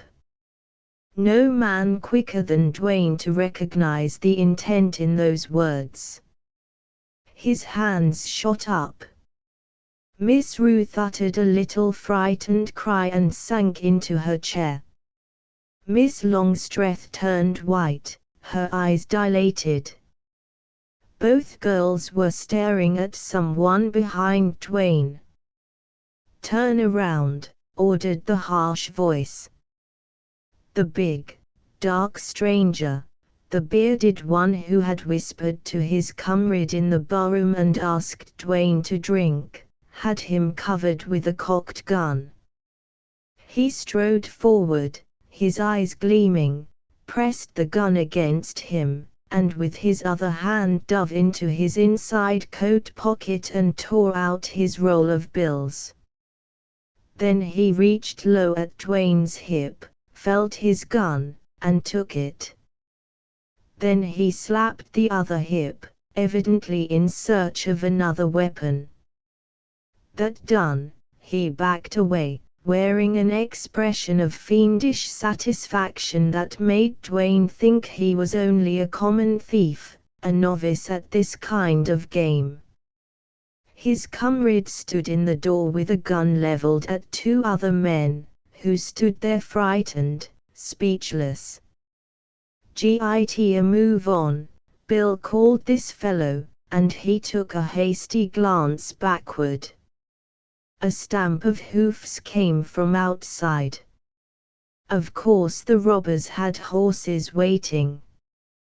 The one called Bill strode across the room, and with brutal, careless haste began to prod the two men with his weapon and to search them. The robber in the doorway called Russell, and disappeared. Dwayne wondered where the innkeeper was, and Colonel Longstreth and the other two passengers. The bearded robber quickly got through with his searching, and from his growls Dwayne gathered he had not been well remunerated. Then he wheeled once more. Dwayne had not moved a muscle, stood perfectly calm with his arms high. The robber strode back with his bloodshot eyes fastened upon the girls. Miss Longstreth never flinched, but the little girl appeared about to faint. "Don't yap, there," he said, low and hard. He thrust the gun close to Ruth. Then Dwayne knew for sure that he was no knight of the road, but a plain cutthroat robber. Danger always made Dwayne exult in a kind of cold glow. But now something hot worked within him. He had a little gun in his pocket. The robber had missed it. And he began to calculate chances. "Any money, jewelry, diamonds?" ordered the ruffian, fiercely. Miss Ruth collapsed. Then he made at Miss Longstreth. She stood with her hands at her breast. Evidently the robber took this position to mean that she had valuables concealed there. But Dwayne fancied she had instinctively pressed her hands against a throbbing heart. "Come out with it," he said, harshly, reaching for her. "Don't dare touch me," she cried, her eyes ablaze. She did not move. She had nerve. It made Dwayne thrill. He saw he was going to get a chance. Waiting had been a science with him. But here it was hard. Miss Ruth had fainted, and that was well. Miss Longstreth had fight in her, which fact helped Dwayne, yet made injury possible to her. She eluded two lunges the man made at her. Then his rough hand caught her waist, and with one pull ripped it asunder, exposing her beautiful shoulder, white as snow. She cried out.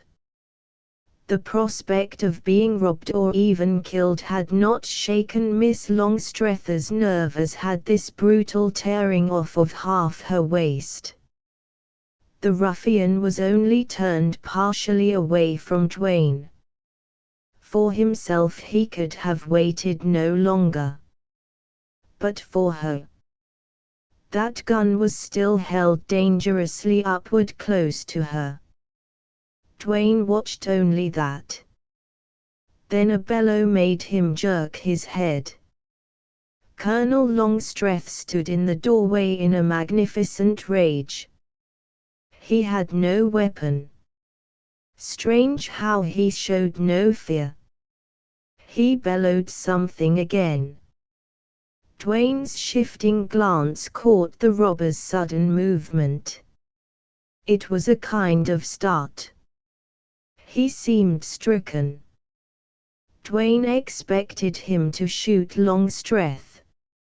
Instead, the hand that clutched Miss Longstreth's torn waist loosened its hold.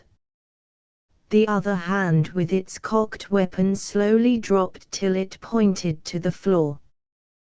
That was Dwayne's chance. Swift as a flash he drew his gun and fired. Thud went his bullet, and he could not tell on the instant whether it hit the robber or went into the ceiling. Then the robber's gun boomed harmlessly. He fell with blood spurting over his face. Dwayne realized he had hit him, but the small bullet had glanced. Miss Longstreth reeled and might have fallen had Dwayne not supported her. It was only a few steps to a couch, to which he half laid, half carried her. Then he rushed out of the room, across the patio, through the bar to the yard. Nevertheless, he was cautious. In the gloom stood a saddled horse, probably the one belonging to the fellow he had shot. His comrade had escaped. Returning to the sitting room, Dwayne found a condition approaching pandemonium. The innkeeper rushed in, pitchfork in hands. Evidently he had been out at the barn. He was now shouting to find out what had happened. Joel, the stage driver, was trying to quiet the men who had been robbed. The woman, wife of one of the men, had come in, and she had hysterics. The girls were still and white. The robber Bill lay where he had fallen, and Dwayne guessed he had made a fair shot, after all. And, lastly, the thing that struck Dwayne most of all was Longstreth's rage. He never saw such passion. Like a caged lion Longstreth stalked and roared. There came a quieter moment in which the innkeeper shrilly protested, "Man, what are you ravin' aboot? Nobody's hurt, and that's lucky. I swear to God I hadn't nothing to do with them fellas." "I ought to kill you anyhow," replied Longstreth. And his voice now astounded Dwayne, it was so full of power. Upon examination Dwayne found that his bullet had furrowed the robber's temple, torn a great piece out of his scalp, and, as Dwayne had guessed, had glanced. He was not seriously injured, and already showed signs of returning consciousness. "Drag him out of here," ordered Longstreth, and he turned to his daughter. Before the innkeeper reached the robber Dwayne had secured the money and gun taken from him, and presently recovered the property of the other men. Joel helped the innkeeper carry the injured man somewhere outside. Miss Longstreth was sitting white but composed upon the couch, where lay Miss Ruth, who evidently had been carried there by the colonel. Dwayne did not think she had wholly lost consciousness, and now she lay very still, with eyes dark and shadowy, her face pallid and wet. The colonel, now that he finally remembered his womenfolk, seemed to be gentle and kind. He talked soothingly to Miss Ruth, made light of the adventure, said she must learn to have nerve out here where things happened. "Can I be of any service?" asked Dwayne, solicitously. "Thanks, I guess there's nothing you can do. Talk to these frightened girls while I go see what's to be done with that thick-skulled robber," he replied, and, telling the girls that there was no more danger, he went out. Miss Longstreth sat with one hand holding her torn waist in place, the other she extended to Dwayne. He took it awkwardly, and he felt a strange thrill. "You saved my life," she said, in grave, sweet seriousness. "No, no!" Dwayne exclaimed. "He might have struck you, hurt you, but no more. I saw murder in his eyes. He thought I had jewels under my dress. I couldn't bear his touch. The beast. I'd have fought. Surely my life was in peril." "Did you kill him?" asked Miss Ruth, who lay listening. "Oh no. He's not badly hurt." "I'm very glad he's alive," said Miss Longstreth, shuddering. "My intention was bad enough," Dwayne went on. "It was a ticklish place for me. You see, he was half drunk, and I was afraid his gun might go off. Fool careless he was." "Yet you say you didn't save me," Miss Longstreth returned, quickly. "Well, let it go at that," Dwayne responded. "I saved you something." "Tell me all about it," asked Miss Ruth, who was fast recovering. Rather embarrassed, Dwayne briefly told the incident from his point of view. "Then you stood there all the time with your hands up thinking of nothing, watching for nothing except a little moment when you might draw your gun?" asked Miss Ruth. "I guess that's about it," he replied. "Cousin," said Miss Longstreth, thoughtfully, "it was fortunate for us that this gentleman happened to be here. Papa scouts, laughs at danger. He seemed to think there was no danger. Yet he raved after it came." "Go with us all the way to Fairdale, please?" asked Miss Ruth, sweetly offering her hand. "I am Ruth Herbert. And this is my cousin, Ray Longstreth." "I'm traveling that way," replied Dwayne, in great confusion. He did not know how to meet the situation. Colonel Longstreth returned then, and after bidding Dwayne a good night, which seemed rather curt by contrast to the graciousness of the girls, he led them away. Before going to bed, Dwayne went outside to take a look at the injured robber and perhaps to ask him a few questions. To Dwayne's surprise, he was gone, and so was his horse. The innkeeper was dumbfounded. He said that he left the fellow on the floor in the barroom. "Had he come to?" inquired Dwayne. "Sure. He asked for whiskey." "Did he say anything else?" "Not to me. I heard him talking to the father of them girls." "You mean Colonel Longstreth?" "I reckon. He sure was some riled, wasn't he? Just as if I was to blame for that too bit of a hold-up. What did you make of the old gent's rage? Asked Dwayne, watching the innkeeper. He scratched his head dubiously. He was sincere, and Dwayne believed in his honesty. Well, I'm doggoned if I know what to make of it. But I reckon he's either crazy or got more nerve than most Texans.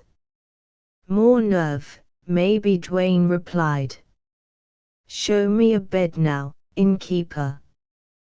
Once in bed in the dark, Dwayne composed himself to think over the several events of the evening. He called up the details of the hold-up and carefully revolved them in mind. The Colonel's wrath, under circumstances where almost any Texan would have been cool, nonplussed Dwayne, and he put it down to a choleric temperament. He pondered long on the action of the robber when Longstreth's bellow of rage burst in upon him. This ruffian, as bold and mean a type as Dwayne had ever encountered, had, from some cause or other, been startled. From whatever point Dwayne viewed the man's strange indecision, he could come to only one conclusion: his start, his check, his fear had been that of recognition. Dwayne compared this effect with the suddenly acquired sense he had gotten of Colonel Longstreth's powerful personality. Why had that desperate robber lowered his gun and stood paralyzed at sight and sound of the mayor of Fairdale? This was not answerable. There might have been a number of reasons, all to Colonel Longstreth's credit, but Dwayne could not understand. Longstreth had not appeared to see danger for his daughter, even though she had been roughly handled, and had advanced in front of a cocked gun. Dwayne probed deep into this singular fact, and he brought to bear on the thing all his knowledge and experience of violent Texas life. And he found that the instant Colonel Longstreth had appeared on the scene there was no further danger threatening his daughter. Why? That likewise Dwayne could not answer. Then his rage, Dwayne concluded, had been solely at the idea of his daughter being assaulted by a robber. This deduction was indeed a thought disturber, but Dwayne put it aside to crystallize and for more careful consideration. Next morning Dwayne found that the little town was called Sanderson. It was larger than he had at first supposed. He walked up the main street and back again. Just as he arrived, some horsemen rode up to the inn and dismounted. And at this juncture the Longstreth party came out. Dwayne heard Colonel Longstreth utter an exclamation. Then he saw him shake hands with a tall man. Longstreth looked surprised and angry, and he spoke with force, but Dwayne could not hear what it was he said. The fellow laughed, yet somehow he struck Dwayne as sullen, until suddenly he espied Miss Longstreth. Then his face changed, and he removed his sombrero. Dwayne went closer. "Floyd, did you come with the teams?" asked Longstreth, sharply. "Not me. I rode a horse, good and hard," was the reply. "Humph. I'll have a word to say to you later." Then Longstreth turned to his daughter. "Ray, here's the cousin I've told you about. You used to play with him 10 years ago, Floyd Lawson." "Floyd, my daughter, and my niece, Ruth Herbert." Dwayne always scrutinized everyone he met, and now with a dangerous game to play, with a consciousness of Longstreth's unusual and significant personality, he bent a keen and searching glance upon this Floyd Lawson.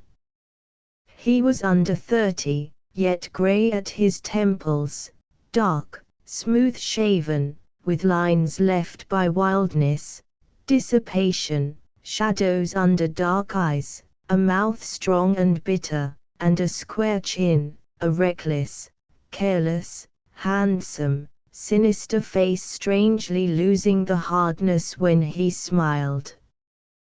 The grace of a gentleman clung round him, seemed like an echo in his mellow voice.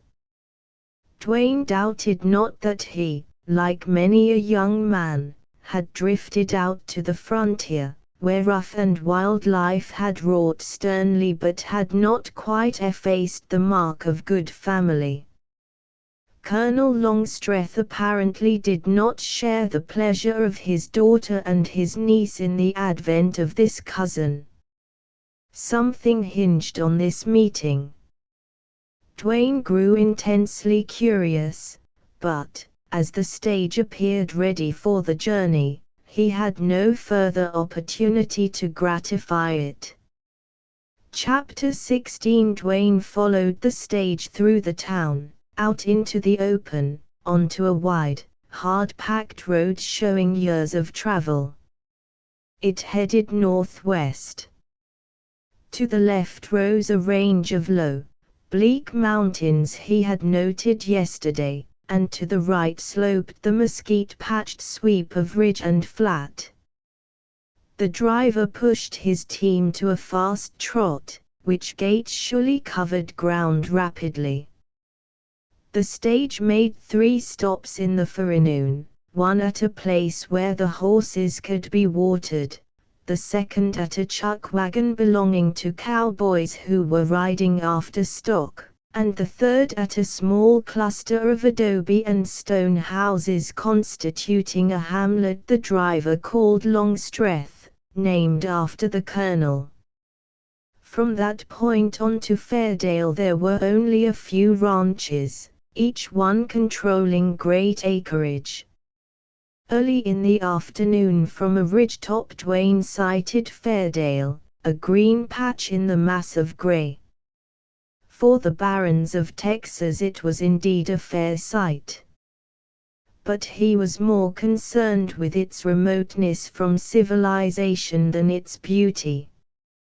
At that time, in the early 70s, when the vast western third of Texas was a wilderness, the pioneer had done wonders to settle there and establish places like Fairdale. It needed only a glance for Dwayne to pick out Colonel Longstreth's ranch.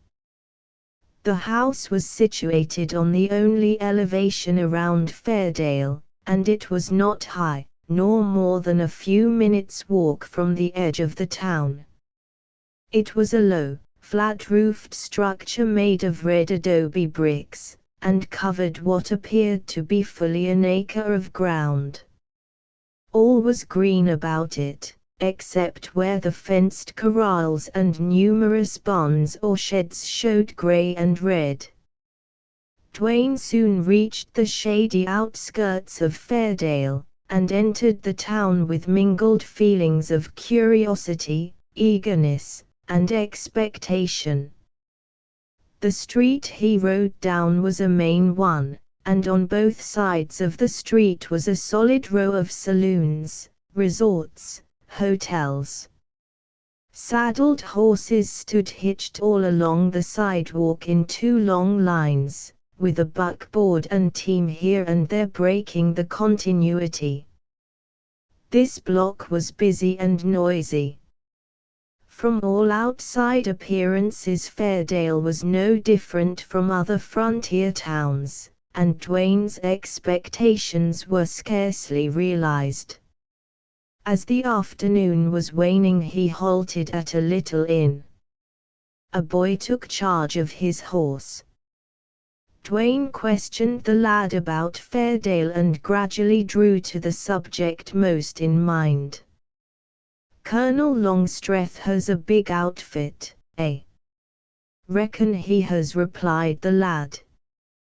"Don't know how many cowboys. They're always coming and going. I ain't acquainted with half of them. Much movement of stock these days." "Stock's always moving," he replied, with a queer look. "Rustlers."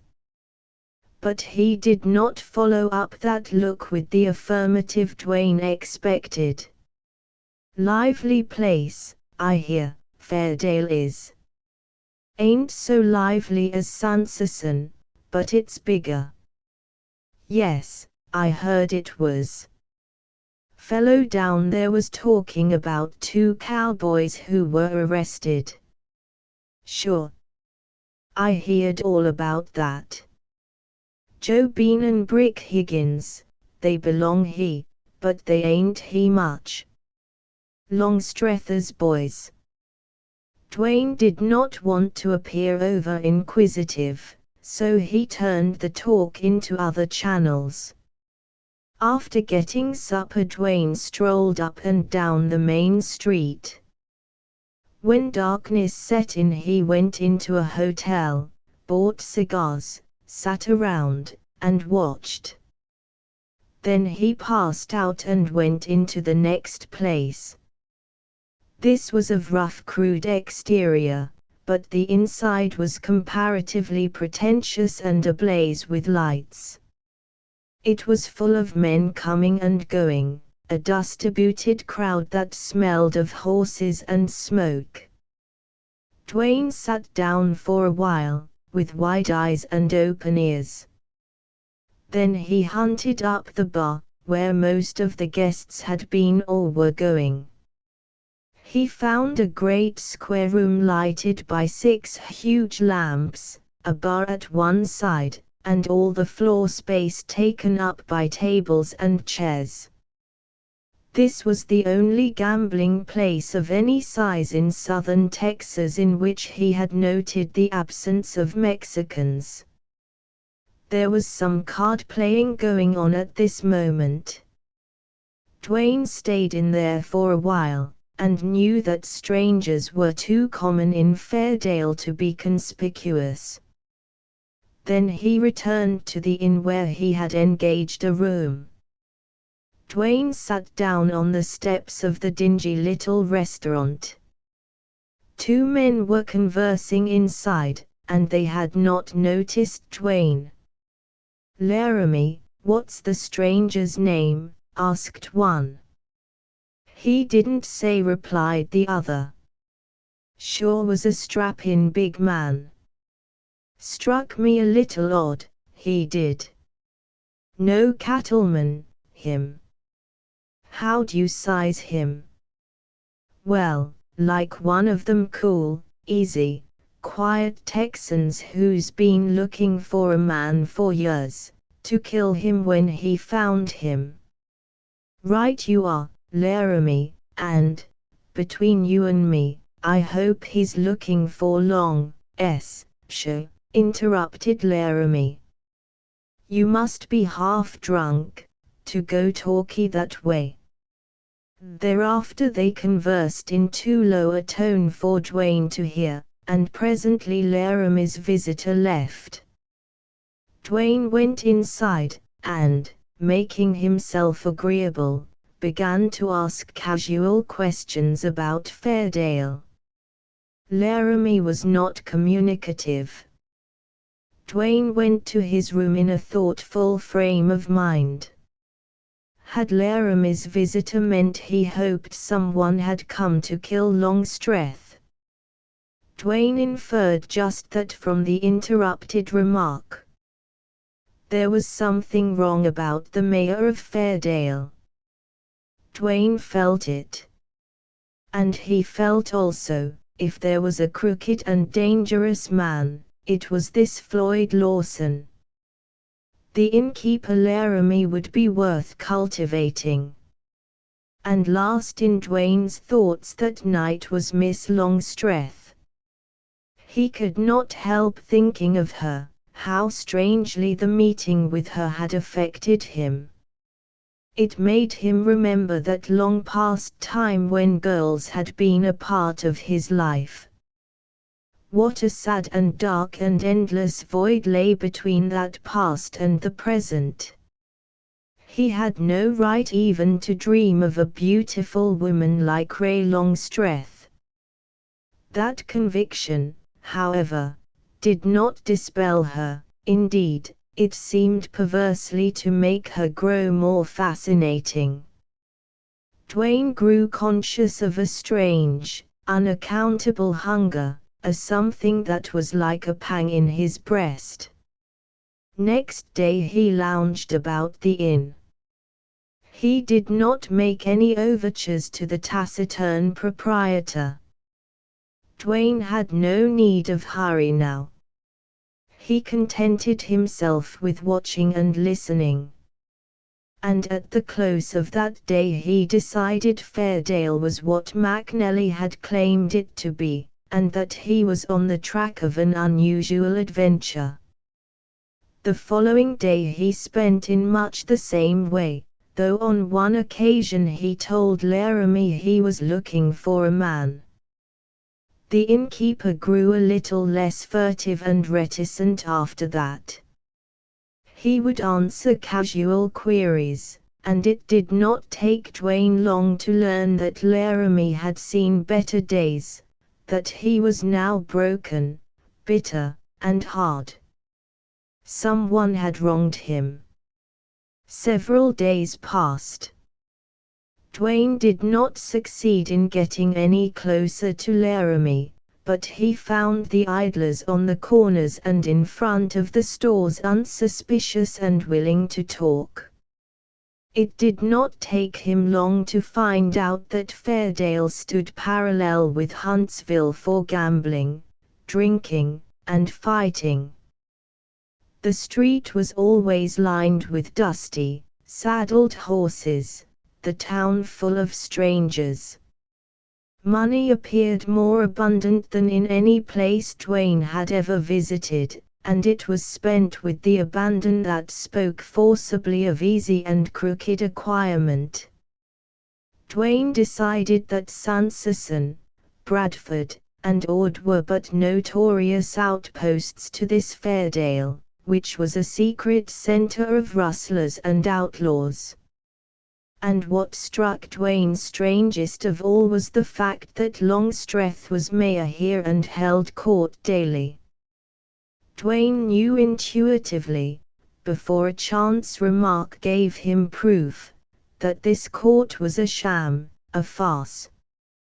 And he wondered if it were not a blind. This wonder of his was equivalent to suspicion of Colonel Longstreth, and Dwayne reproached himself. Then he realized that the reproach was because of the daughter. Inquiry had brought him the fact that Ray Longstreth had just come to live with her father. Longstreth had originally been a planter in Louisiana, where his family had remained after his advent in the West. He was a rich rancher. He owned half of Fairdale. He was a cattle buyer on a large scale. Floyd Lawson was his lieutenant and associate in deals. On the afternoon of the 5th day of Dwayne's stay in Fairdale he returned to the inn from his usual stroll, and upon entering was amazed to have a rough-looking young fellow rush by him out of the door. Inside Laramie was lying on the floor, with a bloody bruise on his face. He did not appear to be dangerously hurt. "Boasnecker.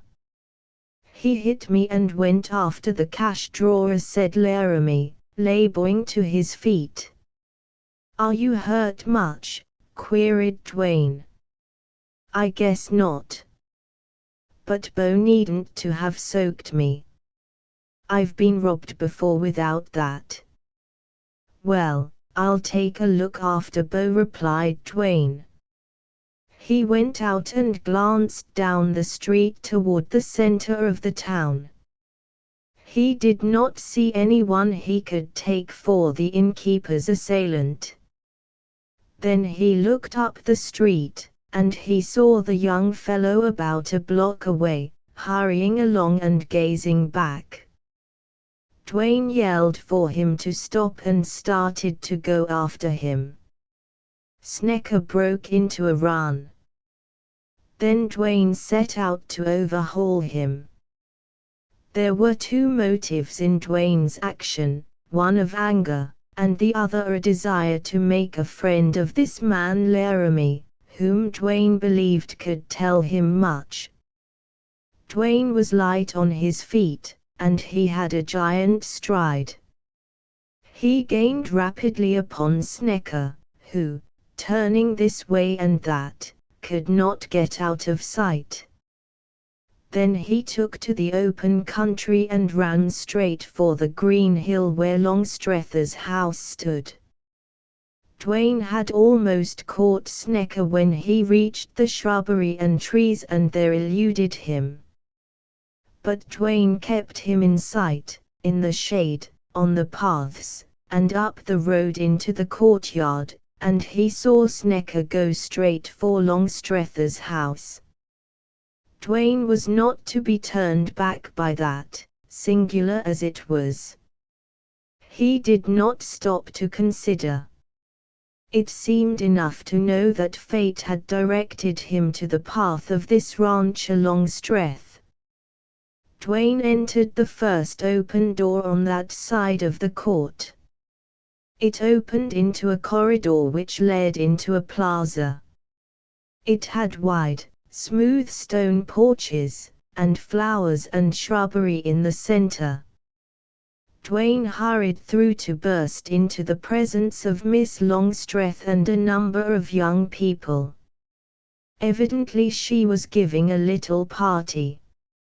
Lawson stood leaning against one of the pillars that supported the porch roof. At sight of Dwayne his face changed remarkably, expressing amazement, consternation, then fear. In the quick ensuing silence Miss Longstreth rose white as her dress. The young women present stared in astonishment, if they were not equally perturbed. There were cowboys present who suddenly grew intent and still. By these things Dwayne gathered that his appearance must be disconcerting. He was panting. He wore no hat or coat. His big gun sheath showed plainly at his hip. Sight of Miss Longstreth had an unaccountable effect upon Dwayne. He was plunged into confusion. For the moment he saw no one but her. "Miss Longstreth, I came to search your house," panted Dwayne. He hardly knew what he was saying, yet the instant he spoke he realized that that should have been the last thing for him to say. He had blundered. But he was not used to women, and this dark-eyed girl made him thrill and his heart beat thickly and his wits go scattering. "Search my house," exclaimed Miss Longstreth, and red succeeded the white in her cheeks. She appeared astonished and angry. "What for? Why, how dare you? This is unwarrantable. A man, Bo Snecker, assaulted and robbed Jim Laramie," replied Dwayne, hurriedly. "I chased Snecker here, saw him run into the house." "Here? Oh, sir, you must be mistaken. We have seen no one. In the absence of my father I'm mistress here. I'll not permit you to search." Lawson appeared to come out of his astonishment. He stepped forward. "Ray, don't be bothered now," he said, to his cousin. "This fellow's making a bluff. I'll settle him. See here, mister, you clear out. I want Snecker. He's here, and I'm going to get him," replied Dwayne, quietly. "Bah! That's all a bluff," sneered Lawson. "I'm on to your game. You just wanted an excuse to break in here, to see my cousin again. When you saw the company you invented that excuse. Now, be off, or it'll be the worse for you." Dwayne felt his face burn with a tide of hot blood. Almost he felt that he was guilty of such motive. Had he not been unable to put this Ray Longstreth out of his mind? There seemed to be scorn in her eyes now. And somehow that checked his embarrassment. "Miss Longstreth, will you let me search the house?" he asked. "No then, I regret to say, I'll do so without your permission." "You'll not dare," she flashed. She stood erect, her bosom swelling. "Pardon me, yes, I will." "Who are you?" she demanded, suddenly. "I'm a Texas Ranger," replied Dwayne. "A Texas Ranger," she echoed. Floyd Lawson's dark face turned pale. "Miss Longstreth, I don't need warrants to search houses," said Dwayne. "I'm sorry to annoy you. I'd prefer to have your permission. A ruffian has taken refuge here, in your father's house. He's hidden somewhere. May I look for him? If you are indeed a ranger." Dwayne produced his papers. Miss Longstreth haughtily refused to look at them. "Miss Longstreth, I've come to make Fairdale a safer, cleaner, better place for women and children. I don't wonder at your resentment. But to doubt me, insult me. Someday you may be sorry." Floyd Lawson made a violent motion with his hands. "All stuff. Cousin, go on with your party. I'll take a couple of cowboys and go with this Texas Ranger." "Thanks," said Dwayne, coolly, as he eyed Lawson. "Perhaps you'll be able to find Snecker quicker than I could." "What do you mean?" demanded Lawson, and now he grew livid. Evidently he was a man of fierce, quick passions. "Don't quarrel," said Miss Longstreth. "Floyd, you go with him. Please hurry. I'll be nervous till the man's found, or you're sure there's not one." They started with several cowboys to search the house.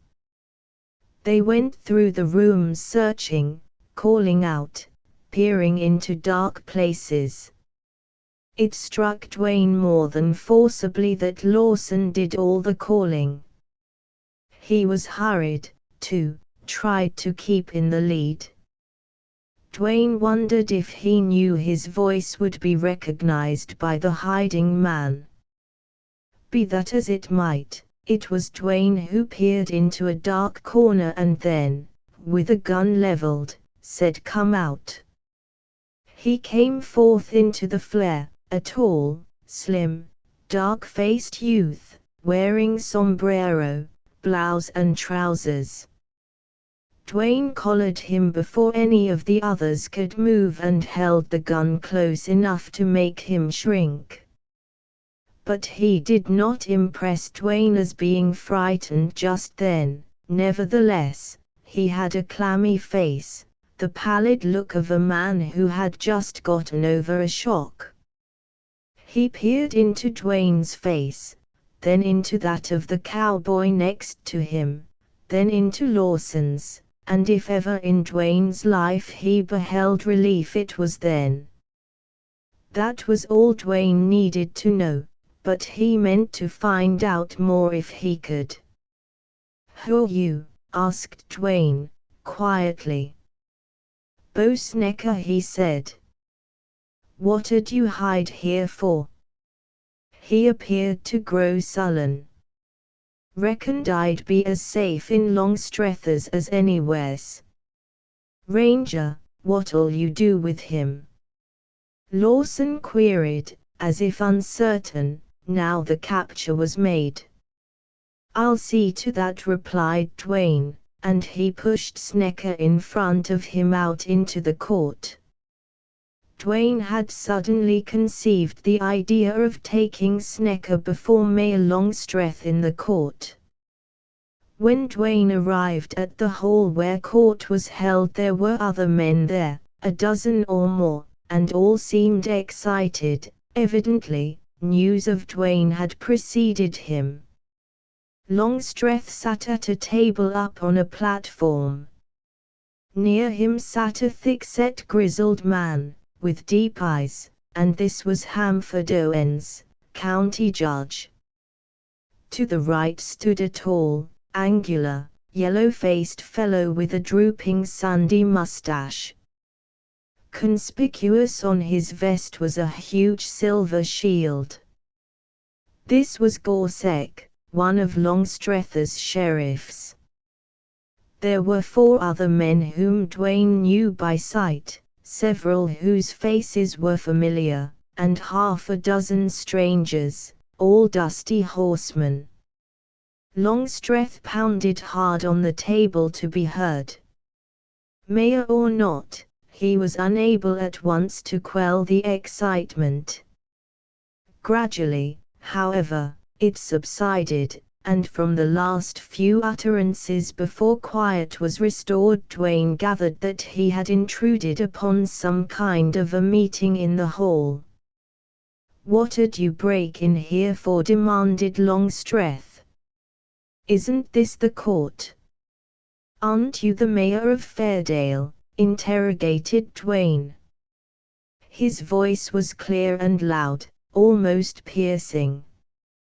"Yes," replied Longstreth. Like flint he seemed, yet Dwayne felt his intense interest. "I've arrested a criminal," said Dwayne. "Arrested a criminal," ejaculated Longstreth. "You? Who are you?" "I'm a ranger," replied Dwayne. A significant silence ensued. "I charge Snecker with assault on Laramie and attempted robbery, if not murder. He's had a shady past here, as this court will know if it keeps a record." "What's this I hear about you, Bo?" "Get up and speak for yourself," said Longstreth, gruffly. Snecker got up, not without a furtive glance at Dwayne, and he had shuffled forward a few steps toward the mayor. He had an evil front, but not the boldness even of a rustler. "It ain't so, Longstreth," he began, loudly. "I went in Laramie's place fer grub. Some fella I never seen before come in from the hall and hit Laramie and wrestled him on the floor. I went out. Then this big ranger chased me and fetched me here. I didn't do nothing. This ranger's hankerin' to arrest somebody. That's my hunch, Longstreth." Longstreth said something in an undertone to Judge Owens, and that worthy nodded his great bushy head. "Bo, you're discharged," said Longstreth, bluntly. "Now the rest of you clear out of here." He absolutely ignored the ranger. That was his rebuff to Dwayne, his slap in the face to an interfering ranger service. If Longstreth was crooked, he certainly had magnificent nerve. Dwayne almost decided he was above suspicion. But his nonchalance, his air of finality, his authoritative assurance, these to Dwayne's keen and practiced eyes were in significant contrast to a certain tenseness of line about his mouth and a slow paling of his olive skin. In that momentary lull, Dwayne's scrutiny of Longstreth gathered an impression of the man's intense curiosity. Then the prisoner, Snecker, with a cough that broke the spell of silence, shuffled a couple of steps toward the door. "Hold on," called Dwayne. The call halted Snecker, as if it had been a bullet. "Longstreth, I saw Snecker attack Laramie," said Dwayne, his voice still ringing. "What has the court to say to that?" "The court has this to say. West of the Pecos we'll not aid any ranger service. We don't want you out here. Fairdale doesn't need you." "That's a lie," Longstreth retorted Dwayne. "I've letters from Fairdale citizens all begging for ranger service." Longstreth turned white. The veins caught at his temples. He appeared about to burst into rage. He was at a loss for quick reply. Floyd Lawson rushed in and up to the table. The blood showed black and thick in his face, his utterance was incoherent, his uncontrollable outbreak of temper seemed out of all proportion to any cause he should reasonably have had for anger. Longstreth shoved him back with a curse and a warning glare. "Where's your warrant to arrest Snecker?" shouted Longstreth. "I don't need warrants to make arrests." "Longstreth, you're ignorant of the power of Texas Rangers. You'll come none of your damned ranger stunts out here. I'll block you." That passionate reply of Longstreth's was the signal Dwayne had been waiting for. He had helped on the crisis. He wanted to force Longstreth's hand and show the town his stand. Dwayne backed clear of everybody. "Men! I call on you all," cried Dwayne, piercingly. "I call on you to witness the arrest of a criminal prevented by Longstreth, mayor of Fairdale. It will be recorded in the report to the Adjutant General at Austin. Longstreth, you'll never prevent another arrest." Longstreth sat white with working jaw. "Longstreth, you've shown your hand," said Dwayne, in a voice that carried far and held those who heard. "Any honest citizen of Fairdale can now see what's plain, yours is a damn poor hand. You're going to hear me call a spade a spade. In the 2 years you've been mayor you've never arrested one rustler. Strange, when Fairdale's a nest for rustlers. You've never sent a prisoner to Del Rio, let alone to Austin. You have no jail. There have been 9 murders during your office, innumerable street fights and hold-ups. Not one arrest. But you have ordered arrests for trivial offenses, and have punished these out of all proportion. There have been lawsuits in your court, suits over water rights, cattle deals, property lines. Strange how in these lawsuits you or Lawson or other men close to you were always involved. Strange how it seems the law was stretched to favor your interest." Dwayne paused in his cold, ringing speech. In the silence, both outside and inside the hall, could be heard the deep breathing of agitated men. Longstreth was indeed a study. Yet did he betray anything but rage at this interloper? "Longstreth, here's plain talk for you," and Fairdale went on. "Dwayne, I don't accuse you and your court of dishonesty. I say strange law here has been a farce. The motive behind all this laxity isn't plain to me, yet. But I call your hand." Chapter 17. Dwayne left the hall, elbowed his way through the crowd, and went down the street. He was certain that on the faces of some men he had seen ill-concealed wonder and satisfaction. He had struck some kind of a hot trail, and he meant to see where it led. It was by no means unlikely that Schildine might be at the other end. Dwayne controlled a mounting eagerness. But ever and anon it was shot through with a remembrance of Ray Longstreth. He suspected her father of being not what he pretended. He might, very probably would, bring sorrow and shame to this young woman.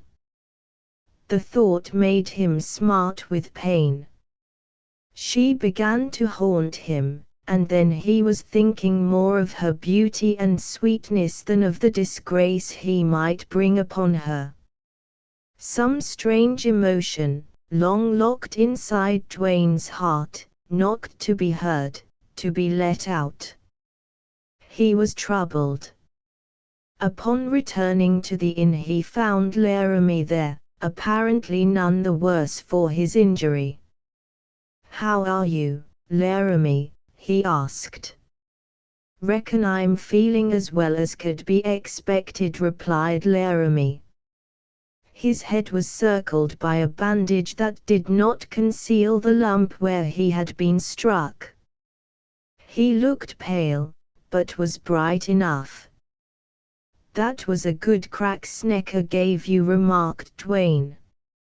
"I ain't accusin' but," remonstrated Laramie, with eyes that made Dwayne thoughtful. "Well, I accuse him. I caught him, took him to Longstreth's court. But they let him go." Laramie appeared to be agitated by this intimation of friendship. "See here," Laramie went on. "Dwayne, in some parts of Texas it's policy to be close-mouthed. Policy and health-preserving. Between ourselves, I want you to know I lean on your side of the fence." Laramie gave a quick start. Presently Dwayne turned and frankly met his gaze. He had startled Laramie out of his habitual set taciturnity, but even as he looked the light that might have been amaze and joy faded out of his face, leaving it the same old mask. Still Dwayne had seen enough. Like a bloodhound he had a scent.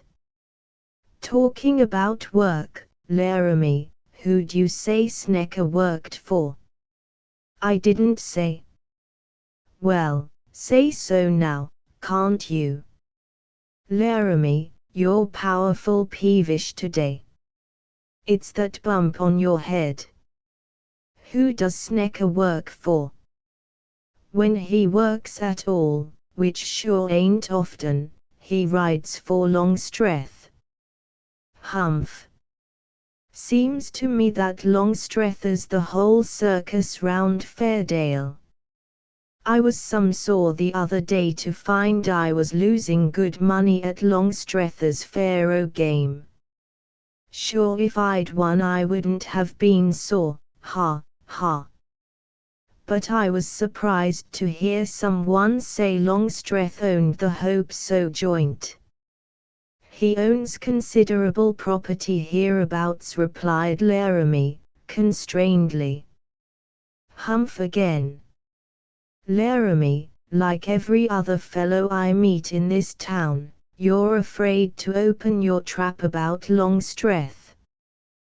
Get me straight, Laramie. I don't care a damn for Colonel Mayor Longstreth. And for cause I'd throw a gun on him just as quick as on any rustler in Pecos. Talk's cheap, replied Laramie, making light of his bluster, but the red was deeper in his face. Sure. I know that, Dwayne said. And usually I don't talk. Then it's not well known that Longstreth owns the Hope So. Reckon it's known in Pecos, all right. But Longstreth's name isn't connected with the Hope So. Blandy runs the place. That Blandy. His faro game's crooked, or I'm a locoed bronch. Not that we don't have lots of crooked faro dealers. A fellow can stand for them. But Blandy's mean, backhanded, never looks you in the eyes. That Hope So place ought to be run by a good fellow like you, Laramie. Thanks, replied he, and Dwayne imagined his voice a little husky. Didn't you hear I used to run it? No, did you? Dwayne said, quickly. I reckon. I built the place, made additions twice, owned it for 11 years. Well, I'll be doggoned. It was indeed Dwayne's turn to be surprised, and with the surprise came a glimmering. I'm sorry you're not there now. Did you sell out? No. Just lost the place. Laramie was bursting for relief now, to talk, to tell. Sympathy had made him soft. It was 2 years ago, 2 years last March, he went on. I was in a big cattle deal with Longstreth. We got the stock, and my share, 1,800 head, was rustled off. I owed Longstreth. He pressed me. It come to a lawsuit, and I was ruined. It hurt Dwayne to look at Laramie. He was white, and tears rolled down his cheeks. Dwayne saw the bitterness, the defeat, the agony of the man. He had failed to meet his obligations, nevertheless, he had been swindled. All that he suppressed, all that would have been passion had the man's spirit not been broken, lay bare for Dwayne to see. He had now the secret of his bitterness. But the reason he did not openly accuse Longstreth, the secret of his reticence and fear, these Dwayne thought best to try to learn at some later time. Hard luck. It certainly was tough, Dwayne said. But you're a good loser. And the wheel turns. Now, Laramie, here's what. I need your advice. I've got a little money. But before I lose it, I want to invest some. Buy some stock, or buy an interest in some rancher's herd. What I want you to steer me on is a good square rancher. Or maybe a couple of ranchers, if there happen to be 2 honest ones. Ha, ha. No deals with ranchers who ride in the dark with rustlers. I've a hunch Fairdale is full of them. Now, Laramie, you've been here for years. Sure you must know a couple of men above suspicion. Thank God I do, he replied, feelingly. Frank Morton and Sizemore, my friends and neighbors all my prosperous days, and friends still. You can gamble on Frank and Si. But if you want advice from me, don't invest money in stock now. Why? Because any new fella buying stock these days will be rustled quicker than he can say Jack Robinson. The pioneers, the new cattlemen, these are easy picking for the rustlers.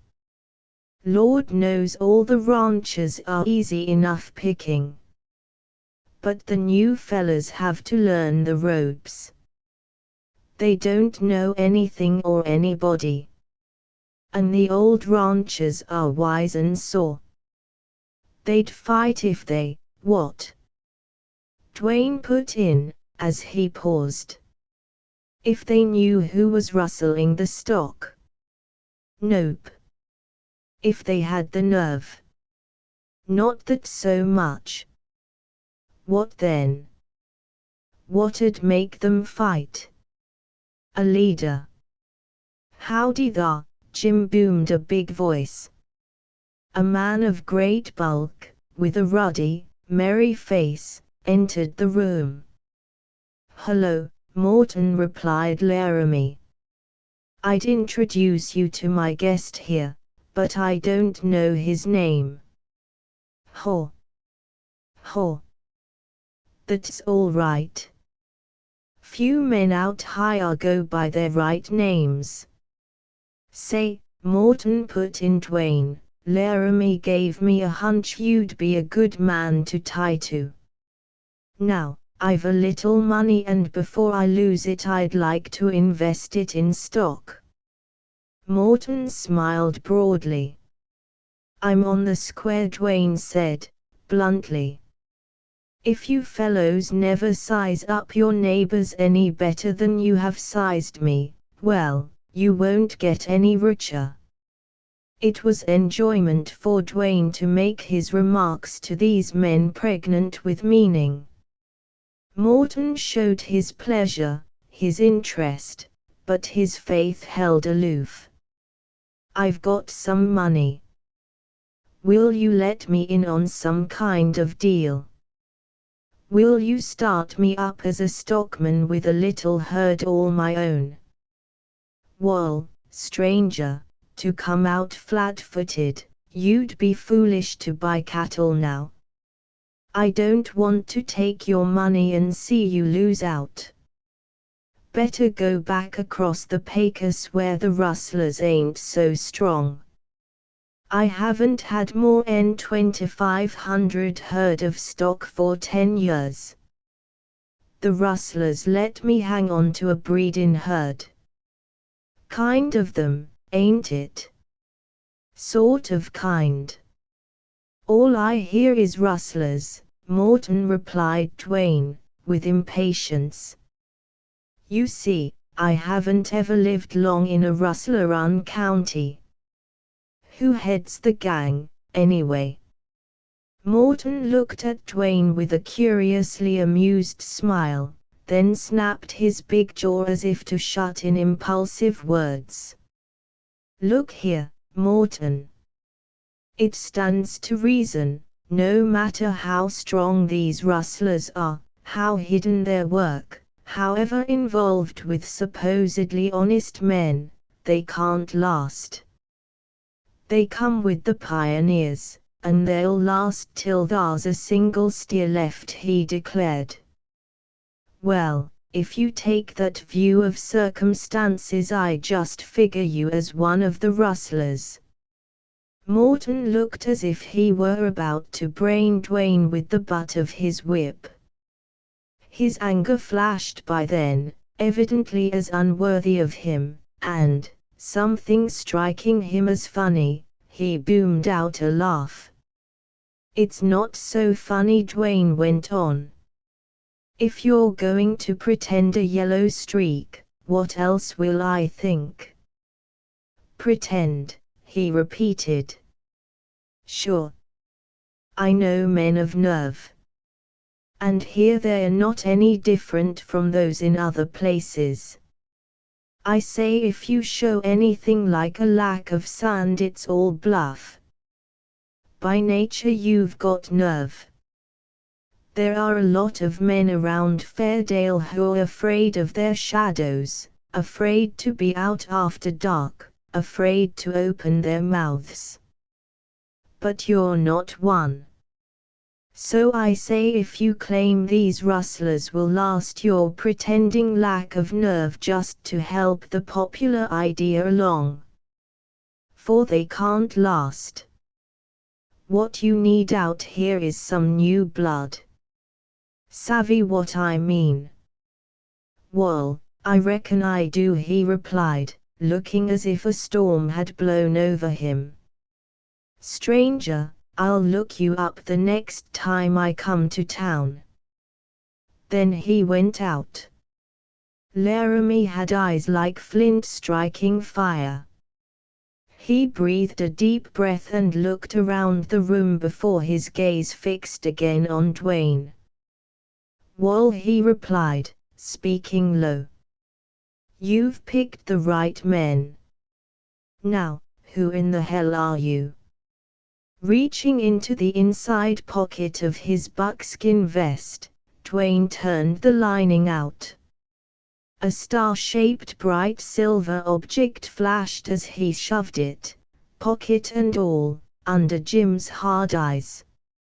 Ranger, he whispered, cracking the table with his fist. You sure rung true to me. Laramie, do you know who's boss of this secret gang of rustlers hereabouts? Asked Dwayne, bluntly. It was characteristic of him to come sharp to the point. His voice, something deep, easy, cool about him, seemed to steady Laramie. No, replied Laramie. Does anybody know? Went on Dwayne. Well, I reckon there's not one honest native who knows. But you have your suspicions. We have. Give me your idea about this crowd that hangs round the saloons, the regulars. Just a bad lot, replied Laramie, with the quick assurance of knowledge. Most of them have been here years. Others have drifted in. Some of them work, odd times.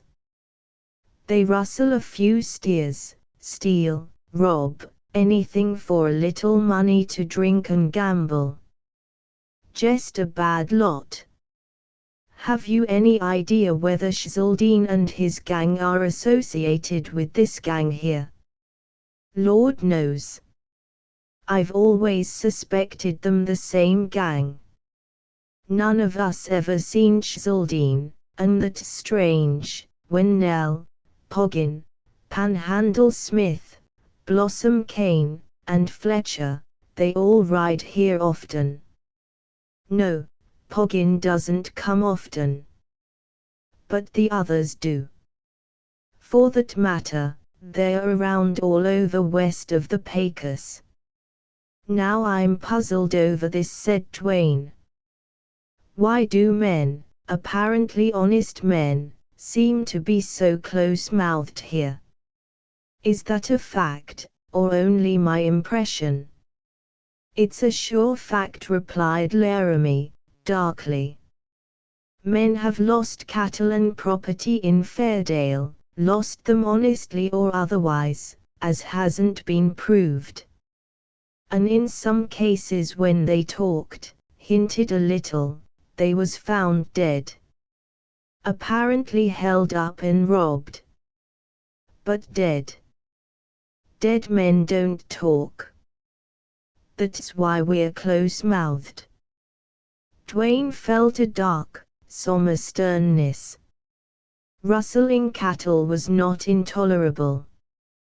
Western Texas had gone on prospering, growing in spite of the hordes of rustlers ranging its vast stretches, but a cold, secret, murderous hold on a little struggling community was something too strange, too terrible for men to stand long.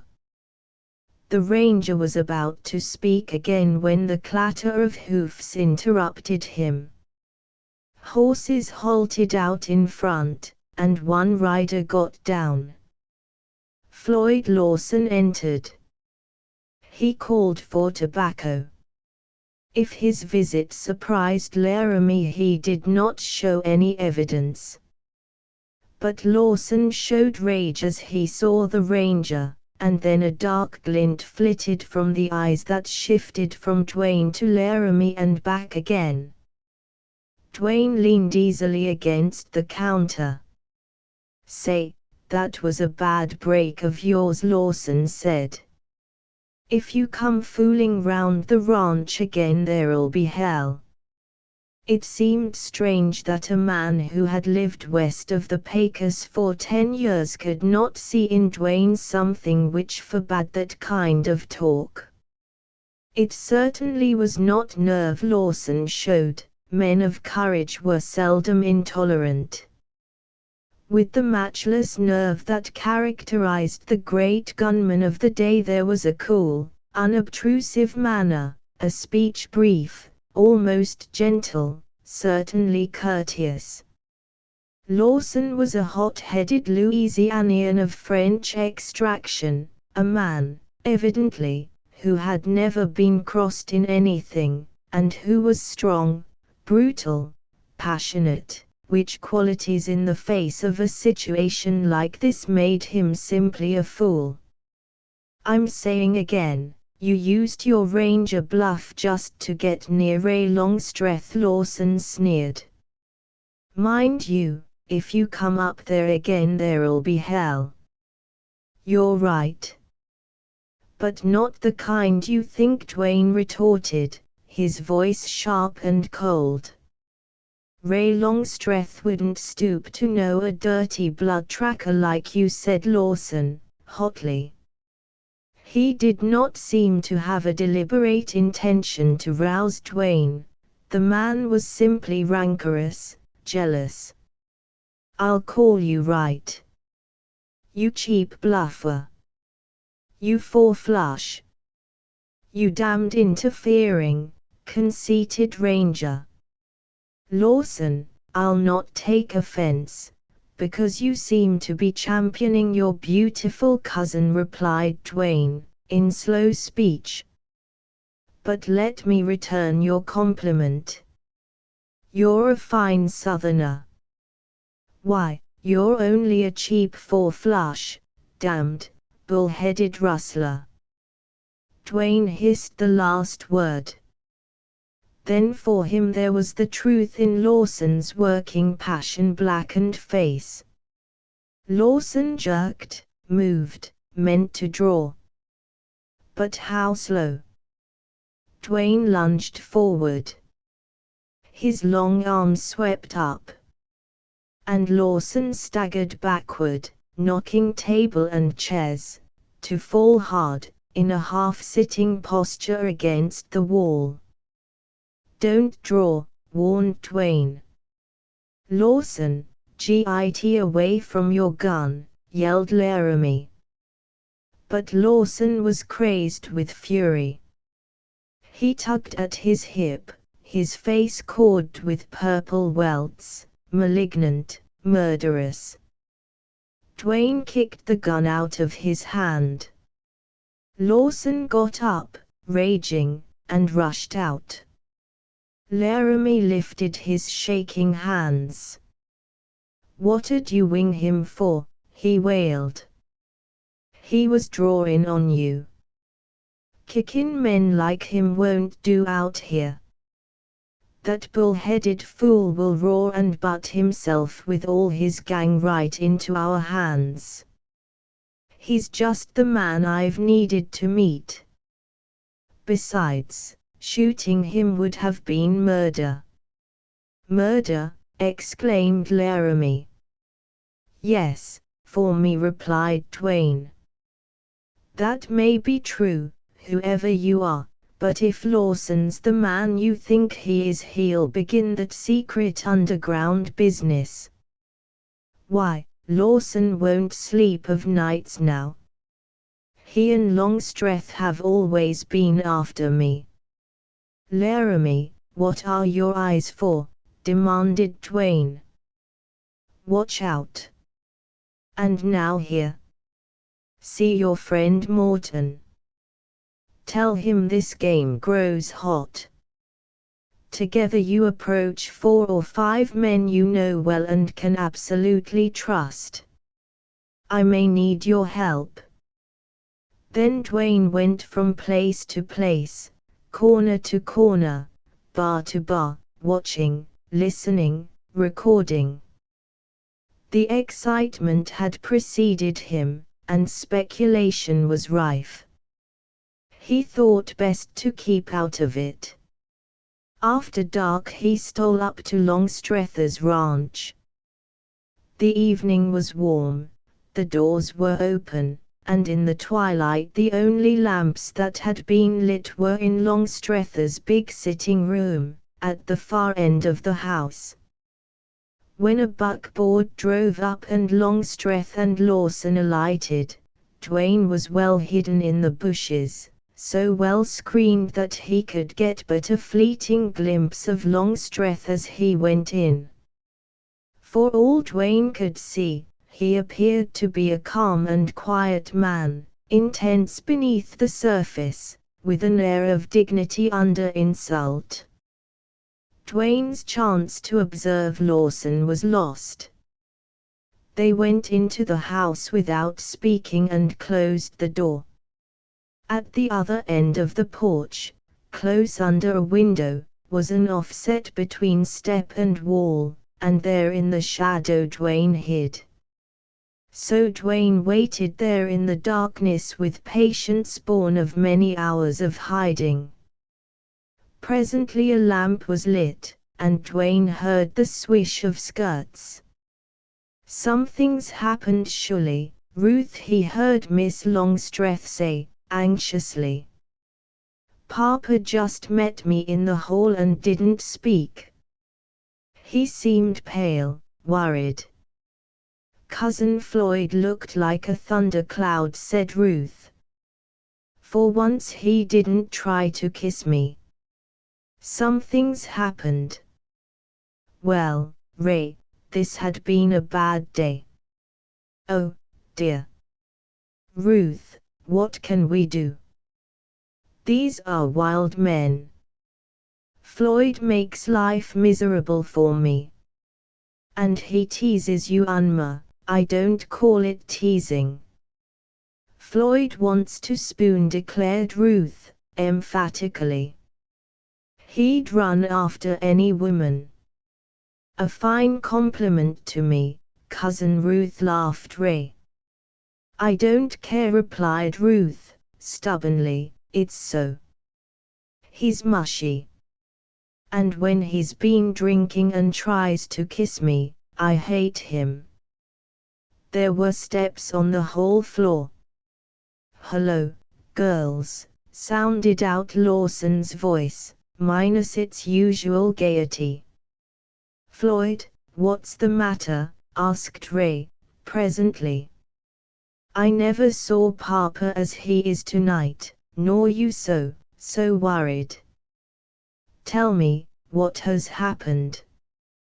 Well, Ray, we had a jar today, replied Lawson, with a blunt, expressive laugh. Jar, echoed both the girls, curiously. We had to submit to a damnable outrage, added Lawson, passionately, as if the sound of his voice augmented his feeling. Listen, girls, I'll tell you all about it. He coughed, cleared his throat in a way that betrayed he had been drinking.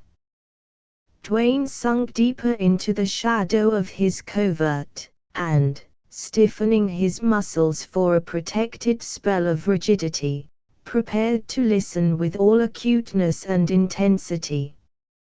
Just one word from this Lawson, inadvertently uttered in a moment of passion, might be the word Dwayne needed for his clue.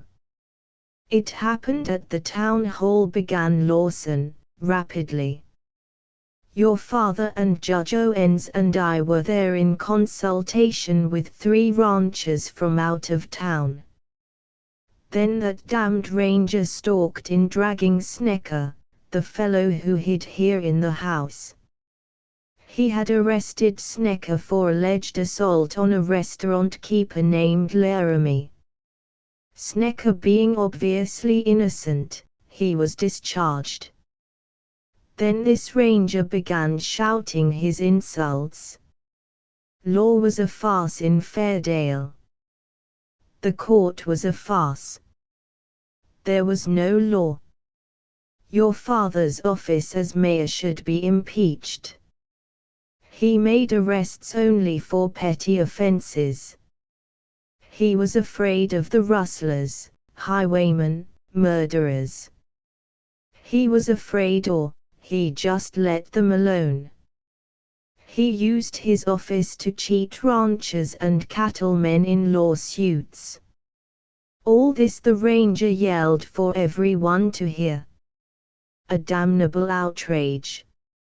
Your father, Ray, insulted in his own court by a rowdy ranger. Oh, cried Ray Longstreth, in mingled distress and anger.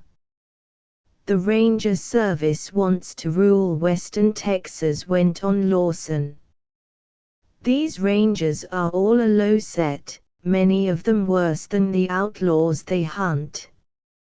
Some of them were outlaws and gunfighters before they became rangers. This is one of the worst of the lot.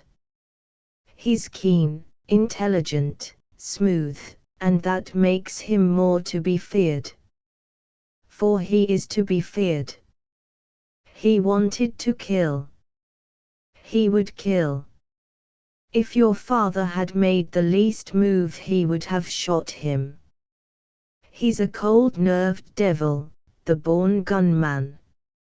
My God, any instant I expected to see your father fall dead at my feet. Oh, Floyd. The unspeakable ruffian, cried Ray Longstreth, passionately. You see, Ray, this fellow, like all rangers, seeks notoriety. He made that play with Snecker just for a chance to rant against your father. He tried to inflame all Fairdale against him. That about the lawsuits was the worst. Damn him. He'll make us enemies. What do you care for the insinuations of such a man, said Ray Longstreth, her voice now deep and rich with feeling. After a moment's thought, no one will be influenced by them. Do not worry, Floyd. Tell Papa not to worry. Surely after all these years he can't be injured in reputation by an adventurer. Yes, he can be injured, replied Floyd, quickly.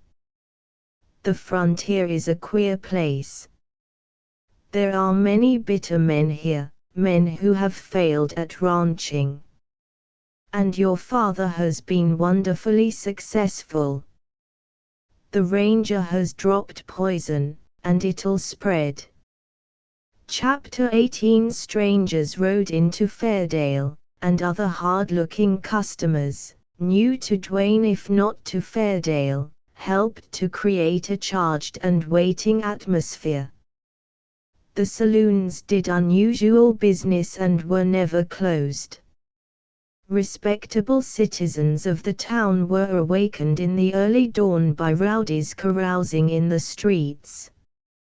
Dwayne kept pretty close under cover during the day. He did not entertain the opinion that the first time he walked down street he would be a target for guns. Things seldom happened that way, and when they did happen so, it was more accident than design. But at night he was not idle.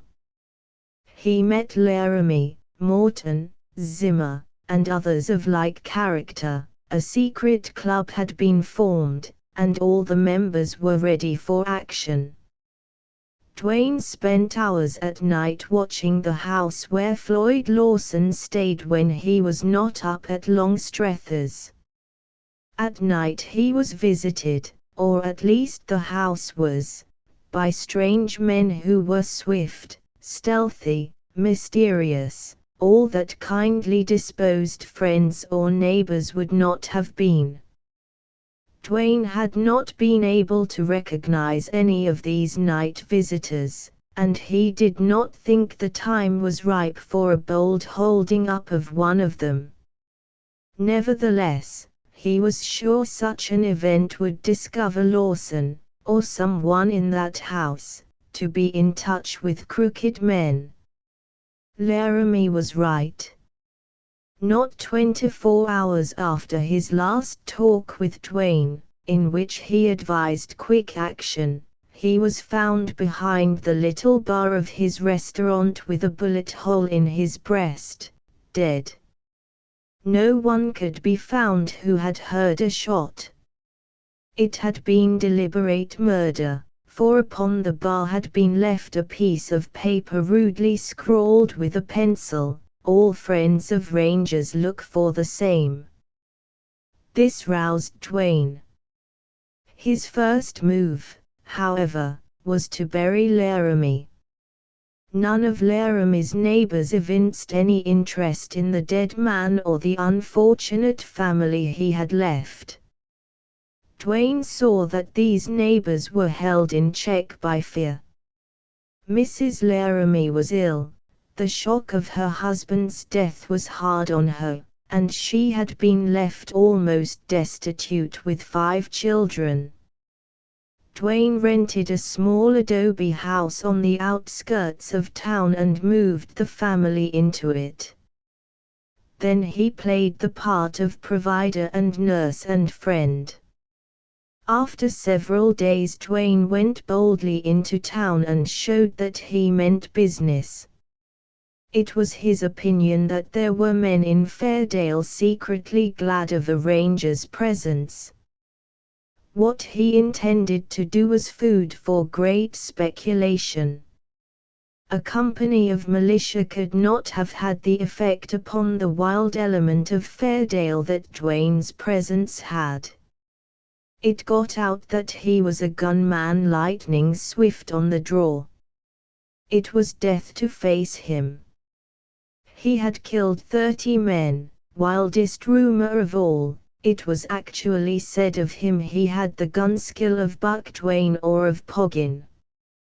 At first there had not only been great conjecture among the vicious element, but also a very decided checking of all kinds of action calculated to be conspicuous to a keen-eyed ranger.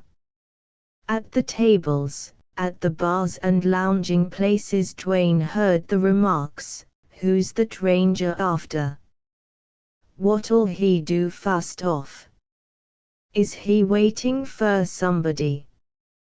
Who's going to draw on him fust, and go to hell? Just about how soon will he be found somewheres full of lead?"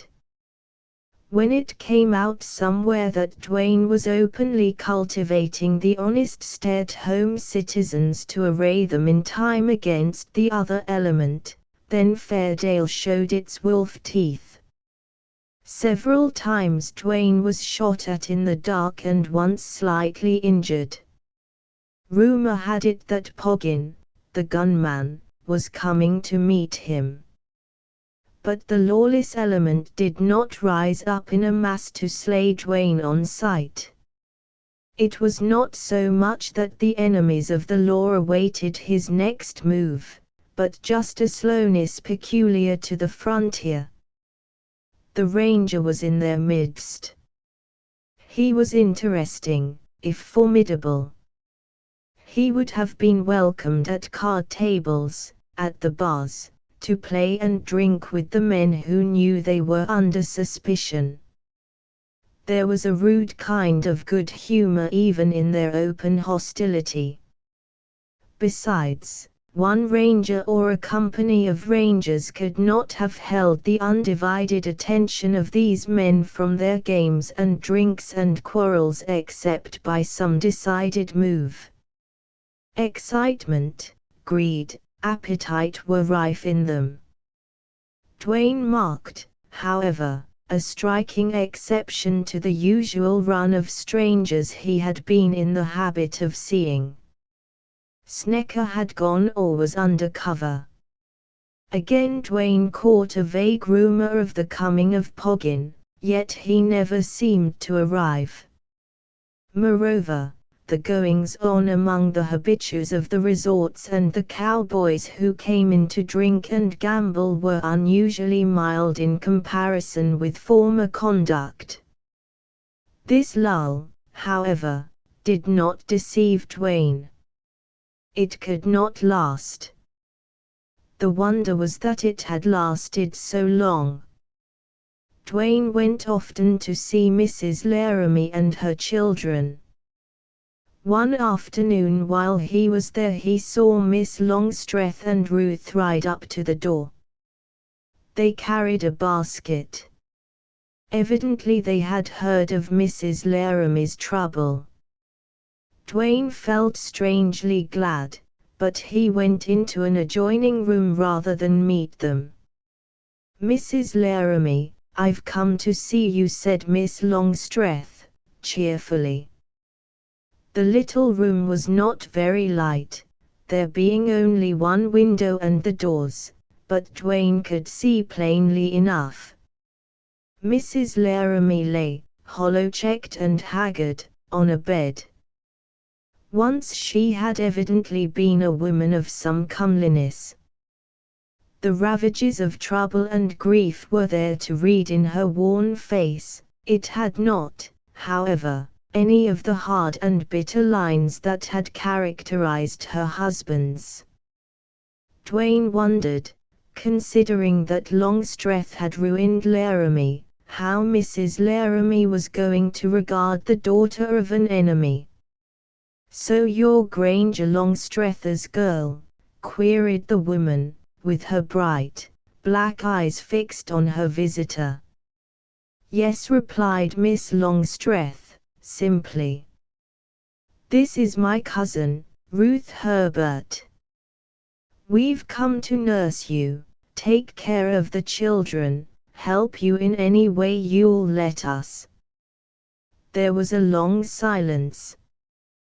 "Well, you look a little like Longstreth," finally said Mrs. Laramie, "but you're not at all like him. You must take after your mother." "Miss Longstreth, I don't know if I can, if I ought to accept anything from you. Your father ruined my husband." "Yes, I know," replied the girl, sadly. "That's all the more reason you should let me help you. Pray don't refuse. It will mean so much to me." If this poor, stricken woman had any resentment, it speedily melted in the warmth and sweetness of Miss Longstreth's manner. Dwayne's idea was that the impression of Ray Longstreth's beauty was always swiftly succeeded by that of her generosity and nobility. At any rate, she had started well with Mrs. Laramie, and no sooner had she begun to talk to the children than both they and the mother were won. The opening of that big basket was an event. Poor, starved little beggars. Dwayne's feelings seemed too easily roused. Hard indeed would it have gone with Jim Laramie's slayer if he could have laid eyes on him then. However, Miss Longstreth and Ruth, after the nature of tender and practical girls, did not appear to take the sad situation to heart.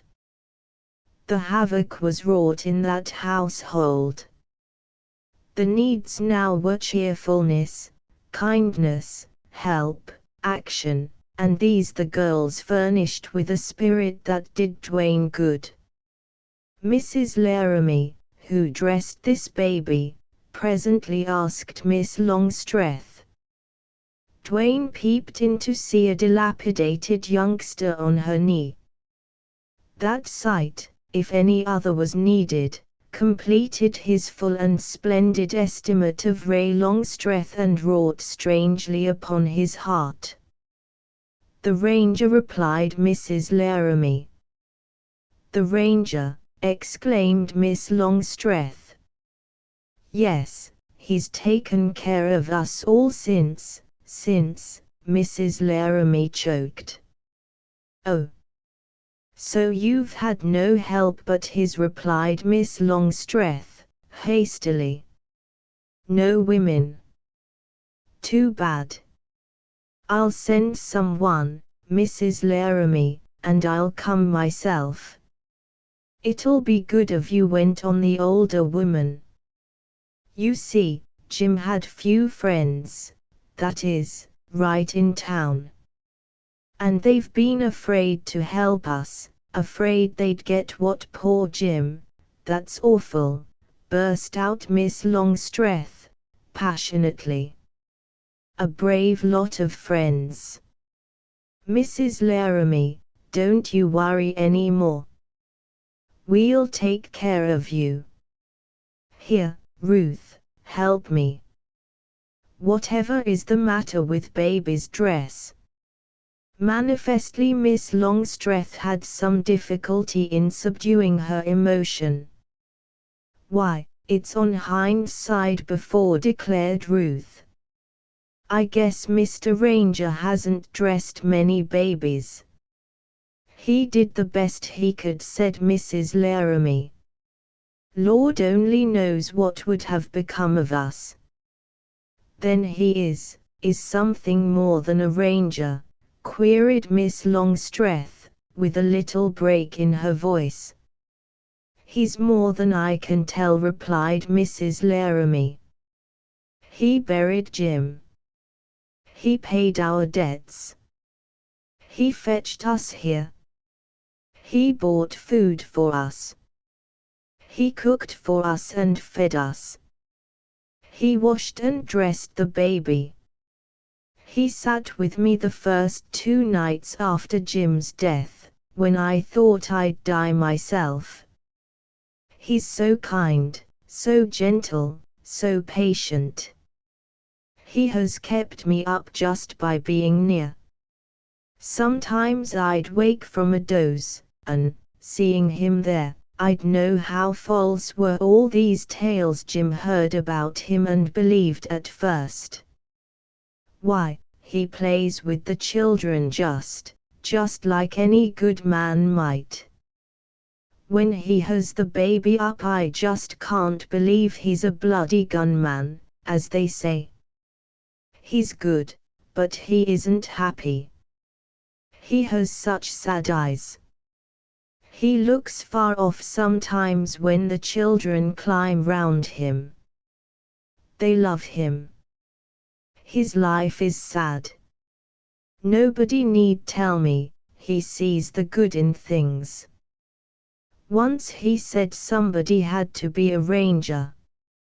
Well, I say, thank God for a ranger like him." Dwayne did not want to hear more, so he walked into the room. "It was thoughtful of you," Dwayne said. "Womankind are needed here. I could do so little. Mrs. Laramie, you look better already. I'm glad. And here's baby, all clean and white. Baby, what a time I had trying to puzzle out the way your clothes went on. Well, Mrs. Laramie, didn't I tell you, friends would come? So will the brighter side." "Yes, I've more faith than I had," replied Mrs. Laramie. "Granger Longstreth's daughter has come to me. Therefore a while after Jim's death I thought I'd sink. We have nothing. How could I ever take care of my little ones? But I'm gaining courage to Mrs. Laramie, do not distress yourself any more," said Miss Longstreth. "I shall see you are well cared for. I promise you." "Miss Longstreth, that's fine," exclaimed Dwayne. "It's what I'd have expected of you." It must have been sweet praise to her, for the whiteness of her face burned out in a beautiful blush. "And it's good of you, too, Miss Herbert, to come," added Dwayne. "Let me thank you both. I'm glad I have you girls as allies in part of my lonely task here. More than glad for the sake of this good woman and the little ones. But both of you be careful about coming here alone. There's risk. And now I'll be going. Goodbye, Mrs. Laramie. I'll drop in again tonight. Goodbye. Mr. Ranger, wait," called Miss Longstreth, as he went out. She was white and wonderful.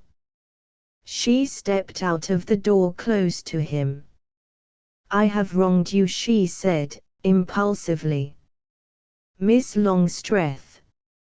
"How can you say that?" he returned. "I believed what my father and Floyd Lawson said about you.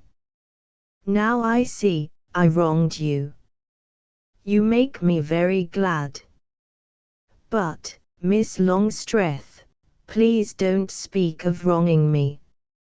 I have been a gunman, I am a ranger, and much said of me is true.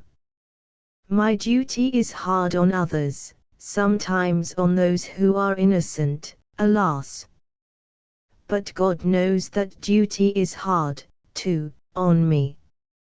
I did wrong you. If you entered my home again I would think it an honor. Please, please don't," Miss Longstreth interrupted Dwayne.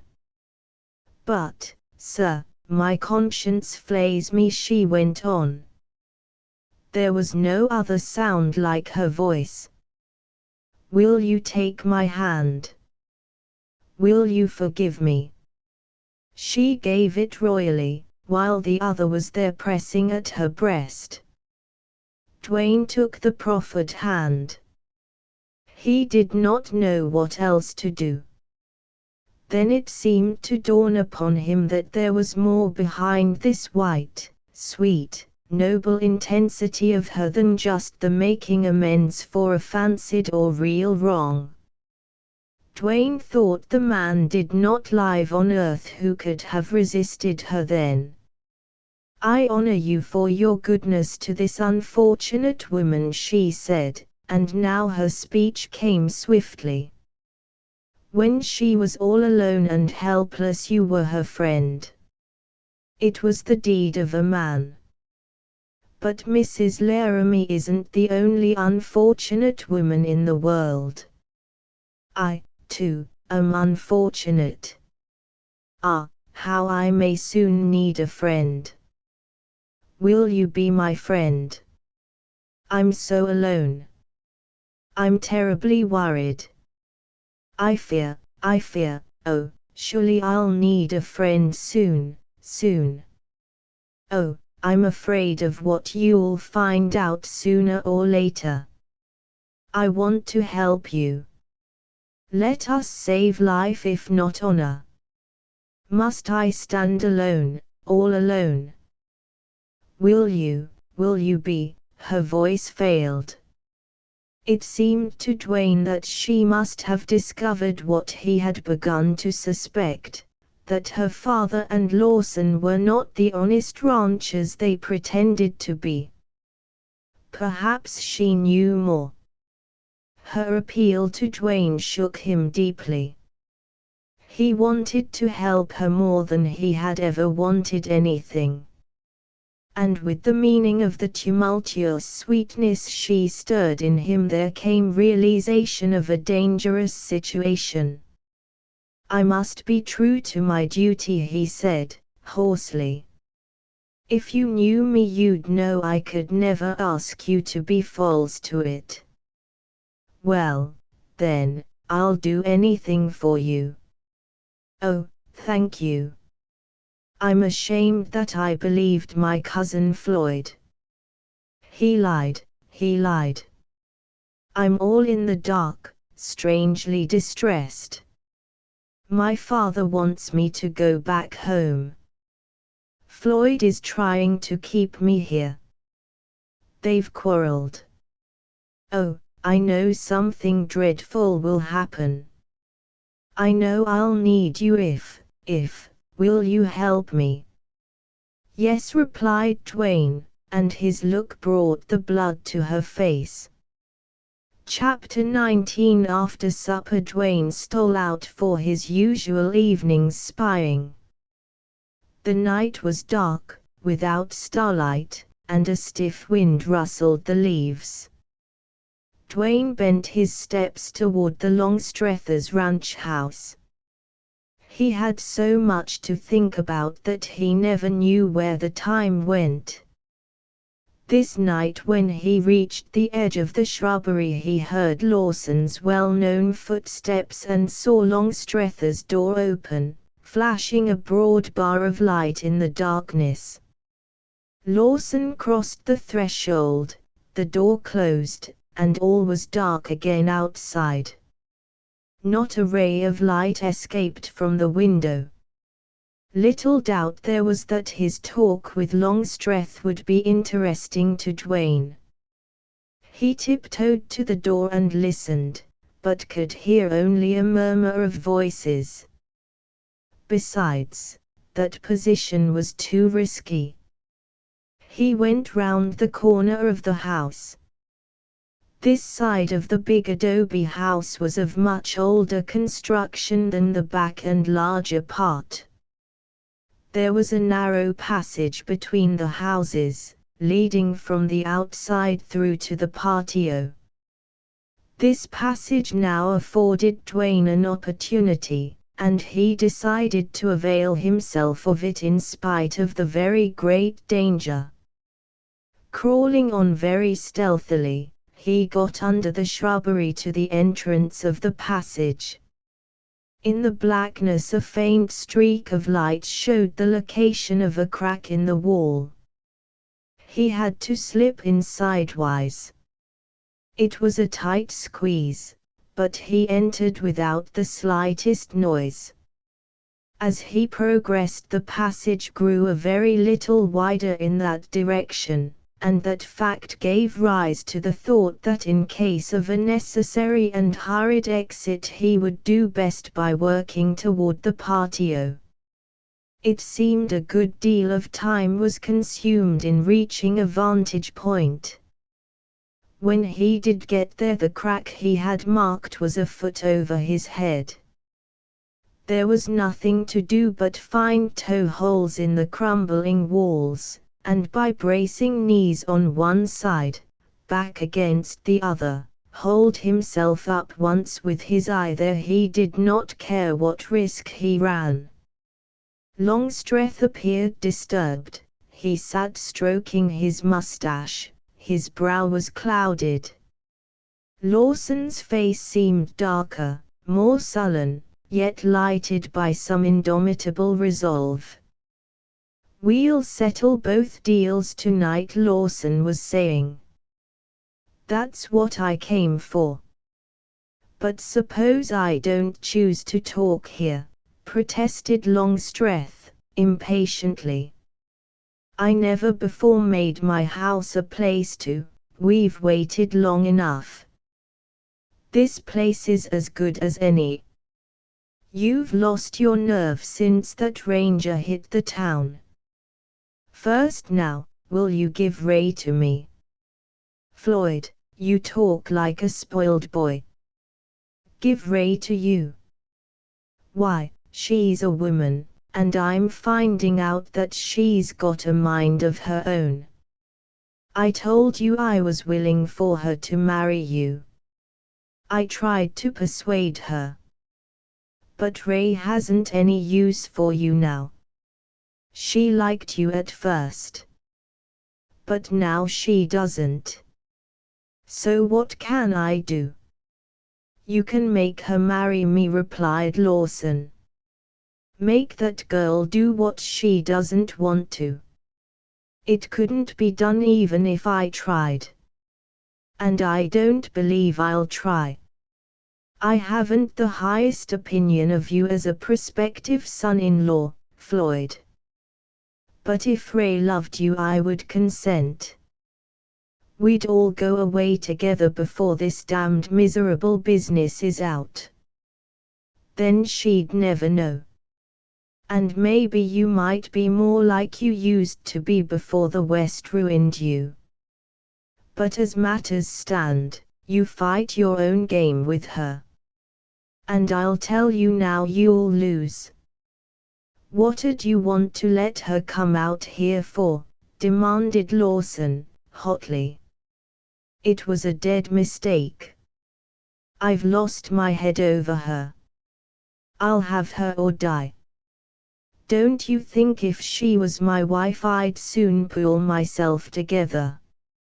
Since she came we've none of us been right. And the gang has put up a holler. No, Longstreth, we've got to settle things tonight. Well, we can settle what Ray's concerned in, right now, replied Longstreth, rising. Come on, we'll ask her. See where you stand. They went out, leaving the door open.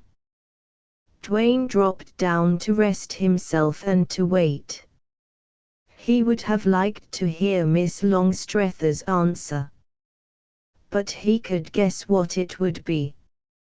Lawson appeared to be all Dwayne had thought him, and he believed he was going to find out presently that he was worse. The men seemed to be absent a good while, though that feeling might have been occasioned by Dwayne's thrilling interest and anxiety. Finally he heard heavy steps. Lawson came in alone. He was leaden-faced, humiliated. Then something abject in him gave place to rage. He strode the room, he cursed. Then Longstreth returned, now appreciably calmer. Dwayne could not but decide that he felt relief at the evident rejection of Lawson's proposal. Don't fuss about it, Floyd, he said. You see, I can't help it. We're pretty wild out here, but I can't rope my daughter and give her to you as I would an unruly steer. Longstreth, I can make her marry me, declared Lawson, thickly. How? You know the hold I got on you, the deal that made you boss of this rustler gang. It isn't likely I'd forget, replied Longstreth, grimly. I can go to Ray, tell her that, make her believe I'd tell it broadcast, tell this ranger, unless she'd marry me.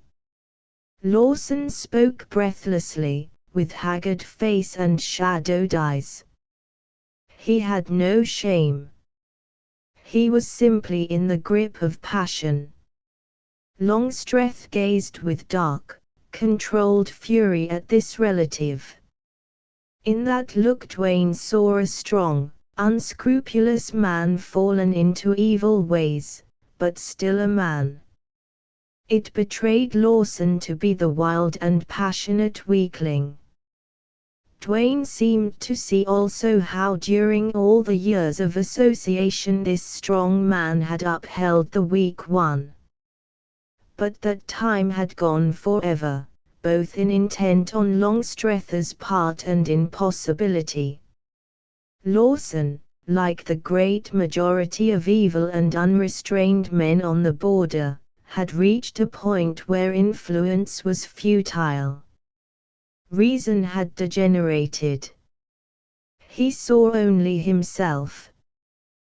But, Floyd, Ray's the one person on earth who must never know I'm a rustler, a thief, a red-handed ruler of the worst gang on the border, replied Longstreth, impressively. Floyd bowed his head at that, as if the significance had just occurred to him.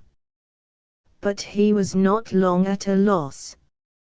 She's going to find it out sooner or later.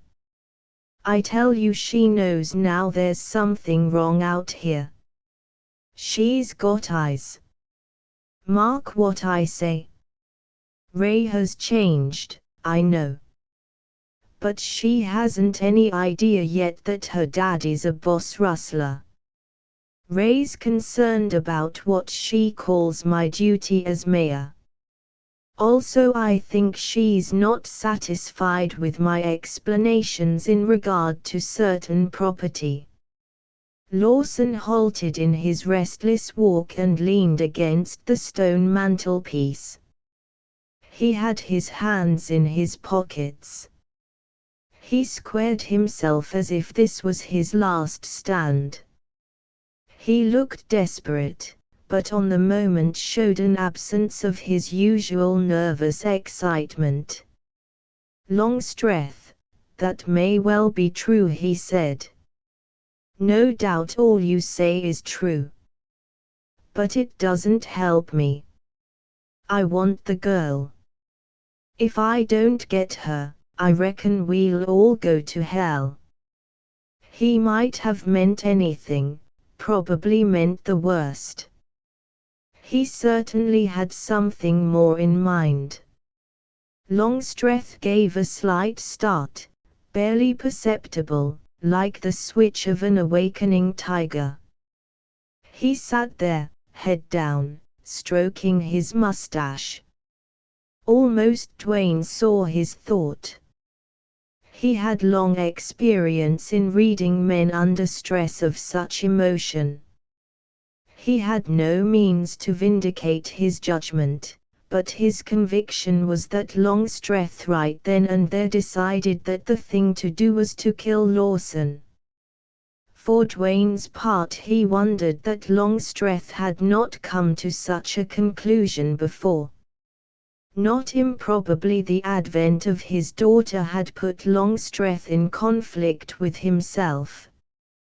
Suddenly he threw off a somber cast of countenance, and he began to talk. He talked swiftly, persuasively, yet Dwayne imagined he was talking to smooth Lawson's passion for the moment. Lawson no more caught the fateful significance of a line crossed, a limit reached, a decree decided than if he had not been present. He was obsessed with himself. How, Dwayne wondered, had a man of his mind ever lived so long and gone so far among the exacting conditions of the Southwest? The answer was, perhaps, that Longstreth had guided him, upheld him, protected him.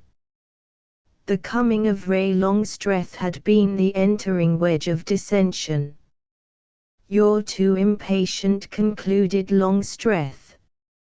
You'll ruin any chance of happiness if you rush Ray. She might be one. If you told her who I am, she'd hate you forever. She might marry you to save me, but she'd hate you. That isn't the way. Wait. Play for time. Be different with her. Cut out your drinking. She despises that. Let's plan to sell out here, stock, ranch, property, and leave the country. Then you'd have a show with her. I told you we've got to stick, growled Lawson. The gang won't stand for our going. It can't be done unless you want to sacrifice everything. You mean double-cross the men? Go without their knowing. Leave them here to face whatever comes. I mean just that. I'm bad enough, but not that bad, returned Longstreth. If I can't get the gang to let me off, I'll stay and face the music. All the same, Lawson, did it ever strike you that most of the deals the last few years have been yours? Yes. If I hadn't rung them in, there wouldn't have been any. You've had cold feet, and especially since this ranger has been here. Well, call it cold feet if you like. But I call it sense. We reached our limit long ago. We began by rustling a few cattle, at a time when rustling was laughed at. But as our greed grew, so did our boldness. Then came the gang, the regular trips, the one thing and another till, before we knew it, before I knew it, we had shady deals, hold-ups, and murders on our record. Then we had to go on. Too late to turn back. I reckon we've all said that. None of the gang wants to quit. They all think, and I think, we can't be touched. We may be blamed, but nothing can be proved. We're too strong. There's where you're dead wrong, rejoined Longstreth, emphatically. I imagined that once, not long ago. I was bullheaded. Who would ever connect Granger Longstreth with a rustler gang? I've changed my mind. I've begun to think. I've reasoned out things. We're crooked, and we can't last. It's the nature of life, even here, for conditions to grow better. The wise deal for us would be to divide equally and leave the country, all of us. But you and I have all the stock, all the gain, protested Lawson. I'll split mine. I won't, that settles that, added Lawson, instantly. Longstreth spread wide his hands as if it was useless to try to convince this man. Talking had not increased his calmness, and he now showed more than impatience. A dull glint gleamed deep in his eyes. Your stock and property will last a long time, do you lots of good when this ranger, bah, hoarsely croaked Lawson. The ranger's name was a match applied to powder. Haven't I told you he'd be dead soon, any time, same as Laramie is? Yes, you mentioned the supposition, replied Longstreth, sarcastically. I inquired, too, just how that very desired event was to be brought about. The gang will lay him out. Bah, retorted Longstreth, in turn. He laughed contemptuously. Floyd, don't be a fool. You've been on the border for 10 years. You've packed a gun and you've used it. You've been with rustlers when they killed their men. You've been present at many fights. But you never in all that time saw a man like this ranger. You haven't got sense enough to see him right if you had a chance. Neither have any of you. The only way to get rid of him is for the gang to draw on him, all at once. Then he's going to drop some of them. Longstreth, you say that like a man who wouldn't care much if he did drop some of them, declared Lawson, and now he was sarcastic.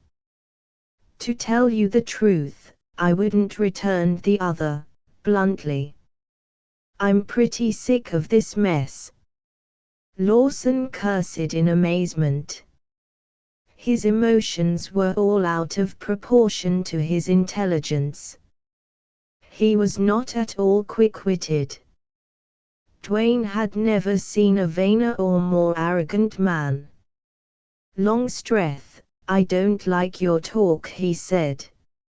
"If you don't like the way I talk, you know what you can do," replied Longstreth, quickly. He stood up then, cool and quiet, with flash of eyes and set of lips that told Dwayne he was dangerous. "Well, after all, that's neither here nor there," went on Lawson, unconsciously cowed by the other. "The thing is, do I get the girl?" "Not by any means, except her consent." "You'll not make her marry me?" "No." "No," replied Longstreth, his voice still cold, low-pitched. "All right. Then I'll make her." Evidently Longstreth understood the man before him so well that he wasted no more words. Dwayne knew what Lawson never dreamed of, and that was that Longstreth had a gun somewhere within reach and meant to use it. Then heavy footsteps sounded outside, tramping upon the porch.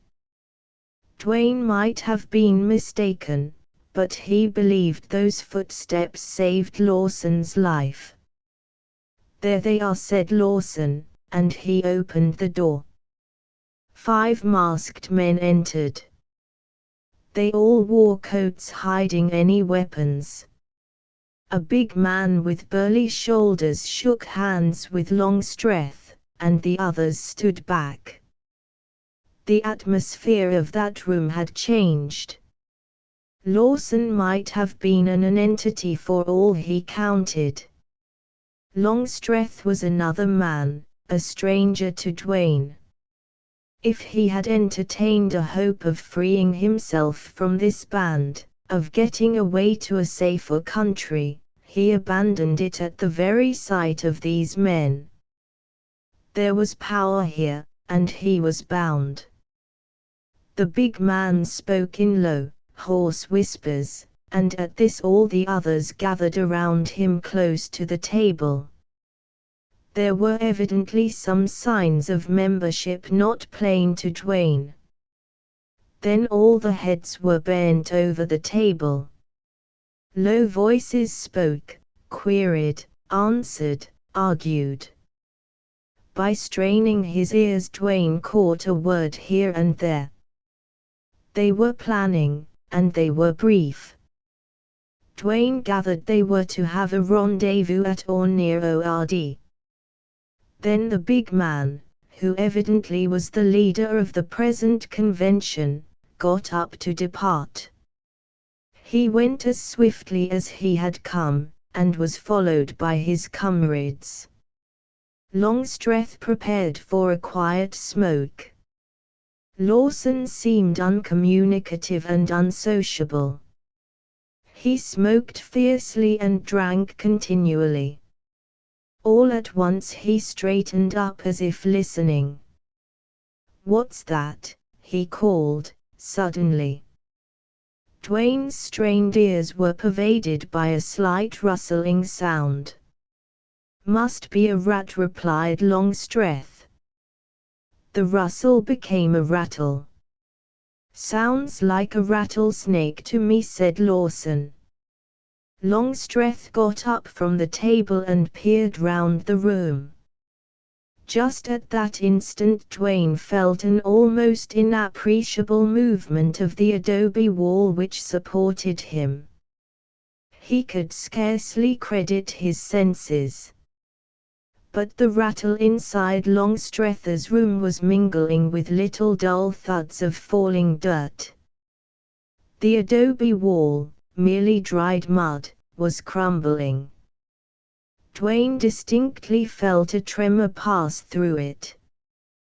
Then the blood gushed back to his heart. "What in the hell?" exclaimed Longstreth. "I smell dust," said Lawson, sharply. That was the signal for Dwayne to drop down from his perch, yet despite his care he made a noise. "Did you hear a step?" queried Longstreth. No one answered. But a heavy piece of the adobe wall fell with a thud. Dwayne heard it crack, felt it shake. "There's somebody between the walls," thundered Longstreth. Then a section of the wall fell inward with a crash. Dwayne began to squeeze his body through the narrow passage toward the patio. "Hear him," yelled Lawson. "This side." "No, he's going that way," yelled Longstreth. The tramp of heavy boots lent Dwayne the strength of desperation. He was not shirking a fight, but to be cornered like a trapped coyote was another matter. He almost tore his clothes off in that passage. The dust nearly stifled him. When he burst into the patio, it was not a single instant too soon. But one deep gasp of breath revived him and he was up, gun in hand, running for the outlet into the court. Thumping footsteps turned him back. While there was a chance to get away, he did not want to fight. He thought he heard someone running into the patio from the other end. He stole along, and coming to a door, without any idea of where it might lead, he softly pushed it open a little way and slipped in. Chapter XX. A low cry greeted Dwayne. The room was light. He saw Ray Longstreth sitting on her bed in her dressing gown. With a warning gesture to her to be silent, he turned to close the door.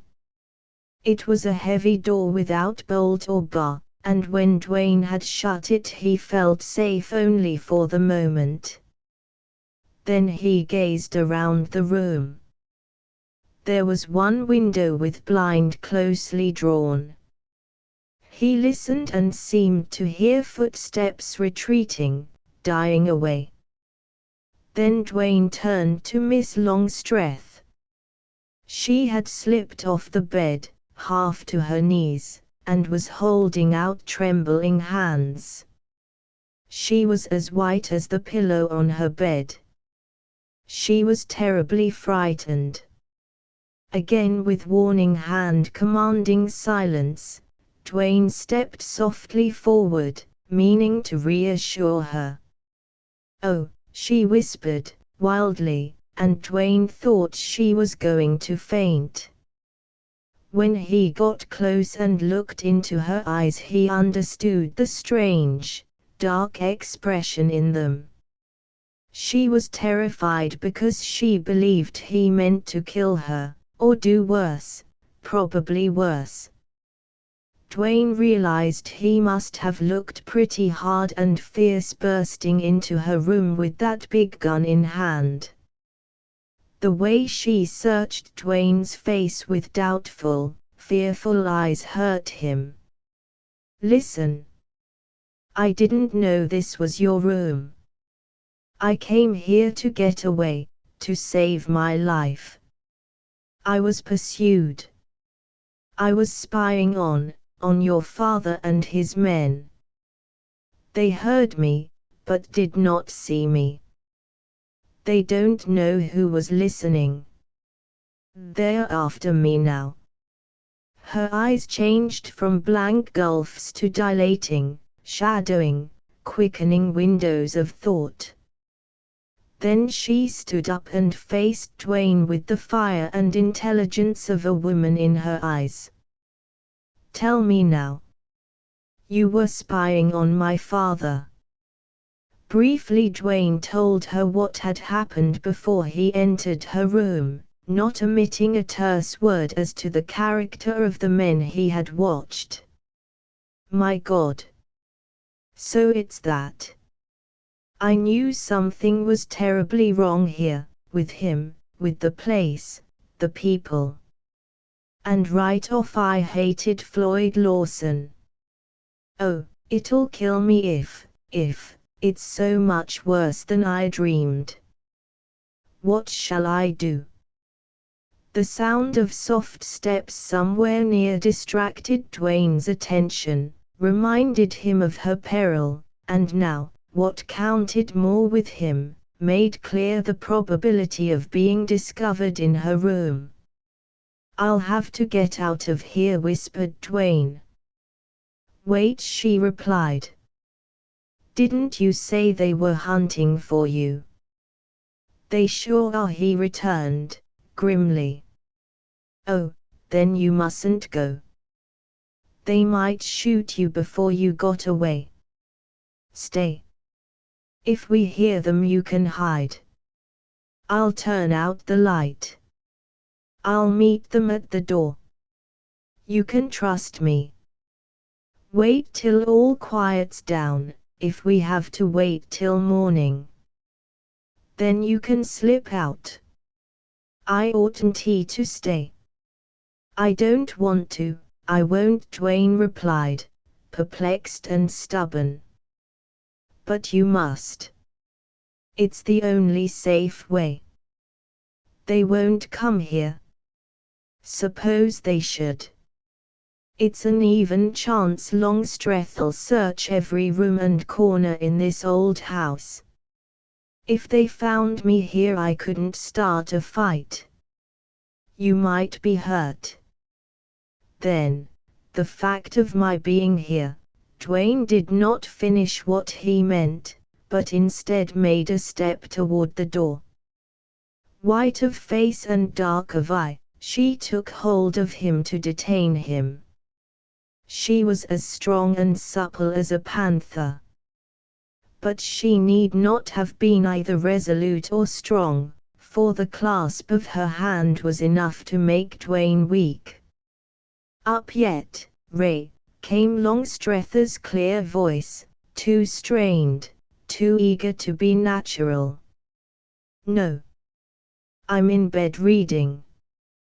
Good night, instantly replied Miss Longstreth, so calmly and naturally that Dwayne marveled at the difference between man and woman.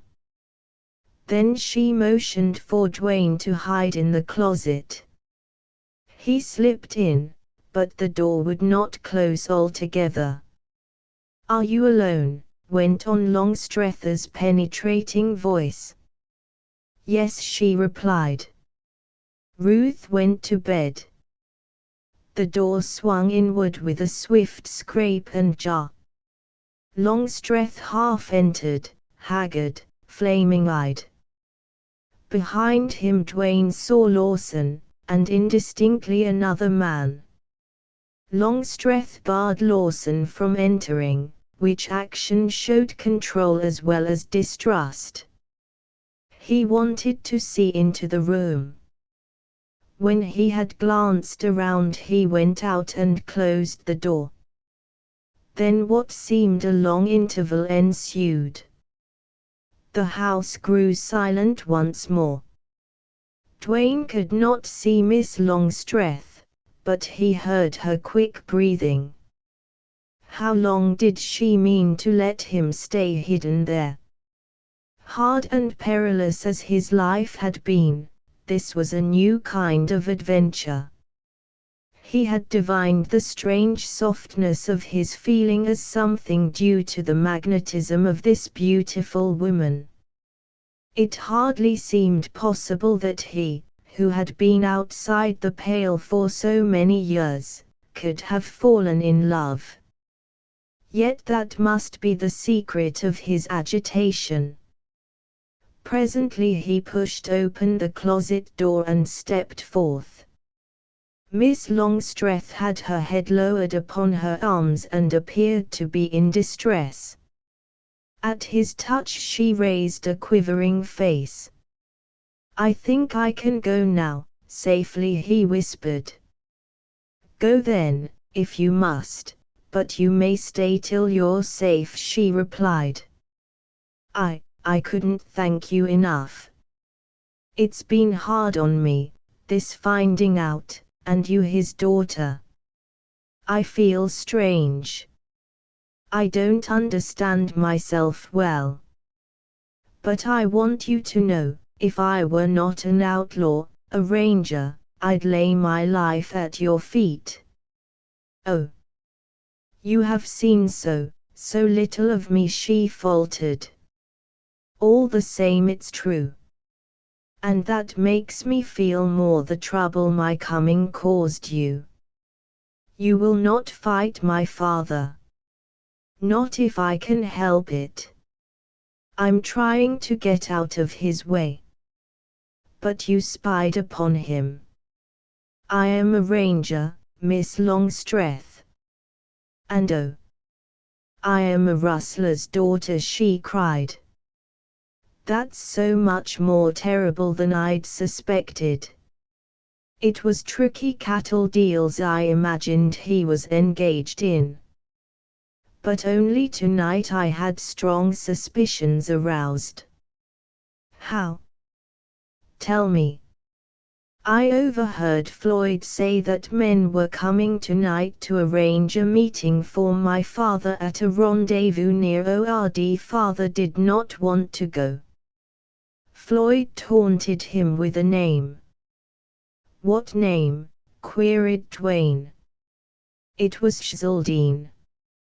Shzaldine. My God. Miss Longstreth, why did you tell me that? What difference does that make? Your father and Shzaldine are one and the same, whispered Dwayne, hoarsely. I gathered so much myself, she replied, miserably. But Longstreth is father's real name. Dwayne felt so stunned he could not speak at once. It was the girl's part in this tragedy that weakened him. The instant she betrayed the secret, Dwayne realized perfectly that he did love her. The emotion was like a great flood. Miss Longstreth, all this seems so unbelievable, he whispered. Shzaldine is the rustler chief I've come out here to get. He's only a name. Your father is the real man. I've sworn to get him. I'm bound by more than law or oaths. I can't break what binds me. And I must disgrace you, wreck your life. Oh, why, Miss Longstreth, I believe I love you. It's all come in a rush. I'd die for you if I could. How fatal, terrible, this is. How things work out. She slipped to her knees, with her hands on his. You won't kill him, she implored. If you care for me, you won't kill him. No. That I promise you. With a low moan she dropped her head upon the bed. Dwayne opened the door and stealthily stole out through the corridor to the court. When Dwayne got out into the dark, where his hot face cooled in the wind, his relief equaled his other feelings. The night was dark, windy, stormy, yet there was no rain. Dwayne hoped as soon as he got clear of the ranch to lose something of the pain he felt. But long after he had tramped out into the open, there was a lump in his throat and an ache in his breast. All his thoughts centered around Ray Longstreth. What a woman she had turned out to be. He seemed to have a vague, hopeless hope that there must be, some way he could save her. Chapter XXI. Before going to sleep that night, Dwayne had decided to go to Ord and try to find the rendezvous where Longstreth was to meet his men. These men Dwayne wanted even more than their leader. If Longstreth, or Shzaldine, was the brains of that gang, Poggin was the executor. It was Poggin who needed to be found and stopped. Poggin and his right-hand men. Dwayne experienced a strange, tigerish thrill. It was thought of Poggin more than thought of success for McNally's plan. Dwayne felt dubious over this emotion. Next day he set out for Bradford. He was glad to get away from Fairdale for a while.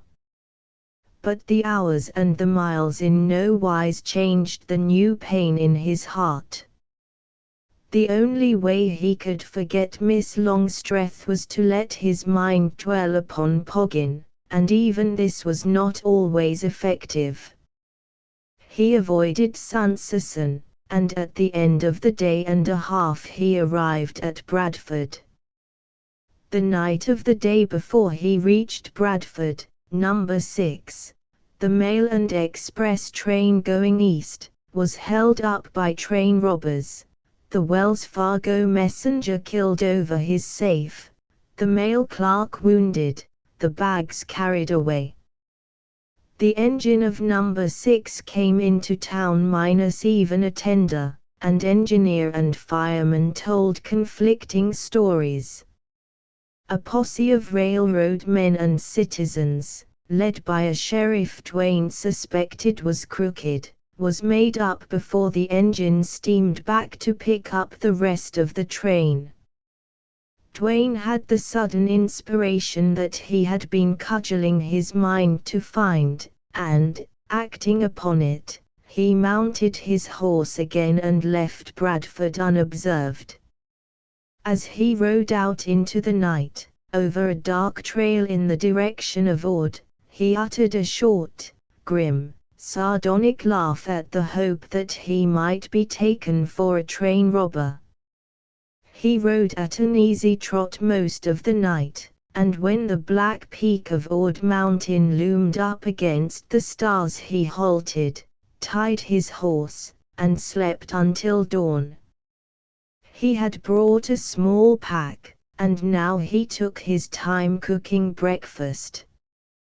When the sun was well up he saddled Bullet, and, leaving the trail where his tracks showed plain in the ground, he put his horse to the rocks and brush. He selected an exceedingly rough, roundabout, and difficult course to Ord, hid his tracks with the skill of a long-hunted fugitive, and arrived there with his horse winded and covered with lather. It added considerable to his arrival that the man Dwayne remembered as Fletcher and several others saw him come in the back way through the lots and jump a fence into the road. Dwayne led Bullet up to the porch where Fletcher stood wiping his beard. He was hatless, vestless, and evidently had just enjoyed a morning drink. "Howdy, Dodge," said Fletcher, laconically. Dwayne replied, and the other man returned the greeting with interest. "Jim, my hoss done up. I want to hide him from any chance tourists as might happen to ride up curious like." "Ho, ho, ho." Dwayne gathered encouragement from that chorus of coarse laughter. "Wall, if them tourists ain't too derned snooky the house'll be safe in the dobe shack back of Bill's here.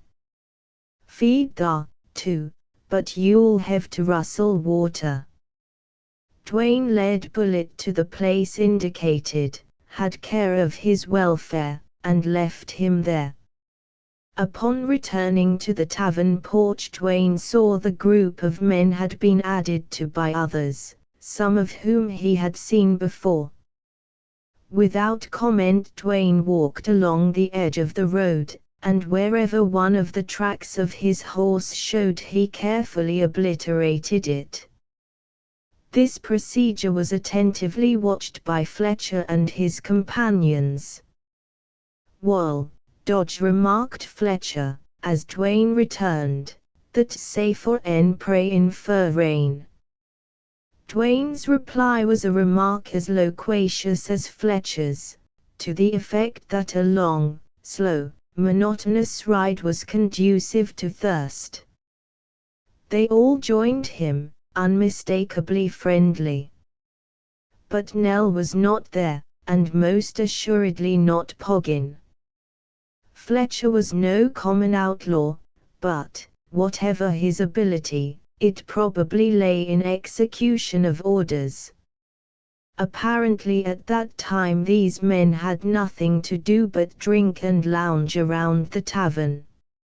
Evidently they were poorly supplied with money, though Dwayne observed they could borrow a peso occasionally from the bartender. Dwayne set out to make himself agreeable and succeeded. There was card-playing for small stakes, idle jests of coarse nature, much bantering among the younger fellows, and occasionally a mild quarrel. All morning men came and went, until, all told, Dwayne calculated he had seen at least 50. Toward the middle of the afternoon a young fellow burst into the saloon and yelled one word, "Posse." From the scramble to get outdoors Dwayne judged that word, and the ensuing action was rare in ORD. "What the hell," muttered Fletcher, as he gazed down the road at a dark, compact bunch of horses and riders. "First time I ever seen that in ORD. We're gettin' popular like them camps out of Valentine. Wish Phil was here or Poggy. Now all you gents keep quiet. I'll do the talking. The posse entered the town, trotted up on dusty horses, and halted in a bunch before the tavern. The party consisted of about 20 men, all heavily armed, and evidently in charge of a clean-cut, lean-limbed cowboy. Dwayne experienced considerable satisfaction at the absence of the sheriff, who he had understood was to lead the posse. Perhaps he was out in another direction with a different force. "Hello, Jim," Fletcher called the cowboy. "Howdy," replied Fletcher. At his short, dry response and the way he strode leisurely out before the posse, Dwayne found himself modifying his contempt for Fletcher. The outlaw was different now. "Fletcher, we've tracked a man to all but 3 miles of this place. Tracks as plain as the nose on your face. Found his camp. Then he hit into the brush, and we lost the trail. Didn't have no tracker with us.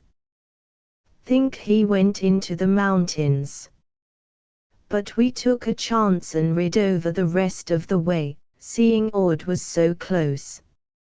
Anybody come in here late last night or early this morning?"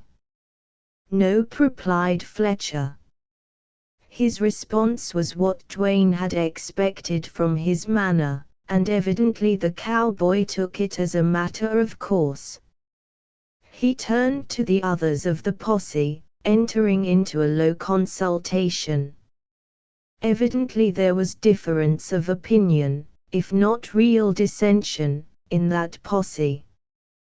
"Didn't I tell ye this was a wild goose chase, coming way out here?" protested an old hawk-faced rancher. "Them hose tracks we followed ain't like any of them we seen at the water tank where the train was held up." "I'm not so sure of that," replied the leader. "Wall, Guthrie, I've followed tracks all my life, but you couldn't keep to the trail this fella made in the brush. Gimme time, and I could. That takes time. And here you go hell-bent for election. But it's a wrong lead out this way. If you're right, this road agent, after he killed his pals, would have rid back right through town. and with them mailbags. Supposin' they was greasers. Some greasers has sense, and when it comes to thievin' they're sure cute. But we s'ent got any reason to believe this robber who murdered the greasers is a greaser himself. I tell you it was a slick job done by no ordinary sneak. Didn't you hear the facts? One greaser hopped the engine and covered the engineer and fireman. Another greaser kept flashin' his gun outside the train. The big man who shoved back the car door and did the killin', he was the real gent, and don't you forget it. Some of the posse sided with the cowboy leader and some with the old cattleman. Finally the young leader disgustedly gathered up his bridle. "Oh, hell! That sheriff shoved you off this trail. Meb he had reasons savvy that. If I had a bunch of cowboys with me, I tell you what, I'd take a chance and clean up this hole." All the while Jim Fletcher stood quietly with his hands in his pockets. "Guthrie, I'm sure treasuring up your friendly talk," he said. The menace was in the tone, not the content of his speech. "You can, and be damned to you, Fletcher," called Guthrie, as the horses started. Fletcher, standing out alone before the others of his clan, watched the posse out of sight. "Luck for you all that Poggy wasn't here," he said, as they disappeared.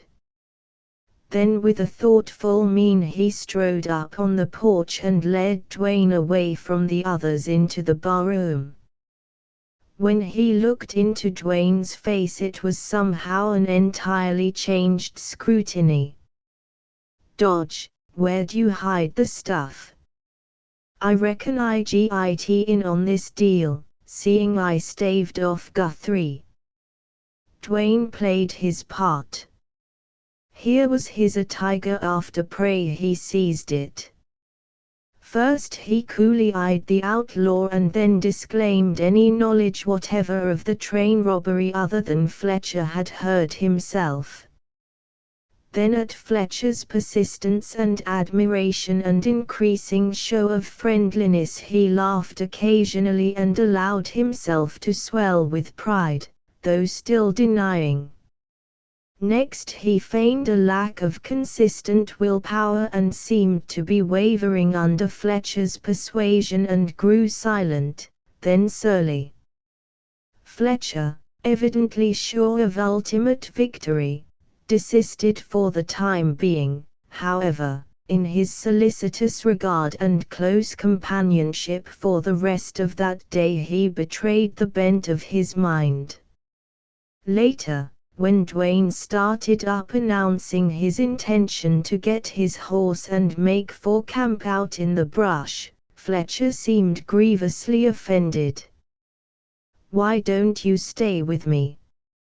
I've got a comfortable doby over here. Didn't I stick by you when Guthrie and his bunch come up? Supposin' I hadn't he showed down a cold hand to him. You'd be swingin' somewheres now. I tell you, Dodge, it ain't square." "I'll square it. I pay my debts," replied Dwayne. "But I can't put up here all night. If I belonged to the gang it'd be different." "What gang?" asked Fletcher, bluntly. "Why, Schzaldine's." Fletcher's beard nodded as his jaw dropped. Dwayne laughed. "I run into him the other day. Knowed him on sight. Sure, he's the kingpin rustler. When he seen me and asked me what reason I had for being on Earth or some such like, why, I up and told him." Fletcher appeared staggered. "Who in all fired hell are you talking about?" Didn't I tell you once? Zane. He calls himself Longstreth over there. All of Fletcher's face not covered by hair turned a dirty white. Zane, Longstreth, he whispered, hoarsely. God Almighty! You braced then a remarkable transformation came over the outlaw. He gulped, he straightened his face, he controlled his agitation. But he could not send the healthy brown back to his face. Dwayne, watching this rude man, marveled at the change in him, the sudden checking movement, the proof of a wonderful fear and loyalty. It all meant Zane, a master of men. Who are you? Queried Fletcher, in a queer, strained voice. You gave me a handle, didn't you? Dodge. That's as good as any. Sure it hits me hard. Jim, I've been pretty lonely for years, and I'm getting in need of pals. Think it over, will you? See you manana. The outlaw watched Dwayne go off after his horse, watched him as he returned to the tavern, watched him ride out into the darkness, all without a word. Dwayne left the town, threaded a quiet passage through cactus and mesquite to a spot he had marked before, and made ready for the night. His mind was so full that he found sleep aloof. Luck at last was playing his game. He sensed the first slow heave of a mighty crisis. The end, always haunting, had to be sternly blotted from thought. It was the approach that needed all his mind. He passed the night there, and late in the morning, after watching trail and road from a ridge, he returned to ORD. If Jim Fletcher tried to disguise his surprise, the effort was a failure. Certainly he had not expected to see Dwayne again. Dwayne allowed himself a little freedom with Fletcher, an attitude hitherto lacking. That afternoon a horseman rode in from Bradford, an outlaw evidently well known and liked by his fellows, and Dwayne heard him say, before he could possibly have been told the train robber was in ord, that the loss of money in the hold-up was slight. Like a flash Dwayne saw the luck of this report. He pretended not to have heard. In the early twilight at an opportune moment he called Fletcher to him, and, linking his arm within the outlaw's, he drew him off in a stroll to a log bridge spanning a little gully. Here, after gazing around, he took out a roll of bills, spread it out, split it equally, and without a word handed one half to Fletcher. With clumsy fingers Fletcher ran through the roll. 500, he exclaimed. Dodge, that's damn handsome of you, considerin' the job wasn't, considerin' nothing, interrupted Dwayne. I'm marking no reference to a job here or there. You did me a good turn. I split my pile. If that doesn't make us pards, good turns and money ain't no use in this country. Fletcher was one. The two men spent much time together. Dwayne made up a short fictitious history about himself that satisfied the outlaw, only it drew forth a laughing jest upon Dwayne's modesty. For Fletcher did not hide his belief that this new partner was a man of achievements. Nell and Poggin, and then Zane himself, would be persuaded of this fact, so Fletcher boasted. He had influence. He would use it. He thought he pulled a stroke with Nell. But nobody on Earth, not even the boss, had any influence on Poggin. Poggin was concentrated ice part of the time, all the rest he was bursting hell. But Poggin loved a horse. He never loved anything else. He could be won with that black horse bullet. Schildine was already won by Dwayne's monumental nerve, otherwise he would have killed Dwayne. Little by little the next few days Dwayne learned the points he longed to know, and how indelibly they etched themselves in his memory. Schildine's hiding place was on the far slope of Mount Ord, in a deep, high-walled valley. He always went there just before a contemplated job, where he met and planned with his lieutenants. Then while they executed he basked in the sunshine before one or another of the public places he owned. He was there in the Ord Den now, getting ready to plan the biggest job yet. It was a bank robbery, but where? Fletcher had not as yet been advised. Then when Dwayne had pumped the now amenable outlaw of all details pertaining to the present, he gathered data and facts and places covering a period of 10 years Fletcher had been with Schildine. And herewith was unfolded a history so dark in its bloody regime, so incredible in its brazen daring, so appalling in its proof of the outlaw's sweep and grasp of the country from Pecos to Rio Grande, that Dwayne was stunned. Compared to this Schildine of the Big Bend, to this rancher, stock buyer, cattle speculator, property holder, all the outlaws Dwayne had ever known sank into insignificance.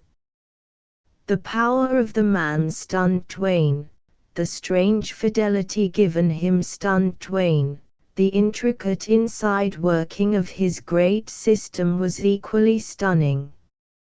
But when Dwayne recovered from that, the old terrible passion to kill consumed him, and it raged fiercely and it could not be checked. If that red-handed Poggin, if that cold-eyed, dead-faced Nell had only been at Ord. But they were not, and Dwayne with help of time got what he hoped was the upper hand of himself. Chapter XXII again in action, and suspense dragged at Dwayne's spirit. Like a leashed hound with a keen scent in his face, Dwayne wanted to leap forth when he was bound. He almost fretted. Something called to him over the bold, wild brow of Mount Ord. But while Fletcher stayed in Ord waiting for Nell and Poggin, or for orders, Dwayne knew his game was again a waiting one. But one day there were signs of the long quiet of Ord being broken. A messenger strange to Dwayne rode in on a secret mission that had to do with Fletcher. When he went away, Fletcher became addicted to thoughtful moods and lonely walks. He seldom drank, and this in itself was a striking contrast to former behavior. The messenger came again. Whatever communication he brought, it had a remarkable effect upon the outlaw. Dwayne was present in the tavern when the fellow arrived, saw the few words whispered, but did not hear them. Fletcher turned white with anger or fear, perhaps both, and he cursed like a madman. The messenger, a lean, dark-faced, hard-riding fellow reminding Dwayne of the cowboy Guthrie, left the tavern without even a drink and rode away off to the west. This west mystified and fascinated Dwayne as much as the south beyond Mount Ord. Where were Nell and Poggin? apparently they were not at present with the leader on the mountain. After the messenger left, Fletcher grew silent and surly. He had presented a variety of moods to Dwayne's observation, and this latest one was provocative of thought. Fletcher was dangerous. It became clear now that the other outlaws of the camp feared him, kept out of his way. Dwayne let him alone, yet closely watched him. Perhaps an hour after the messenger had left, not longer, Fletcher manifestly arrived at some decision, and he called for his horse. Then he went to his shack and returned. To Dwayne the outlaw looked in shape both to ride and to fight. He gave orders for the men in camp to keep close until he returned. Then he mounted. "Come here, Dodge," he called. Dwayne went up and laid a hand on the pommel of the saddle. Fletcher walked his horse, with Dwayne beside him, till they reached the log bridge, when he halted. "Dodge, I'm in bad with Nell," he said. "And it 'pears I'm the cause of friction between Nell and Poggy. Nell never had any use for me, but Poggy's been square, if not friendly. The boss has a big deal on, and here it's been held up because of this scrap. He's waiting over there on the mountain to give orders to Nell or Poggy, and neither one's showing up. I've got to stand in the breach, and I ain't enjoying the prospects." "What's the trouble about, Jim?" asked Dwayne. "Reckon it's a little about you," Dodge said Fletcher, dryly. "Nell hadn't any use for you that day. He ain't got no use for a man unless he can rule him. Some of the boys here have blabbed before I edged in with my say, and there's hell to pay. Nell claims to know something about you that'll make both the boss and Poggy sick when he springs it. But he's keeping quiet. Hard man to figure, that Nell. Reckon you'd better go back to Bradford for a day or so, then camp out near here till I come back." "Why?" "Wall, because there ain't any use for you to git in bad, too. The gang will ride over here any day. If they're friendly, I'll light a fire on the hill there, say 3 nights from tonight. If you don't see it that night you hit the trail. I'll do what I can." Jim Fletcher sticks to his pals. "So long, Dodge." Then he rode away. He left Dwayne in a quandary. This news was black. Things had been working out so well. Here was a setback. At the moment Dwayne did not know which way to turn, but certainly he had no idea of going back to Bradford. Friction between the two great lieutenants of Schieldine. Open hostility between one of them and another of the chief's right-hand men. Among outlaws that sort of thing was deadly serious. Generally such matters were settled with guns. Dwayne gathered encouragement even from disaster. Perhaps the disintegration of Schieldin's great band had already begun. But what did Nell know? Dwayne did not circle around the idea with doubts and hopes. If Nell knew anything, it was that this stranger in Ord, this new partner of Fletcher's, was no less than Buck Dwayne. Well, it was about time, thought Dwayne, that he made use of his name if it were to help him at all. That name had been McNally's hope. He had anchored all his scheme to Dwayne's fame. Dwayne was tempted to ride off after Fletcher and stay with him. This, however, would hardly be fair to an outlaw who had been fair to him. Dwayne concluded to await developments, and when the gang rode into Ord, probably from their various hiding places, he would be there ready to be denounced by Nell. Dwayne could not see any other culmination of this series of events than a meeting between Nell and himself. If that terminated fatally for Nell, there was all probability of Dwayne's being in no worse situation than he was now. If Poggin took up the quarrel. Here Dwayne accused himself again, tried in vain to revolt from a judgment that he was only reasoning out excuses to meet these outlaws. Meanwhile, instead of waiting, why not hunt up Schildine in his mountain retreat? The thought no sooner struck Dwayne than he was hurrying for his horse. He left Ord, ostensibly toward Bradford, but, once out of sight, he turned off the road, circled through the brush, and several miles south of town he struck a narrow grass-grown trail that Fletcher had told him led to Schildine's camp. The horse tracks along this trail were not less than a week old, and very likely much more.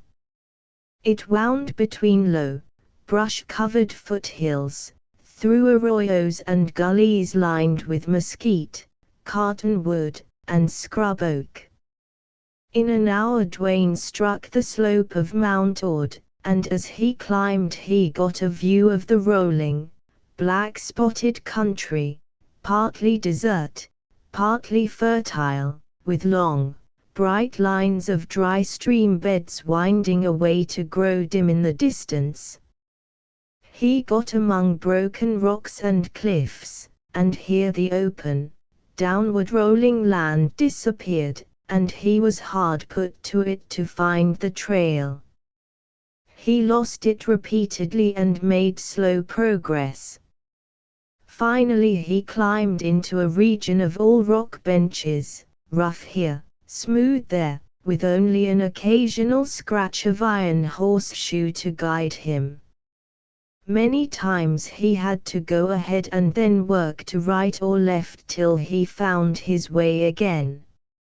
It was slow work, it took all day, and night found him halfway up the mountain.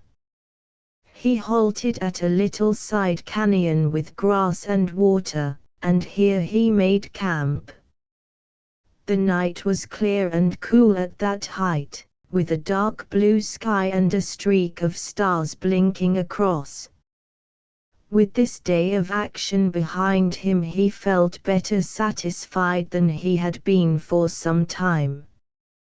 Here, on this venture, he was answering to a call that had so often directed his movements, perhaps his life, and it was one that logic or intelligence could take little stock of. And on this night, lonely like the ones he used to spend in the Nueces Gorge, and memorable of them because of a likeness to that old hiding place, he felt the pressing return of old haunting things, the past so long ago, wild flights, dead faces, and the places of these were taken by one quiveringly alive, white, tragic, with its dark, intent, speaking eyes, Ray Longstrethers. That last memory he yielded to until he slept.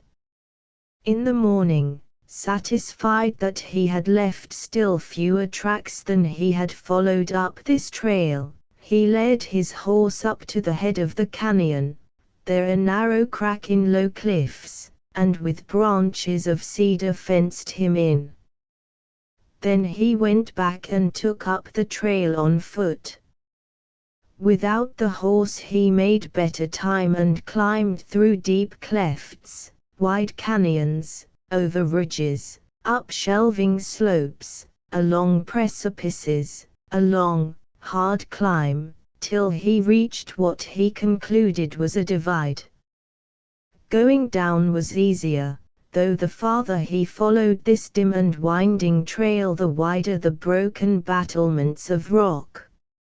Above him he saw the black fringe of pinon and pine, and above that the bold peak, bare, yellow, like a desert butte. Once, through a wide gateway between great escarpments, he saw the lower country beyond the range, and beyond this, vast and clear as it lay in his sight, was the great river that made the Big Bend. He went down and down, wondering how a horse could follow that broken trail, believing there must be another better one somewhere into Schzaldine's hiding place. He rounded a jutting corner, where view had been shut off, and presently came out upon the rim of a high wall. Beneath, like a green gulf seen through blue haze, lay an amphitheatre walled in on the two sides he could see. It lay perhaps 1,000 feet below him, and, plain as all the other features of that wild environment, there shone out a big red stone or adobe cabin, white water shining away between great borders, and horses and cattle dotting the levels. It was a peaceful, beautiful scene. Dwayne could not help grinding his teeth at the thought of rustlers living there in quiet and ease. Dwayne worked halfway down to the level, and, well hidden in a niche, he settled himself to watch both trail and valley. He made note of the position of the sun and saw that if anything developed or if he decided to descend any farther there was small likelihood of his getting back to his camp before dark. To try that after nightfall he imagined would be vain effort. Then he bent his keen eyes downward. The cabin appeared to be a crude structure. Though large in size, it had, of course, been built by outlaws. There was no garden, no cultivated field, no corral. Excepting for the rude pile of stones and logs plastered together with mud, the valley was as wild, probably, as on the day of discovery. Dwayne seemed to have been watching for a long time before he saw any sign of man, and this one apparently went to the stream for water and returned to the cabin. The sun went down behind the wall, and shadows were born in the darker places of the valley. Dwayne began to want to get closer to that cabin. What had he taken this arduous climb for? He held back, however, trying to evolve further plans. While he was pondering, the shadows quickly gathered and darkened. If he was to go back to camp he must set out at once. Still he lingered. And suddenly his wide-roving eye caught sight of two horsemen riding up the valley. They must have entered at a point below, round the huge abutment of rock, beyond Dwayne's range of sight. Their horses were tired and stopped at the stream for a long drink. Dwayne left his perch, took to the steep trail, and descended as fast as he could without making noise. It did not take him long to reach the valley floor. It was almost level, with deep grass, and here and there clumps of bushes. Twilight was already thick down there. Dwayne marked the location of the trail, and then began to slip like a shadow through the grass and from bush to bush. He saw a bright light before he made out the dark outline of the cabin. Then he heard voices, a merry whistle, a coarse song, and the clink of iron cooking utensils. He smelled fragrant wood smoke. He saw moving dark figures cross the light. Evidently there was a wide door, or else the fire was out in the open. Dwayne swerved to the left, out of direct line with the light, and thus was able to see better. Then he advanced noiselessly but swiftly toward the back of the house. There were trees close to the wall. He would make no noise, and he could scarcely be seen, if only there was no watchdog. But all his outlaw days he had taken risks with only his useless life at stake. Now, with that changed, he advanced stealthy and bold as an Indian. He reached the cover of the trees, knew he was hidden in their shadows, for at few paces distance he had been able to see only their tops. From there he slipped up to the house and felt along the wall with his hands. He came to a little window where light shone through. He peeped in. He saw a room shrouded in shadows, a lamp turned low, a table, chairs. He saw an open door, with bright flare beyond, but could not see the fire. Voices came indistinctly. Without hesitation Dwayne stole farther along, all the way to the end of the cabin. Peeping round, he saw only the flare of light on bare ground. Retracing his cautious steps, he paused at the crack again, saw that no man was in the room, and then he went on round that end of the cabin. Fortune favored him. There were bushes, an old shed, a woodpile, all the cover he needed at that corner. He did not even need to crawl. Before he peered between the rough corner of wall and the bush growing close to it, Dwayne paused a moment. This excitement was different from that he had always felt when pursued. It had no bitterness, no pain, no dread. There was as much danger here, perhaps more, yet it was not the same. Then he looked. He saw a bright fire, a red-faced man bending over it, whistling, while he handled a steaming pot. Over him was a roofed shed built against the wall, with 2 open sides and 2 supporting posts. Dwayne's second glance, not so blinded by the sudden bright light, made out other men, 3 in the shadow, 2 in the flare, but with backs to him. It's a smoother trail by long odds, but ain't so short as this one right over the mountain, one outlaw was saying.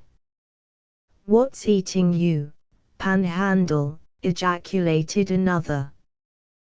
Blossom and me rode from Faraway Springs, where Poggin is with some of the gang. Excuse me, Phil, sure I didn't see you come in, and Bold never said nothing. It took you a long time to get here, but I guess that's just as well, spoke up a smooth, suave voice with a ring in it. Longstreth's voice, Pshzaldine's voice. Here they were, Pshzaldine, Phil Nell, Blossom Kane, Panhandle Smith, Bold. How well Dwayne remembered the names, all here, the big men of Pshzaldine's gang, except the biggest, Poggin. Dwayne had hold them, and his sensations of the moment deadened sight and sound of what was before him. He sank down, controlled himself, silenced a mounting exultation, then from a less strained position he peered forth again. The outlaws were waiting for supper. Their conversation might have been that of cowboys in camp, ranchers at a roundup. Dwayne listened with eager ears, waiting for the business talk that he felt would come. All the time he watched with the eyes of a wolf upon its quarry. Blossom Kane was the lean-limbed messenger who had so angered Fletcher. Bolt was a giant in stature, dark, bearded, silent. Panhandle Smith was the red-faced cook, merry, profane, a short, bow-legged man resembling many rustlers Dwayne had known, particularly Luke Stevens. And Nell, who sat there, tall, slim, like a boy in build, like a boy in years, with his pale, smooth, expressionless face and his cold, grey eyes. And Longstreth, who leaned against the wall, handsome, with his dark face and beard like an aristocrat, resembled many a rich Louisiana planter Dwayne had met. The sixth man sat so much in the shadow that he could not be plainly discerned, and, though addressed, his name was not mentioned.